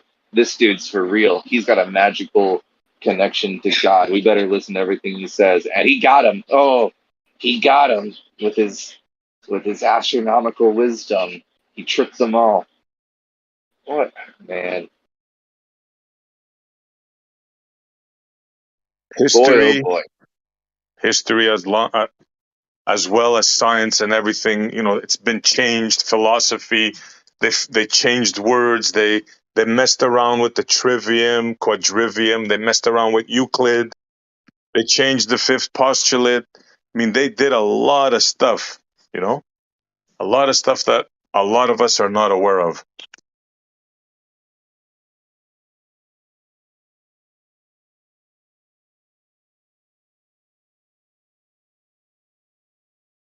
Like sophistry, the word sophistry, when you hear it, what do you think?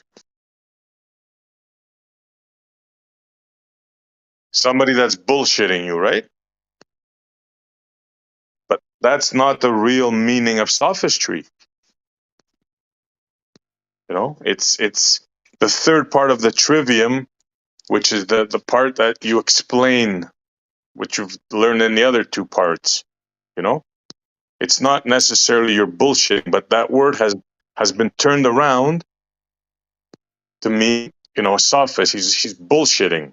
And, sorry, I used the wrong word. I'm sorry. Rhetoric. The word I was trying to to use was rhetoric. When you hear rhetoric, you think bullshit, right? Like the guy's he's throwing you rhetoric. But that word has been confiscated, changed. It didn't actually mean that. That's only one word that they, you know, manipulated.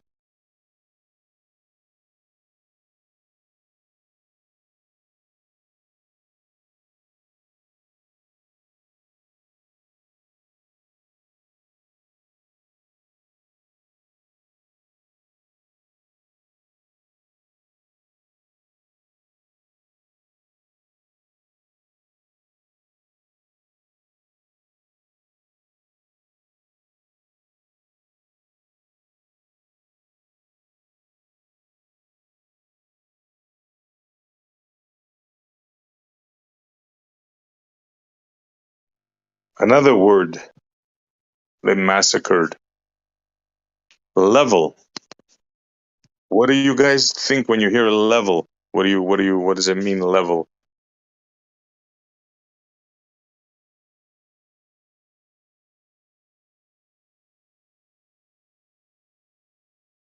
Does it mean a circle, does it?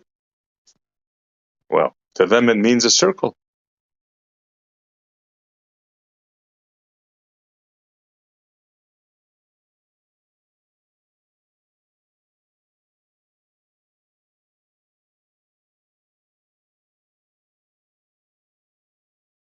Why have we got all these cowards in the text chat skanking and not actually coming in to debate anything?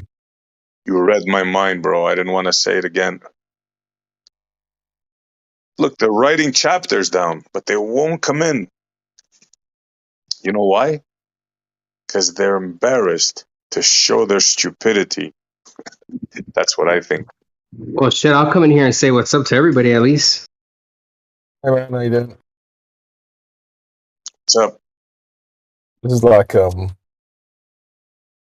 kind of weird. It's kind of weird because it kind of feels like 24/7, like 2 years ago. Yeah, pretty much. Everybody that's banned over there is here now, so yeah. Time machine. Yeah, a little bit. No, there's a bunch of new guys as well.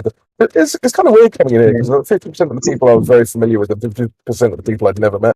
To be honest, man, I haven't been here since like Gio started it. I came here when he started this place. But to be honest, man, I'm sure you know this, Crypto. I've been away from Flat Earth Discord, at least the Discord aspect of it, for a while.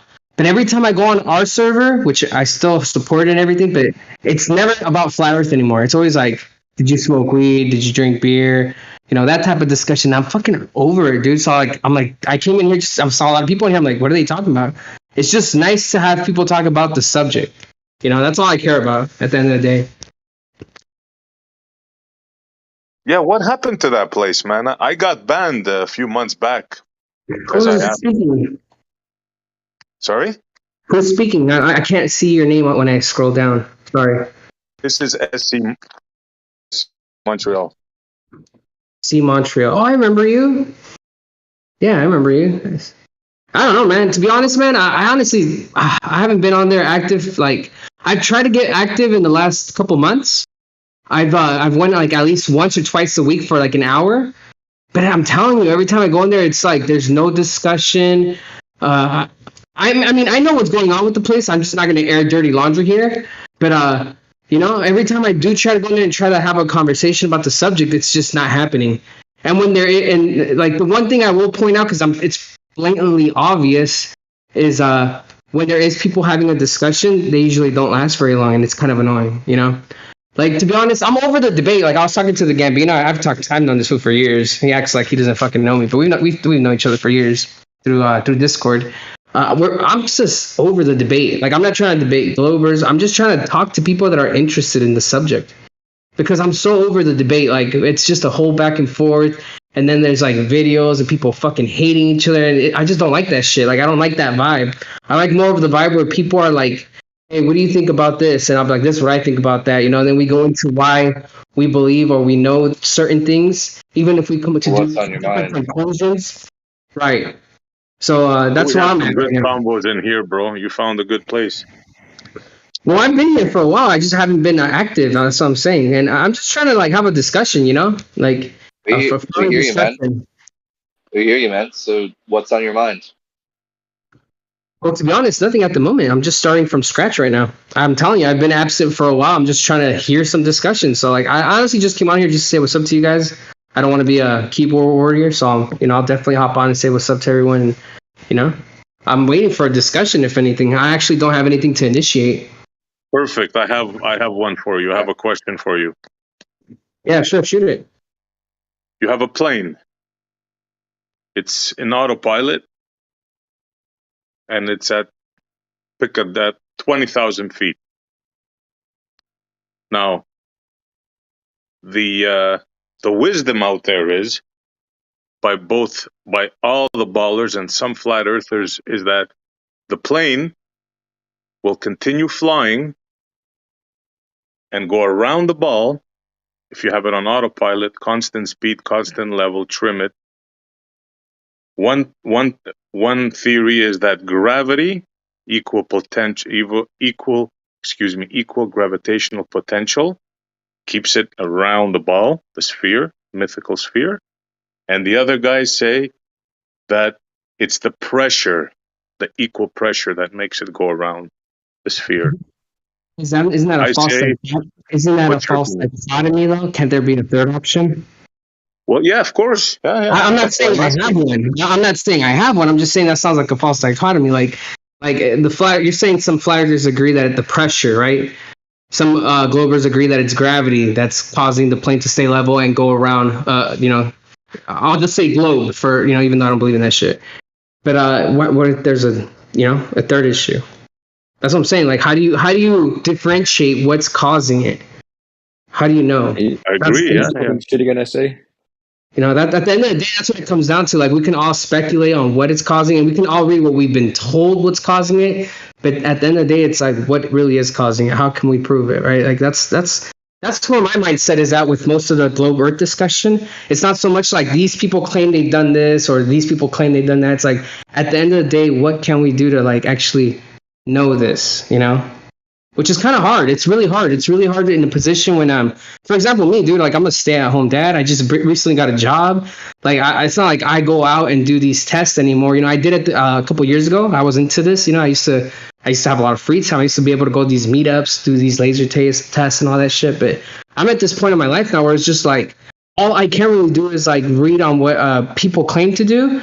And I have to like, be like, yeah, like this kind of correlates with things I've done, but I can't take it so far to say how a plane would work, because I wouldn't know how to even, I mean, based on just what we know of how things work, I can kind of come up with my own idea, but it doesn't mean it's true, right?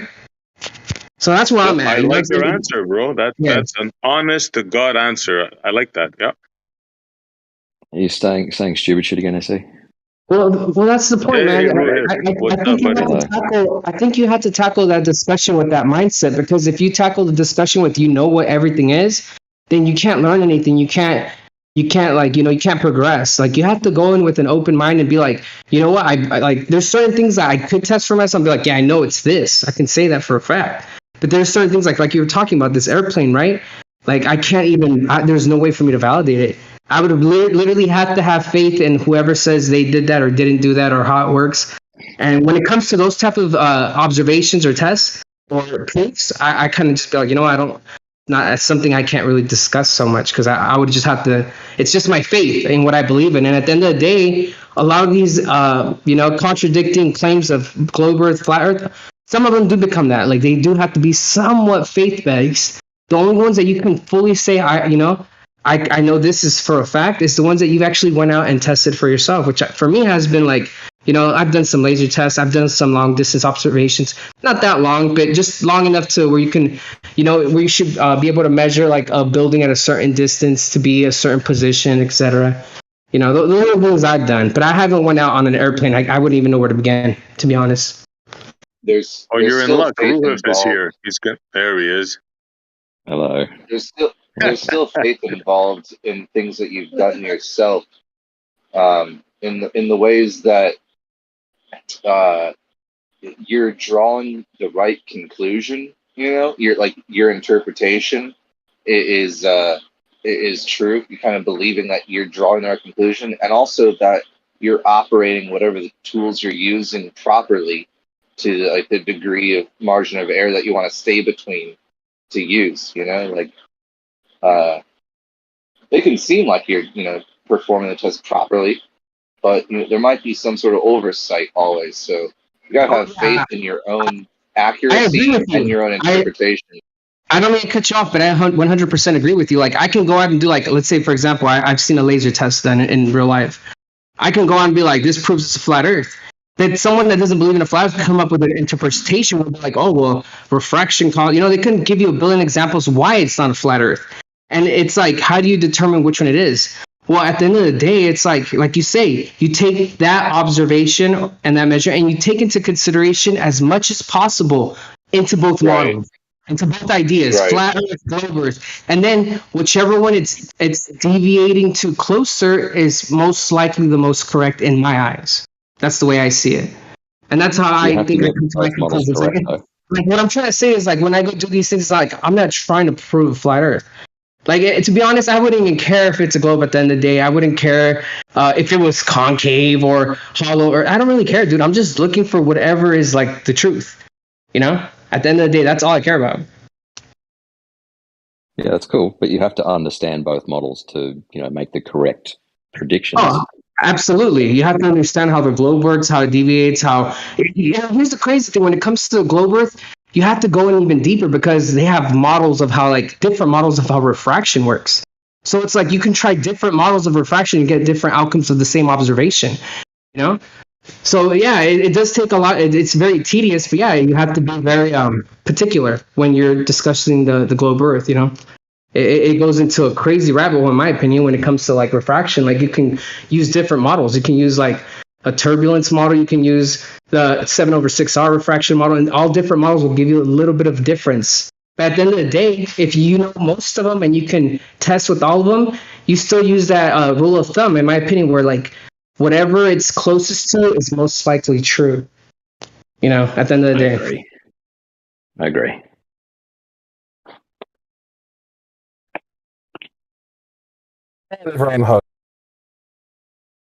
Ruhif, tell us how the plane goes around the globe.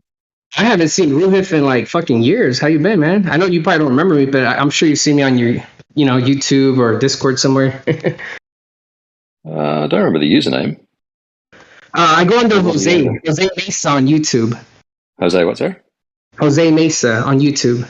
Oh, rings a bell a little, yeah. Yeah, you debated Indio a lot on a bunch of, like, the observations he would post stuff on his comment section, and we'd always be talking shit to each other, globe or flat Earth shit. That's me. Nice. What was that I say about the plane? Yeah, I was wondering your opinion. Are you of the gravity opinion or the pressure opinion of how the plane goes around your mythical globe? Because we were talking about it before. To follow an altitude, it's pressure, yeah. The pressure. Yeah. Okay. Yeah, so you basically set your elevator trim to follow an altitude. If your altitude gets bigger, you trim it down. If your altitude's getting lower, you trim it up. And that will necessarily follow whatever shape that pressure gradient makes. So if you had enough fuel and you kept it constantly at 20,000 feet at a constant speed, you'd make it around the ball where you started from, right? You start off in New York, you'll go all the way around, cruise control, and land back, right? Without There'd be some nosing Coriolis. down If you or just went anything. straight. Oh, you're talking about up and down, you'd be fine. But there'll be Coriolis, right? If you don't have a ground track, then you'll have Up and down, Coriolis. Yeah. assuming you can keep your plane in a straight line. Now we're assuming. Yeah, It's a big assumption because you can't do that. You really can't do that. Like I know a lot of people claim that like you can just go straight on it doesn't matter if it's flat or globe. The shape doesn't even matter. On real world, it's almost impossible to go straight. You got so much tailwinds, you got so much difference of pressure, all these things like temperature, everything adds a factor to like changing your direction in the air. Okay, forget about that part. We're talking about the up and down. I want you to understand how they think in their mythical up bubble. and down. If you Up can and keep down, the you're plane literally level trimmed. on autopilot, they think it'll turn around the ball on its own without you nosing down or anything. You might have to go left or right, like you're saying. Am I correct, Ruhith? Yep. Yes. If you follow the pressure, yes. You're trimmed to follow the pressure. And if that pressure, conforms to the curvature of the Earth, then you will follow that curvature. Right. That's it. It's very simple. I just wanted everybody to understand that. Yeah. Now, personally, I think that's ridiculous, but, that's just me. I know you do, because you don't have any other response. I don't have any other response. Yeah. I'll give you Your what I only think. responses I think a are plane, agility. this is my response. I think a plane flies over a level and stationary surface. There's no curves, there's no going around balls, nothing like that. Pilots are trained to fly over a flat or level, call it whatever you want, stationary surface. Everybody's trained that way. Yep. So that's not an incredulous response. It's a response with substance. You think you live on a mythical spinning ball and that a plane, an autopilot, will go around this mythical spinning ball. And at one point, you're going to be upside down without realizing it. Yeah. Yep. The flight mechanics and aerodynamics and stuff are effectively the same on a globe versus flat Earth, except for Coriolis. But when it comes to flight planning, guess what? Tell me. Can you guess? You need a globe. Yeah, I've seen pilots do it. They're called highways in the sky. There's two Dutch pilots, and they explain everything. They show how they put the computer on, and the plane just flies. And I think even one of them lands automatically. Yeah, they can do that now. It's pretty cool. Yeah. It ain't flying around no ball. It's flying over a level and stationary surface. So if I said I flew to Santiago, right, Sydney to Santiago, would you be able to make a flight path for me? I'm not a pilot, but I know you won't be flying upside down I can make a flight or path. sideways or any other orientation except level. Right. I'm not a pilot either, SE, but I can make a flight path. And in this flight path, will you be flying upside down at any given moment? Relative to you, right? Yeah. See, that's where we differ. You live in fantasy. I live in reality. I've flown. My plane has never turned upside down, ever once. Relative to you, SE. Well, am I surprised? No, I'm not surprised that you cannot imagine that. No, I can imagine that. It's just that I don't believe it. You think I don't know how your ball works? Your plane flies level around your mythical ball. It never goes up or down. It just goes all around. Whee! I know how it works. Good. I just laugh at it, that's all. And I choose not to believe it. Okay. That's your prerogative, SE. Mm-hmm. Thank you, Ruhith. You're welcome, SE.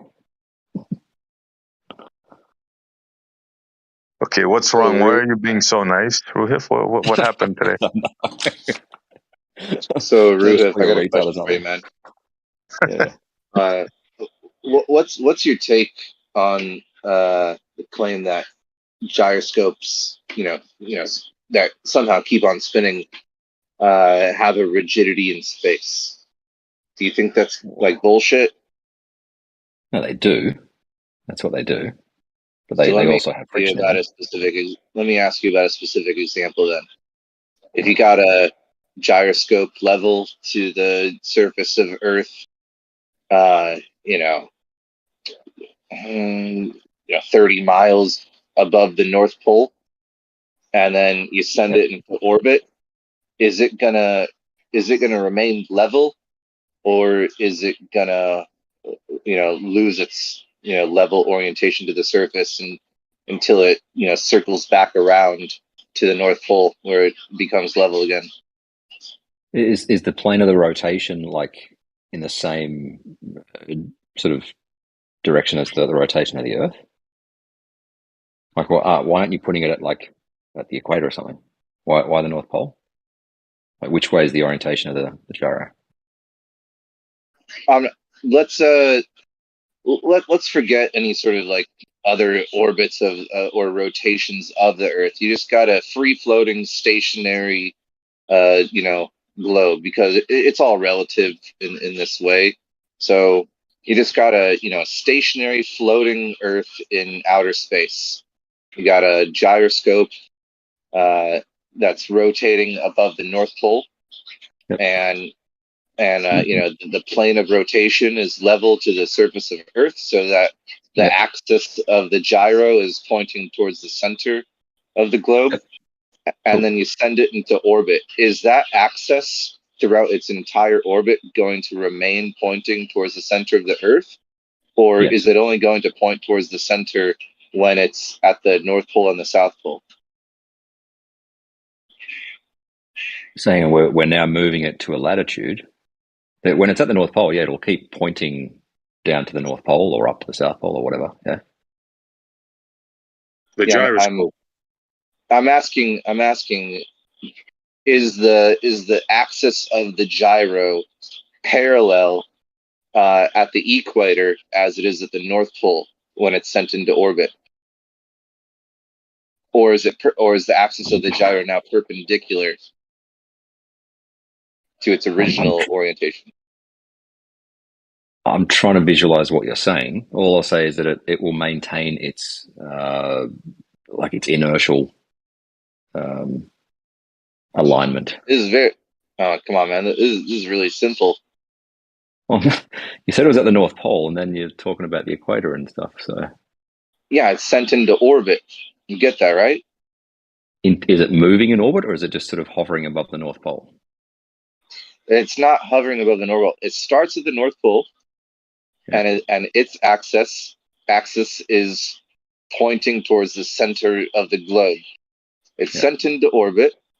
Now, is it going to sort of adjust its orientation in space as it goes around the globe so that the axis of the gyro is always pointing inward towards the center of the Earth?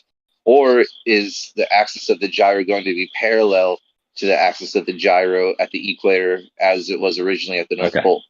So it's orbiting around the Earth from north to south pole. Okay, so when it gets at the North Pole, it's like pointing towards the center.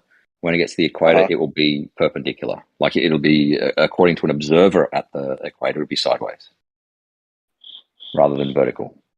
Well, hold on. Just keep it simple and say, does the axis of the gyro always point inward towards the center of the Earth? No.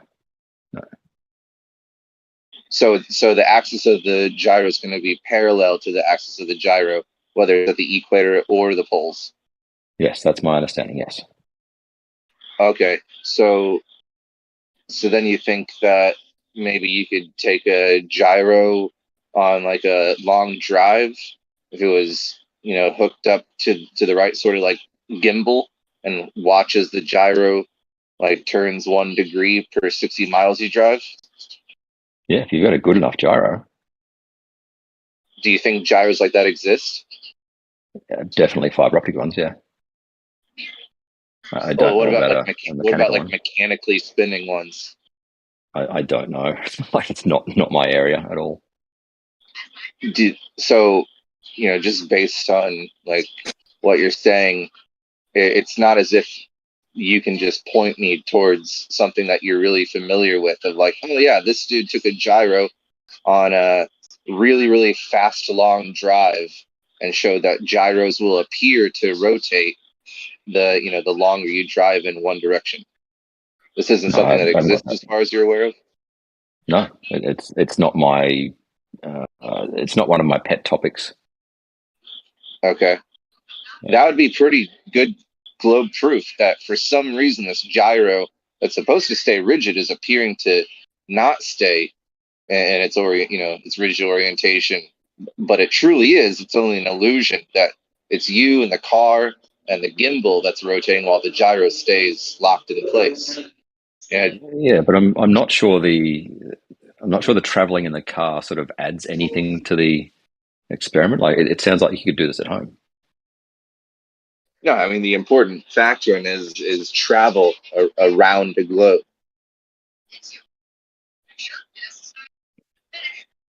But if you're you start.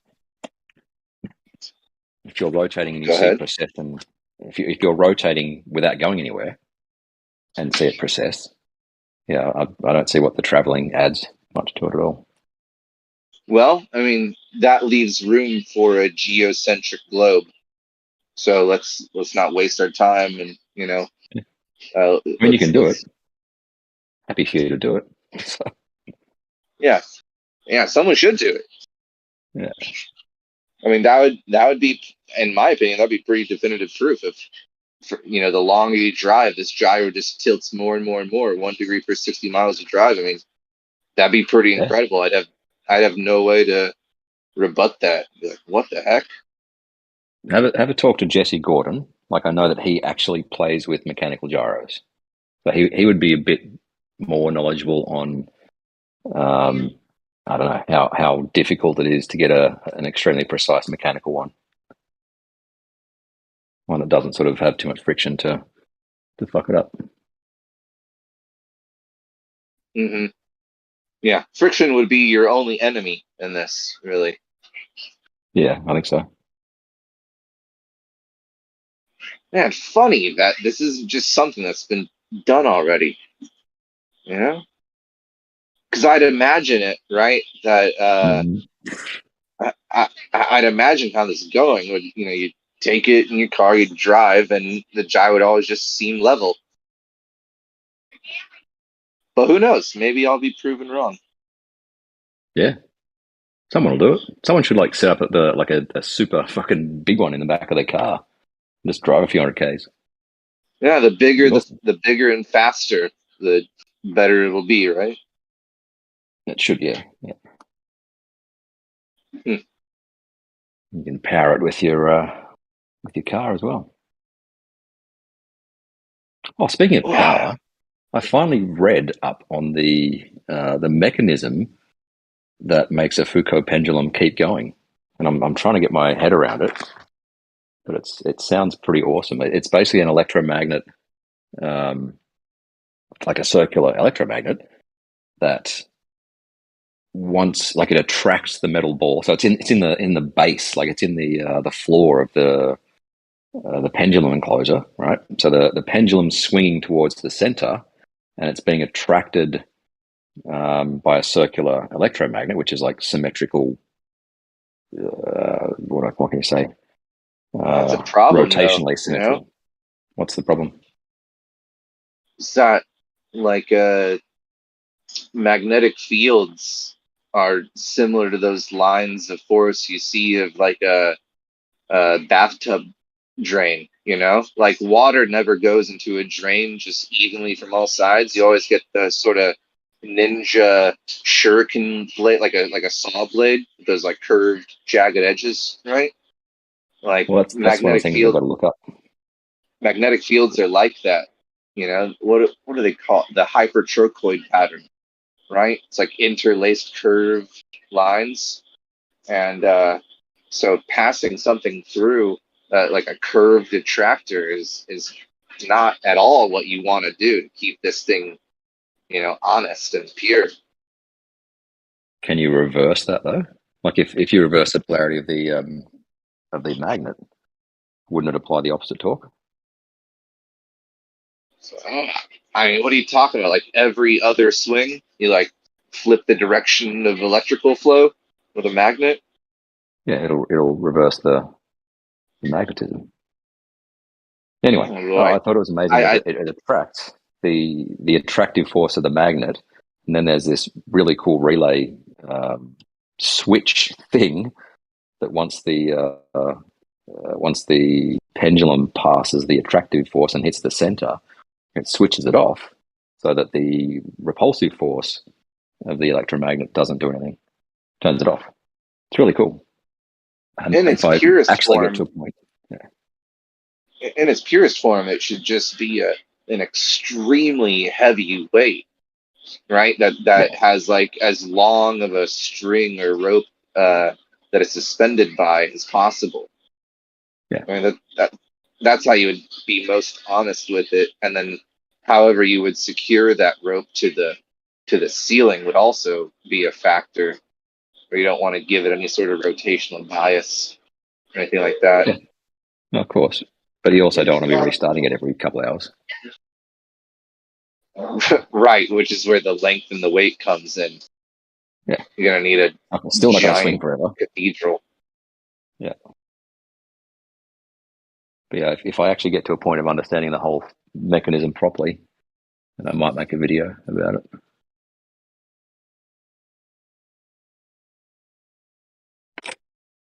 It doesn't seem like this should be on you, man. What do you mean? It seems for like a lot of, like, we're kind of on a battlefield right now. As funny as it seems, like that's kind of where we find ourselves to be.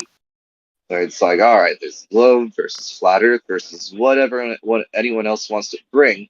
However, the globe side, is like has the home field advantage, has an entire like culture, society, and history behind it. Yet, it's like it seems like you guys kind of feel it's up to you, like you're not backed by anything. Like, isn't there supposed to be thousands of years, the entire academic world behind you on your side? Yet you ever feel like that, like, oh, I need to be the person to do this obvious thing that I just right now don't have the funding or know how to do, but I'm going to take it upon my shoulders to be the first person to do this and provide very transparent evidence that I'm not like pulling any punches. Is like, shouldn't everything that any Glober ever thinks up, that's reasonable, like already be done and very like transparently delivered to be believed in? Like it's just strange that any of you feel like you need to do anything but just point us in the right direction towards really good stuff. Yeah, This should I don't be feel there. a need. Like I read about it, thought it was fascinating. Well, you have a and I desire would to like do to share something it. on your own. And Yeah. like, why hasn't someone else already done this before? It's not complicated. It Huh? seems obvious that someone already would have done this. Pretty niche sort of thing, right? No, not at all. You don't think so? Playing the flat Earth Foucault pendulum automatic mechanism. Yeah, like I think it is. where like in every major city there's a folk-called pendulum, but it's not big enough, long enough, heavy enough to not need some sort of motorized system, using magnets and all to do it. But like we said, the purity and honesty would be greatly preserved if it were just, way less automized or whatever, and was just left to nature's own devices. Now, what you need is something that can swing all day, and so that's where you get a giant building, a really long rope, and a really heavy weight. But you're the one who has to figure out how to do this. Like, no one's given us a Foucault pendulum in the most honest sense possible. You're the one who has to do this for yourself. The mechanism. There's no pendulum that'll swing forever. Yeah, we're just talking about a day. We're not talking about forever. We're just talking about a day. You know, but why wouldn't you have a mechanism that will just keep it going forever? Why not? Because of things that you and I both know about the rotating magnetic field. Yeah, but it's been demonstrated without this mechanism, right? And then they put the mechanism on, and it does exactly the same thing. Oh, has it? Now you're saying that there is a pendulum that swings for an entire day without For an the entire need of day. magnet. I'll read you the thing. Let me bring it up. I thought this is something you wanted to do, not something that's already been done. Yeah, when I understand it, I doesn't would do like to make a stuff. video. Don't be silly.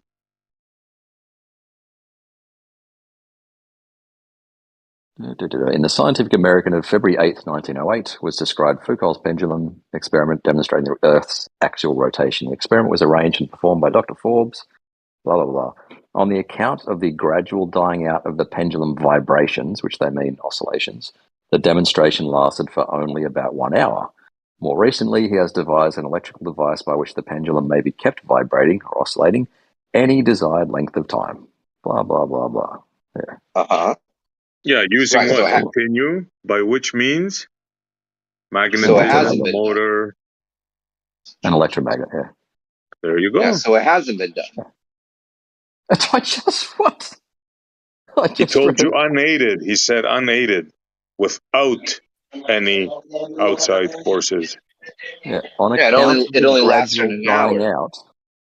On account of the gradual dying out of the pendulum vibrations, the demonstration lasted for only about 1 hour.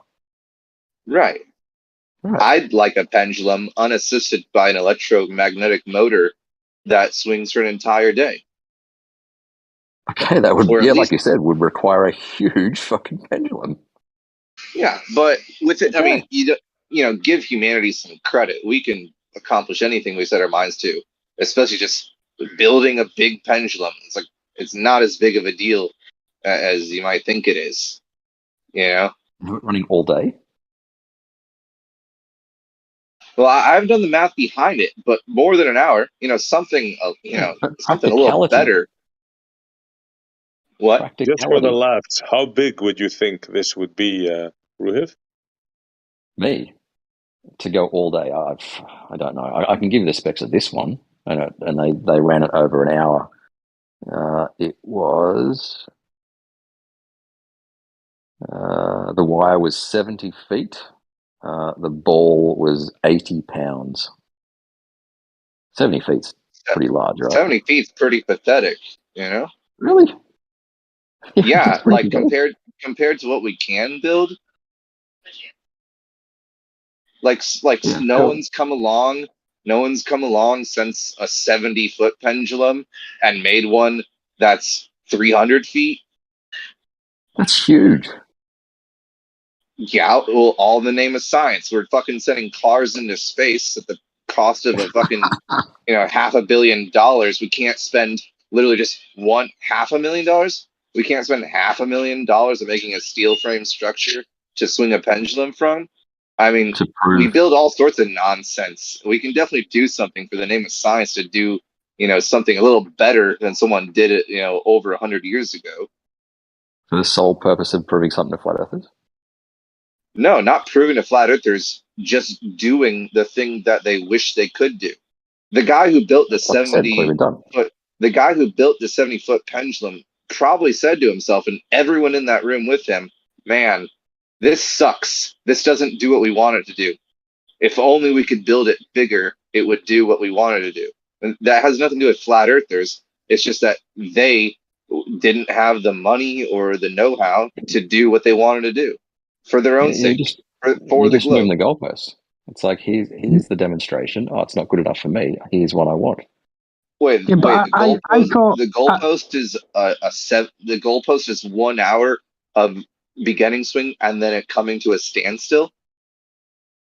Yeah, but I thought if it was swinging for an hour and you were monitoring the precession for an hour, right, then all you have to do is times that by 24 and you get the precession for the full 24 hours. You don't need it to actually swing for 24 hours.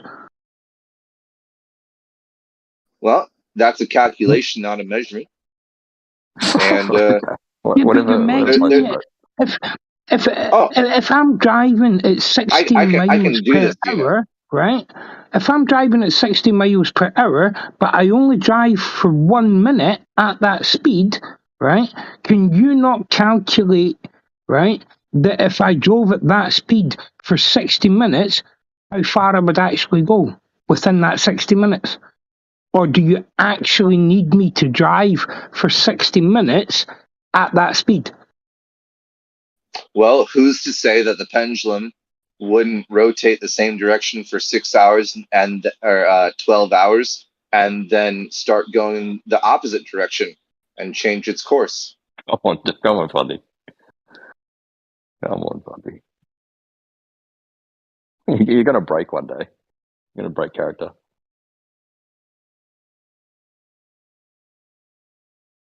Yeah, I don't think so. I mean, I understand your example, and it's not something I needed to be told.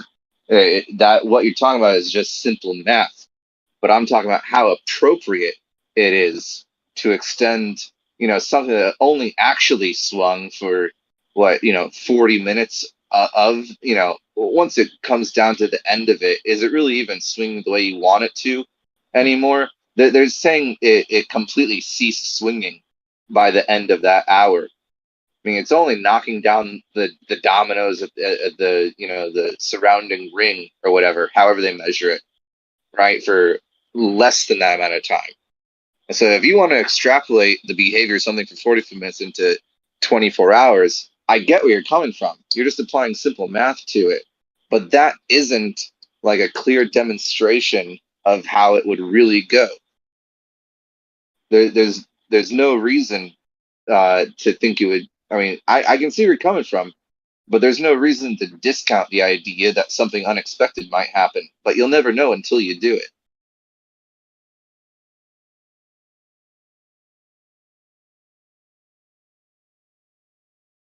I mean, people thought that if they, when cars were invented, they go like 15 miles per hour.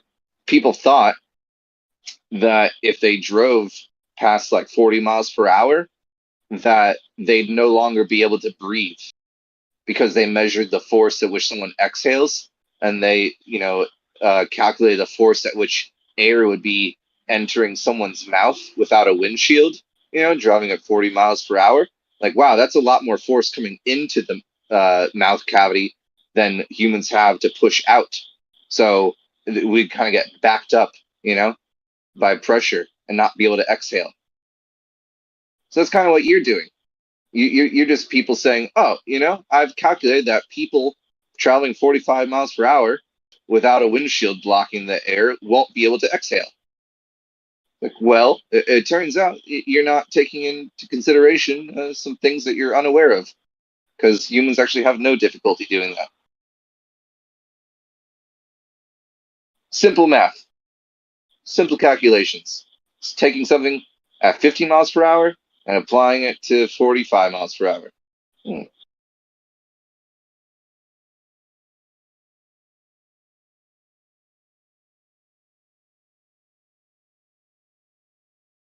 I can do simple math too, but I'm, aware enough to realize that, some people just don't grasp, it's impossible to grasp things that you don't have a hold on.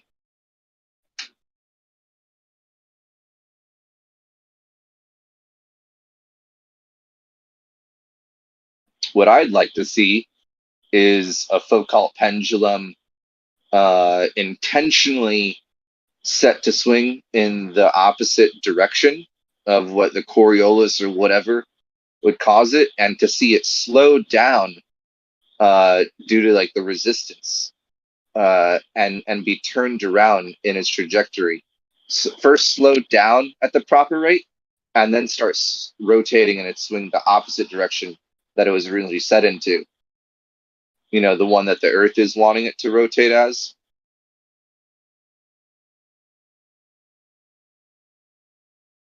Have you taken any action to bring this to fruition? See, here's the thing. I am on my own. I am on my own here. And I've done as much as I can as of now by thinking of these ideas, but like you said, no one out there is putting any money down to prove anything to a couple of flat earthers, you know. And that is my problem. Now, you guys aren't supposed to have a problem. You guys are supposed to have thousands of years and society on your side to support your side. I want to question that. You know, I don't have that same backing, which is a problem for me, but shouldn't be for you. But unfortunately, the best you can do, but apparently the best thing you guys can pull off is a 70-foot string. Wow, 70-foot string. Incredible. You appealed to money, and then you said we have the scientific background. What? Try again. Yeah, but you appealed to not having the money to do it.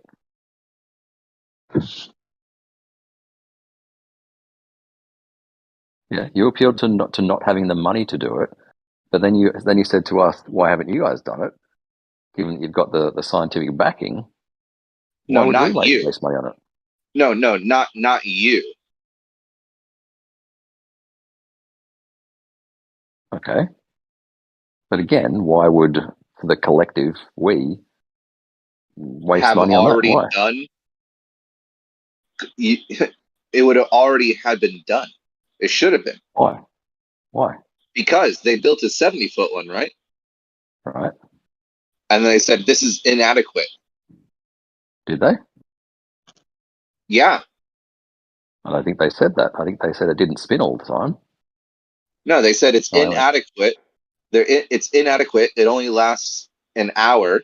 We'd like it to last longer. So they had to taint the purity of the experiment by now introducing an electrical motor to power, which we all know is going to have an effect that they didn't quite understand.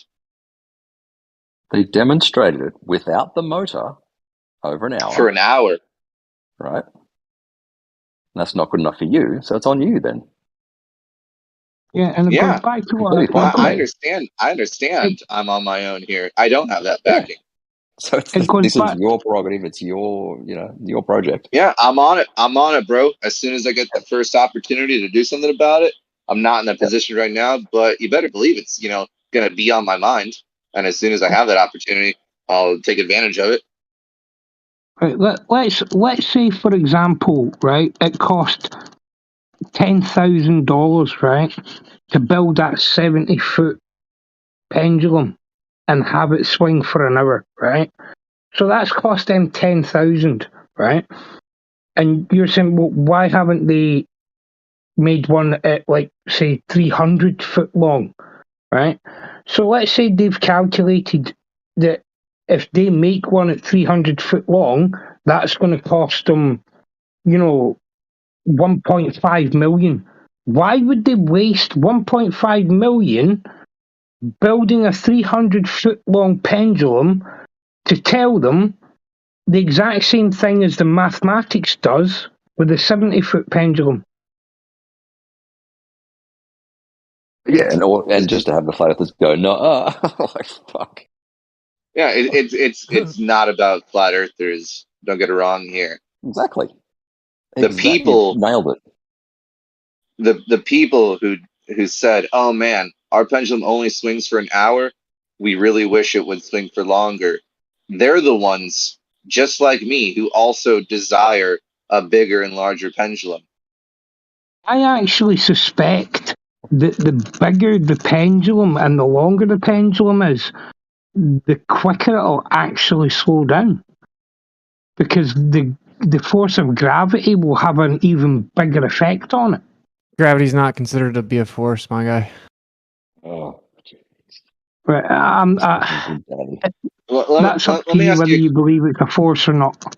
No, your model Let doesn't. me ask you a question. Let me ask you a question though. Right, Why hold on a second there. Right, can you hold stop on. saying? This is between you and me, real quick. You're responding to me. Someone hopped in. I want to say my response to you. Okay, I know Witsit hopped in. It's welcome and all, but let me just finish off real quick by saying that someone who thinks that it's appropriate to calculate, you know, a 70-foot long pendulum swinging for 45 minutes that can actually be observed, who's happy to calculate it out to 24 hours. Well, 70 seems a little excessive. Now I got to pay for this giant weight at the bottom. What's the price of this giant lump of lead? Why don't we just build a 35-foot pendulum that swings for 20 minutes? And you know, we'll just calculate from there. Why do you think they would even bother going to 70-foot long? That seems kind of hard, right? Seems kind of difficult to set up a 70-foot high pendulum. Why not just do a 20-foot pendulum, a 35-foot pendulum? Why even go to that extent? If we can just calculate it, why not just hang it from your bedroom ceiling? I wasn't part of the team that built the 70-foot pendulum. Maybe the team that built the 70-foot pendulum thought, right, well, this is a happy medium point between the 300-foot one and the 10-foot one. Yeah. Well, I guess we're all just guessing now. I was in the chapel at Columbia University, which I assume would be the highest swinging point you could find nearby.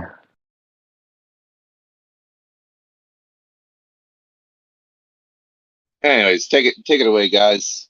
There was some other thing you want to talk about. Yeah, well, I don't really want to talk about it. He doesn't know what he's talking about. Right, hold on. You said your model says, right? You need to stop saying your model says, right? Our model doesn't say anything. We say things. We ask the questions. We make assumptions, right? And then we test it with the model to see if it comes true. The model itself doesn't actually say or assume anything. Within the globe model, gravity is not considered a force. So what's it considered as then? You tell me. It's your belief system. As far as I'm aware, it's a force. Well, I guess you got to go read your religious books more or something. I don't have any religious books. I thought you were the religious one. Well, it's a metaphor.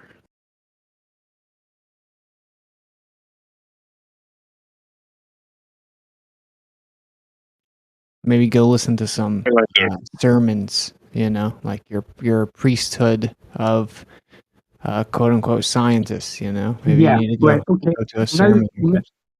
Right, now you've said that, right? I did ask a professor, right, of physics. I said, why have I got people telling me that gravity's not a force and other people are saying gravity is a force? And he said, when he talks to people like me, right? So I'm not the brightest light bulb in the world, right? You don't say.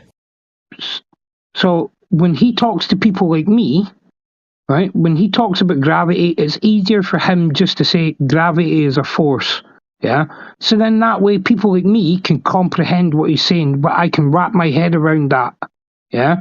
But when he talks to other people that are in his own scientific community, yeah, other professors, other really intelligent people, they might word that differently. Yeah. But for the common person, he just says gravity is a force. Well, it's similar to someone telling me that they believe in the Bible, but they don't really understand it.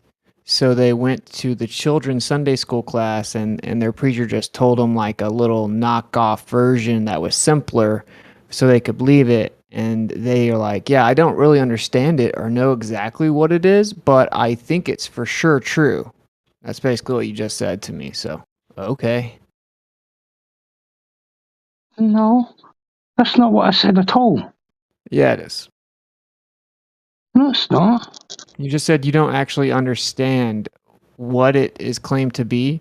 He had to tell you something that isn't actually what it is, but it's easier for you to understand it that way. So you don't actually know what it is that you believe to be true. Yeah, it's sort of like some dude got impaled on a wood in the shape of a plus sign, and that means that you're forgiven for every wrong thing you've done. And you say, okay, that's great. I believe it. But then someone might come along and say, well, by what mechanism does a man's death on a piece of wood have anything to do with the salvation of my soul? How do those connect? And you say, I don't care. I was told that happened, and now I'm forgiven. And then you So- say, is it possible that maybe that's not true then, if you don't really know what it supposedly is? And then they say, no, I know for a fact that it's true. Slow your roll. Yeah, like understand what you hold to be true prior to believing it. It's impossible to have a justified belief if you don't actually understand it. So if something manifests as a force, you're saying it's wrong to say that it is a force. Gravity is not claimed to be a force within the globe Earth model of 2022. What is it then? What does it do? They claim it's an uneven distribution of mass causing a warp in space-time. Which then causes a force No. for something to move. No. No? No. Well, I thought you needed a force for things to move. Gravity is no longer considered a force between masses. It's been this way for over a century.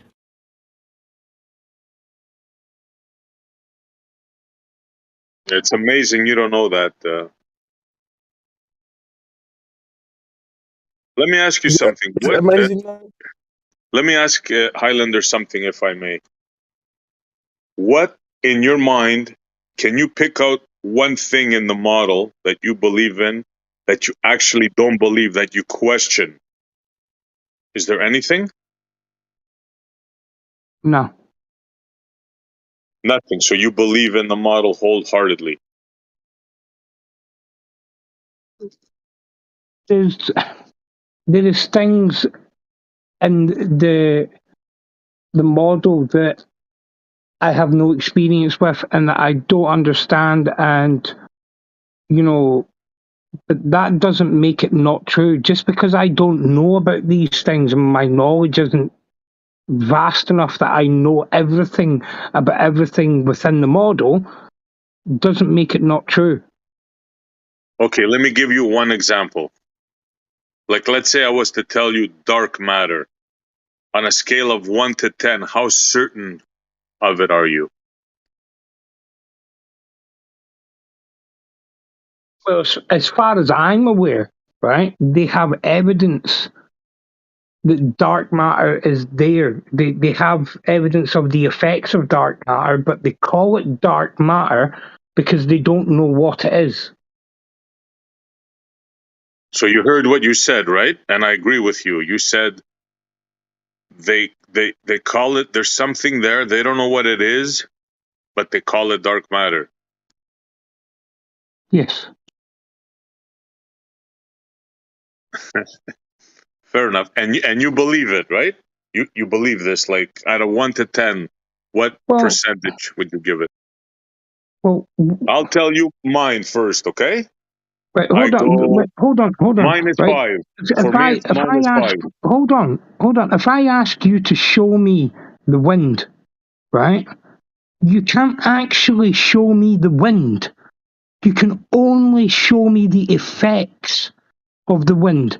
If I ask you to show me the wind, what you would actually do is show me things like leaves blowing, moving across the land, or the trees swaying back and forth. These are effects of the wind.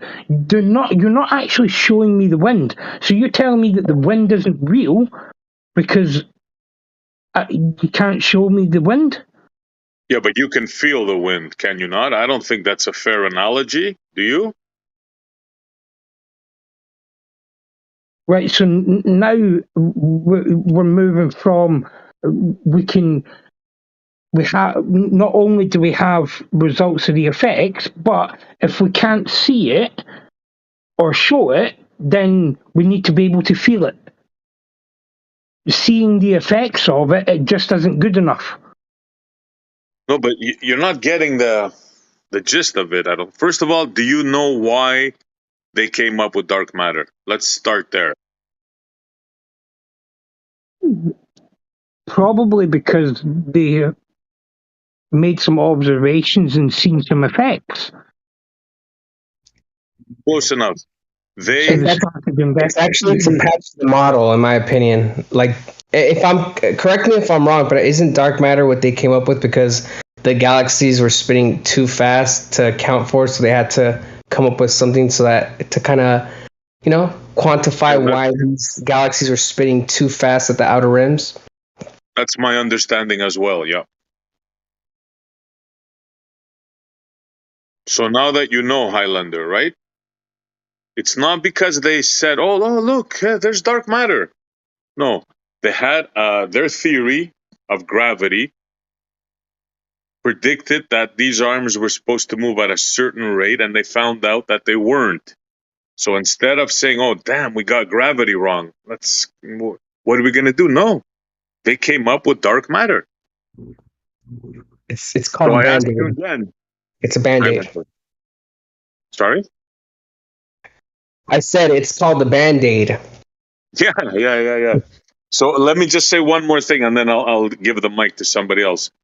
Highlander, now knowing this, what we just told you, right? What would you say your percentages of confidence of dark matter, knowing what we just told you?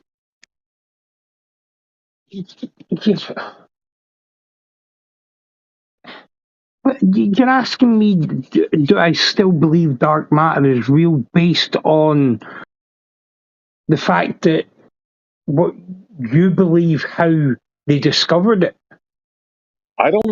It's not what I believe, it's the actual, that's your cosmology. That's the globe model story. You can ask anybody. Ask any baller here. They're not going to disagree with that because that's what the story is. Right, and if that is how they came across dark matter, right, and they see the effects of it, but they don't know. But then in 50 years' time, they discover something else, and their knowledge expands even more. Is it? And then they say, "Well, actually, this is what it is." Yeah. Highlander, you're kind of off because it's not like they saw the effects of dark matter. It's more like the model that they believed with didn't correlate to what they were observing. So they came up with something to explain why this is occurring. Whether you can believe whether they made it up or maybe because there's no effects of dark matter. It can't be like there's no way they can measure it. They can't. There's nothing. It's purely mathematical. It's mathematical. There's nothing in reality that can tell us this dark matter, this proves dark matter. Nothing like that takes us to dark matter. So it's obviously mathematical to explain why galaxies at the outer rim don't just, spin out at a higher velocity compared to the ones at the inner. It's literally that simple, if you look at it. Yeah, but it's not like we can go and do tests on galaxies, is it? Exactly. We have to. Exactly. The only thing we can do with galaxies is make observations, and the galaxies spin so much fucking slower than the Earth's rotation does. Yeah. So these observations are, it's going to take a very long time to change or gain more knowledge on the subject. You didn't understand what we said, Highlander. It's a shame, bro.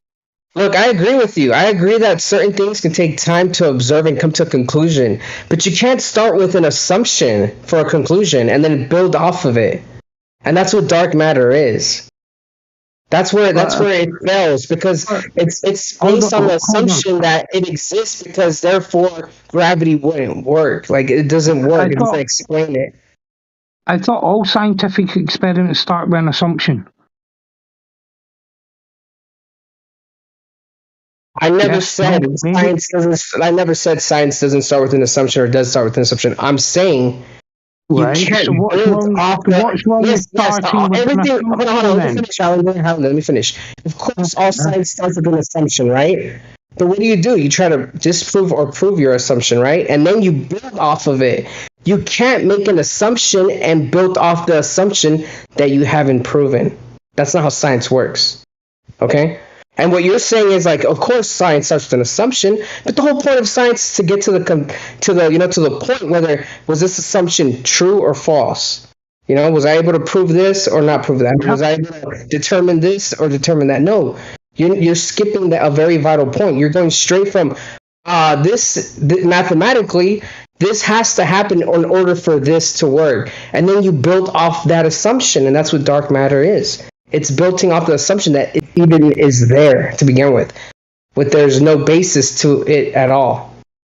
Yeah, like the only evidence you have for it is if the heliocentric model is correct, if the universe is expanding in all directions, and if relativity exists, there must be dark matter and dark energy.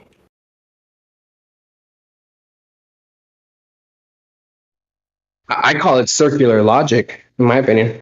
Yeah, ad hoc begging the question nonsense to an egregious degree where you make up terms that you can't even define.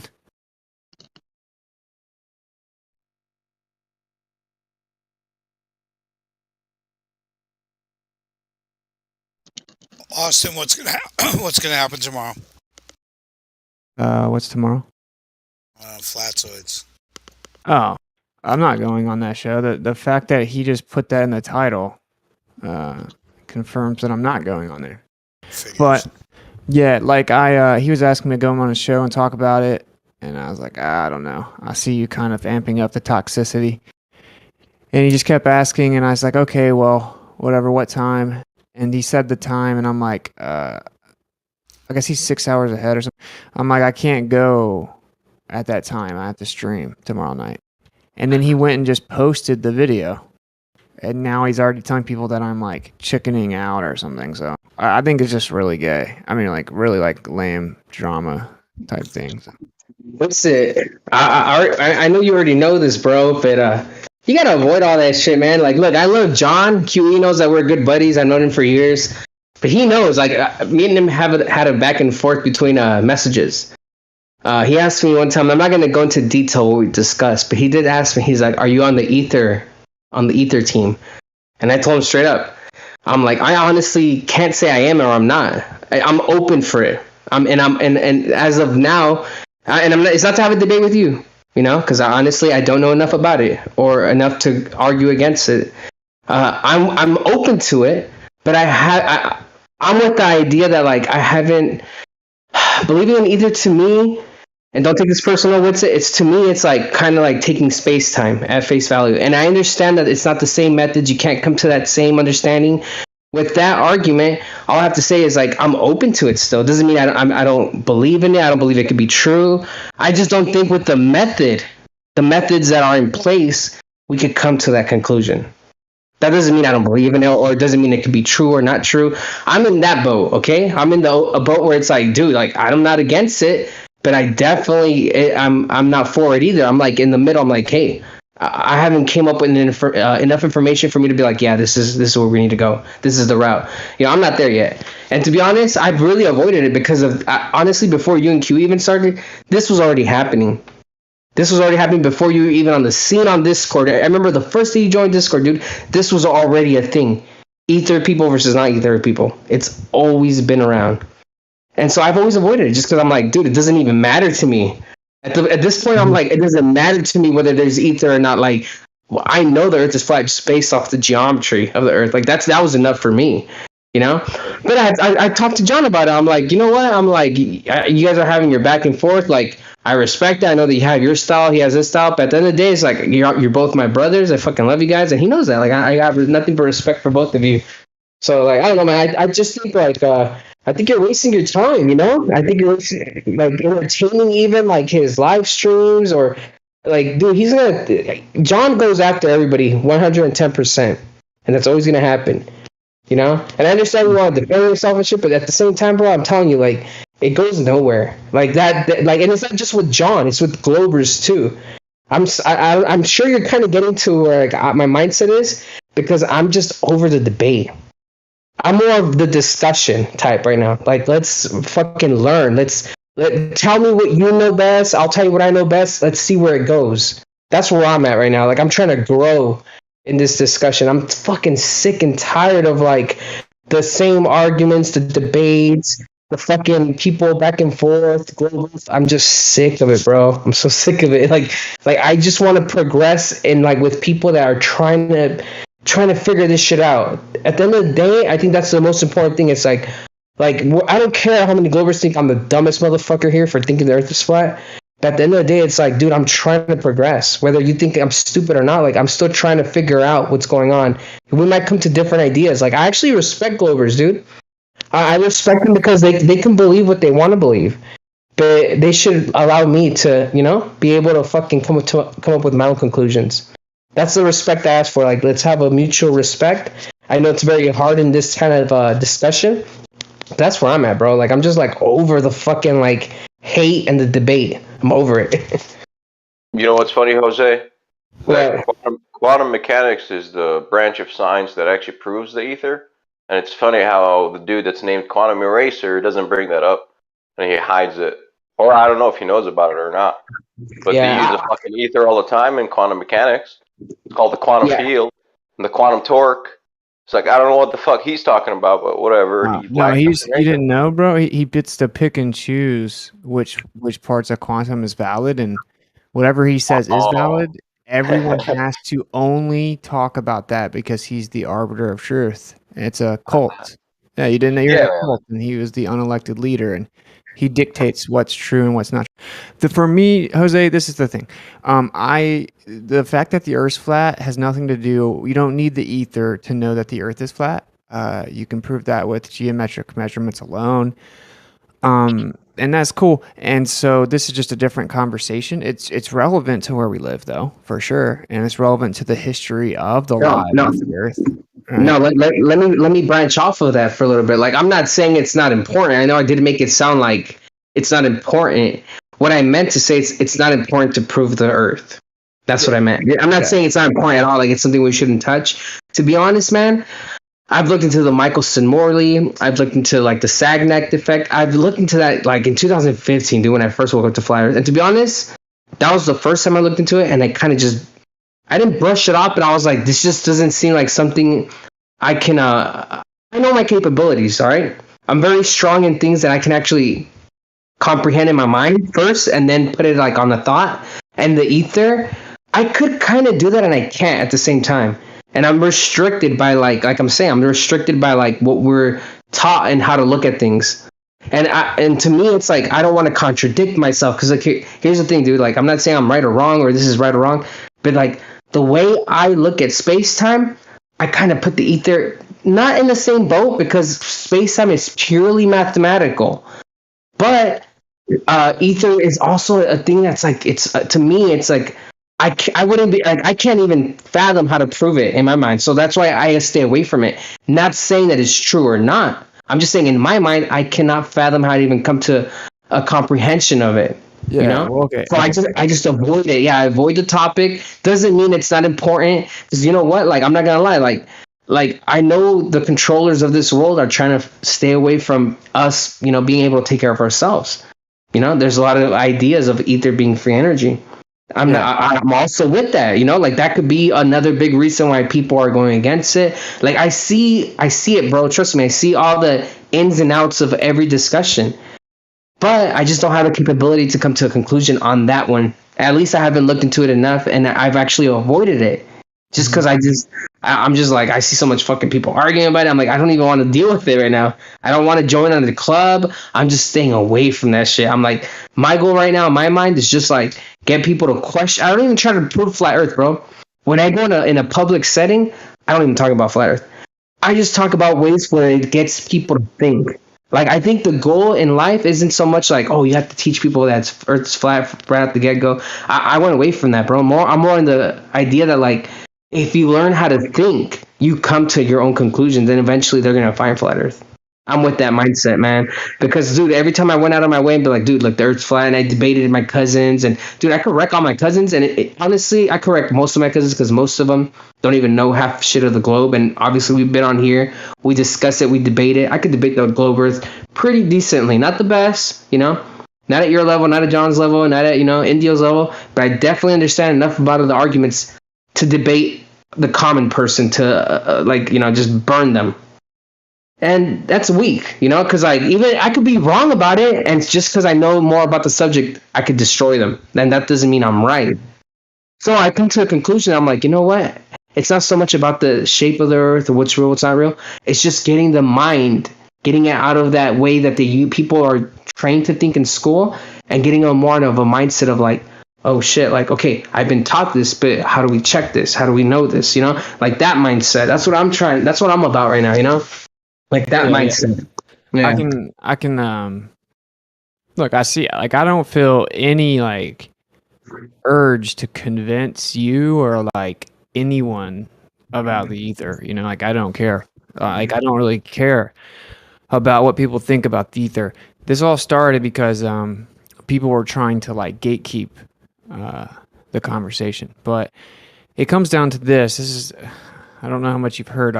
This is my actual position, right? And it's been strawman egregiously. That's why I have no respect for that dude at all whatsoever. But so my position is that there are certain phenomena on the Earth that we cannot apply the scientific method to and prove via scientific experimentation. But they are 100% real phenomena. I also hold like magnetism, electricity, electrostatics. In addition, I am of the state of mind that you can logically prove things, right? In fact, I would say you can prove something more definitively via logic than science ever could. Ever could. Right? That's my position. For example, people say that water boils at 100 degrees Celsius at 14.7 psi, but actually it doesn't do that if you have a different type of material you boil the water in, or with different types of material. Microwave water doesn't boil at 100 degrees Celsius. So the variables change the outcome. Definitely. That makes sense. And it's always, so the quantitative claim is stupid, especially without being really specific about every variable. Then what you're saying is actually not true. There's no reason to say the quantitative claim. I think you might can say science can prove that heat causes water to boil, right?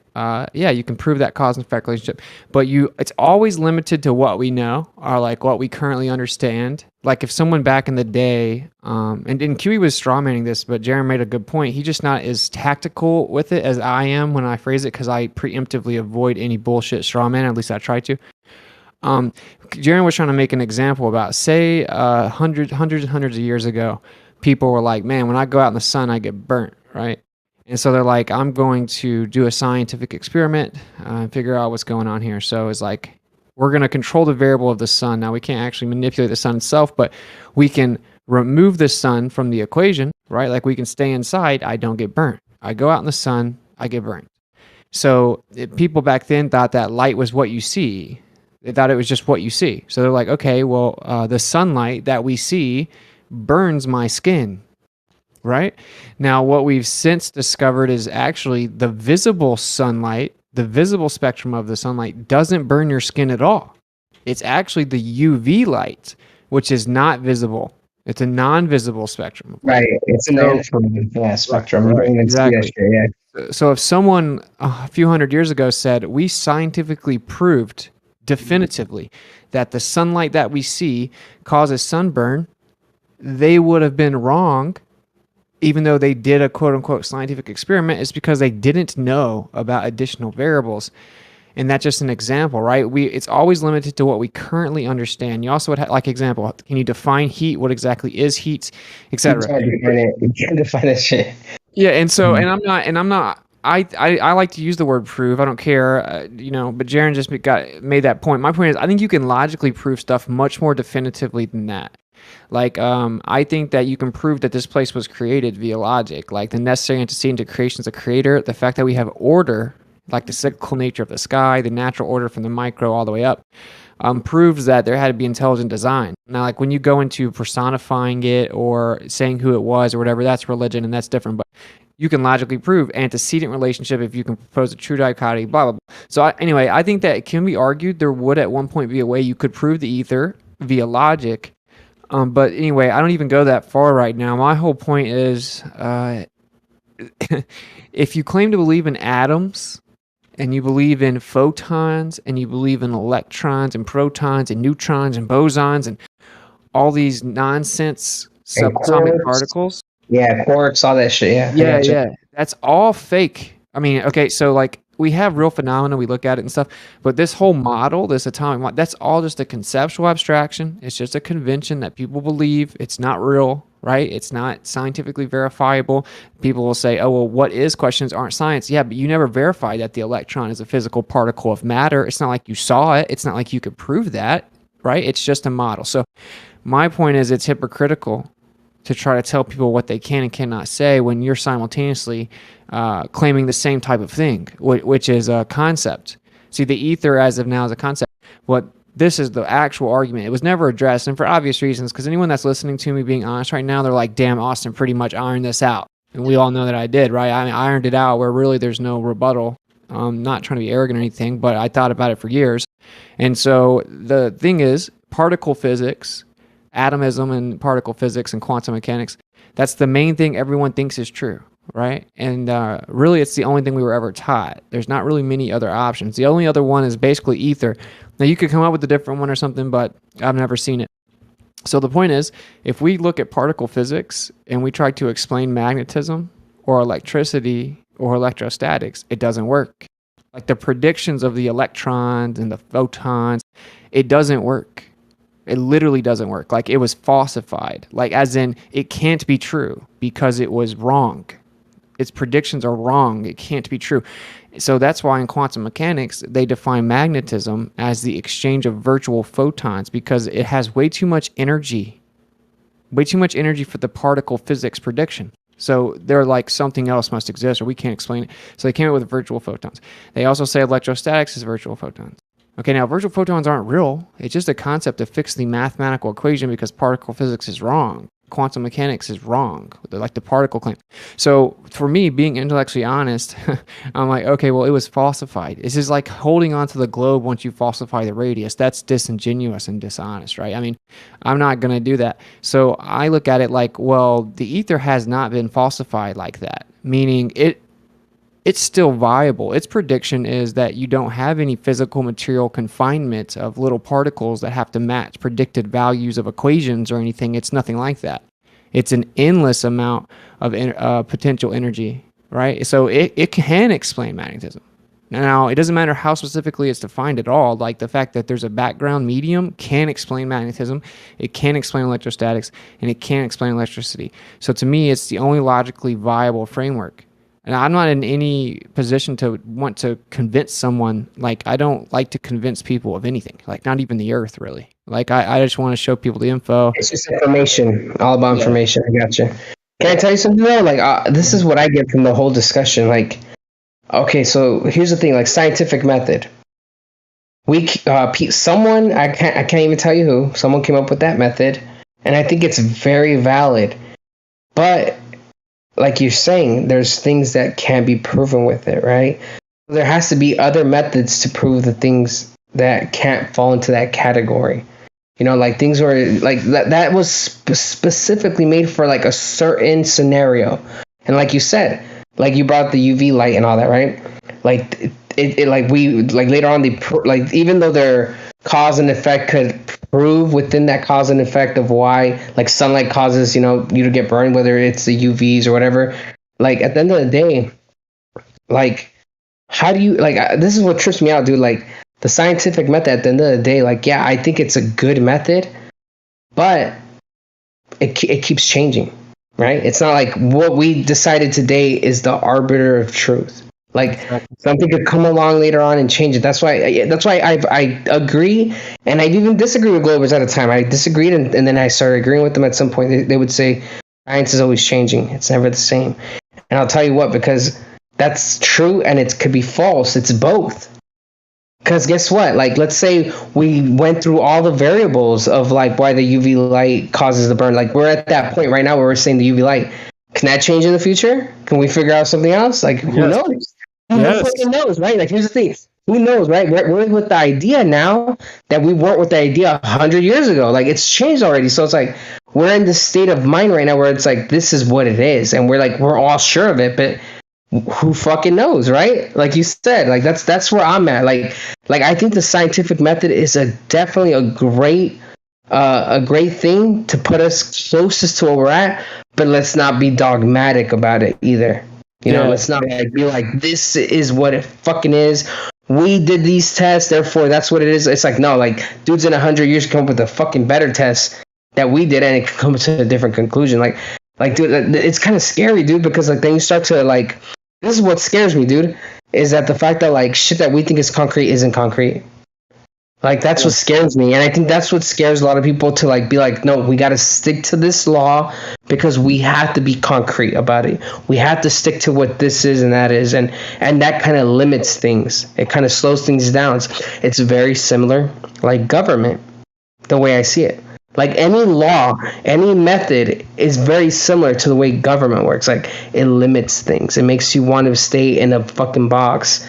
And that's the way I see life, bro. It's like we're full of these little boxes everywhere. And I'm open to the idea of anything could be anything. But at the same time, I do like the law. It's kind of fucking weird, dude. Like I like the method. I agree with it. But I also think you shouldn't be dogmatic about it at the end of the day. That's the way I see it. I know not everyone is like me. There's people out there that are like, this is what it is. We can prove it 100% in this day and age. But guess what? Maybe when we all die in 100 years, it's like, fuck, someone came through and they're like, they disproved this shit, you know? So I don't know, man. I'm telling you, like, I'm somewhere in the middle of all that shit, you know? Like, I agree with the method, but I don't think it should be the like 100%. Like you know, like you were saying, there's variables, right? The variables can change the outcome. I mean, the outcome is always gonna be the same. I mean, but the variables can change, right? Like the cause can change. Like, well, what did this? What did that? Can change. The method at the end, like what we observed, is definitely gonna be the same. Like the law of gravity, right? Or how things accelerate at a certain speed at the Earth, 9.8 meters per second squared, whatever. That's like, that can't change. Like that's something that we observe on a controlled environment, right? We can observe that no matter what. But like I said, the cause can change. You know? Yeah. I found a beautiful way to bridge this gap. So, because this is what the whole beef with FET and Jaren now, and actually they've known this was Jaren's position for a year and a half. They just went from Bob to me to Jaren. They're just trying to get clicks, and you know, I can't bite my tongue anymore because it's just so lame and gay to me. But anyway, so this is the way you bridge the gap. You can say science proves cause and effect relationship test, meaning specifically you can prove a cause of an effect relative to all the variables that we know at the time. So that's the only thing you can claim. You can claim, I can prove a cause of this causes this effect, right? So science can prove that this causes this effect with these variables, but you can never say that science proves that this is the definitive I get where you're coming from. Cause of it. You can never say the cause. It's a cause, not the cause, because you could never know that it's actually the only cause of things. Yeah, I understand. Yeah, I agree with you 100%. Like in that current time frame, in that time, in that moment, in that current state of knowledge, we can say that did that. I get you 100%. Yeah, like you can say a cause, right? Like water is heat is a cause of water boiling, but you can't say it is the cause, because technically what heat is a byproduct of pressure mediation, which is why that it actually in a vacuum chamber it also boils. That it seems like the true cause is actually the pressure, right? But you can say heat is a cause, just like you can say density relationship to the density of a medium is a cause of things going up or down. Well, we can demonstrate that, but to claim it is the cause, well, then you got a problem. And actually, I can demonstrate it with electrostatics as well. And this is what people don't really know what's happening is I set all them up So I already have an experiment that can go through this like rigid dogmatic test. You know, these parameters of what's your experiment? I already have one. I already have an experiment that no one's going to be able to rebut for electrostatics. So I kind of had to set everyone up. It sucks, but people put me in a corner, and it's really not my fault anymore. I was hoping it would be like an intellectual exchange, right? Because that's all it should be. It should just be like a debate thing, and it's not personal, and obviously it has gotten that way. But yeah, you can prove, you know, we can scientifically prove that a cause of the effect of things going up or down is electrostatics based on these variables. We can control the variable of the density, blah, blah. It's actually very similar. I'll go ahead and give this part away. Like the vector, which is magnitude and direction, right? The vector of any object is determined by the electrostatics of the object and the electrostatics of the medium. It sounds pretty familiar, doesn't it, right? Like density, the density of the object relative to the density of the medium determines its vector. It's the same thing with electrostatics. The electrostatics of an object relative to the electrostatics of the medium determines its vector. And you can prove it via manipulation of that independent variable, and you can make things go up, and you can make things go down. Sorry to cut you off, but question. Does the electrostatics change based on the voltage? You would be changing electrostatics with voltage, but you can't always detect the electrostatic field with like typical voltmeters, which is what you can detect it, but you have to use knowledge. I'm not saying I know all about this. I'm just like, you know, I'm just thinking, since you're bringing up all these good points, I'm like thinking of shit. And I know that there's like 100 volts per 100 volts per meter, right? Yeah. When you ride. Yeah, so like if you add that, like, does that make any difference? Like, yeah, it's, I'm just saying, like, there's so much little fucking variables that you could think of that I can think of.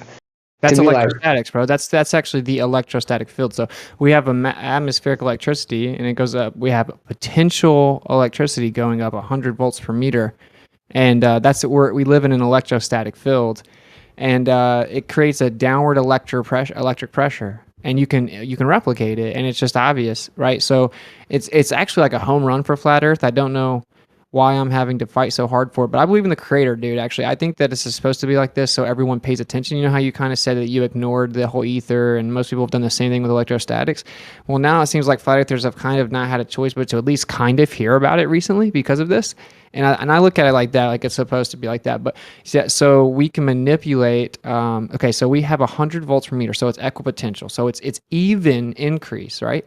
The only way that you can get that, the only way we can demonstrate that's even possible, is to have two Gaussian surfaces, right? So two like electrically conductive surfaces, one on the bottom, one on the top. And what that does is that mediates the electricity within it, and it makes it evenly distribute relative to it. So if you were to take the top surface and move it up, then it would change, but it would be evenly distributed. Well, we have an even distribution on the Earth. So that actually proves via antecedent relationship that there's something acting as a Gaussian surface above us, which would be the container.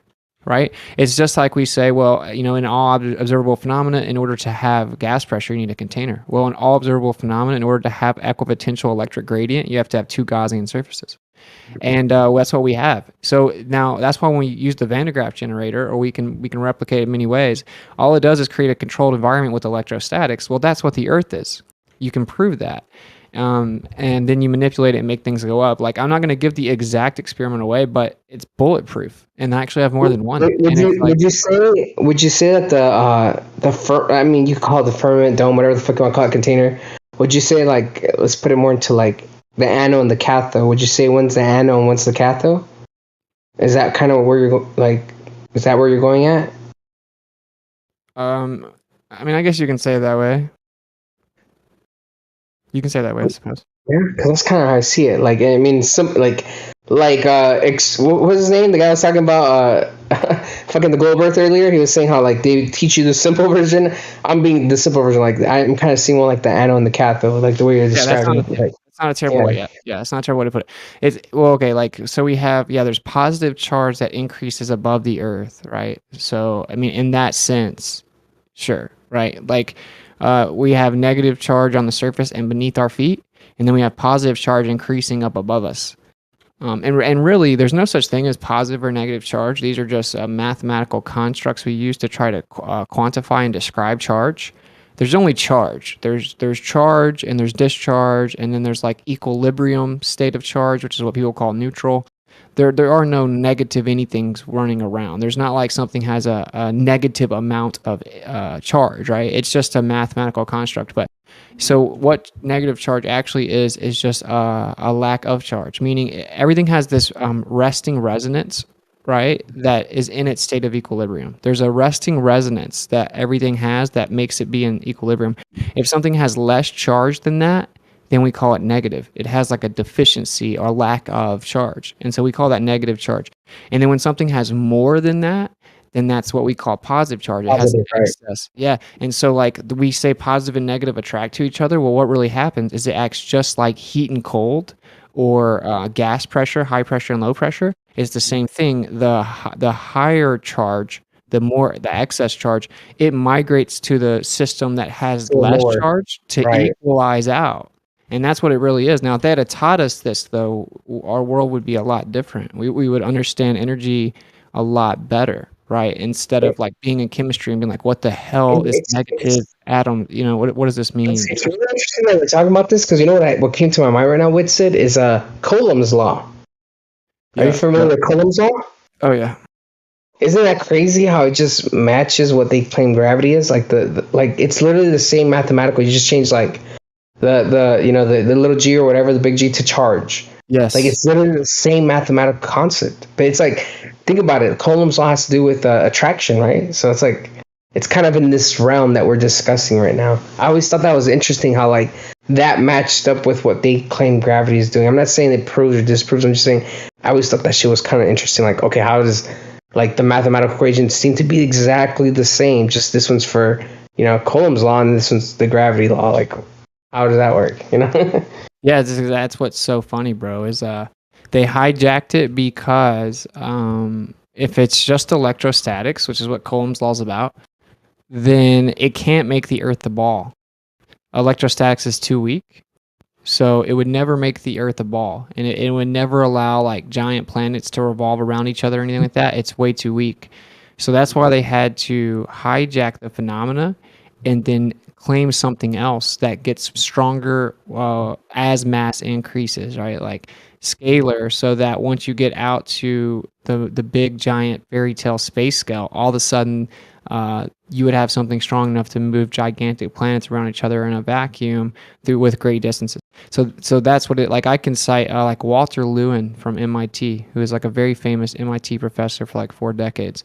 From within their own paradigm, giving lectures explaining that everything observed on the Earth, like everything that's held together on the Earth, any type of attraction or anything that we see on the Earth, all phenomena that we see on the Earth, up to thousands of kilometers, as he would put it, right, is all electric.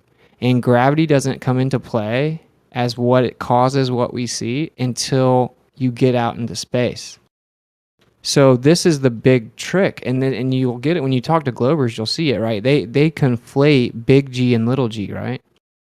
See, they don't even know the difference. They think that little g somehow proves big G, and they're like, they talk about downward acceleration and accelerometer. Vice versa. Yeah, it's both. Vice versa. They'll say little g proves big G or big G proves little g, whichever way you want to cut it. And little g has nothing to do with big G. Like it doesn't prove it at all. It's just the effect, and then we have it's just the observation of things accelerating at a certain speed, and then the big G is like the shit where it's purely mathematical, and it's like how do you get there? I get it. Yeah, and there's something called you might have probably heard of it, but there's something called like spider ballooning, or some people call it tethering. And like spiders, I heard of that. Where the spiders let out a web or some shit, and then they like based on their based off electricity. I'm just saying that as simple terms because I don't know the right word. Mm-hmm. They can float. They can practically fly. Yes, because of that. Yeah, I'm aware of that. Yeah. Yeah, bro. And they used to say that it was because of wind. Now, this is not the other one I have that's like so bulletproof. It's just like gonna piss people off. But I've already said this one publicly. I think it's weird I have to be so tactical. But anyway, yeah. See, they used to say it was wind, and that they just use wind to do it. Because they can't tell us about how everything's electric, because we would start to put stuff together. If you could teach like the next Tesla and there are geniuses everywhere. You taught the next Tesla in second grade how all this really worked, he would change the world by the time he was 20. So that's why they don't let us know this stuff, in my opinion. But anyway, so a university finally went and tested it because they saw that the spiders weren't actually like flying more efficiently just because there was wind or just because there was like a storm coming or anything like that. That's not how it worked. But when there was like a lightning storm, they would. So even without wind, yeah. So what they did was they took them out of the wind and they watched that they won't do it. But then as they increased the electrostatic field, they began, like, you could actually see the like little hairs on their arms start to rise up, and then they would propel much more efficiently and basically quote unquote fly or levitate way more effectively. So they proved that controlling the variable of wind and then increasing and manipulating the variable electrostatics makes them fly more effectively, right? And so they use electrostatics to propel themselves and effectively fly. And we also have this is naturally occurring phenomena, right? We also have like bumblebees, which aren't aerodynamic. Right. Isn't that have more to do with frequency, or is that electrostatics as well? Well, that's what's funny. So they'll say that it has to do with like their wings moving super fast and it creates a frequency. But yeah, frequency of what? Because the bee's electrostatic. And so the frequency is an electrostatic field. And that's why it's able to fly through crosswinds of up to 60 miles per hour, because it has a little force field around it, like a literal force field around it.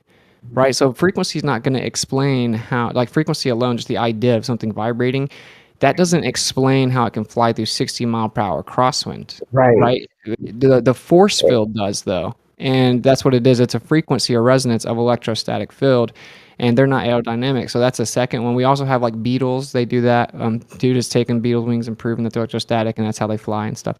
That's 3 of the main ones. I mean, we also have lightning, which is all electrostatic. That's 4. We also have clouds, which hold, if you've ever been in a crazy storm, I mean, it can hold tons of water. How's it just floating up in the air like that? Well, it's because it's electrostatic. That's why it's floating, and that's how it holds all the water. And so that's 5 naturally occurring observable phenomena. I'm not going to name the other one, which I think is so dope. But yeah, it's like, so if we look at this naturally occurring phenomena, we're like, well, then what causes this? Then we can go, I think it's called, basically use like a surrogate. So you use it as like to replicate a different environment that you find in nature. And that's what the Van de Graaff generator is it's just a controlled environment of electrostatic fields, because we know that we have that on the Earth.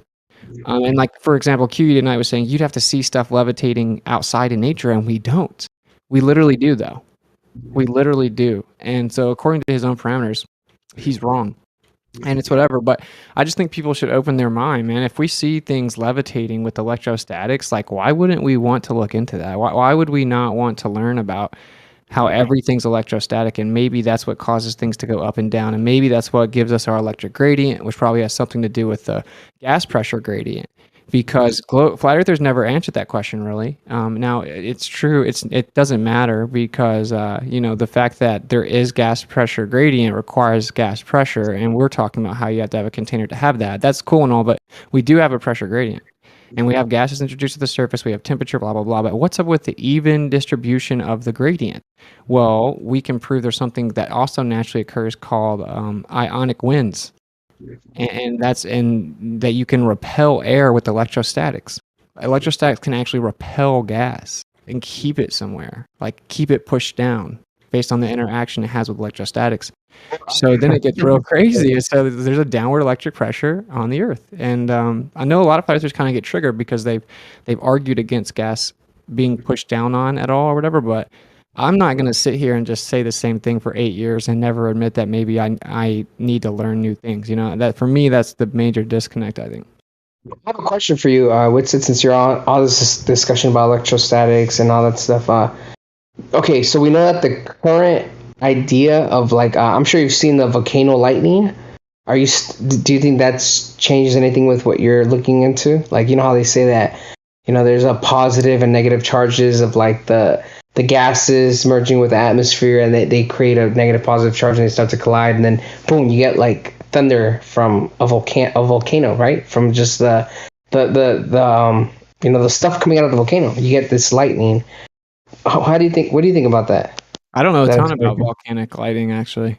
So You should I'm look glad- into it, dude. Like, I think it's in this area. Like, look into volcano lightning. Like whenever the volcano spits out all that fucking smoke, CO2, whatever the fuck is in there. When it collides with supposedly this is what they say, when it collides with the particles of the atmosphere, it creates a negative and positive, and they start to like fucking go crazy. And then there's a lightning strike in that smoke. Like Wow, you'll get this lightning is dope, strikes. dude. This Yeah, is look it dope. up right now. Look up volcano lightning. Yeah, I am right now. I said volcanic lightning occurs in the plume of a volcanic eruption. Like all thunderstorms, volcanic lightning happens when static electricity builds up in the atmosphere before being released in the form of a lightning bolt. However, the static buildup isn't as straightforward as a typical thunderstorm. So this is The soot it has more conductivity. The soot does. That's dope. How can people say it's not a naturally occurring phenomenon though? Can anyone help me out with that part? I don't understand it's naturally occurring. Like we see it in nature. I don't understand that at all. So I don't know. It just seems hella weird to me. And like, yeah, I want to demonstrate a lot of this. I'm like supposed to be debating this BS MA physicist. And like when you debate people like this, man, I mean, falsification is independent of replacement, but it's always good to just destroy them, right? I want someone to see me talk to this physicist who he specializes in electricity specifically, like electromagnetic pulse therapy. He's like a leading field expert in that field. And I'm going to destroy him in the field of electricity. I'm going to pull his ball away from him. I'm going to pull gravity away from him.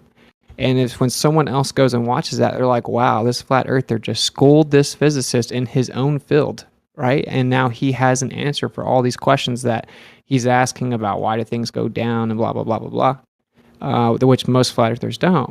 I mean, they actually don't. I mean, the density does make things go up and down, but, you know, what sets the up and down? What gives something density? Why do things have density? This is where flat earth taps out. They say, well, just because. And fair enough, I guess, because you can prove density, they can't prove gravity, so fair enough. But to a person that hasn't heard about flat Earth before, they're going to interpret that as, oh, flat Earth they just don't know things, right? And I don't want to. I'd rather wake people up. I'm not here to like say that I was 200 and 0 in debate or something. I want to like wake people up and like you can prove electrostatics, man. I just talked about it. So I'll stop talking so much, but I just think everyone should look into it, man. It's really, really fascinating. You're 200 debate? No, that's what people say. Like there are some people that say, like, I've never lost a debate. I don't make any claims, therefore I can. How do you feel about that? Do you feel like you're probably like undefeated, or?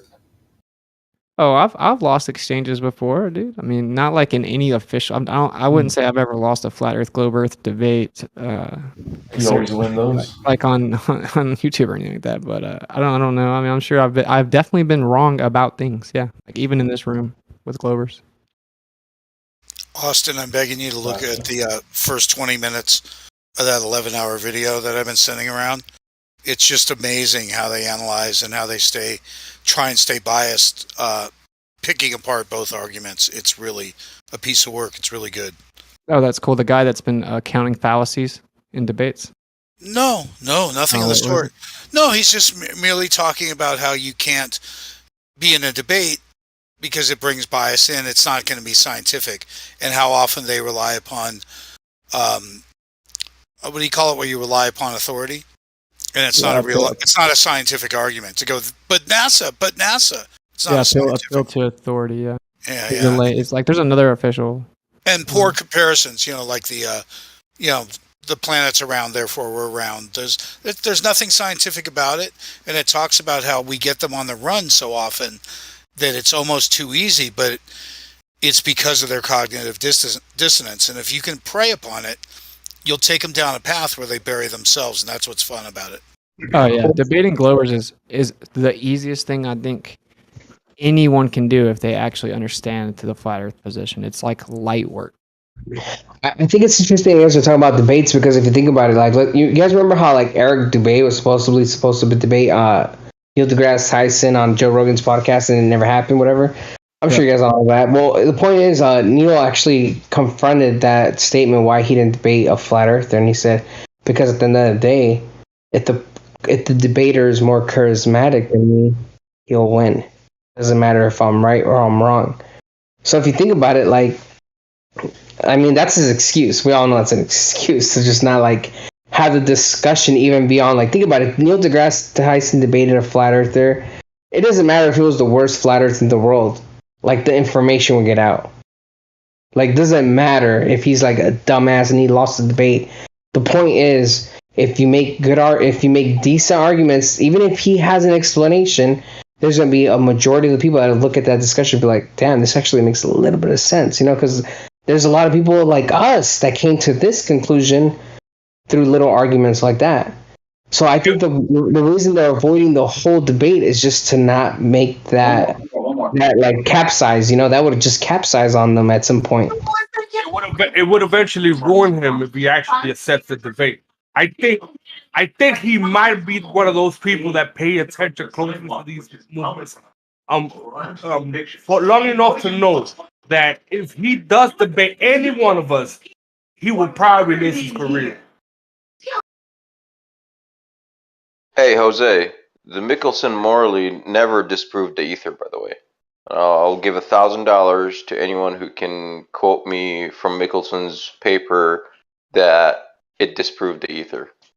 I don't know why you're mentioning that to me. I never said it did or it didn't. I'm just saying, to anyone, any Globie or anybody, because that's not what Mickelson and Morley did, but it's okay. In their own writing, they said it proves no ether drag. They didn't say it disproved the ether, and they wanted to redo it on top of a mountain because they assumed the drag on top of the mountain would be higher. But anyways, somebody else did that, and they got the same result. But anyways, they proved that there's no ether drag. Not there's no ether drag because the Earth is not spinning, right? If the Earth is not spinning, then that explains, of course, the no drag part. So you have different solutions, and they knew that. So in their own writing, they never concluded that. Tell me what I just found out. It's Cyrus talking to me. I was like, who the fuck is this to try to say Oh, it's good, man. Sure, man. It's good to hear your voice. It took me a minute. I'm like, what the fuck are you trying to say to debunk? Oh, I don't know. I took it that way. I'm like, I never said that, you know? Like I know. Yeah. I never said that you did. Man, it's good to hear you, bro. Good to see you. Yeah, good to hear you around, man. What? I just wanted to say that about Mickelson Morley because you can't use that because in their own writing they never said it disproves the ether, so it's okay. Right, it's just the drag. Yep.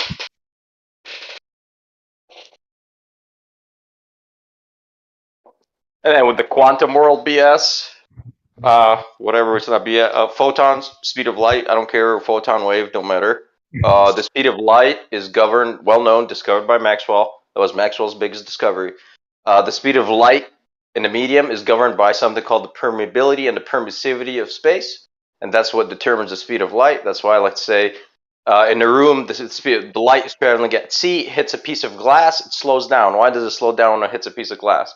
Well, because it has different permissivity and permeability values. And then when it touches, like when it exits the glass, it speeds back up again. Now, that, because it's controlled by the space. So the speed of light is a tertiary effect. It's an effect.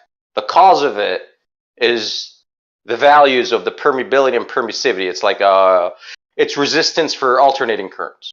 So the resistance of space and the allowance of space, the magnetic allowance, and the magnetic permeability and the electrostatic allowance determines the speed of light, period. And we know that, science knows that, like I said, it's from the days of Maxwell. Quantum world knows that. So they call that the quantum field. And the torque of the quantum field is what controls the speed of light. In their terminology, it's the same exact thing. They're going back to these electrical properties of space, which is permeability and permissivity. I can give you the equation, mu times epsilon equals 1 over c squared. That's it. That's how we get the speed of light. So the speed of light is governed by the permeability and permeability of space, proving that it depends on something else. So it is an effect of something else. You see? It's not a cause. Yeah, it's starting to sound a lot like gravity when you mention it. Well, that's the quantum field or the space. That's what they replaced the ether with. And they put numeric values on it, which is great. But you just have to read the terminology correctly. Whenever they say quantum field in their papers, well, they're saying the ether, or the space, permeability of space. So there's another field there that they know of that you can measure that controls the speed of light, right? So that just it shreds everything. It shreds it goes back to the etheric concepts of space, and this is modern mainstream quantum mechanics. This is quantum mechanics 101. This is quantum mechanics needs the ether to exist. It's like, okay, and they're the ones that brought it back. So it's funny how the pro quantum mechanics guys dismiss the ether. It's like you read any of their fucking papers, it's like it's ether all over. It's quantum field, quantum torque, quantum whatever. It's like that's what the ether is in their world. But, See, bro, I'm not biased. Like, if I was biased, I would have never came across Stephen Crothers or Sky Scholar. Oh, I thought that was good. Because I'm not biased. Because, dude, when I watch those dudes, it's like I just replace what they believe the Earth is, because a lot of the shit that they believe with isn't depending on the shape of the Earth. It's dependent on the effects of what they're observing, right? So I'm like, dude, they're just coming, their conclusion is like, oh, it's a globe Earth, it's just not moving, or it's a globe Earth, but this is going on, it's not gravity.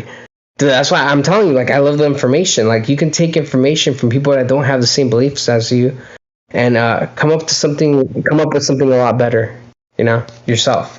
do you know in so-called science who so-called disproved the ether? Who's the guy that got rid of the ether? Because it was not Michelson Morley whatsoever. Not even close.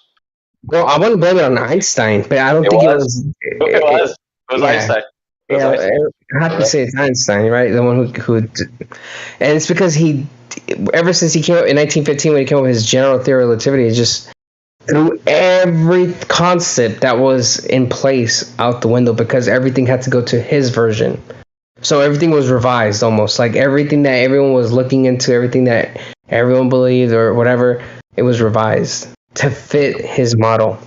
That's why he's put up on a pedestal, bro. That's why we're dude, I've been watching South Park, and they'll have pictures of Einstein with his tongue sticking out, he's a genius, E equals MC squared. I'm just bro, I mean, if you're well, I'm sure you guys all agree, the flat earthers here, the people that are pretty awake to most of this shit, in my opinion, we can all agree, when shit is put up in a pedestal and just kind of put out in the spotlight like that, it's something you got to look twice at. It's not just something you're just oh yeah, this is it, 100%. You got to look at everything with a fucking, a looking glass, just to make sure. Mm-hmm. Well, all I'm saying is the only time that you can say there's no ether, then you're a relativistic scientist and you're pro-Einstein. You cannot be anti-Einstein and anti-ether, because it exists in the quantum mechanics and it exists in classical mechanics. So it's only in the era of Einstein where they so-called got rid of the ether, but then they brought it back with their dark matter, because they needed it. So yeah, it's only relativistic science that gets rid of the ether. Everything else, they still use it. So. You got something against dark matter and dark energy, bro? Oh, it's good stuff, bro. I love it.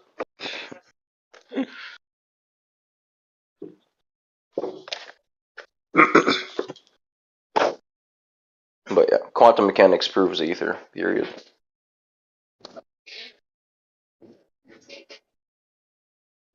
Otherwise, you're going to have to explain to me, how does the light speed back up when it exits the piece of glass?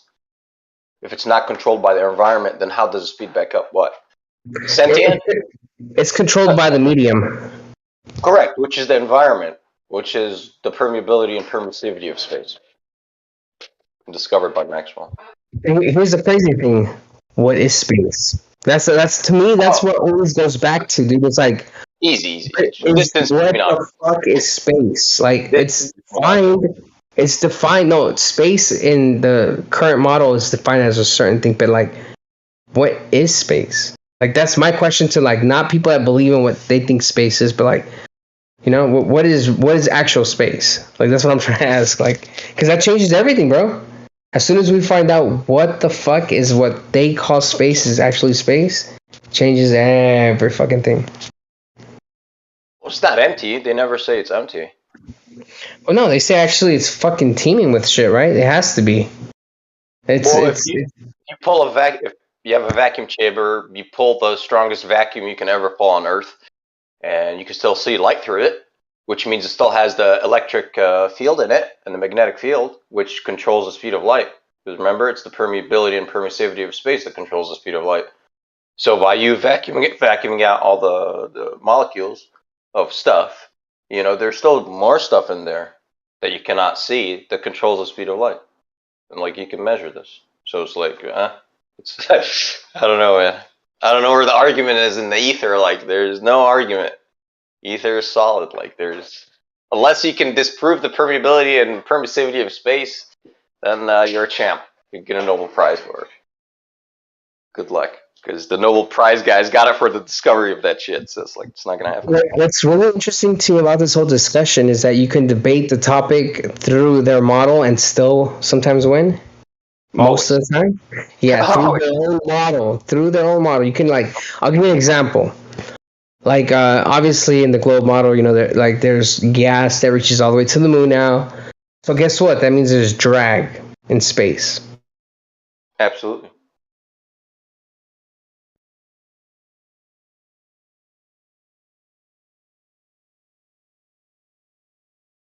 Bro, the ether is how I got started on this journey, like 15 years ago. Like, dead serious. It was Tesla, ether, and all this, and so it's like, fuck. Do you know how many books I have on the ether? I have all the theories of the ether compiled by Mr. Whitaker's book, something Whitaker. If you just look it up, it's all the theories of the ether since like the 1600s up to Einstein. So it's like, I've read a lot of bit about the ether, man. That's how I got started. It's kind of sad to hear the pro quantum guys dismiss it, because they're the ones that like revived it in modern science. So it's sad. Hey, can I get a mic check real quick? You good? Okay. So what I was going at was like, do you get how, like, I was saying, like, you can hop into their own fucking model, like you can go by their parameters, their rules, and still come out winning. Oh, like, I'll give you an example, like the Hubble telescope, right? We've all been told that it's 400 miles away, has no propulsion, but guess what? We've just been told that there's atmosphere all the way to the moon, right? And if there's atmosphere all the way to the moon, even if it's minute, guess what? There's drag in space, right? Yep. There's drag. That means things are propelling to Earth at a certain rate as if they don't have propulsion. That's why the whole point of the ISS, right? The ISS supposedly has propulsion. It's like it needs it to like stay at a certain position, right? So it doesn't fall onto Earth and fucking kill like everybody in fucking California or whatever, which would be probably a good thing. But anyways, so the Hubble doesn't have that.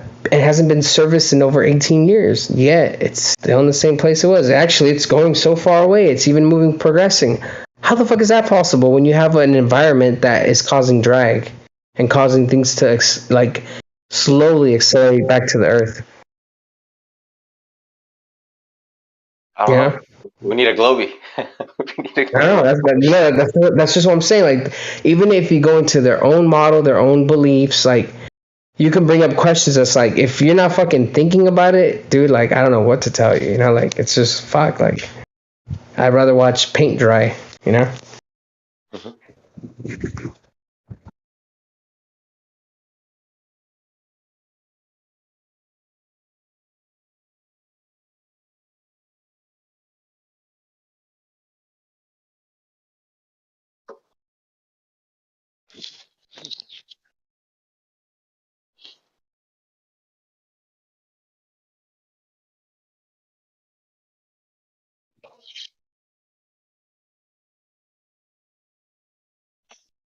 Oh, yeah, even post Einstein, the greatest chemists at the time, they still believed in ether, you know, because that's where it really comes from, the pre-hydrogen atoms. That Mendeleev, whatever you want to call him, he left an empty spot on his table of elements for it. That's why when it comes to like chemists, like they're really attached to the ether. What's really interesting about the ether is that it's treated like the flat Earth, if you think about it. That's why I think it's like there's something to it, you know. I'm not discarding it. I haven't came up to a conclusion, but dude, there's something to it because look, just based off this, the way flat Earth is treated like, dude, like everyone just woke up to flat Earth like 6-10 years ago, right? Like in the mainstream media or in reality with people that you meet, like they're like, dude, flat Earth is a psyop. It's a new thing. People are just like hopping on this bandwagon because they're fucking stupid. Like they're treating it like it's something that just is new when it's quite the opposite. It's like the globe Earth is fucking new, right? Like there's places in England where they're teaching like until the 1900s, like flat Earth. Like doesn't mean it's true or false. I'm not saying like that validates flat Earth. I'm just saying like they're treating us like the new kids on the block when in reality it's like, dude, you guys are the fucking new kids on the block. Get in fucking line, you know? Like you know what I'm saying? Yeah, that ain't true, man. That's not true. What? Nah, I was just saying that's not true. That's not true. Nah, it's not true. Isn't the Ball Earth model like 500 years old? Explain how that's not true. How old is the globe Earth? A millennia, couple. A millennia? All right, hold on. Who discovered? Who came up to the conclusion of a globe Earth a millennia ago? And what was it mainstream? Like, was it everyone believed in this show? Or was it something that a few people came up to this conclusion? Like, explain. It was 2 millennia ago, and it was the most advanced civilizations at the time. Who? It was actually just a couple people, though, right? No, who? No, hold on. Let me finish this. Who? Who did it? It was the Greeks, right? The Greeks. No, it was one Greek, Aristophanes, right? That's what you're talking about? It wasn't a group of people, because if you look into the Greeks' fucking, you know, their ancient shit, they were all flat earthers. They had a flat earth cosmology. It was one fucking person that we can't even validate in that era. There's no primary source of this person that claims it was a globe. That's what you're going off as. Like, I'm gonna actually use a fallacy right now purposely, the Attapopulin fallacy. Everyone in that era believed the Earth was flat, but there's this person that you believe, Aristophanes, came up with the globe, that there's no primary source thinks is a globe. That's what you're telling me. Is there any data to back that up? Just like the claim that it was being taught. There's any data? How about this? You claimed Aristophanes, right? You claimed there was a Greek. I said the Greeks. The Greeks, right? We'll use your standard. Show me the Greeks showing it's a globe Earth other than Aristophanes. Go ahead. I'll wait. I like that one. Yeah, that is good. I tell you what. I'll use your standard. Show me the Greeks proving a globe Earth other than Aristophanes. I'll wait. Hey, man. I didn't come here like in the yelling match, okay? Go ahead, man. I'm waiting. Yo, can you guys hear me? What Yeah, about we can hear you, but hold on. Let's let this guy first. All right, one at a Let's time. let this guy first prove how all the Greeks thought it was fucking the globe, other than Aristophanes, because that's what he's claiming, obviously. I tell you what. All right, I guess you guys can talk. I'll just wait. You guys tell me. That sounds good. That sounds really good to me, actually. Thank you. That's really good. I will count. Just an asshole that everybody you beat for the first time. Yo, Negator, could you let me talk, man? How about the geocentric model of Ptolemy, which was the dominating model at the time globally? It was geocentric, but Earth was a sphere in that model, and everyone was using it. So I guess Everyone was using it. He asked me to do something, and we were sort of in the middle of a topic, and now you're jumping in with a new question that you want me to do. Yeah, but you weren't answering his question. You know, he was answering a direct question. You didn't answer it. If he wants to play this game, let's play this fucking game. All right, go back to the old question. Show me where the fucking Greeks, other than Aristophanes, said the Earth was a fucking globe. Go ahead. Let's go back. Let's go back. Since you want to go back. Hold on. I just gave you one. Hold on. How many people does he have to give you an example of before you will accept the premise? The premise that they were all one. He said that in the millennia. Let's rephrase his statement. Hold on, listen. Right? His statement was one more name. Hold on, listen. The statement was a millennia ago. Are you listening? A millennia ago, the Greeks figured it out. Greeks, right? So, go ahead. Give us a bunch of Greeks. The Greeks is not a singular person. It's definitely. Well, he said Ptolemy, like the Ptolemaic system, but from my understanding, like Go ahead. the entirety of the Greek civilization did not just accept the Ptolemaic system once he proposed it. That's not what happened. The Ptolemaic system was not just like accepted as the gospel. They all thought that the earth was like a stationary plane, as everyone did for a long time. And then these were like innovative ideas that a few people were coming up with. And it took a while. Exactly. That's what I'm saying. Like, that's what I'm saying. I gave him that. I gave him this fucking Easter egg. I said, I'll use an ad populum fallacy. Doesn't mean it's true, but the most of the Greeks believe the Earth was fucking flat in that current age. You're talking about like a minority, like of fucking less. I tell you what, man. I'll go find the data you asked for.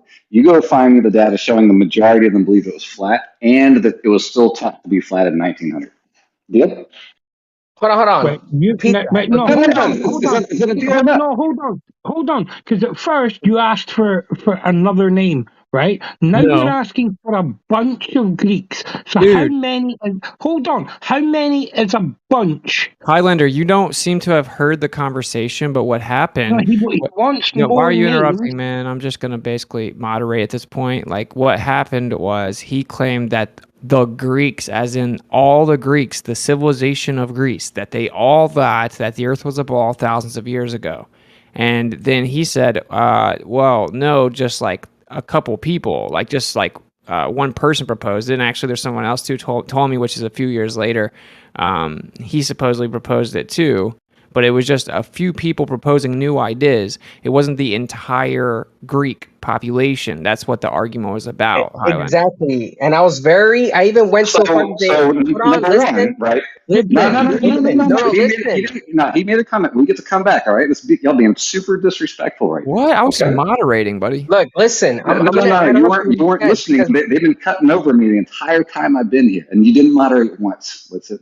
Okay, I'm trying to moderate now. Okay, cool. So I can throw a couple more Greek names to you, and then I'll see if I can dig up maybe how they taught in school. But like I said, man, if you're being genuinely honest about this argument, then you're going to find me some citations that say that all of them taught that it was generally flat. The thing is, my friend, if you come back, hold on. Highlander, I'm going to mute you if you don't. Highlander, I'm going to mute you in 3 seconds. If you come back with 10 more names, that's still not going to be good enough for them. You come back with 15 more names. Okay. That goes vice versa, though, Negator, because you made the claim. Remember, listen to our statement. You made the claim, the Greeks, like all the Greeks, right? Thought the Earth was a globe. It sounds like you're looking for a reason to avoid finding evidence that they thought it was flat. I'm not done. I went so far as to say... Negator, don't make me mute you, man. Look, I went so far as to say Aristophanes and maybe a few others, believe the Earth was a globe in that current time and age. And I even went so far to say I'll even use an ad populum fallacy. I called out my own fallacy, right? I said most of the Greeks didn't agree with the minority because most of the Greeks had a current knowledge of a flat Earth, of a motionless flat Earth at that current age. That's my statement. Am I allowed to respond to that? No, Highlander, let Negator respond, please. Yeah, you're allowed to respond now that he finished his point. Just like he gave you that same respect. I think you know how to have a conversation. So yeah, it's your turn now. If you want to go back on the real man, he absolutely did not give anybody that respect. But I tell you what, I'm going to dig up more names. I'm going to keep linking them in the live stream, and then I'll let Highlander, he can have my time to speak because he has a good point too. One for unlikely. I just wanted to say to Negator, it doesn't matter how many names you come back with, mate. If you come back with 5, they're going to say that's not good enough. You come back with 10, that's not going to be good enough. You come back with 15, that's still not going to be good enough. Because it doesn't matter what evidence you provide, it's never good enough. Okay, Highlander, let me respond to that. Let me respond to that. I did not say the Greeks, did I? No, he did. So I did not set the parameters. Negator did.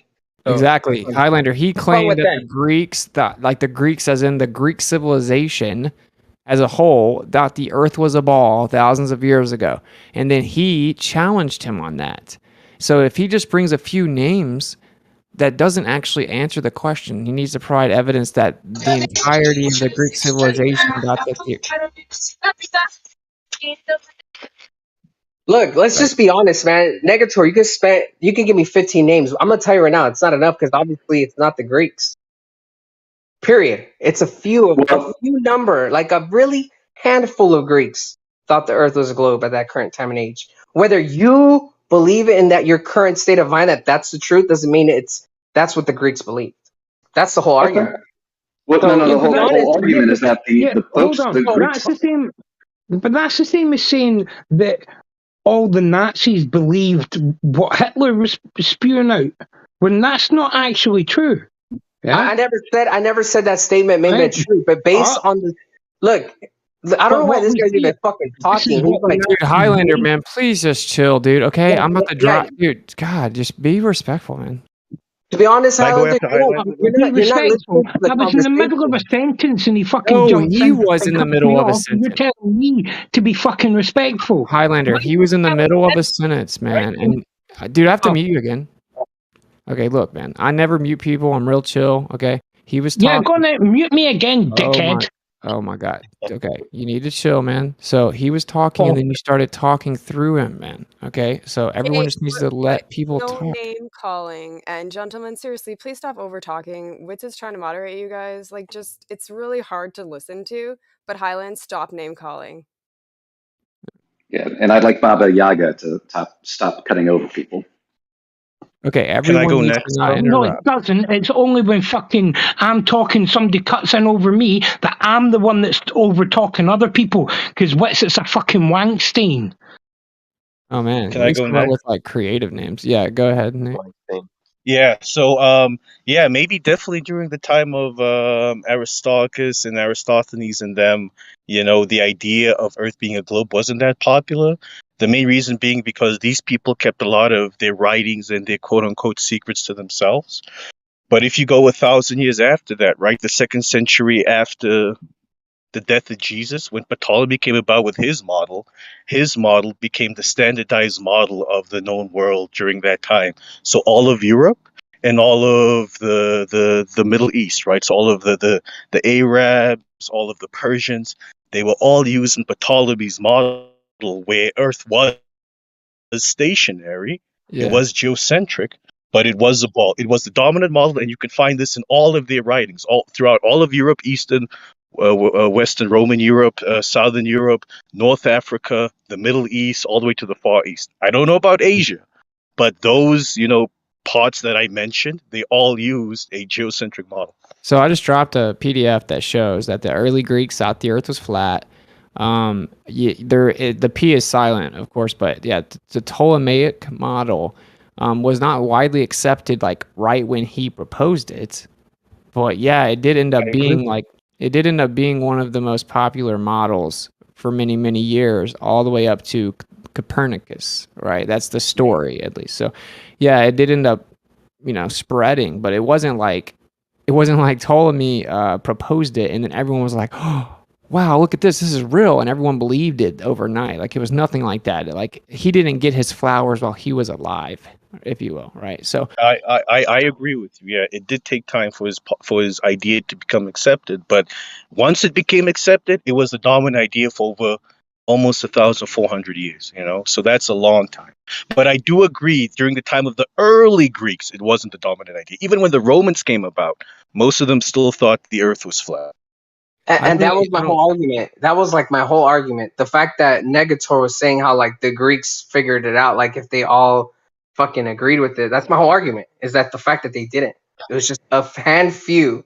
And like I said, he could give me 15 names. That doesn't disprove it, what I'm saying. And I told him just to save him the time, don't even do it because it's not going to disprove what I'm saying. Like, I know for a fact that the majority of the Greeks in that time and era were flat earthers. Now, I'm not saying that it proves the Earth is flat. I'm not taking it to another fucking idea or a different argument. I'm just saying I'm debating his argument that the Greeks figured it out, as he made it sound like a whole group of people, which is bullshit. So no, what's actually bullshit is if you just made a bunch of assertions Zero evidence to back it I up. dropped a PDF. Your PDF is like a little grade school pictographic I where it says know. the ancient Greeks thought it was flat. I Like that figured was that it. you would like That's it. literally it. I figured you would like it. It doesn't support the assertion. And Wait, are you don't know that Ptolemy came after Eratosthenes, and that when Ptolemy proposed his model, it wasn't widely accepted during his life? I don't know how anybody could see that statement you just made to be anything but a massive straw man. You don't know what Ptolemy did. I haven't made a single statement about Ptolemy. Okay? Yeah, that was the model of the Earth being a ball that became widely accepted. It wasn't widely accepted pre-Ptolemy. He's the one that explained it being a ball in the center with everything moving around it. Up till then, people thought there were like a dome. I just now cited that early Greeks thought the Earth was flat, bro. That's fine. And I cited several Greeks in 5th century, 2nd century that thought the opposite. There were a couple philosophers that is like Platonism and Neoplatonism and stuff. The idea that the perfect shape was a sphere, but the Greeks had something called mystery schools, to where like the privileged elite, they went to the schools. Really, most people didn't even go to like really any school other than them. There's something called the mystery schools, right? And these famous philosophers, they were in the mystery schools. They learned a bunch of stuff that they did in like different types of more advanced math for the time, etc. And they had a philosophy they'd passed down to from their mentor from mentor to mentor to mentor. And they believed that a sphere was the perfect shape. And so then they said, oh, well, then the Earth logically must be a sphere because that's the perfect shape. It was a ontological premise, and Aristotle also went into the idea of, well, what's the antithesis of matter or the material world? Because Democritus actually proposed the idea of atomism, and that everything is comprised of discrete little indivisible particles, which is what atom means. And so then building off of that, when it was like, well, if that's what everything's comprised of, then what is the antithesis of this? And he came up with the idea of a privation, like the absence of anything being the opposite of matter. And then that ended up getting applied to the sky. And Democritus also talked about, which is, I think that's Democritus is 500 BC. And he talks about the idea that everything, that the existence itself came from little indivisible atoms, basically going in all directions, expanding infinitely, chaotically, and that even emotions and everything was comprised of this, and this was the birth of atomism. So then it turned into all these other philosophies. So there was a select group of people in mystery schools that built off of previous philosophies, but the layman and the mainstream people thought the Earth was a flat stationary plane with a container for a long time, and this is well known. Well, let's not forget So- the other part of the world too. so like the China, argument here right? is And that where it's well the- documented that up until the late 17th century that they had a flat Earth cosmology. So I just want to make sure I understand it. So I would like to go read up on Democritus, but again, I don't. You mentioned one guy who's preaching something because that's what he really liked, as opposed to what was observed. I've referenced several that made observations, but I don't think making the argument that the uneducated of the time thought it was flat, and that's a good reason to think that most folks at the time Yeah, thought it again, was dude, flat, again, and though, that was an intelligent thing for them to think. Okay, that's fantastic. Again, though, it just stands to reason that these mystery schools at the time were just a select few people.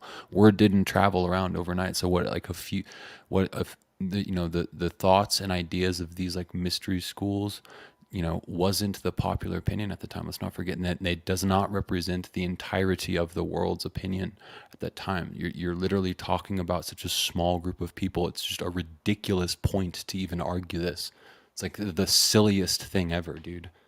I will say though, if you look, right, is that as Shirali mentioned, the globe model, while geocentric, was the prevailing idea after that for centuries and centuries. I will say that if you go look it up, mainstream articles at this point in time, certainly from the government, will claim that it was pretty widespread that the Earth was a sphere, clearly much longer than it actually was. Like when you go look at the actual documentation and stuff like that. But if you go look, they'll say it's a misnomer that most of the world thought the Earth was flat and everyone knew it was a ball back then. But I mean, as far as I can see, that's actually propaganda. But I know you guys are going to believe it. So I don't even know what the point in arguing about it is, because we all should be honest, and we know like Eratosthenes doesn't even have primary documentation that he even did this stick and shadow thing. right? And so it's like, but the Globers think it's 100% real and that they know it's real. And there's not even primary documentation. So there's going to be a huge disconnect between those who are skeptical of history and those who blindly believe whatever like the academic claim of history is. And so this isn't going to prove one way or the other. And we're going to disagree epistemologically. I mean, if you never reference flat Earth being taught, we will disagree. That's true. Well, I mean, yeah, just like someone said, there were many people that still claimed a geocentric stationary plane cosmology, just a few hundred years ago. So what does many mean? Like 5%, 50%, 90%?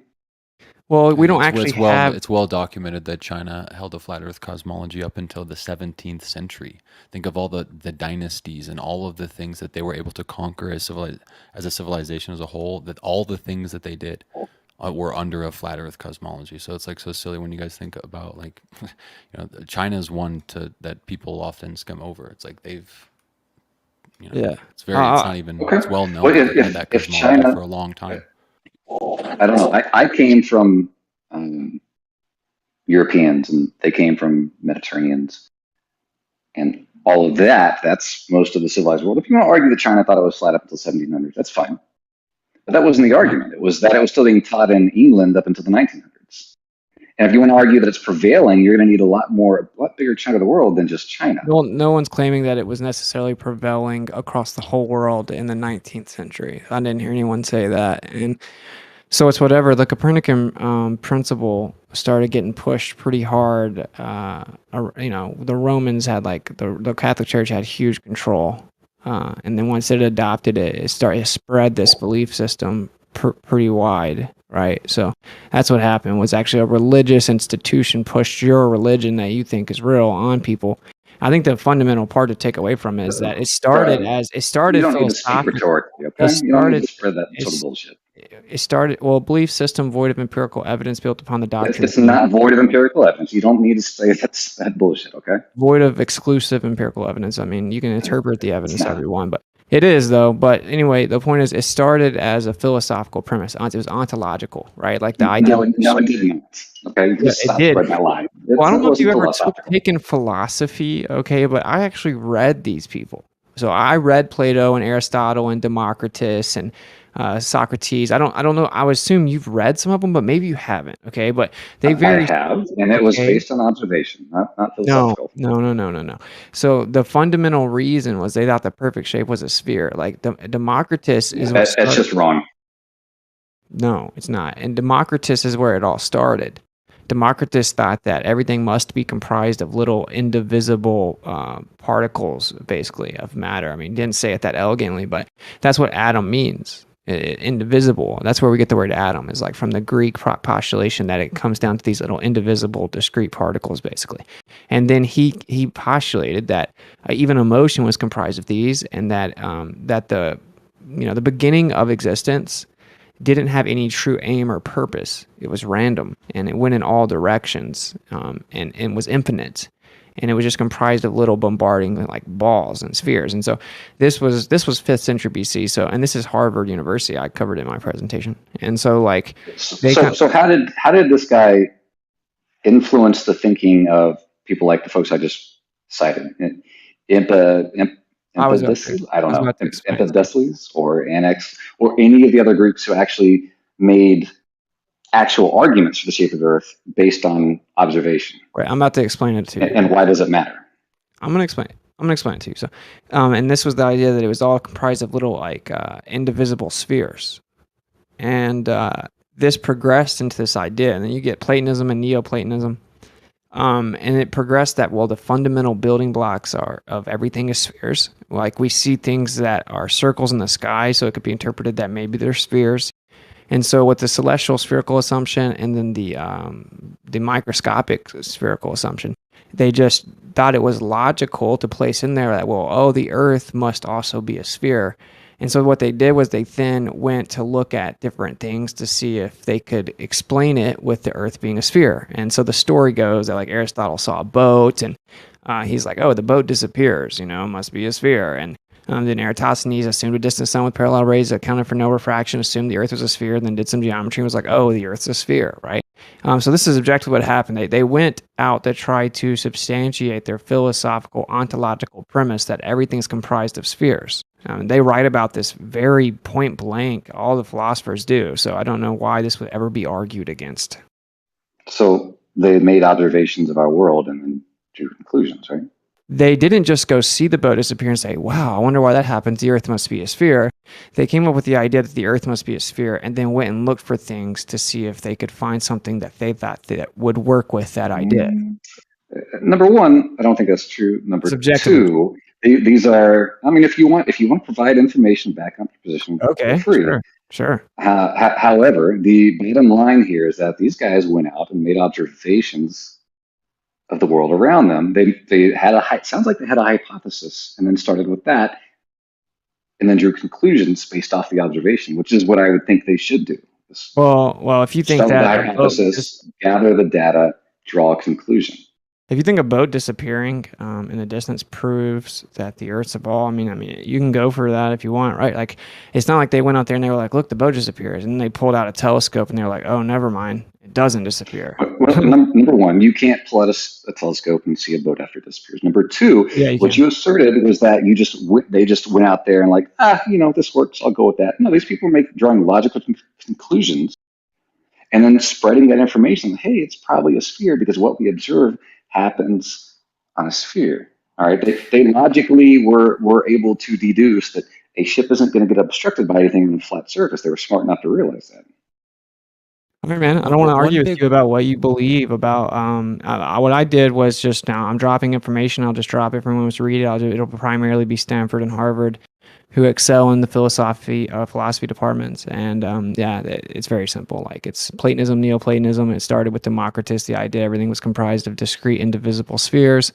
They looked at the sky and said, oh, it looks like those could also be spheres. They said the next logical conclusion based on this, and it seemingly is the perfect shape, would mean the Earth's probably a sphere also.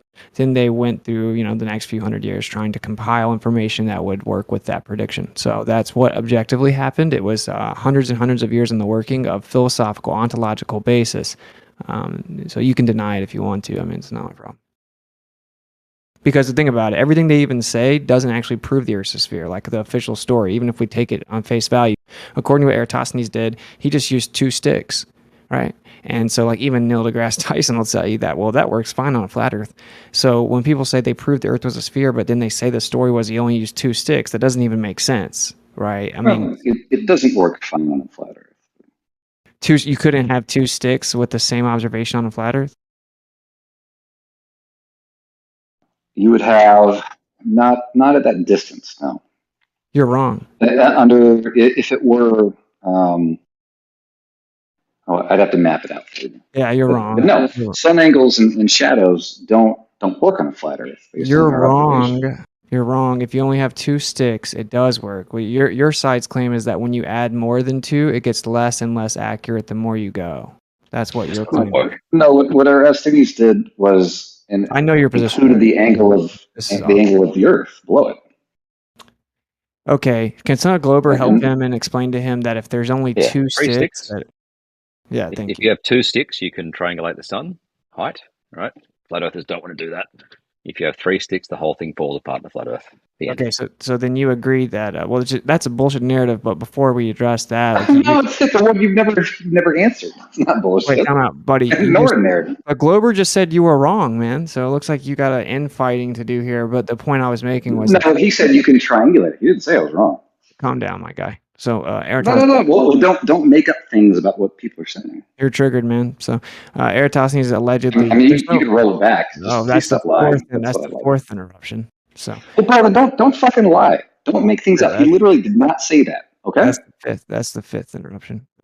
So Eratosthenes allegedly, which there's no primary documentation of this. This is just a claim. Like, there's no actual primary documentation this ever happened. But even if you want to believe it did, the story is that he used 2 observations, like two sticks, or really like there's different stories. There's 2 different stories actually. It's not even agreed on, sticks and wells and all this stuff.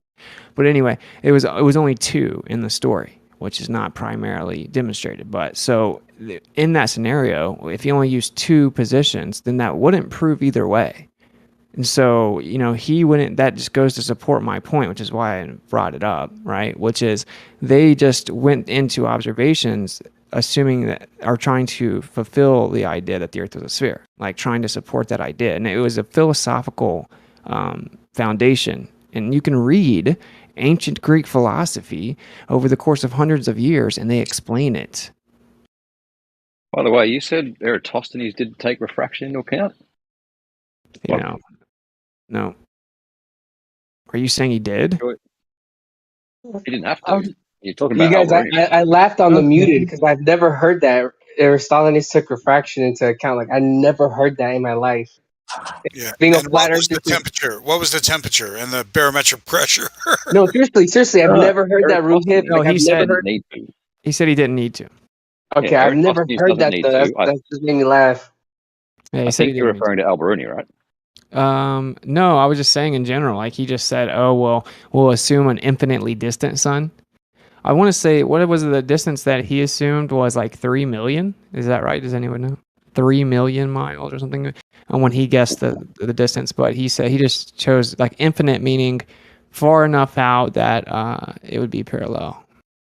Yeah, that's what you need, and that's a fair assumption given that it doesn't change in angular size. Okay. So according to like the official story, what he didn't actually prove the globe.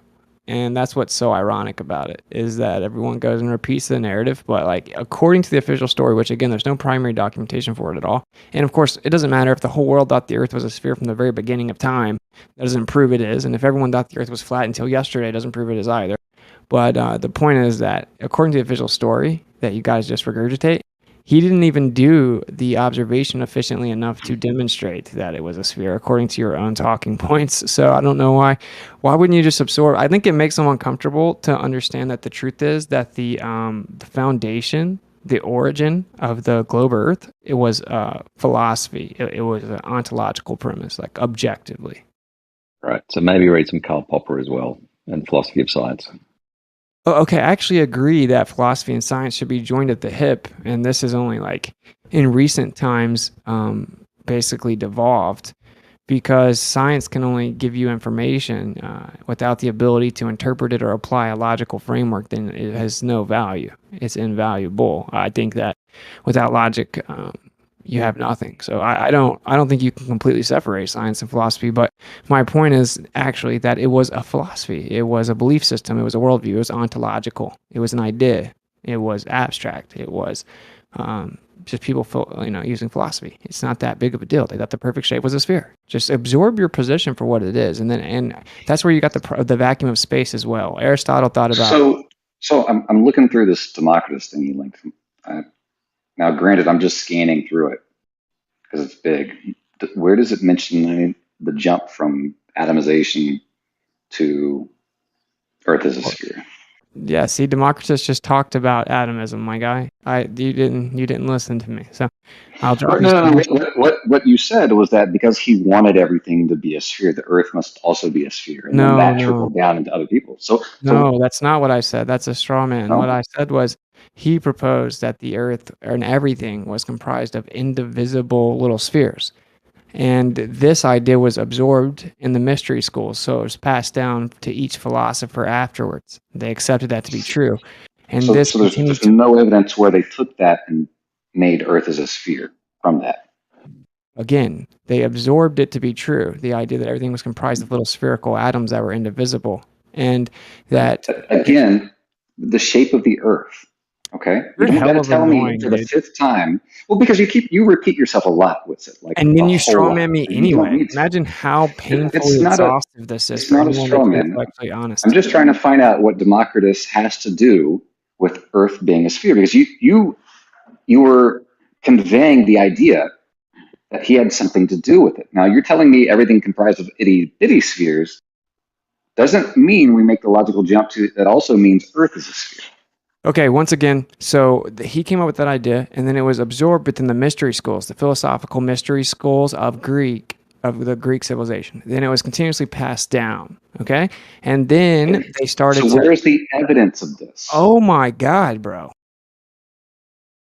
So I just dropped you the evidence of him proposing atomism and that it was absorbed within the Greek philosophy mystery schools. It's all in that. Now, then I will have to give you more information where they start to look at the sky and they say, look at the sun, look at the moon, it's a circle, you know?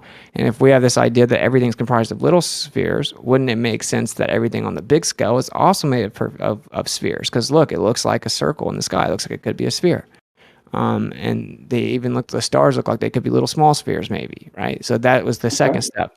And so they were like, okay, we're surrounded by spheres where everything is comprised of little indivisible spheres.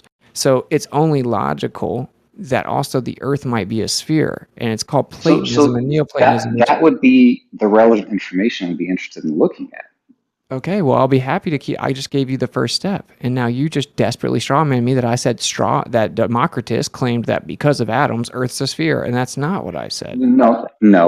Because the topic of conversation was why the Greeks thought that. You asserted Democritus and his processes about little spheres. So it should be logical for me to assume you mean there's a natural jump from small spheres to Earth as a sphere.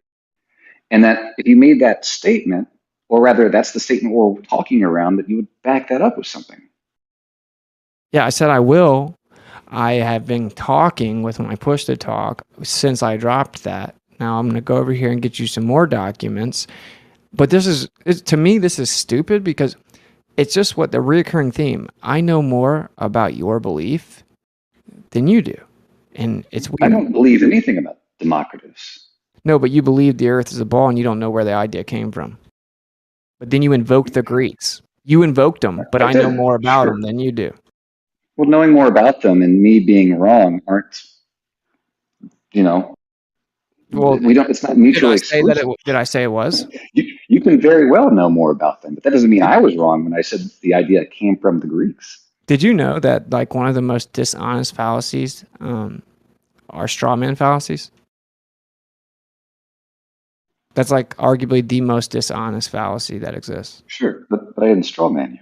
Yeah, you keep on using implicit strawmans, right? Where you because rebut you're against. Speaking implicitly. No. It's like all I was saying was I think it's funny that I know more about it. You brought the Greeks up to try to teach us about how they knew the Earth was a sphere, and then I had to jump in and actually correct you and tell you actually what the real process was of the Greeks becoming spherical believers. So that was the point. Okay. Now, well, I'm proud of you for your ability to recite some of these things you've learned, but it has no bearing on the conversation. I was just throwing it out there. I think it's funny. Okay. I think I'm more attractive than you are. Something I didn't. Okay. What'd you say? I said I think I'm more attractive than you are. What's it got to do with the topic? I don't care about that. That's really lame. You did say. You're right. I don't care about the fact that you might have a whole shitload more stuff memorized about the Greeks. No, okay, the ironic part is that I've researched your belief system all the way back to its origin more than you have. But you pretend that you know more about it than all of us. That's what's funny. At no point did I say that. Well, it's good. You kind of imply that like you're having to teach us about it. I mean, you brought up the Greeks and you claim that they all thought the Earth was a sphere. We can move on now. This is so I didn't come in here and say, "Hey guys, I think y'all need education. Let's talk about the Greeks." It's not what happened. Oh my God. Okay, Negator. Question asked to me. Can I ask you a question? How can you claim that gravity? How can you claim that gravity is real? Because if you don't have gravity, then you don't have a sphere. You can't even. That's the first step. You can't even have a sphere if you don't have gravity, bending the convexity of the oceans around to adhering it to the exterior of a spinning sphere and all this stuff. Right? You have to have gravity.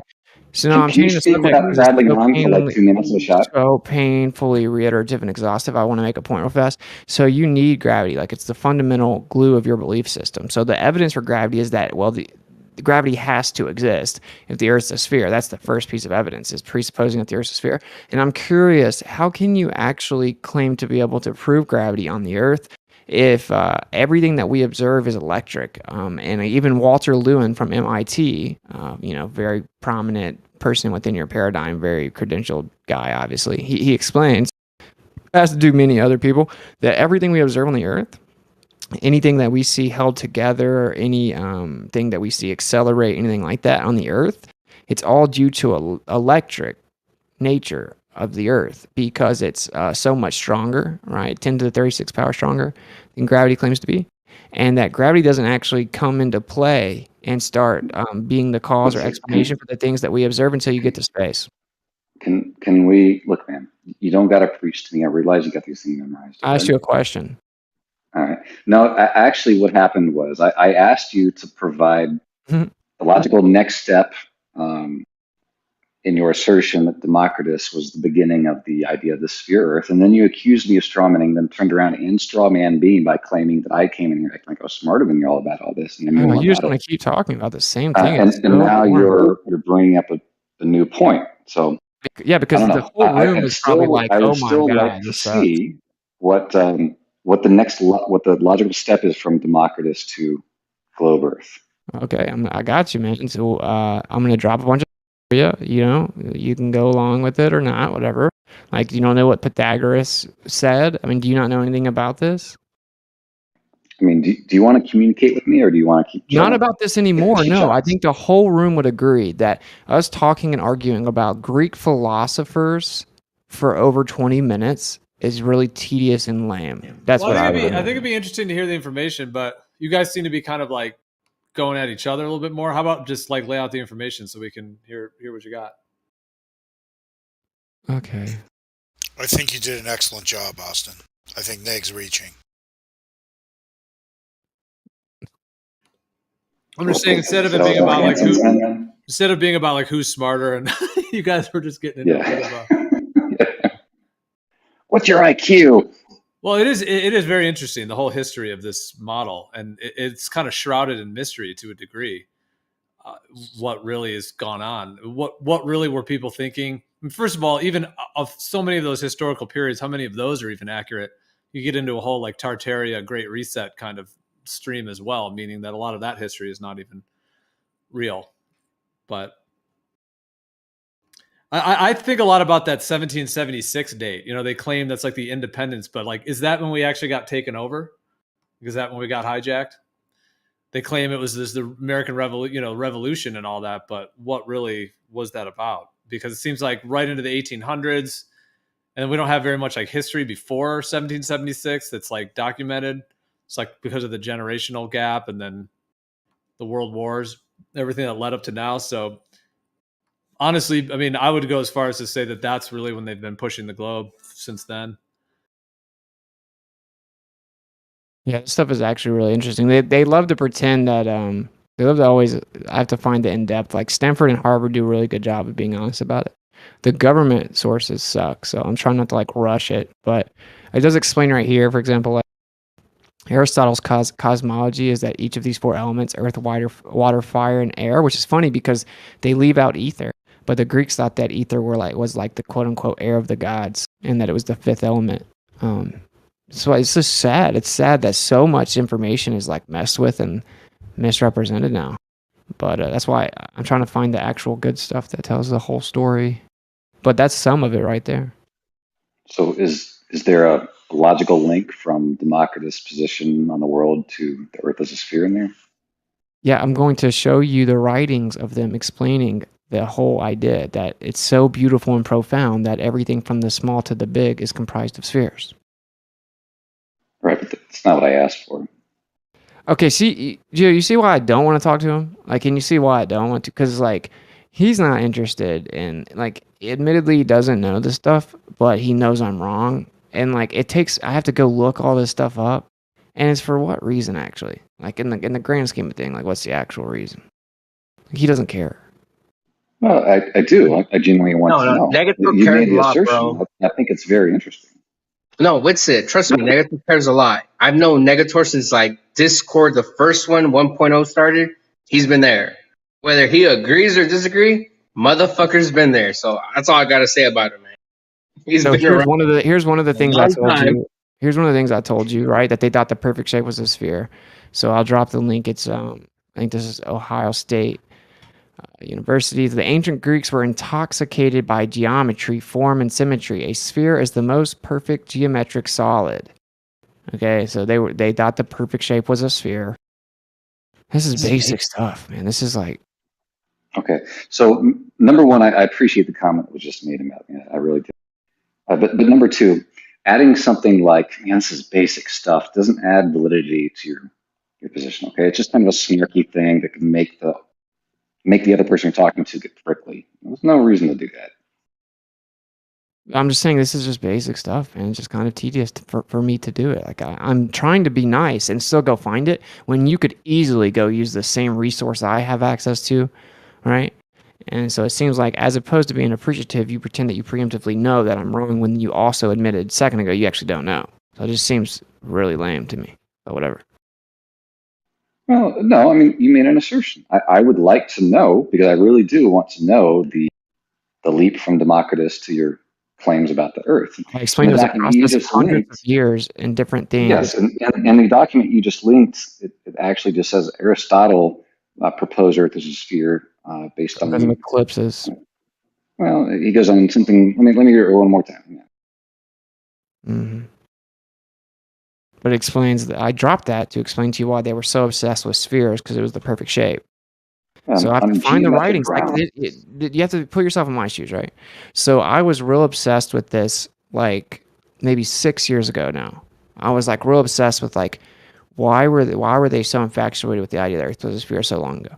And so I started looking into it in depth, and I found that these writings, like you could actually find a lot of their actual writings. So now I don't remember what they're called. They wrote tons of shit. So now I'm trying to figure out how to find it. And you can't just type anything about flat Earth in Google. You don't find anything now. So I'm trying to find the actual thing. And so for me, it's really tedious when it seems like you're not actually going to be appreciative of it. Look, man, hey, it's not, I don't win internet points if you can't, like, at the drop of a dime, produce what I'm asking for, okay? It doesn't help. It doesn't actually make me look better, and vice versa. If I can't quote something to you immediately, that doesn't mean I'm wrong, and it doesn't mean that I've lost, okay? There's nothing to win or lose here. I am genuinely interested, right? Because that was a big claim you made, that it was based off of philosophical grounds. Now, I understand your assertions about there being a philosophy is everything of spheres, and they liked that idea. I get that. Yeah, they did. Here's another thing to know. So the ancient astronomers, I dropped this link as well, could convince themselves that this elaborate scheme still corresponded to uniform circular motion is testament to the power of three ideas that we now know to be completely wrong, but that were so ingrained in the astronomers of an early age that they were essentially never questioned. Number one, all motion in the heavens is uniform circular motion. Number two, the objects in the heavens are made from perfect material and cannot change their intrinsic properties. So this goes back to the whole perfect shape idea, right? So that, and then the third one is the Earth is at the center of the universe. So that one's a pretty good one to look into. That's actually talking about Ptolemy, and then the epicycle, Aristotle's sphere. The celestial sphere was introduced previously as a convenient fiction to locate objects in the sky. However, so it was originally postulated as like a fiction just to try to keep up with the motion of the stuff in the sky. However, the Greek philosopher Aristotle proposed that the heavens were literally composed of 55 concentric crystalline spheres to which the celestial objects were attached and which rotated at different velocities, with the Earth at the center. Blah, blah, blah. Explains a little bit of their epistemology, but not really. Yeah, the whole thing about it being a perfect sphere, that can be on a stationary planar Earth as well. Like if you have the Earth, the geometry would be planar, and then that can be surrounded in a sphere, which so many of these ancient cosmologies seem to depict. Like in all the ancient shamanic cosmologies, they also have where you have the upper world, and then you have the middle world, which is the physical plane of existence, and then the underworld. So kind of those three layers. And then if you put that in a sphere, you can have that, the kind of top of the dome, then the Earth, and then the bottom part of the dome. So like that perfect sphere, instead of it being for the Earth and then putting that in a vacuum, that perfect sphere can still be a thing, like that toroidal field and so on, for just the entire system, the whole realm. Drop this PDF.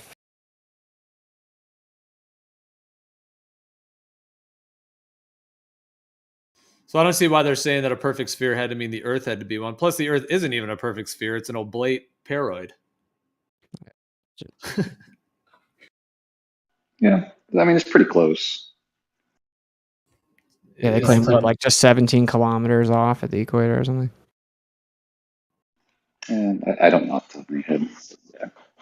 Well, there's also the idea, though, that the toroidal field surrounding a stationary planar Earth can also be a bit oblate, and it's likely that it is.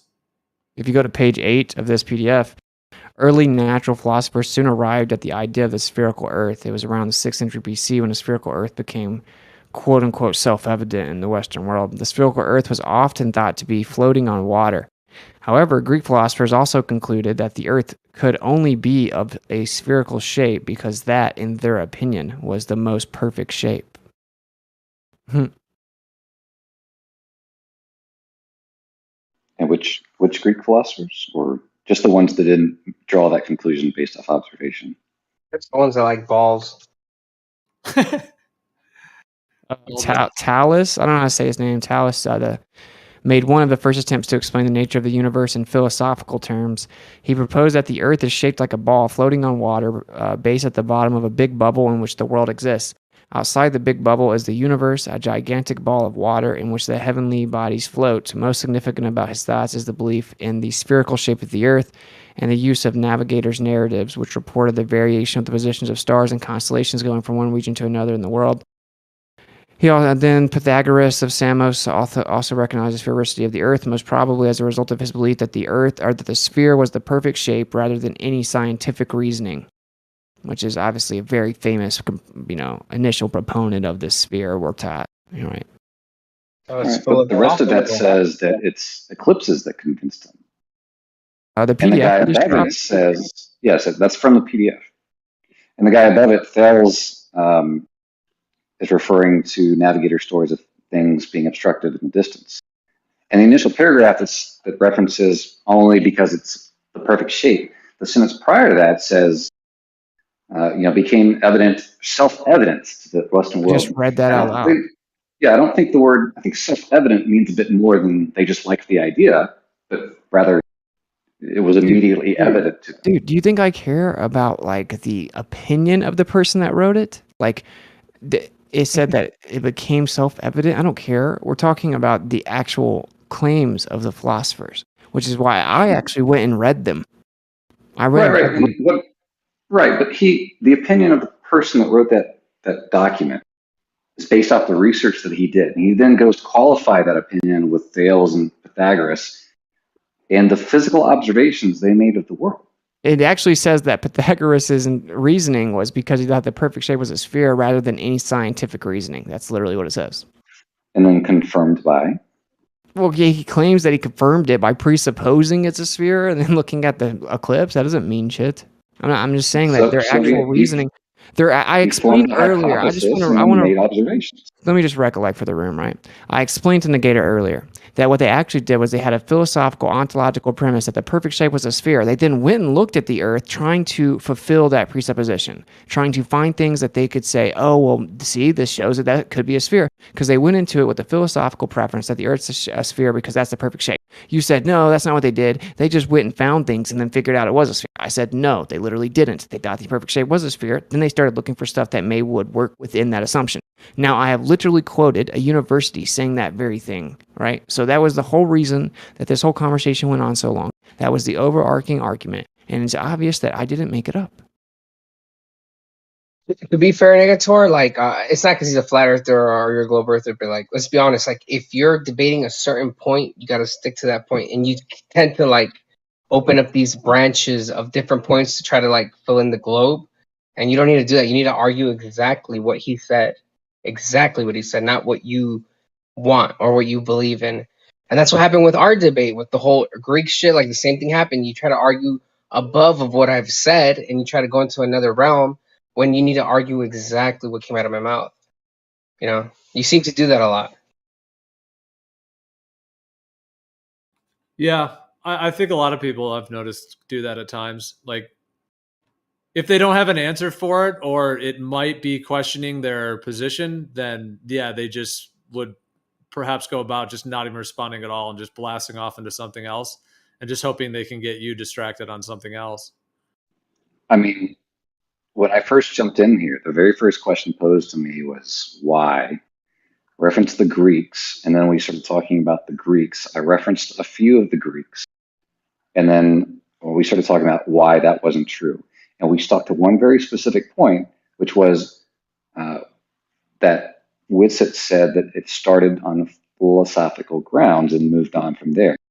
I don't know how you're asserting that I've jumped around. I've done my best to stick to exactly what you wanted to talk Well, about. would you like to concede I was right?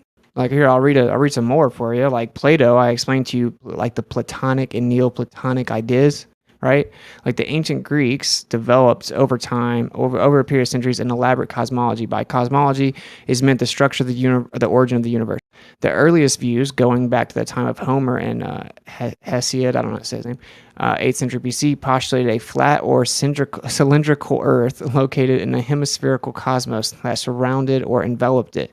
But by the time of the thinkers associated with the legendary and mythical Pythagoras, the view became widely accepted that the Earth was a sphere in a universe which was itself also fully spherical.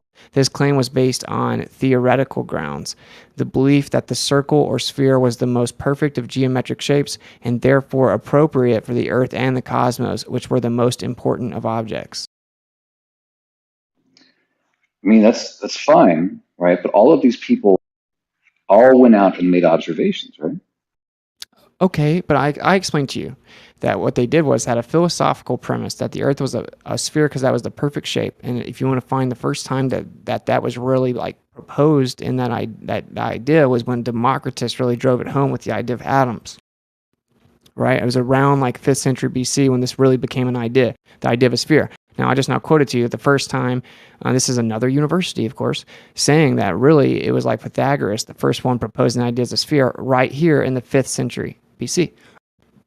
So it's the same time, okay, which is what I told you, that the guy Democritus came up with atomism, and then that whole that period of times when they started considering the sphere so special. And it started with the idea of indivisible spheres, everything being comprised of indivisible spheres. Now, I'm sitting here showing you the timeline. That's what they did. So, and then, yeah, they were like, okay, well, based on this, they thought they were special boys and they were in mystery schools and that they knew the secret truth. That's what it actually was. Like they had mystery schools. That's what they were called. They were also pedophiles and psychopaths, but that's a side note, I digress. So then they went out into the world and tried to find observations they thought would coincide with that philosophy that would help support it.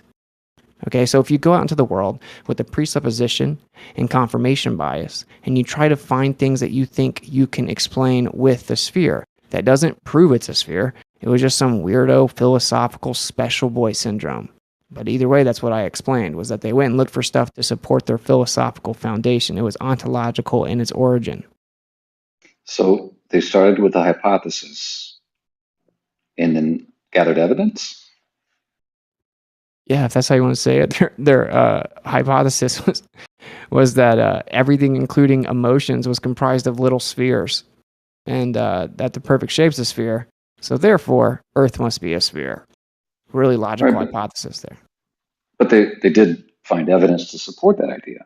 Not really. The evidence isn't exclusive to a sphere. It is. Well, you want to think that boats going away from you is exclusive to a sphere, then go for it, my guy. If you can show us how it's predicted by some other model, please do so. Please. Okay. It doesn't say they predicted anything. Well, show us how it works on a non-spherical surface. Show us some geometry. Like if you don't understand that, for 7 years. Care. If you don't understand that, dude, if you actually think that boats, so the answer is no, right? I got it. You don't know. This is what actually happens in reality. Boats don't always disappear at the same place. And they look like they disappeared, so you zoom in on them. And it changes where they disappear. Where they disappear changes every day and throughout 2022, it's it. Right? 2022. Flat earthers don't make that argument. Haven't been making that argument since 2016. It changes every day. Zoom a boat back in. Yes, you can. It's either over the horizon or it's not. Well, it's not. Yeah, it's the same reason you can't zoom the bottom half of the moon back in once it's obstructed. Like I said, I'm not interested in the last thing I'm interested in is trying to convince globe zealots that have been a part of the conversation for 7 years of anything. Yeah. I'm It's because you can't. We get it. No, I don't. Yeah, you're right. I can't. and I don't want to. Because you've got nothing. No, it's because you're religious. Those who believe without reason can't be convinced by reason, man. Do you guys mind if you can show us how things disappear on a flat Earth, that'd be fantastic. The only mechanism I can see is an inferior mirage. So I'll show you a picture of a boat hidden without an inferior mirage, and then what? Your ineptitude doesn't really bother me. I don't care. Yeah, I've asked for 7 years, and you guys can't do it. So anyway, continue. Makes you feel better. Can I jump in since you guys are just deteriorating to talking shit now? Can I ask a question? Yeah, please. Yeah, so like what you know how you guys were discussing like how it's a philosophical ground? Another time and place I can think of this where this took place is the axis of evil. Are you guys familiar with that? Yeah. So what's it? You that accused me of like trying to change the subject of something crazy not too long ago? No. I want to change the subject because you guys are exhaustive. Look, Negator, I don't know why you think that like a debate it has to be one. Like we really don't give a fuck. Like honestly, we're just trying to grow in the conversation. You're still in 2016 from when I first met you. You're still trying to win a debate through sophistry and bullshit. Not trying to. I'm sorry. I'm talking shit to you. I'm a little buzzed, so excuse me today. It's kind of annoying, dude. Like we're just trying to have a fucking conversation, you know. And you're still in 2016 era. It's kind of fucking annoying. But well, I mean, you got to answer the 2016 questions. And you haven't. Yeah, Wit's still in 2016 with his fucking well, here's the zooming thing. boats back in. It doesn't matter what year it is, right? If the things ring truth, they can still be truth, right? It doesn't matter what era they're like. Just like bring up. They don't. That's the point. Is they don't. Just like you're still talking about Aristophanes. Does that? It's so old. Does that mean it's bullshit? Is that what your argument is now? And we just exposed that even according to their script, he only used does that exclude Aristophanes? Because if it's that old, then we shouldn't bring that up, right? Like we shouldn't even fucking mention that thing. Boats being zoomed back in is such ridiculous bullshit. Debunked. That changes the argument, doesn't it? It changes the argument from being ridiculous bullshit to being old, right? That changes.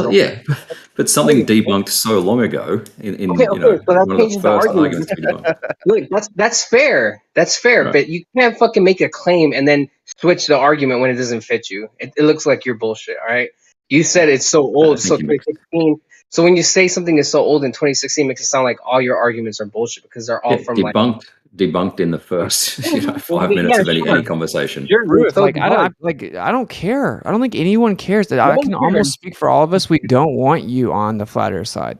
No one cares, dude. No, I mean, trust me, I'm not coming with it. Trust me, that makes me happy. Nobody cares. Yeah. The point is this: look, we're just trying to have a conversation.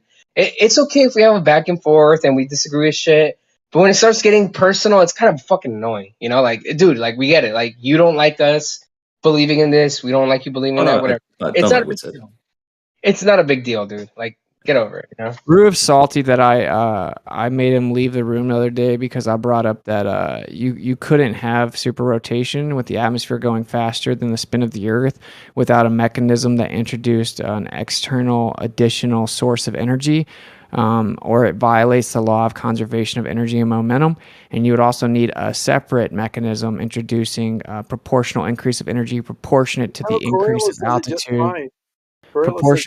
Proportionate to the increase of altitude from the bottom, like from the surface all the way up, as it would have to consistently get faster and faster. And they don't know any mechanism, so they kind of spiraled. And he's been mad ever since, bro. So what I find it. I said about 10 times. I accept that. Hang on, Negator. I said about 10 times. I accept that super rotation exists, and I don't know how to explain it. Mm-hmm. And we just kept going around in circles. Wait, Roof, do you agree that if there isn't a... Wait, can I ask one question? Can I just ask him one question, please? Let me pause, man. It's just one question. He just said 2 seconds. Can I just respond, Negator, then I'll stop talking, okay? Roof, can I ask you? This is a really simple question. So you said you don't know. Fair enough.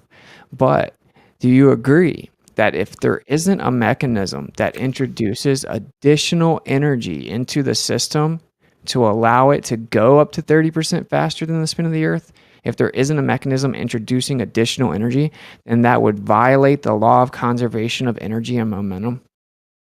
There is a mechanism. Whether it requires an extra amount of energy, I'm not 100% on. Okay, well, that's just called Like the law a of simple conservation of observation. energy. Simple I accept observation the law of here. conservation of That, energy, but whether the phenomenon needs that, I'm not 100% on. Then you don't understand the law of You don't conservation of energy. understand. Fuck's sake. Clearly This is why I left the other day, is because I made Yeah. my point clear and you kept fucking misinterpreting me. Yeah, Well, it's in funny like because 2 weeks, you Eliyaga figured it out. just said that he wants. Eliyaga just said, "Man, we just want to have a conversation. We don't want to get personal. You know, it's all cool." And the very first thing that Witsit does is turn around and say, "Yeah, well, Ruhith is salty and butthurt," and then goes Well, yeah, off I'm to saying personally yeah. attack him. Well, It's so ironic. Ruth had to jump in and say, I just don't like Witsit and all this shit. So I was explaining, like, yeah, Ruth has been kind of upset that he just had to keep saying, I don't know, over and over. And it's been weeks and he still doesn't know. And it's okay. It's not a big deal. You got it, man. You win the internet. Let's man. just It's not a big He said, deal. "I It's don't not know." a big deal. I'm just saying, if an honest person would Witsit be like, wouldn't know an honest honesty. person would say, that's kind of crazy, right? Like an honest person would be like, damn, I never thought about that. Maybe there would have to be some. There would have to be some mechanism to let that happen. Like that's what an He honest literally person said, And "I I don't know." what that mechanism is, but I know that it exists. I don't know what the mechanism is. Okay. Testing 1, 2. Yes. Yeah, you're clear. Okay. There is a mechanism. One obvious mechanism is Coriolis. That doesn't require any more energy. Is that a wild Xanic? Wait. A wild Xanic appears. On the list. You think that Coriolis would explain super rotation? He escaped the yard again. Not the entire atmosphere, but pockets of the atmosphere exceeding the rotational to tangential velocity by several hundred miles, or 20 or 30%. Yes. Coriolis would explain super rotation? Can you cite it? Coriolis will. No, I'm just telling you that Coriolis will explain the jet streams, which can speed up ahead of the Earth's spin by 20%. The jet streams is not what super rotation is. I know you're talking about the thermosphere. The super rotation, yeah. Small part, very few particles, very few molecules, and very few atoms of air are in that region. You would agree. Okay. They're the lightest of the elements. Non And they are sequitur. accelerated to, they're accelerated to speeds that are faster than the rotation of the Earth. And there's theories of that being due to, and this is a mechanism that you asked for, solar winds, for example. Now, That doesn't you may work, deny though. that occurs, but that's one of the theories. It doesn't work because solar winds aren't constant and they go in all directions. Because you say they don't work. Don't be Dunning-Kruger on this. This is No, not, I didn't you don't say know it about just because I say it. I explained doesn't why make it sense doesn't work. to you. So here's my take on what you're saying. I would intuitively say, you know what? The Earth goes around, rotates around, and would the solar winds that are hitting the Earth on the oncoming wind, wouldn't it slow that down? And then the wind going the other direction when it's spinning away from you, wouldn't they be accelerated? Wouldn't it cancel out? That's what I'm thinking you think. No, And that is that's an not what I intuitive way to think. look at I just said what I Really? think. I said it doesn't work because it's not constant and it goes in all directions. Why does it go in all directions? It comes from the sun. Yeah, you think solar winds hit the atmosphere and just go in the direction that the Earth spins? Is that what you think? No, that's why I'm thinking you're breaking this down intuitively, which is incorrect. That's not how solar winds. It's What? It's kind of akin to why when you see a comet, why the trail's always away from the sun. Dude, solar winds in your model are not when they- constant. So you don't have a consistent, constant introduction of energy into the system. So all these theories that they've developed, you know more than they do because it doesn't make sense to you initially. So it has to be discounted. No, I went and read. I went and read. No, I went and read. You're not an astrophysicist. You don't have a college degree in that particular discipline at all. Okay, I went and read the different That doesn't mean you universities. know anything by just reading online. Okay, so I happen to know that you had no idea just like a week or two ago, and then you went and Googled it, and you found one person that claimed they think it could be solar winds, and now you know all about it. But I No, I never said I did. I said you wanted a mechanism. We blurted out a mechanism that y'all can research yourself, and that's one. I'm trying to explain that I already did. You read it. You said, "I don't think it's going to work." No, they explained that it doesn't fully explain it, and there are some problems with that. There are some problems with that theory because it isn't a. All right, I'm done. You win. No, I'm not winning. It's not about winning. No, you win. You win in the sense that I give up trying to talk to you. Disengaged. Hey, Xander, good to see you, by the way. I haven't talked to you in a long time. And don't make me get grim in here. He'll talk to you about the dirty snowball. Oh, yeah, there we go. So yeah, good to hear from you. It's just there's a mechanism. Doesn't make sense to you. You've read something on it, but the theories are there, and some people that are pretty knowledgeable in this field have agreed that that's one possible concept, and that's one of the theories they give it. There's others as well, by the way. Yeah, so there are mechanisms available. You may not like them, but they are there. Yeah, you see how you stop talking right now and it would just be quiet, but if I start to rebut it, you'll immediately interrupt me again. I won't. Yeah, I was gonna say, dude, like, come on, man. I won't interrupt you. Go ahead. Do I even have to say anything? Like, can you just be chill? Because yeah, you got it, dude. Because your tendency, Rumpus does it too. Certain people, like, you'll say your point, and then the minute the other person starts saying anything different than what you've said, you just instantly want to start talking again and tell them how they're wrong. And so when you do that, it's just like being jumped over. You can't even be a conversation at that point. So somehow you have to, like, it seems like you have to just like hold on to your horses for like at least like a minute, whatever it is, and let the other person respond to have it be a back and forth. I got it. Yeah, so when I looked into it, it's acknowledged that your model, within your model, it's not actually known what actually causes super rotation. There's really only like one theory that anyone's really proposed, and that is the idea of like heat from the sun. But they all, if you read the actual people that talk about it, they explain, but it would just be part of the story. There has to be something else to it that allows it to be like this constant distribution of energy. And so it's like very unfinished. The official answer right now is we don't really know for your model. So yeah, that's just the truth.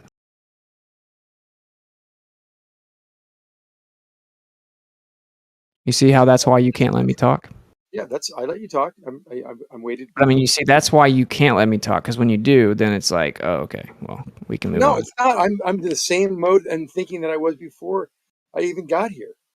So no, you said something. You're just telling me you don't understand it, so it doesn't make sense to you. So therefore, all these people with millions of years of education between them all are wrong. And little Whitsitt, who's never gone to school for this, read an article and he thinks it's incorrect.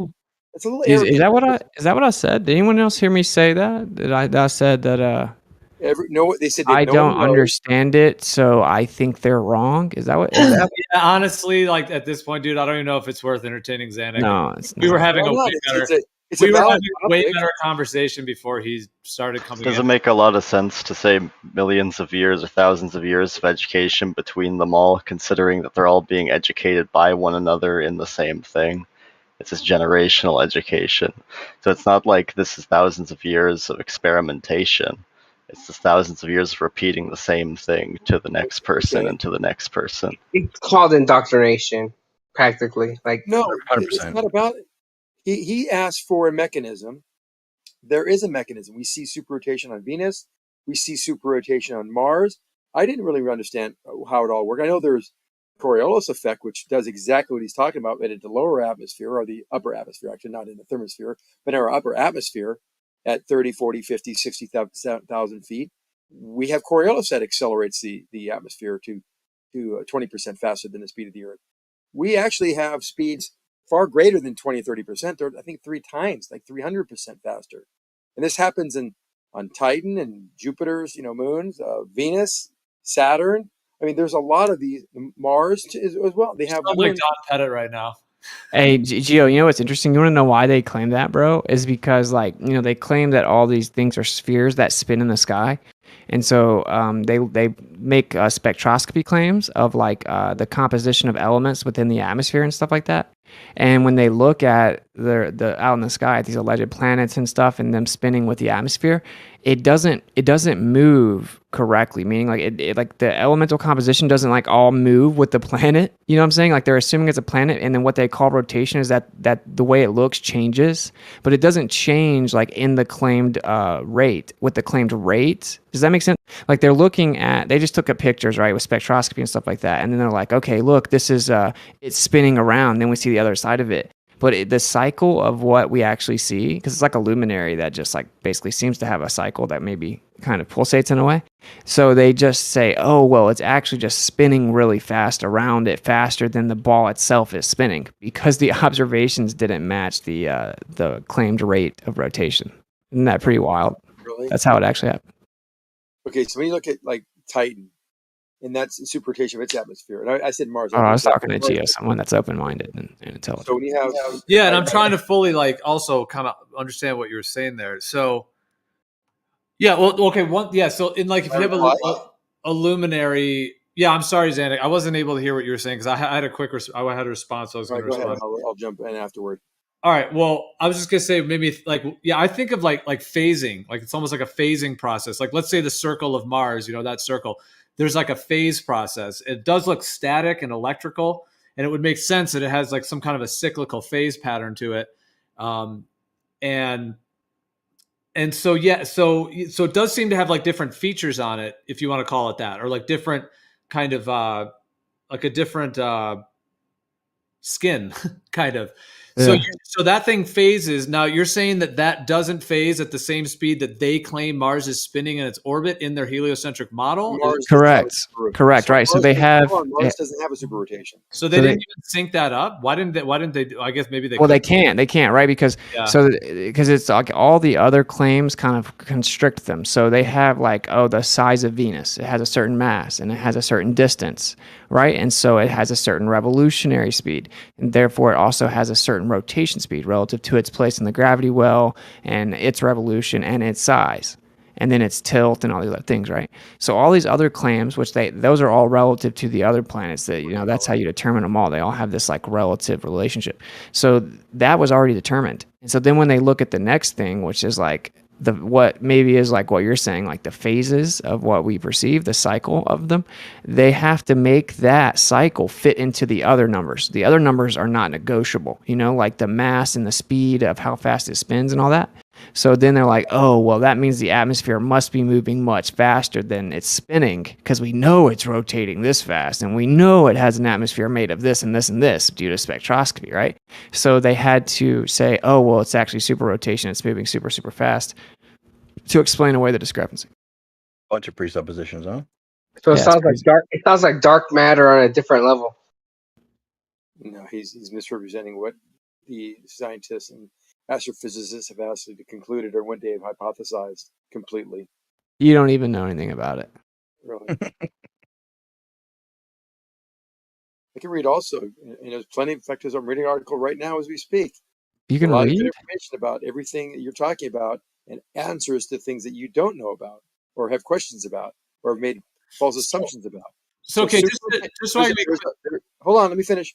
There's right. a super rotation in planetary. But you're just like throwing ad-homs. You're not really saying. No, not at all. No, I'm just saying he hasn't read everything. All right, so you think he's whatever. No one cares. Do you have any information? What? Yeah, do you have anything super rotation in planetary atmosphere, published in 2020, and there's 5 or 6, 7, 8 astrophysicists that contributed to this article. It's a peer-reviewed article. It's very good about super rotation.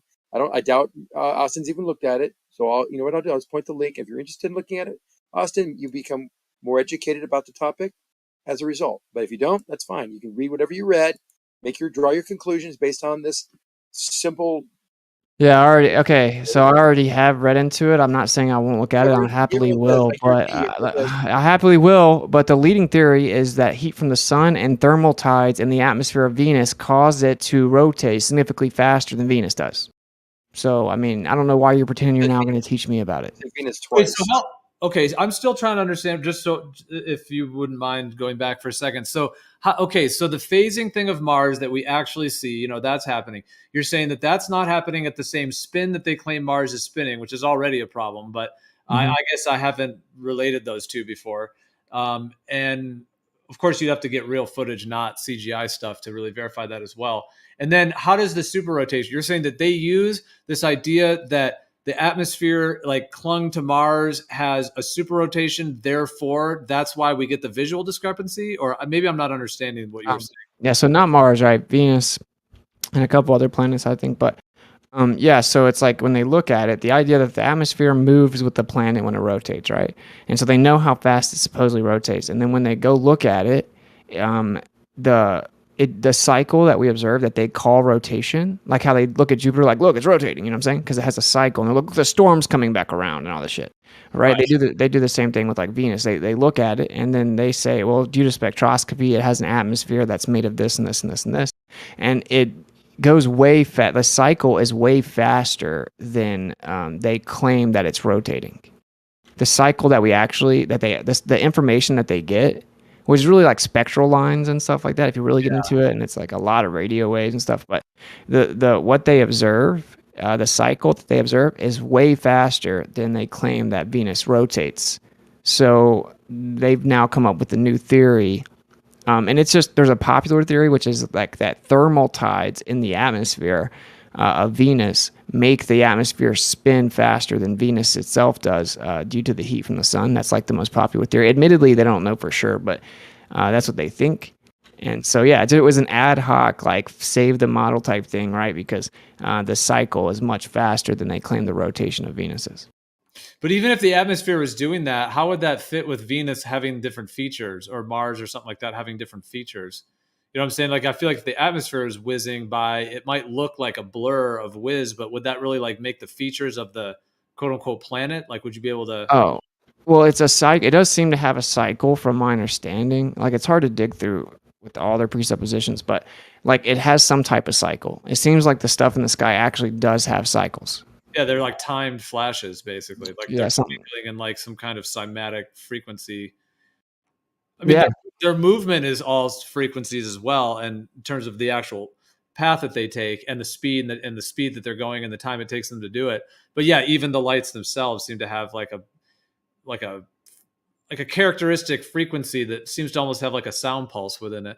Yeah, it's almost like they're performing a concert and they have a certain song set, and then when it's over, they start the concert back over. But they claim that that's actually, you know, an atmosphere move. Like, they claim it's a ball with gas around it spinning, right? And then it goes to the other side where you can't see it, and it comes back over and you can see it again. Right? That's what they're claiming is going on. And that, like, you can't really always tell because it's not always exactly the same, but they have like this cycle. And so they're like, oh, well, this cycle doesn't fit in with like the rotation speed and how frequently we see it and how, you know, frequently it goes around the sun and blah, blah, blah. So they had to come up with the idea that, because they say, oh, we discovered that it goes way faster. The atmosphere goes way faster than Venus. But just because the cycle doesn't match their claim of rotation and revolution. And so they had to come up with some theory. Like, the cycle just basically runs through way too fast. Gotta work the new observation retroactively into the backwards compatible model. Yeah, it's just like ad hoc religious excuses. But they think it's science, right? I mean, like, the people doing it, they think it's science. Like, they think that it's a fact that Venus is this big and that it's moving this fast, and so like, oh, well, we discovered that the atmosphere moves faster than Venus, and like a lot faster. They all believe it's science. That's what scientism is, right? Yeah, They don't even know it's a religion. If you read the article, I found 4 or 5 different mechanisms that could account for the superrotation. Now, if I missed what you said, correct me. But it sounds like you're saying something about they detect the rotation, and it's a lot faster than they think it is based on what they see. So they make up the superrotation to counteract what they actually are seeing as being not real. It's just the atmosphere moving and not the actual planet. Is that what you're saying? Because they're able to see down into, you know, through the atmosphere in some points and see landmarks or see things that like ice caps and things on Mars, or they can't see obviously anything on Venus. I mean on the gas giant Saturn or Jupiter, but they can't see things on Venus. And they put probes there as well, so they can validate that rotational rate. Then, how do you think that they quote unquote discovered that it was going faster? I think it goes something like 60 times faster than the planet does. So how do you think they discovered the super rotating atmosphere? Yeah, that's pretty damn fast. So. Yeah, that's hauling ass, and there's like 4 or 5 of these mechanisms that are listed. If you read the article, you might be able to, you know. Oh, I'm telling you how they did, though. I'm telling you, like, they looked at the cycle of the luminary and they said, okay, this is cycling through way too fast, so we're going to claim the atmosphere. There's an atmosphere on a ball that is in space and it moves around it way fast. Pretty simple. It's just still seems like a terrible explanation, but I mean, it's just such a grasp that I'm kind of shocked that that's actually what they're trying to go for. Because, yeah, it just seems like, how would you get the different features of the planet spinning faster? Like, what would the atmosphere have to do? It would be like a vortex around it spinning 1,000,000 miles an hour, and then somehow like warping the light or something. So okay, I just looked this up because I didn't know. They claim that Venus rotates. Anyone want to guess how fast they claim in miles per hour that Venus rotates? 1,700 miles an hour. It's like 5,000 miles an hour. 1,700. Yeah, 17,000. Like the ISS speed. Okay, so we got 5,000, 17,000. Anybody else?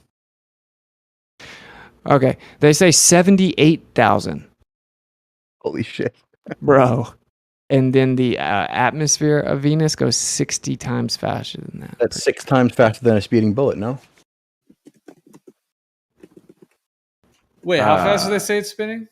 78,000 miles per hour.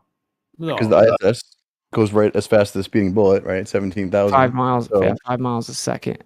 Wait, they're saying that Venus rotates on its axis at that speed? Yeah. So like Earth does 1,000, and then they're saying Venus does how many? 17,000? 78. 78. What the? Yeah. Why do you say that? Why do you say that? Well, I just Googled it. Well, no. Venus twirls at a leisurely pace on its axis, with its surface taking 243 Earth days to complete one rotation. Okay, I'll just link it. Okay, but we know the atmosphere of Venus spins 60 times faster than its surface. Oh, I was right. Look at that. Yes, the atmosphere. You said the Venus I just quoted it. There it is. How fast does Venus rotate? This is a university paper. Just go read it. That's not my problem. How fast? 243 Earth days to complete one rotation. Yeah, but you have to know it's relative to its size, dude. It's the same size as the Earth for all practical purposes. It goes. It says. Oh, maybe this is that its revolution. You're not thinking straight. Okay, it says so. It says how fast does Venus rotate, but that might be. You. Can you calm down? It says how fast. You're the one trying to backpedal, not me. You're not saying miles per hour, so I don't care what you're saying. So take the two. It says how fast is one rotation. Okay, it doesn't rotate that. So, that's right. I'm trying to admit that I was wrong, but you're interrupting me because you're a psycho. No, but you're panicking because you're backpedaling. I'm not panicking. It barely rotates. So my guy, can you fucking calm down, Zenik? Yeah, Zenik. Sometimes you just gotta relate fast. You gotta pass, dude. You said a bunch of stuff, so at some point you do gotta just pass the mic. But this is an important point, Gio. He made his point real clear. I can never make a point clear because he's always talking over me. Let me just say my point. It'll be 5 seconds. They yield for him, and he tells people to back off. Let me just say real quick, can I? No, I'm correcting myself, and then you can talk. My God. So I said, shut up, dude. It's why can't I just correct it for the room? I just told the room something wrong. I'm trying to correct it. For it. Oh my God. Just say real quick. Hold on. Oh my God. I know. Just shut up and I'll be done. You guys, hold on. You guys gotta reset. I'm gonna say one thing, and then after I'm done talking, please just reset. Someone pick up. Okay, the 225 days of Venus is its orbital cycle. Yeah, exactly. I was about to say. So I typed in how fast does Venus rotate, and it said that number, but it's talking about revolution, right? And using the word rotates, which is why I said it wrong, but I admitted I didn't know, and then I was just Googling it. So yeah, it says rotate. That's why I thought it meant rotate. Okay, my turn? Yeah. Like 225 days is how long it takes for it to go around the sun one time, as they claim, yeah. And then, so what Can is I just, Gio, I have the answer. Instead of guessing. Yeah, go ahead. Instead of guessing, let me just give you the answer, and you can shoot it down if you want. It's kind of how science works too. So what it does is it rotates in a very, very slow rate. And because it's so slow, this 60 times its rotational tangential velocity is not a big deal. It's not friggin' faster than the ISS. Not any of these numbers that anyone threw out there. Okay, I already corrected it. Yeah, they claim actually that it goes 4 miles per hour. Yes. So they claim Venus's equator rotates 4 miles per hour. That sounds. It barely rotates. Yeah, I didn't think. I thought it was slow. I didn't really remember that number. Okay, so if the Earth does 1,000, Venus does 4 in its actual spin or whatever. Yeah. and then the atmosphere goes 60 times faster than that. But the reason that's crazy is not really about like how fast that the atmosphere is going. It's just that for it to go that much faster than its planet is let's think about rare. that for a second. Hold on. So Why 200 are you talking? Why are you talking about revolutions in miles per hour? Because I typed in how fast does Venus. I typed in how fast Yeah, does but Venus. things don't rotate in miles per hour. How many Okay. times do you have to be fucking told that? Oh well, this university disagrees with you. That's crazy. You can have rotating. Okay, so Highlander, the give me university's a now second. saying that fucking we measure rotation in miles per hour. Well, So I guess this university disagrees with you. Show me where this university is saying we now measure rotation in miles per hour. Yeah, it's in the text. It's right there. Man, the point is that that's the speed that you're moving at. If you're on the surface, that's the whole point. Think of it non-rotating. Think of it just non-rotating. And Highlander, you don't need to conflict. No, Highlander needs to chill the hell out. That's what he needs to Don't do. add any more No, conflict. that's just so dishonest. Let me finish. Hey guys, please let me speak for a second. Thank you. It barely rotates. You can think of it as not even rotating. And on this non-rotating ball, for all practical purposes, it has a atmosphere that spins in a certain direction. So what causes it to spin? Those are the theories that I linked on a paper to Whitson and to everyone in the chat. So that's not that unusual for you to understand how this works. So Highlander, I dropped the university paper for you, my man. It's right there. Okay, and I don't want the whole paper. I just want the part where it says Highlander, you're just rotation in miles per hour. Surely you can show me that one little part, right? If that's the one part you picked up from the whole fucking paper, surely you must have that section highlighted. Highlander, Yeah, it's already there. It's already the university says humans now Imagine being measure this rotation in miles per hour. Now, don't interrupt me when I answer it, please. Okay? So, if you hadn't have been such a psycho, you would have known that it's been sitting in the text the whole time. Don't though, dude, because How is it not psycho to do that? Well, whatever it is, fine. But all I'm saying is, if we're gonna moderate to like have someone not interrupt, it's also I don't think fair to like ad hom him and then keep talking. You know what I'm saying? Because now it's like he just has to not respond to that. So just it kind of goes hand in hand to not. Okay. Yeah, well, Highlander. And then now it's Xanax turn. See, this is the problem. You guys are like I can't address what they actually are, right? I can't. You got the floor, Highlander. Don't interrupt. Go ahead. So he started screaming, talking about, we don't do it in miles per hour. I said, I guess this university's wrong then. He said, show me one university, And I was just trying to tell him real quick, it's already in the text chat. I don't want the whole article. I just want the one part. I cited the sentence by itself and then posted the article underneath it. So everything you were screaming about is already in the voice text. Yikes. Wouldn't want to have you read. It's just frustrating whenever it's like a situation like that. I mean, what happened was I misspoke because like I typed in how fast does Venus rotate and it said that. And so they're like, oh, Austin was wrong. And they just want to like drag me over the coals, you know?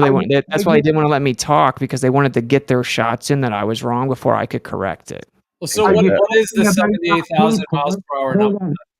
Are you talking about that paper you dropped about the things that orbit the sun the fastest? Yeah. Right. So if I read this paper, there will be one point in this paper where it says humans now measure rotation in miles per hour. No, what it says is how fast it... Right. So why did you say it does? And then now when I ask you, if I go through this, I will find it. You now say no.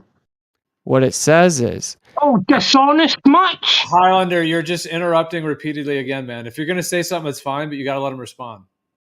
What it says is how fast does Venus rotate in miles per hour, right? And then it says 78,000 miles per hour or a period of about 224.7 days.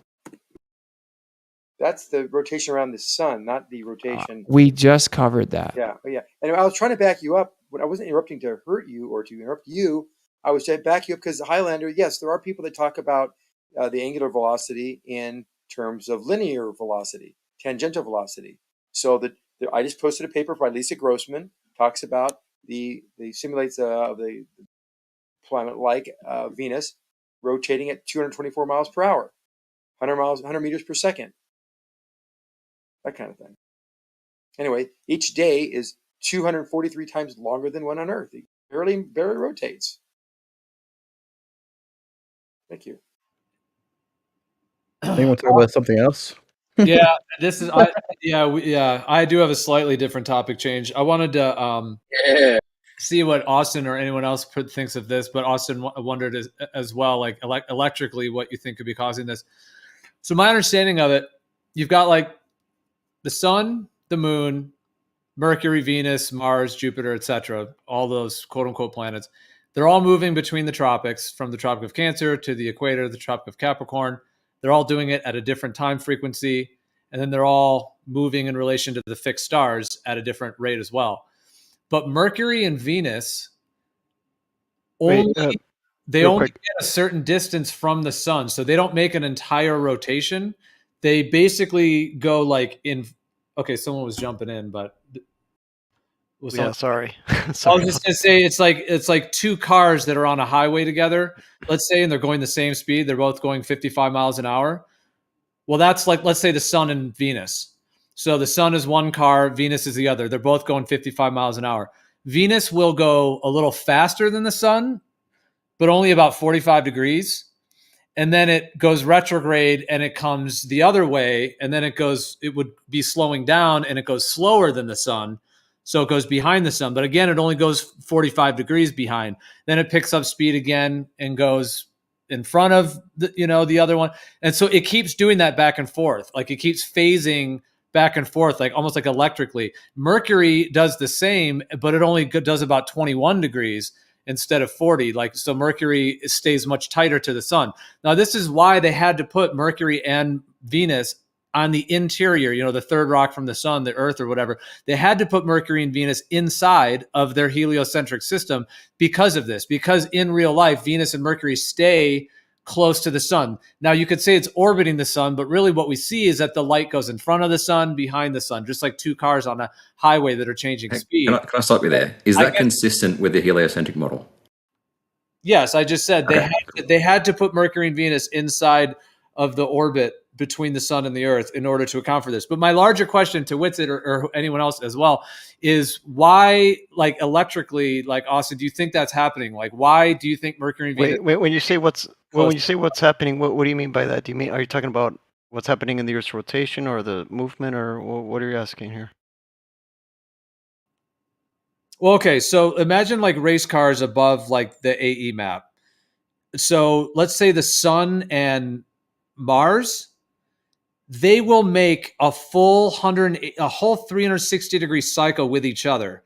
So there's going to be a time, just like the new moon, the full moon, there's going to be a time where like the sun and Mars are right next to each other, called a conjunction. There's another time where they're 180 degrees, like a full moon, and then back to the new moon or the conjunction point.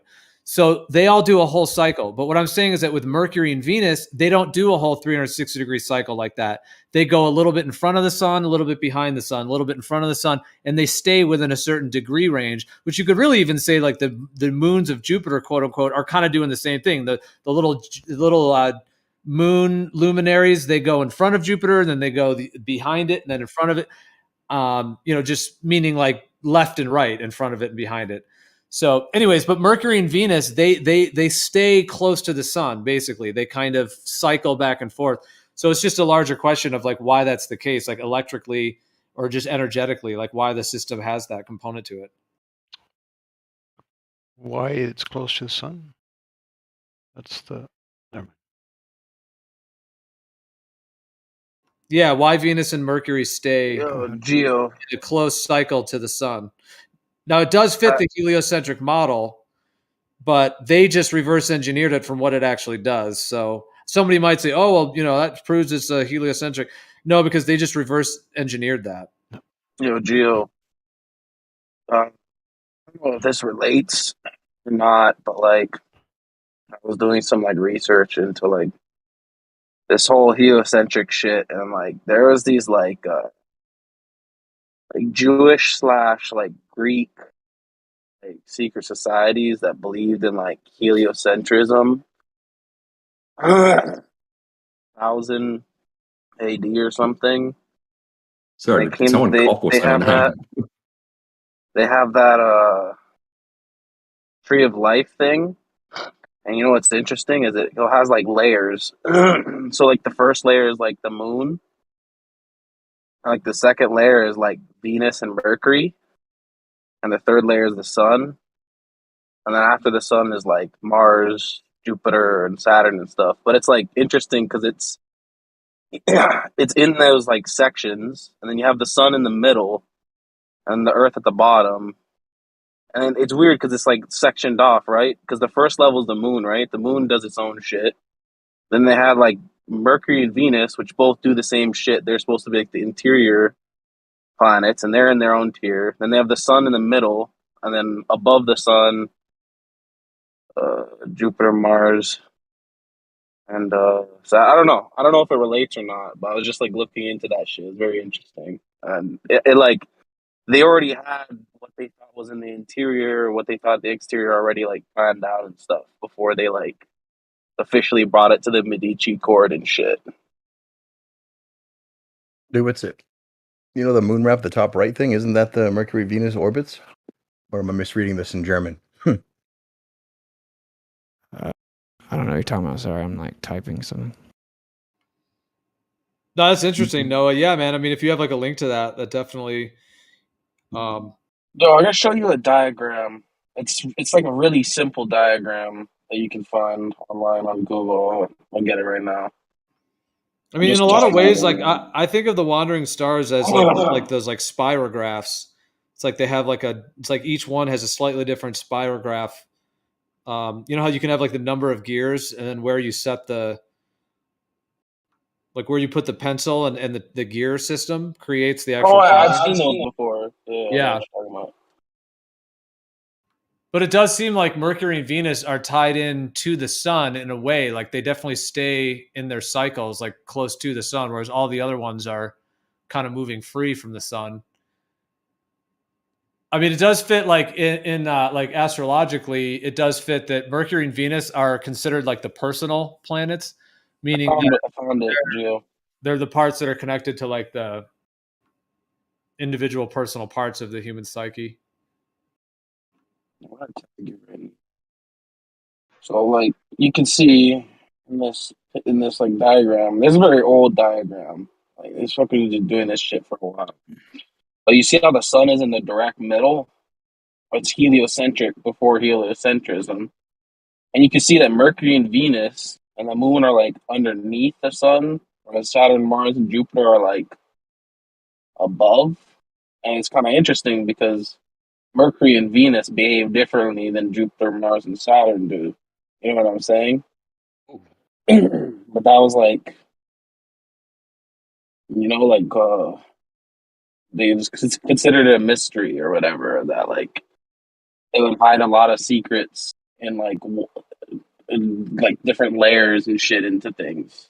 And so like with that tree or whatever, not only do they teach about like the world and shit, like as in the planets and the luminaries, but they teach about like geometry, and then they teach about like all kinds of shit. You know what I mean? Like they kind of put an intersectionality of all their different discoveries. They even like encode mathematical like relationships and shit. I'll tell you, these correspondences aren't really correct here. Malkuth at the bottom isn't supposed to really represent the Earth as a body, right? It's supposed to be the sun. And the sun represents what Malkuth represents. The moon is in the right spot, but then it just kind of goes up planet by planet from there, right? Like Mars is in the right place, but Mercury and Venus shouldn't be on the sides there. That's all Mars. It's just different aspects of Mars. And it's just all to represent, you know, various aspects of the mind, the chakras and such. But this map here, I'm not sure where this comes from. They're not really in the right spots. Like Saturn should be the very top there, Keter, the crown. Do you know what the lines represent versus the circles there?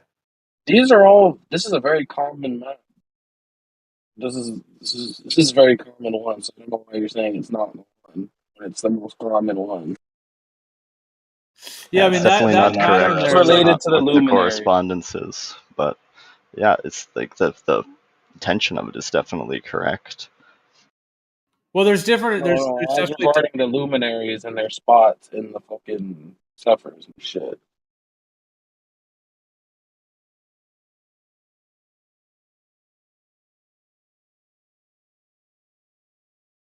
yeah, that kind of pattern has been used in a lot of different, like in alchemy, different alchemical models, and Kabbalah sort of utilize that as well, and like those.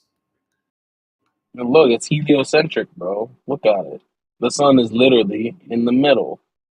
Yeah, see, this is just a way to make it kind of fit the heliocentric model, but really it originally represents the human body and the tabernacle, which is a kind of microcosm of the shape and form of the universe as a whole, right? You have the top, the very highest heaven, the seat, throne of God at the top, and then you go down all the way to Earth itself, and they're all represented by different luminaries, and they all have their correspondence in the human body. Like where the sun is the heart, and that should actually be Mercury, which is there, and it has the zodiacal aspects of each planet that you can put along with that. I'd send an image of that, but I don't seem to have the permission to do that. But if someone wants to give me that, then I'll send a visual aid. Yeah, that we definitely need. Oh, I see. You already gave it to me. Yeah, I'll send that. Well, yeah, because I originally was bringing up like just to think about why Mercury and Venus are tied to the sun the way that they are, like why that's the case in that sense as well. And yeah, like a kind of like a stacked system like that could be one reason, like if they are stacked and layered.